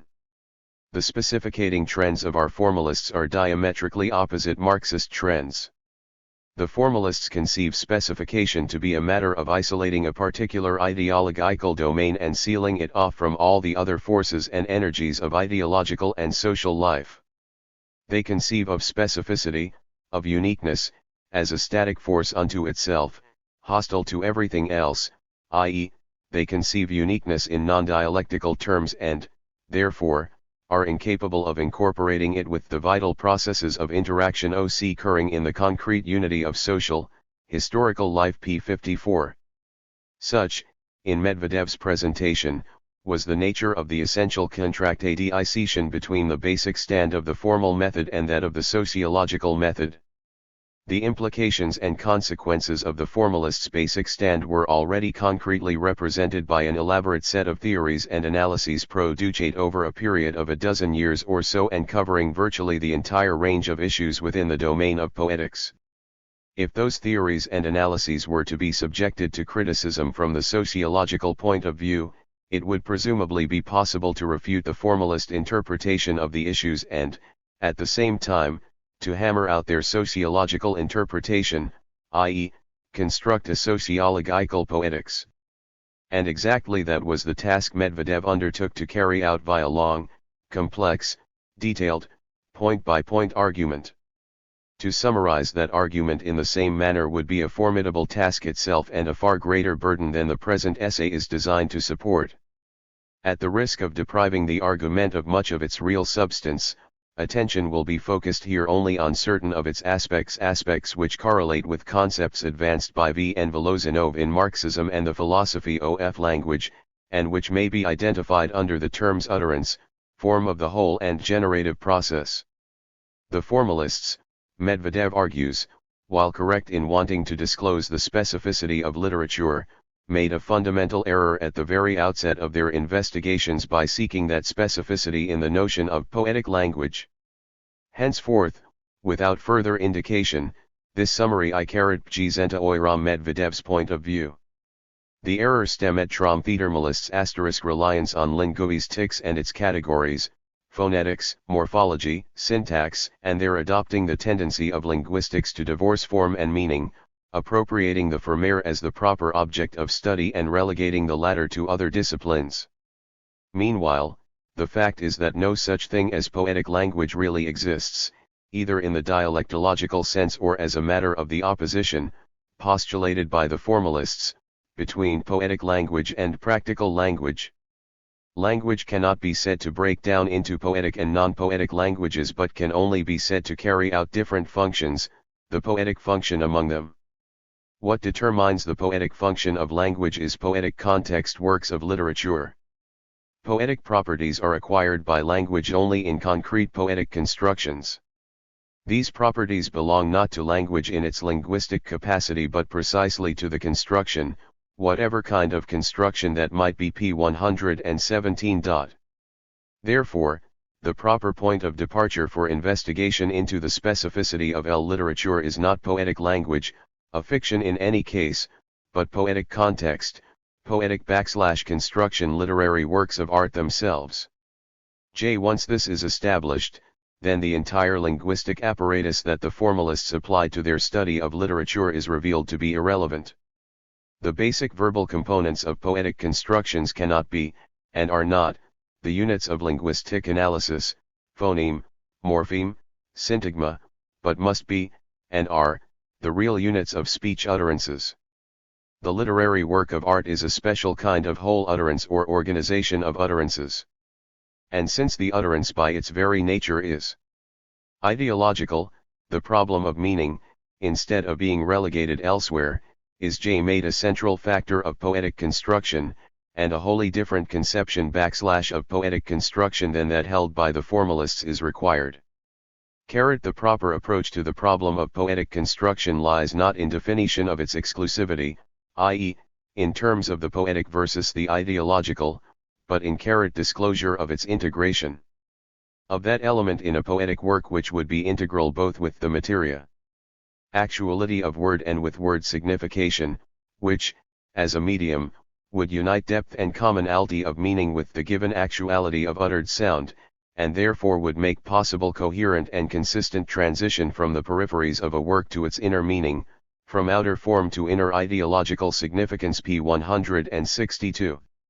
And that medium is social evaluation, the historically generated, assumed, common code that defines the mentality and outlook, the choice, range, and hierarchy of interests, i.e., the ideological purview, of a given social group at some particular time in its existence. It is social evaluation that mediates between form and performance. It is social evaluation that endows every particular speech act, each and every utterance with its real, here and now meaning, defining its individual, class and epochal physiognomy. P. 165. The special character of the poetic utterance consists in the fact that, whereas utterances in all other ideological domains are organized for purposes lying outside verbal expression, in literature social evaluation is wholly realized, achieves finalized structure, in the utterance itself. The entity of the utterance here is not meant to serve any other entity. Social evaluation here is molded and fully structured in pure expression. P. 172. On this basis arises the problem of the form of the whole, in which cardinal importance belongs to the concept of genre. The formalists had come to the problem of genre only after having worked out the components of literary construction on the grounds of poetic language and without reference to any notion of genre. Inevitably, they construe genre as a mechanical assemblage of devices, a fixed set of devices with some particular dominant. Thus the formalists entirely miss the real significance of genre. Genre is not that which is determined and defined by the components of a literary work or by sets of literary works, but that which, in effect, determines and defines them. Genre is an archetypal form of the whole of an utterance, the whole of a work. A work really exists only in the form of some particular genre. The constructional value of each and every element of a work can be understood only in connection with genre. P. 175. It is genre that gives shape and meaning to a work of literature, as a whole entity, and to all the elements of which that entity is comprised. Genre is that area where construction and theme meet and fuse together, the area precisely where social evaluation generates forms of that finalized structuredness Zaversimist, which is the very differentia specifica of art. Genres are definable in terms of specific combinations of features stemming from the double orientation in life, in reality, which each type of artistic form of the whole commands an orientation at once from outside in and from inside out. What is at stake in the first instance is the actual status of a work as a social fact, its definition in real time and space, its means and mode of performance, the kind of audience presupposed and the relationship between author and audience established, its association with social institutions, social mores, and other ideological spheres, in short its full situational definition. On the other side, what is involved is the work's thematic orientation, its thematic unity. Each genre has the capacity to deal with only certain aspects of reality, to each belong certain principles of selection, certain manners of envisioning and conceptualizing reality, each operates within a certain scale of depth and range of treatment. These two kinds of orientation are inseparably linked and interdependent. Such a concept of genre offers a dynamic, creative principle for the interpretation and integration of all components of construction, including all those components which the formalists had featured in their studies but which they had deprived of all contentual meaning and had reduced to ready-made entities with fixed functions capable of operating only within a conventional set of rules, thereby making literature, in effect, wholly analogous to a game of chess. The formalist doctrine on the evolution of literature, on literary history, suffered from the same deficiency as their genre theory. Indeed, that deficiency was in their very conception of literature and it manifested itself at every level of analysis. Thus the stages in the formation of their doctrine on literary history could be summarized in the following way. On the basis of investigation of poetic language, the formalists arrived at the notion of the device as the basic component of literature. Literary works were defined as assemblages of devices. Specific types of such assemblages defined literary genres, schools, movements. The history of literature was, then, the history of the assembling, disassembling, and reassembling of devices. The same devices. To explain how this process of historical change came about, the formalists brought to bear their principles of automatization and perceptibility. These principles, despite the formalists' avowed intent to study literature as an entity external to consciousness, amounted in fact to a crude sort of techno-psychologistic notion of artistic perception. Instead of dispensing with the subjective consciousness, the formalists constructed a theory that presupposed a subjective consciousness which feels artistic effect and loss of effect. Moreover, by necessity, this feeling occurs within the confines of one individual consciousness or, at best, the individual consciousnesses of one and the same generation of persons, for there can be absolutely no connection between automatization and perceptibility spread over two individuals following one another in time, just as there can be no connection between one man's nausea and another man's gluttony. P203. Furthermore, the formalist scheme of literary evolution, which issued from these principles and which was represented by them as a dialectical process, amounted to nothing more than the play of two forces that alternate as junior and senior lines, and must go on doing so ad infinitum. Thus it was not psychologism the formalists had rid themselves of, but history and ideology. The real, objective solution of the problem of literary history lies in viewing literature as it really is in actual existence, a dynamic, generative process of a special kind. th dynamic, generative process of social interact phone or muertication. That is, the solution of the problem of literary tustpre is to be sought in the dialectics of the intrinsic and the extrinsic. The generative process of social communication conditions all aspects of literature and every single literary work with respect to its creation and reception. On the other hand, the generative process of communication is also conditioned by the generative process of literature, which is one of its factors. In generative process, it is not at all a matter of combinations of elements of a work changing, while the elements remain self-identical, but a matter of the elements themselves changing, and of their combinations together changing as well of the whole configuration changing.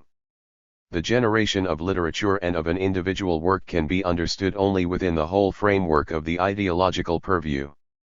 The further we remove a work from that context, the more certain the work will turn inert and lifeless within itself. The ideological purview, as we know, is incessantly in the process of generation.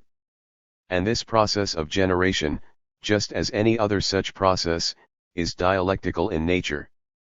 Therefore, at any given moment of that process, we shall discover conflicts and inner contradictions within the ideological purview. Into those conflicts and contradictions the literary work of art, too, is drawn. The work absorbs and makes intrinsic to itself some elements of the ideological milieu, while rejecting other elements as extrinsic. Therefore the intrinsic and the extrinsic in the process of history dialectically change places, without, needless to say, remaining absolutely identical all the while.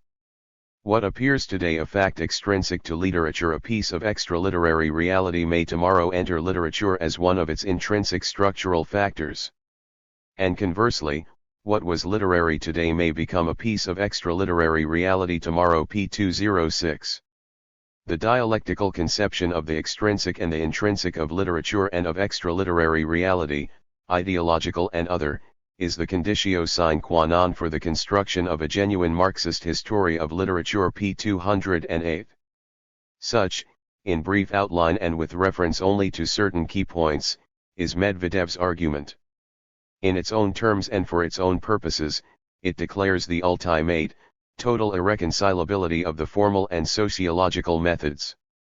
However, from another perspective, this conclusion proves not altogether to be the case. To begin with, the formalists actually never did deny that literature was a social fact, though, of course, they insisted that it was a social fact sui generis. 7.1 with specificity and coherency peculiar to itself, a position identical with that of Medvedev's sociological poetics. However, it was not the problem of literature in its full social dimensions that interested the formalists at the outset. Their initial motivation was to redirect attention from what had been the main concerns of literary study: literature's cause and effect, its creators, its social associations and functions, its philosophical or metaphysical significance, to that which had been obscured, minimized, or totally neglected by those concerns, the real, proper object of study, the literary material itself. The formalists operated, as Boris Senbaum states in his lucid summation of the formal method in 1925, with theoretical principles drawn from the study of the concrete material with its specific characteristics, and adhered to those principles to the extent they are proved tenable by the material. If the material requires their further elaboration or alteration, we go ahead and elaborate or alter them. 8. What this amounted to was not a doctrine or even a methodology, but a process of study describable as beginning from the beginning with working hypotheses and proceeding step by step, a process wherein each successive step requires the qualification and reassessment of the preceding ones, while the context of study itself becomes constantly more complex and comprehensive. Therein precisely consisted the factor of evolution in the formal method, which Senbaum justly underscored time and time again.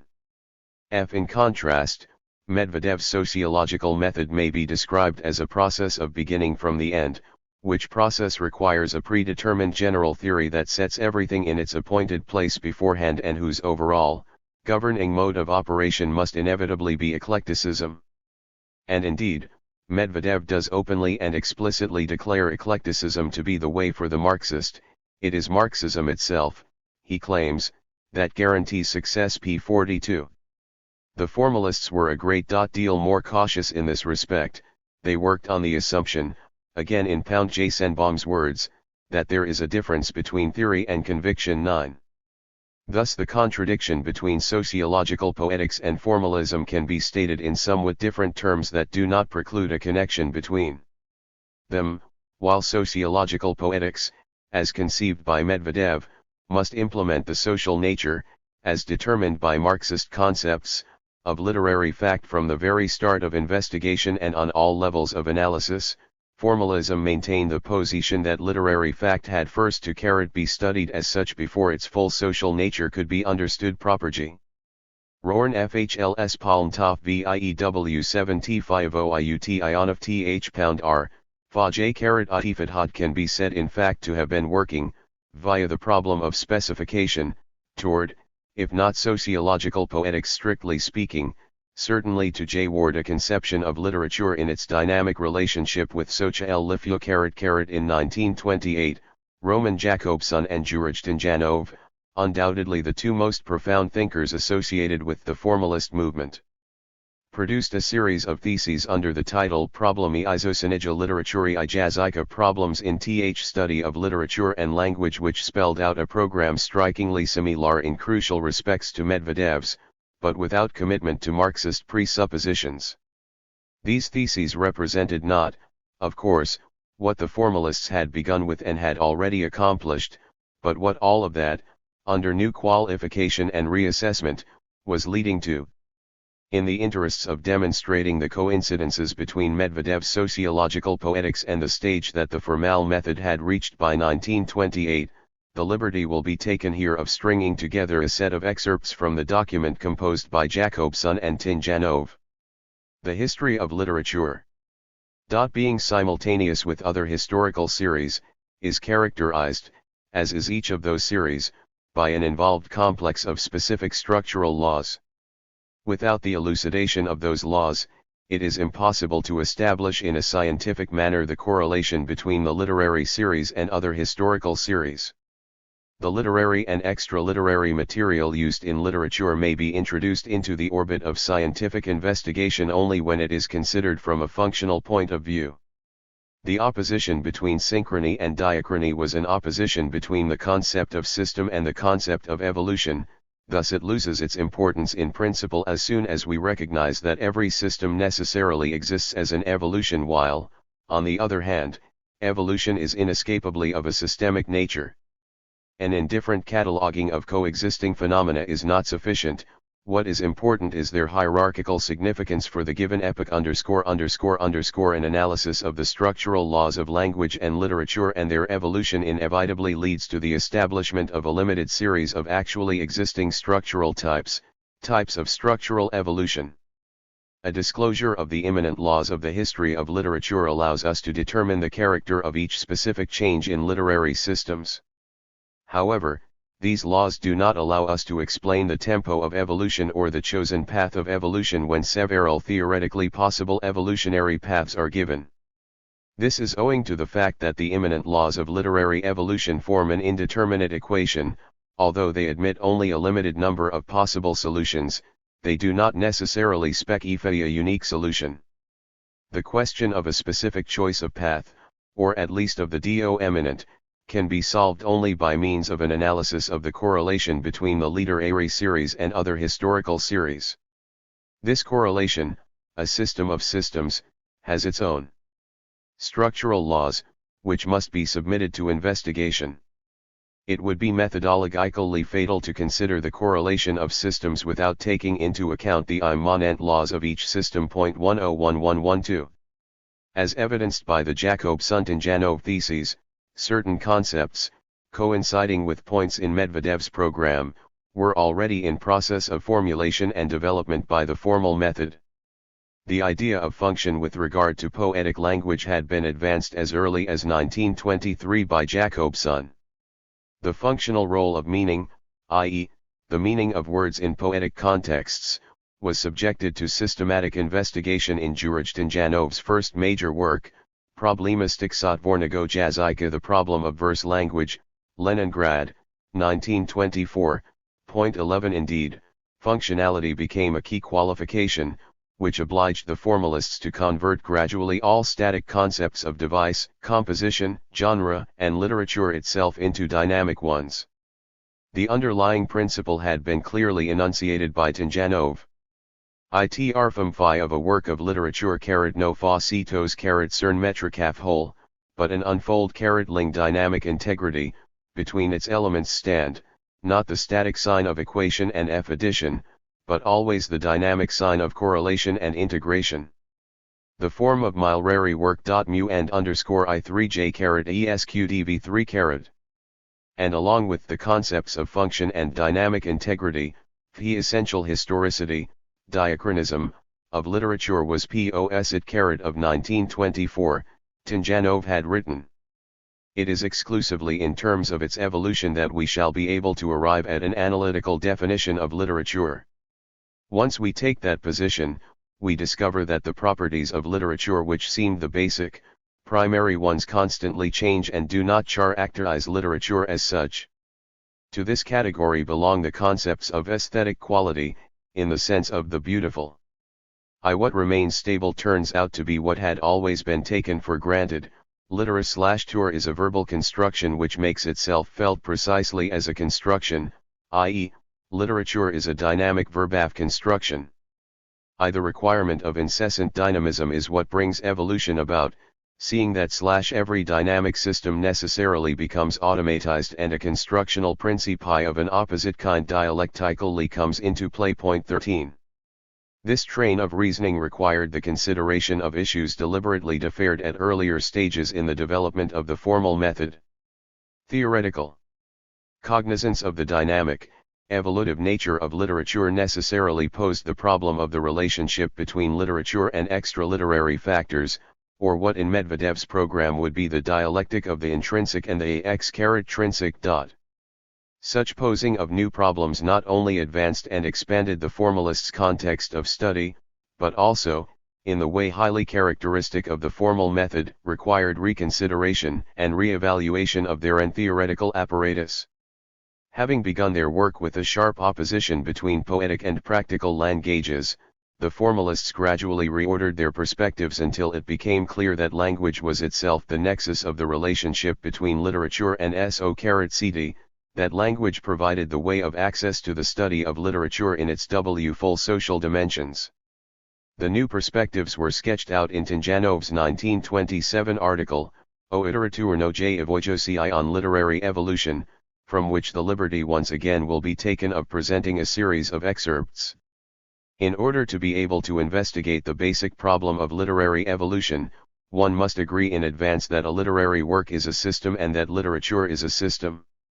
Only once this basic understanding is accepted can a literary science be constructed which does not review a chaos of manifold phenomena and orders of phenomena, but studies them. The issue involving the role of orders of phenomena contiguous with literature in literary evolution is by this very fact not cast aside but, on the contrary, posed. Is the so-called immanent study of a work as a system possible outside its correlation with the system of literature?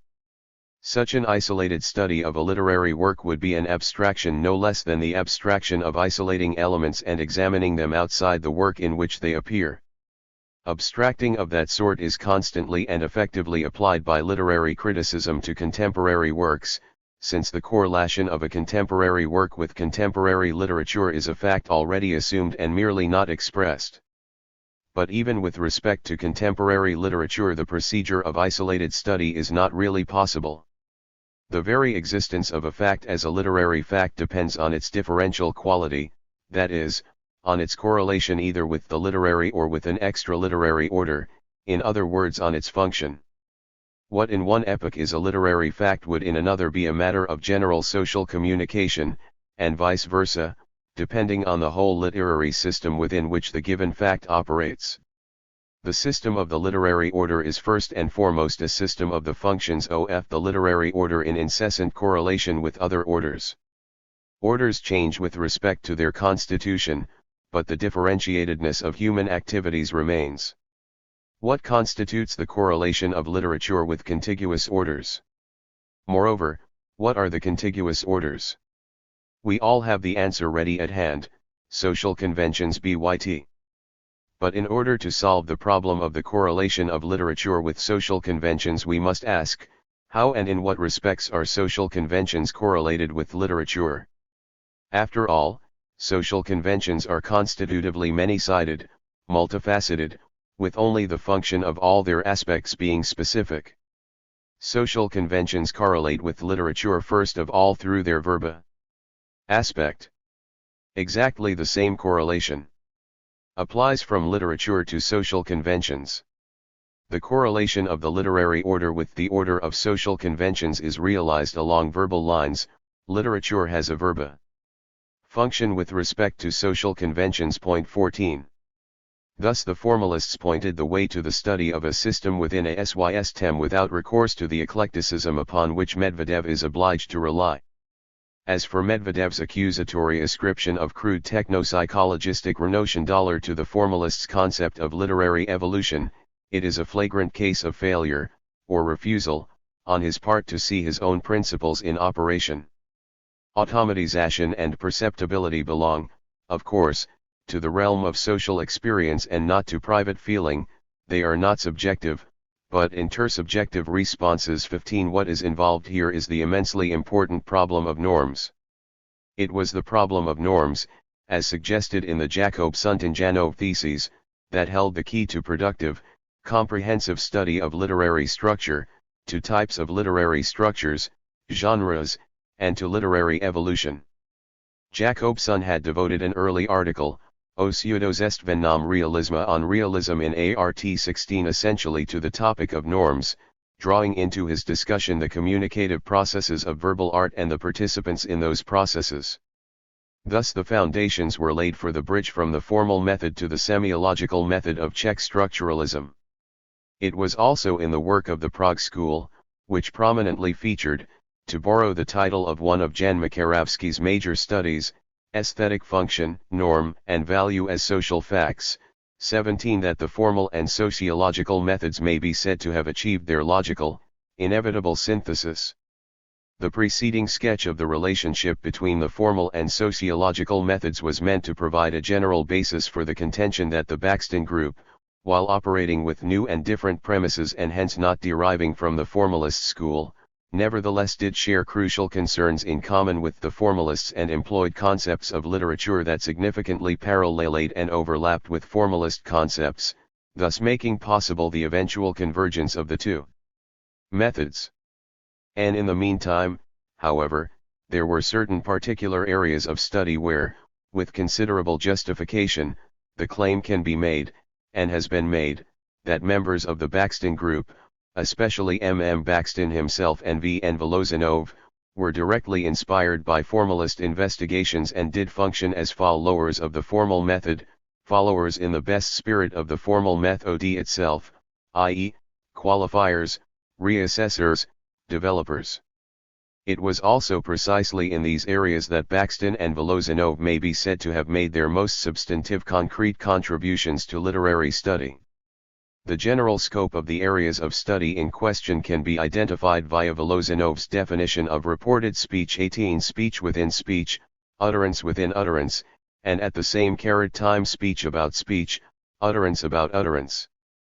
As early as 1918, the formalists had entered on the agenda of literary study the problems of parody stylization, and SFO 7Z.19 consideration of these problems held promise of opening access to investigation of the vital stylistic operations of verbal art and the role of those operations in the construction of literary works and in literary evolution, particularly as regarded prose fiction. Such problems were in fact handled as counterparts to the problems of sound texture and rhythm in verse that were the formalists' primary concern. This was especially the case with skaz, where intonation, tones of voice, verbal gestures, and pantomime were said to play crucial roles.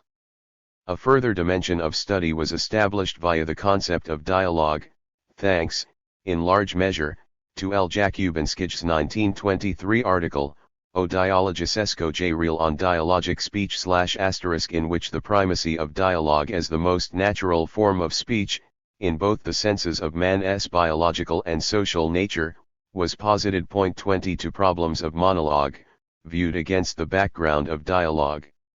As well as to the problems of parody, stylization, and skaz, V.V. Vinogradov devoted a whole series of illuminating theoretical and literary historical investigations, beginning in 1923.21. All these pioneering, seminal studies on the formalists' part failed, however, to arrive at a comprehensive principle under which the interrelationship of the various issues involved could be fully recognized and made the basis for a unified field of investigation. In 1926, V.N. Voloshinov published an article entitled Slovo v Zizny I Slovo 1 v Poesy I Word in Life and Word in Poetry 22. While its main, immediate purpose was to sketch the preliminary theory for the construction of sociological poetics, in which capacity it is an important forerunner to Medvedev's book, it had the effect, in the course of its argument, of crystallizing a conceptual center for all questions involving monologue, dialogue, stylization, parody, skaz, and, in the strict sense, reported speech. In this way, it set the stage for Voloshinov's own fundamental study of reported speech and Baxton's magnum opus on polyphonic structure. Taking as his point of departure the idea that every instance of verbal intercourse operates within a system of assumed value judgments, the code of social evaluation, Voloshinov describes the work of poetry as a powerful condenser of unarticulated social value judgments in which the vital roles are played by the three participants in the event of discourse, termed author, listener, and hero. First and foremost, value judgments determine the author's selection of words and the reception of that selection, co-selection, by the listener. The poet, after all, selects words not from the dictionary but from the context of life, where words have been steeping in and become permeated with value judgments. Thus he selects the value judgments associated with the words, and does so, moreover, from the standpoint of the incarnated bearers of those value judgments. It can be said that the poet works constantly in conjunction with his listener's sympathy or antipathy, agreement or disagreement. Furthermore, evaluation is operative also with regard to the object of utterance, the hero. The simple selection of an epithet or metaphor is already an active evaluative act with orientation in both those directions, toward the listener and toward the hero. Listener and hero are constant participants in the creative event, which does not for a single instant cease to be an event of living communication involving all 3.23. In effect, the principle of dialogue has been predicated over all discourse, with particular and special meaning for verbal art. By author, listener, and hero with reference to verbal art, Voloshinov clearly and explicitly means factors within the artistic structure of a literary work and not the actual, real-life writer, reference and reading public, which are factors of a different order. Author, listener, and hero are rather the essential constitutive factors of a work of literature, the vital forces that shape form and style and are completely detectable by any competent scrutinizer. 24 Each of the participants represents a context of discourse in active, dynamic relationship with the other two. The author's speech context is dominant in the sense that it coincides with the message as a whole, encompassing the other contexts and incorporating them within itself. But at the same time as presenting the context of hero, the author establishes a relationship with that context through which he affects that context in some way or by which his own, auto-real, context is affected. Likewise, at the same time as positing a listener, the author enters into a relationship with the latter's assumed or anticipated context of response whereby effects on the hero's context, listener-hero relationship, and/or on the author's own, author-listener relationship, are produced. Thus, the communicative triad of the addresser of the message, speaker, author, sender, encoder, etc., addressee, listener, reader, receiver, decoder, etc., to whom the message is directed, and the message content, referent, object, hero, whom or what the message is about is registered as the prime organizing center of literary structure. The three are bound together by a complex network of highly variable evaluative interrelationships, and that network becomes a unifying focus of investigation for a very broad range of literary problems. __J in the third, final, section of his Marxism and the Philosophy of Language, Voloshinov focused attention on the fundamental principles governing the phenomena of reported speech. His concern was not strictly with verbal art, but it was in verbal art that Voloshinov saw the fullest and most intricate expression of those principles in operation. Thus, while presented as a study of a special, pivotal problem in syntax, Voloshinov's investigation into the dynamic interrelationship of reporting and reported messages has definite bearings on literary problems as well. Indeed, Voloshinov vividly demonstrates the vital interconnectedness of the studies of language and literature. The literary implications of Voloshinov's analysis have reference to at least two crucial areas, two dimensions, of literary study. First of all, the correlation between forms of reported speech, patterns and modifications, and the socio-ideological generation of language has direct bearing on literary history. In Voloshinov's view, it is the function of society to select and make grammatical, adapt to the grammatical structure of its language, just those factors in the active and evaluative reception of utterances that are socially vital and constant and, hence, are grounded in the economic being of the particular community of speakers. Page 117. In this BOOKTHE forms of reported speech, therefore, are important not as abstract grammatical categories but as language processes in dynamic interrelation with other social processes. We are far from claiming that syntactic forms, for instance, those of direct and indirect discourse, directly and unequivocally express the tendencies and forms of an active, evaluative reception of another's utterance. Our speech reception does not, of course, operate directly in the forms of indirect and direct discourse. These forms are only standardized patterns for reporting speech. But, on the one hand, these patterns and their modifications could have arisen and taken shape only in accordance with the governing tendencies of speech reception. On the other hand, once these patterns have assumed shape and function in the language, they in turn exert an influence, regulating or inhibiting in their development, on the tendencies of evaluative reception that operate within the channel prescribed by the existing forms. Pages 117 to 118 in this book. Therefore, the concrete implementations of reported speech forms, the modifications and variants of patterns, must be registered not only among the primary distinguishing characteristics that mark the epochal shifts in overall ideological development, and, hence, also the epochs of literary history, but also must figure among the primary distinguishing characteristics of all literary schools, trends, movements, i.e., they must be regarded as fundamental constituent features of the very process of literary evolution as such. The essential point is that the patterns of reported speech change historically with respect to the weight, value, and the hierarchical status of reporting and reported messages in their interrelationship. Direct discourse in medieval literature is not the same as direct discourse in, say, the literature of the Renaissance or that of the second half of the 19th century. Furthermore, under the impact of developing literary and extra-literary tendencies, certain modifications and variants are advanced to a commanding, structure-organizing position. Such, for instance, is the role of forms of quasi-quoted speech in modern prose fiction, forms that underlie such things commonly referred to as interior monologue or stream of consciousness. At the same time, such hard-to-define literary realities as classicism, romanticism, realism, symbolism, etc., are also susceptible to definition in terms of coordinates of the historical variables in the interrelationship of reporting and reported contexts. This possibility, firmly established in Voloshinov's analysis of reported speech, has hardly even yet been recognized in literary scholarship.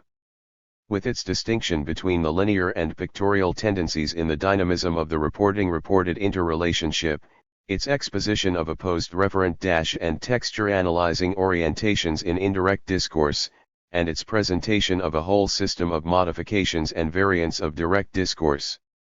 Including, importantly, quasi-direct discourse, Voloshinov's treatment of reported speech also provides focal points for the concrete stylistic analysis of texts, primarily, but of course not exclusively, texts in the narrative genres.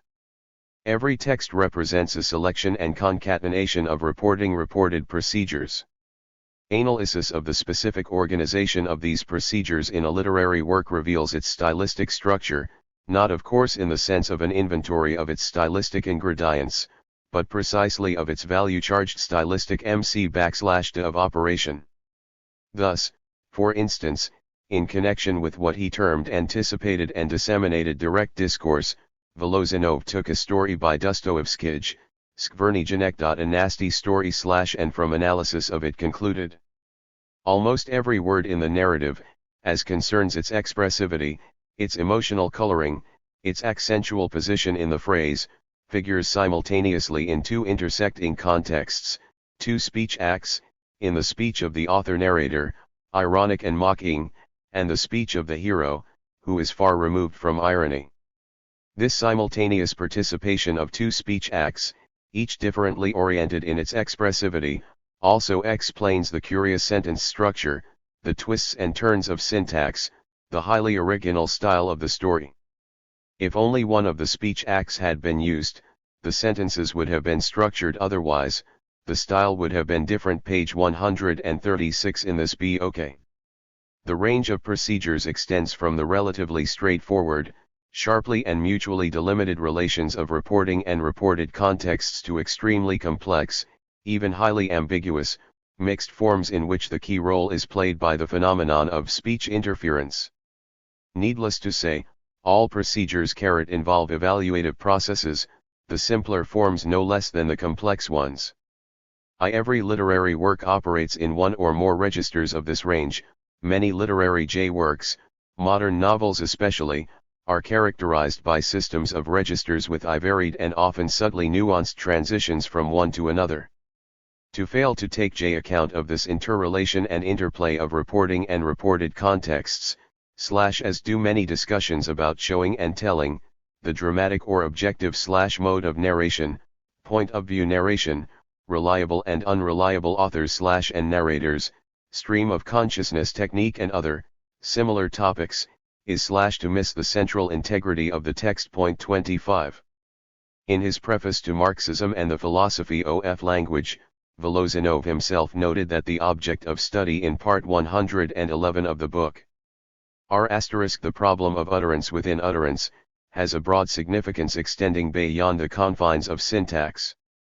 The fact is that a number of paramount literary nomina character speech, the construction of character in general, skaz, stylization, and parody are nothing else than different varieties of refraction of another's speech. An understanding of this kind of speech and its sociological governance is an essential condition for the productive treatment of all the literary phenomena. Mentioned Marxism I Filosofia Jazyka, Leningrad, 1930, pages 11 to 12.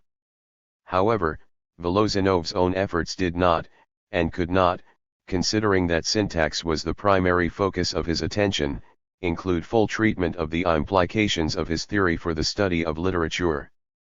Indeed, stylization, parody, and skaz are not dealt with at all.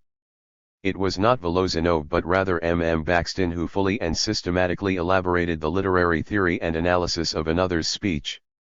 Treatment of this topic forms the theoretical basis for Baxton's extraordinary treatise on the art of the polyphonic novel as exemplified by the warj of its great creator, Fyodor Dostoyev kijjs /Fiaxton argues ulfa y cognate fwator tt plexity in such phenomena as stylization parody, skaz, and any one utterance in a dialogic exchange, i.e., recognition that in all of them discourse maintains a double focus, aimed at the referential object of speech, as in ordinary discourse, and simultaneously at a second context of discourse, a second speech act by another addressor. P 176, already reveals the inadequacy of traditional stylistics. With its exclusive monologic frame of tenj and calls for an entirely new approach which takes principle of lexity to fundamental account the new approach is established through a system of analysis based on the interrelation of the contexts of author's speech and another's speech. Author's speech is defined as speech having direct and immediate reference to its object and expressing the ultimate conceptual authority. It is handled stylistically as speech aimed at its direct referential denotation. It must be adequate to its object, of whatever nature, poetic or other. It must be expressive, forceful, pithy, elegant, and so forth, from the point of view of its direct referential mission to denote, express, convey, or depict something, and its stylistic treatment is oriented toward the concurring comprehension of its referent. P 178. 26. Problemy tvorstva Dostoevskogo, Problems of Dostoevsky's Creative Art, Leningrad, 1929. In 1963, after Baxton was rehabilitated, a new, expanded edition of this book came out under the title Problemy Poetiki Dostoevskogo Problems of Dostoevsky's Poetics. To my knowledge, no translation of the full text of either edition has yet appeared in English. One chapter, having to do with Notes from Underground, was translated for the Crowell Critical Library edition of Notes from Underground edited by R.G. Durgee, pages 203-216, Crowell, New York, 1969. The basic, theoretical chapter, also from the 1929 edition, Discourse Typology in Prose, appears in Readings. Page numbers in brackets after quotations in the present essay refer to readings. To just such a context of speech Baxton assigns the term monologue. The direct speech of another, the speech of the heroes, the characters in a work, while also having direct, referential meaning, occupies a different position, lies on a different plane, than the author's direct speech. It is in fact included in and subordinated to the author's context and is therefore subject to different stylistic treatment. The hero's utterance is handled precisely as the words of another addressor, as words belonging to a personage of a certain specific individuality or type, that is, it is handled as an object of the author's intentions, and not at all in terms of its own referential aim. P 178. This type of utterance Baxton calls represented or objectified utterance. Monologic utterance, author's direct speech, and objectified utterance, actor's direct speech, are the first two degrees of distinction in Baxton's theory of speech forms. They are both, in his classification, single-voiced utterances. The unmediated, intentional utterance is focused on its referential object, and it constitutes the ultimate conceptual authority within the given context. The objectified utterance is likewise focused only on its referential object, but at the same time it is itself the object of another, the author's, intention. Still, this other intention does not penetrate the objectified utterance, it takes that utterance as a whole and, without altering its meaning or tone, subordinates it to its own purposes. It does not impose upon the objectified utterance a different referential meaning. An utterance which becomes objectified does so, as it were, without knowing it, like a man who goes about his business unaware that he is being watched. An objectified utterance sounds just as if it were a direct, intentional utterance. Utterances both of the first and the second type of discourse each have one intention, each one voice, they are single-voiced utterances p. 180. From these basic single-voiced utterances, Baxton proceeds to double-voiced utterances. An author may utilize the speech act of another in pursuit of his own aims and in such a way as to impose a new intention on the utterance, which nevertheless retains its own proper referential intention. Under these circumstances and in keeping with the author's purpose, such an utterance must be recognized as originating from another addressor. Thus, within a single utterance, there may occur two intentions, two voices p. 180. Among such double-voiced utterances are included stylization, parody, and //skaz. Between stylization and parody, a crucial difference in double-voicedness occurs. Stylization presupposes style, it presupposes that the set of stylistic devices it reproduces had at one time a direct and immediate intentionally and expressed the ultimate conceptual authority p. 181. The effect of stylization is to conventionalize any such style. Therefore, stylization implies a certain concurrence, an agreement between the two voices involved, the authors. Intention, having penetrated the other speech act and having become embedded in it, does not clash with the other intention, it follows that intention in the latter's own direction, only making that direction conventional p. 185. Such a double-voiced utterance is at the same time unidirectional. Parody, in contrast, involves the presence within one utterance of two not only different but opposed clashing intentions. The second voice, having lodged in the other speech, clashes antagonistically with the original, host voice and forces it to serve directly opposite aims.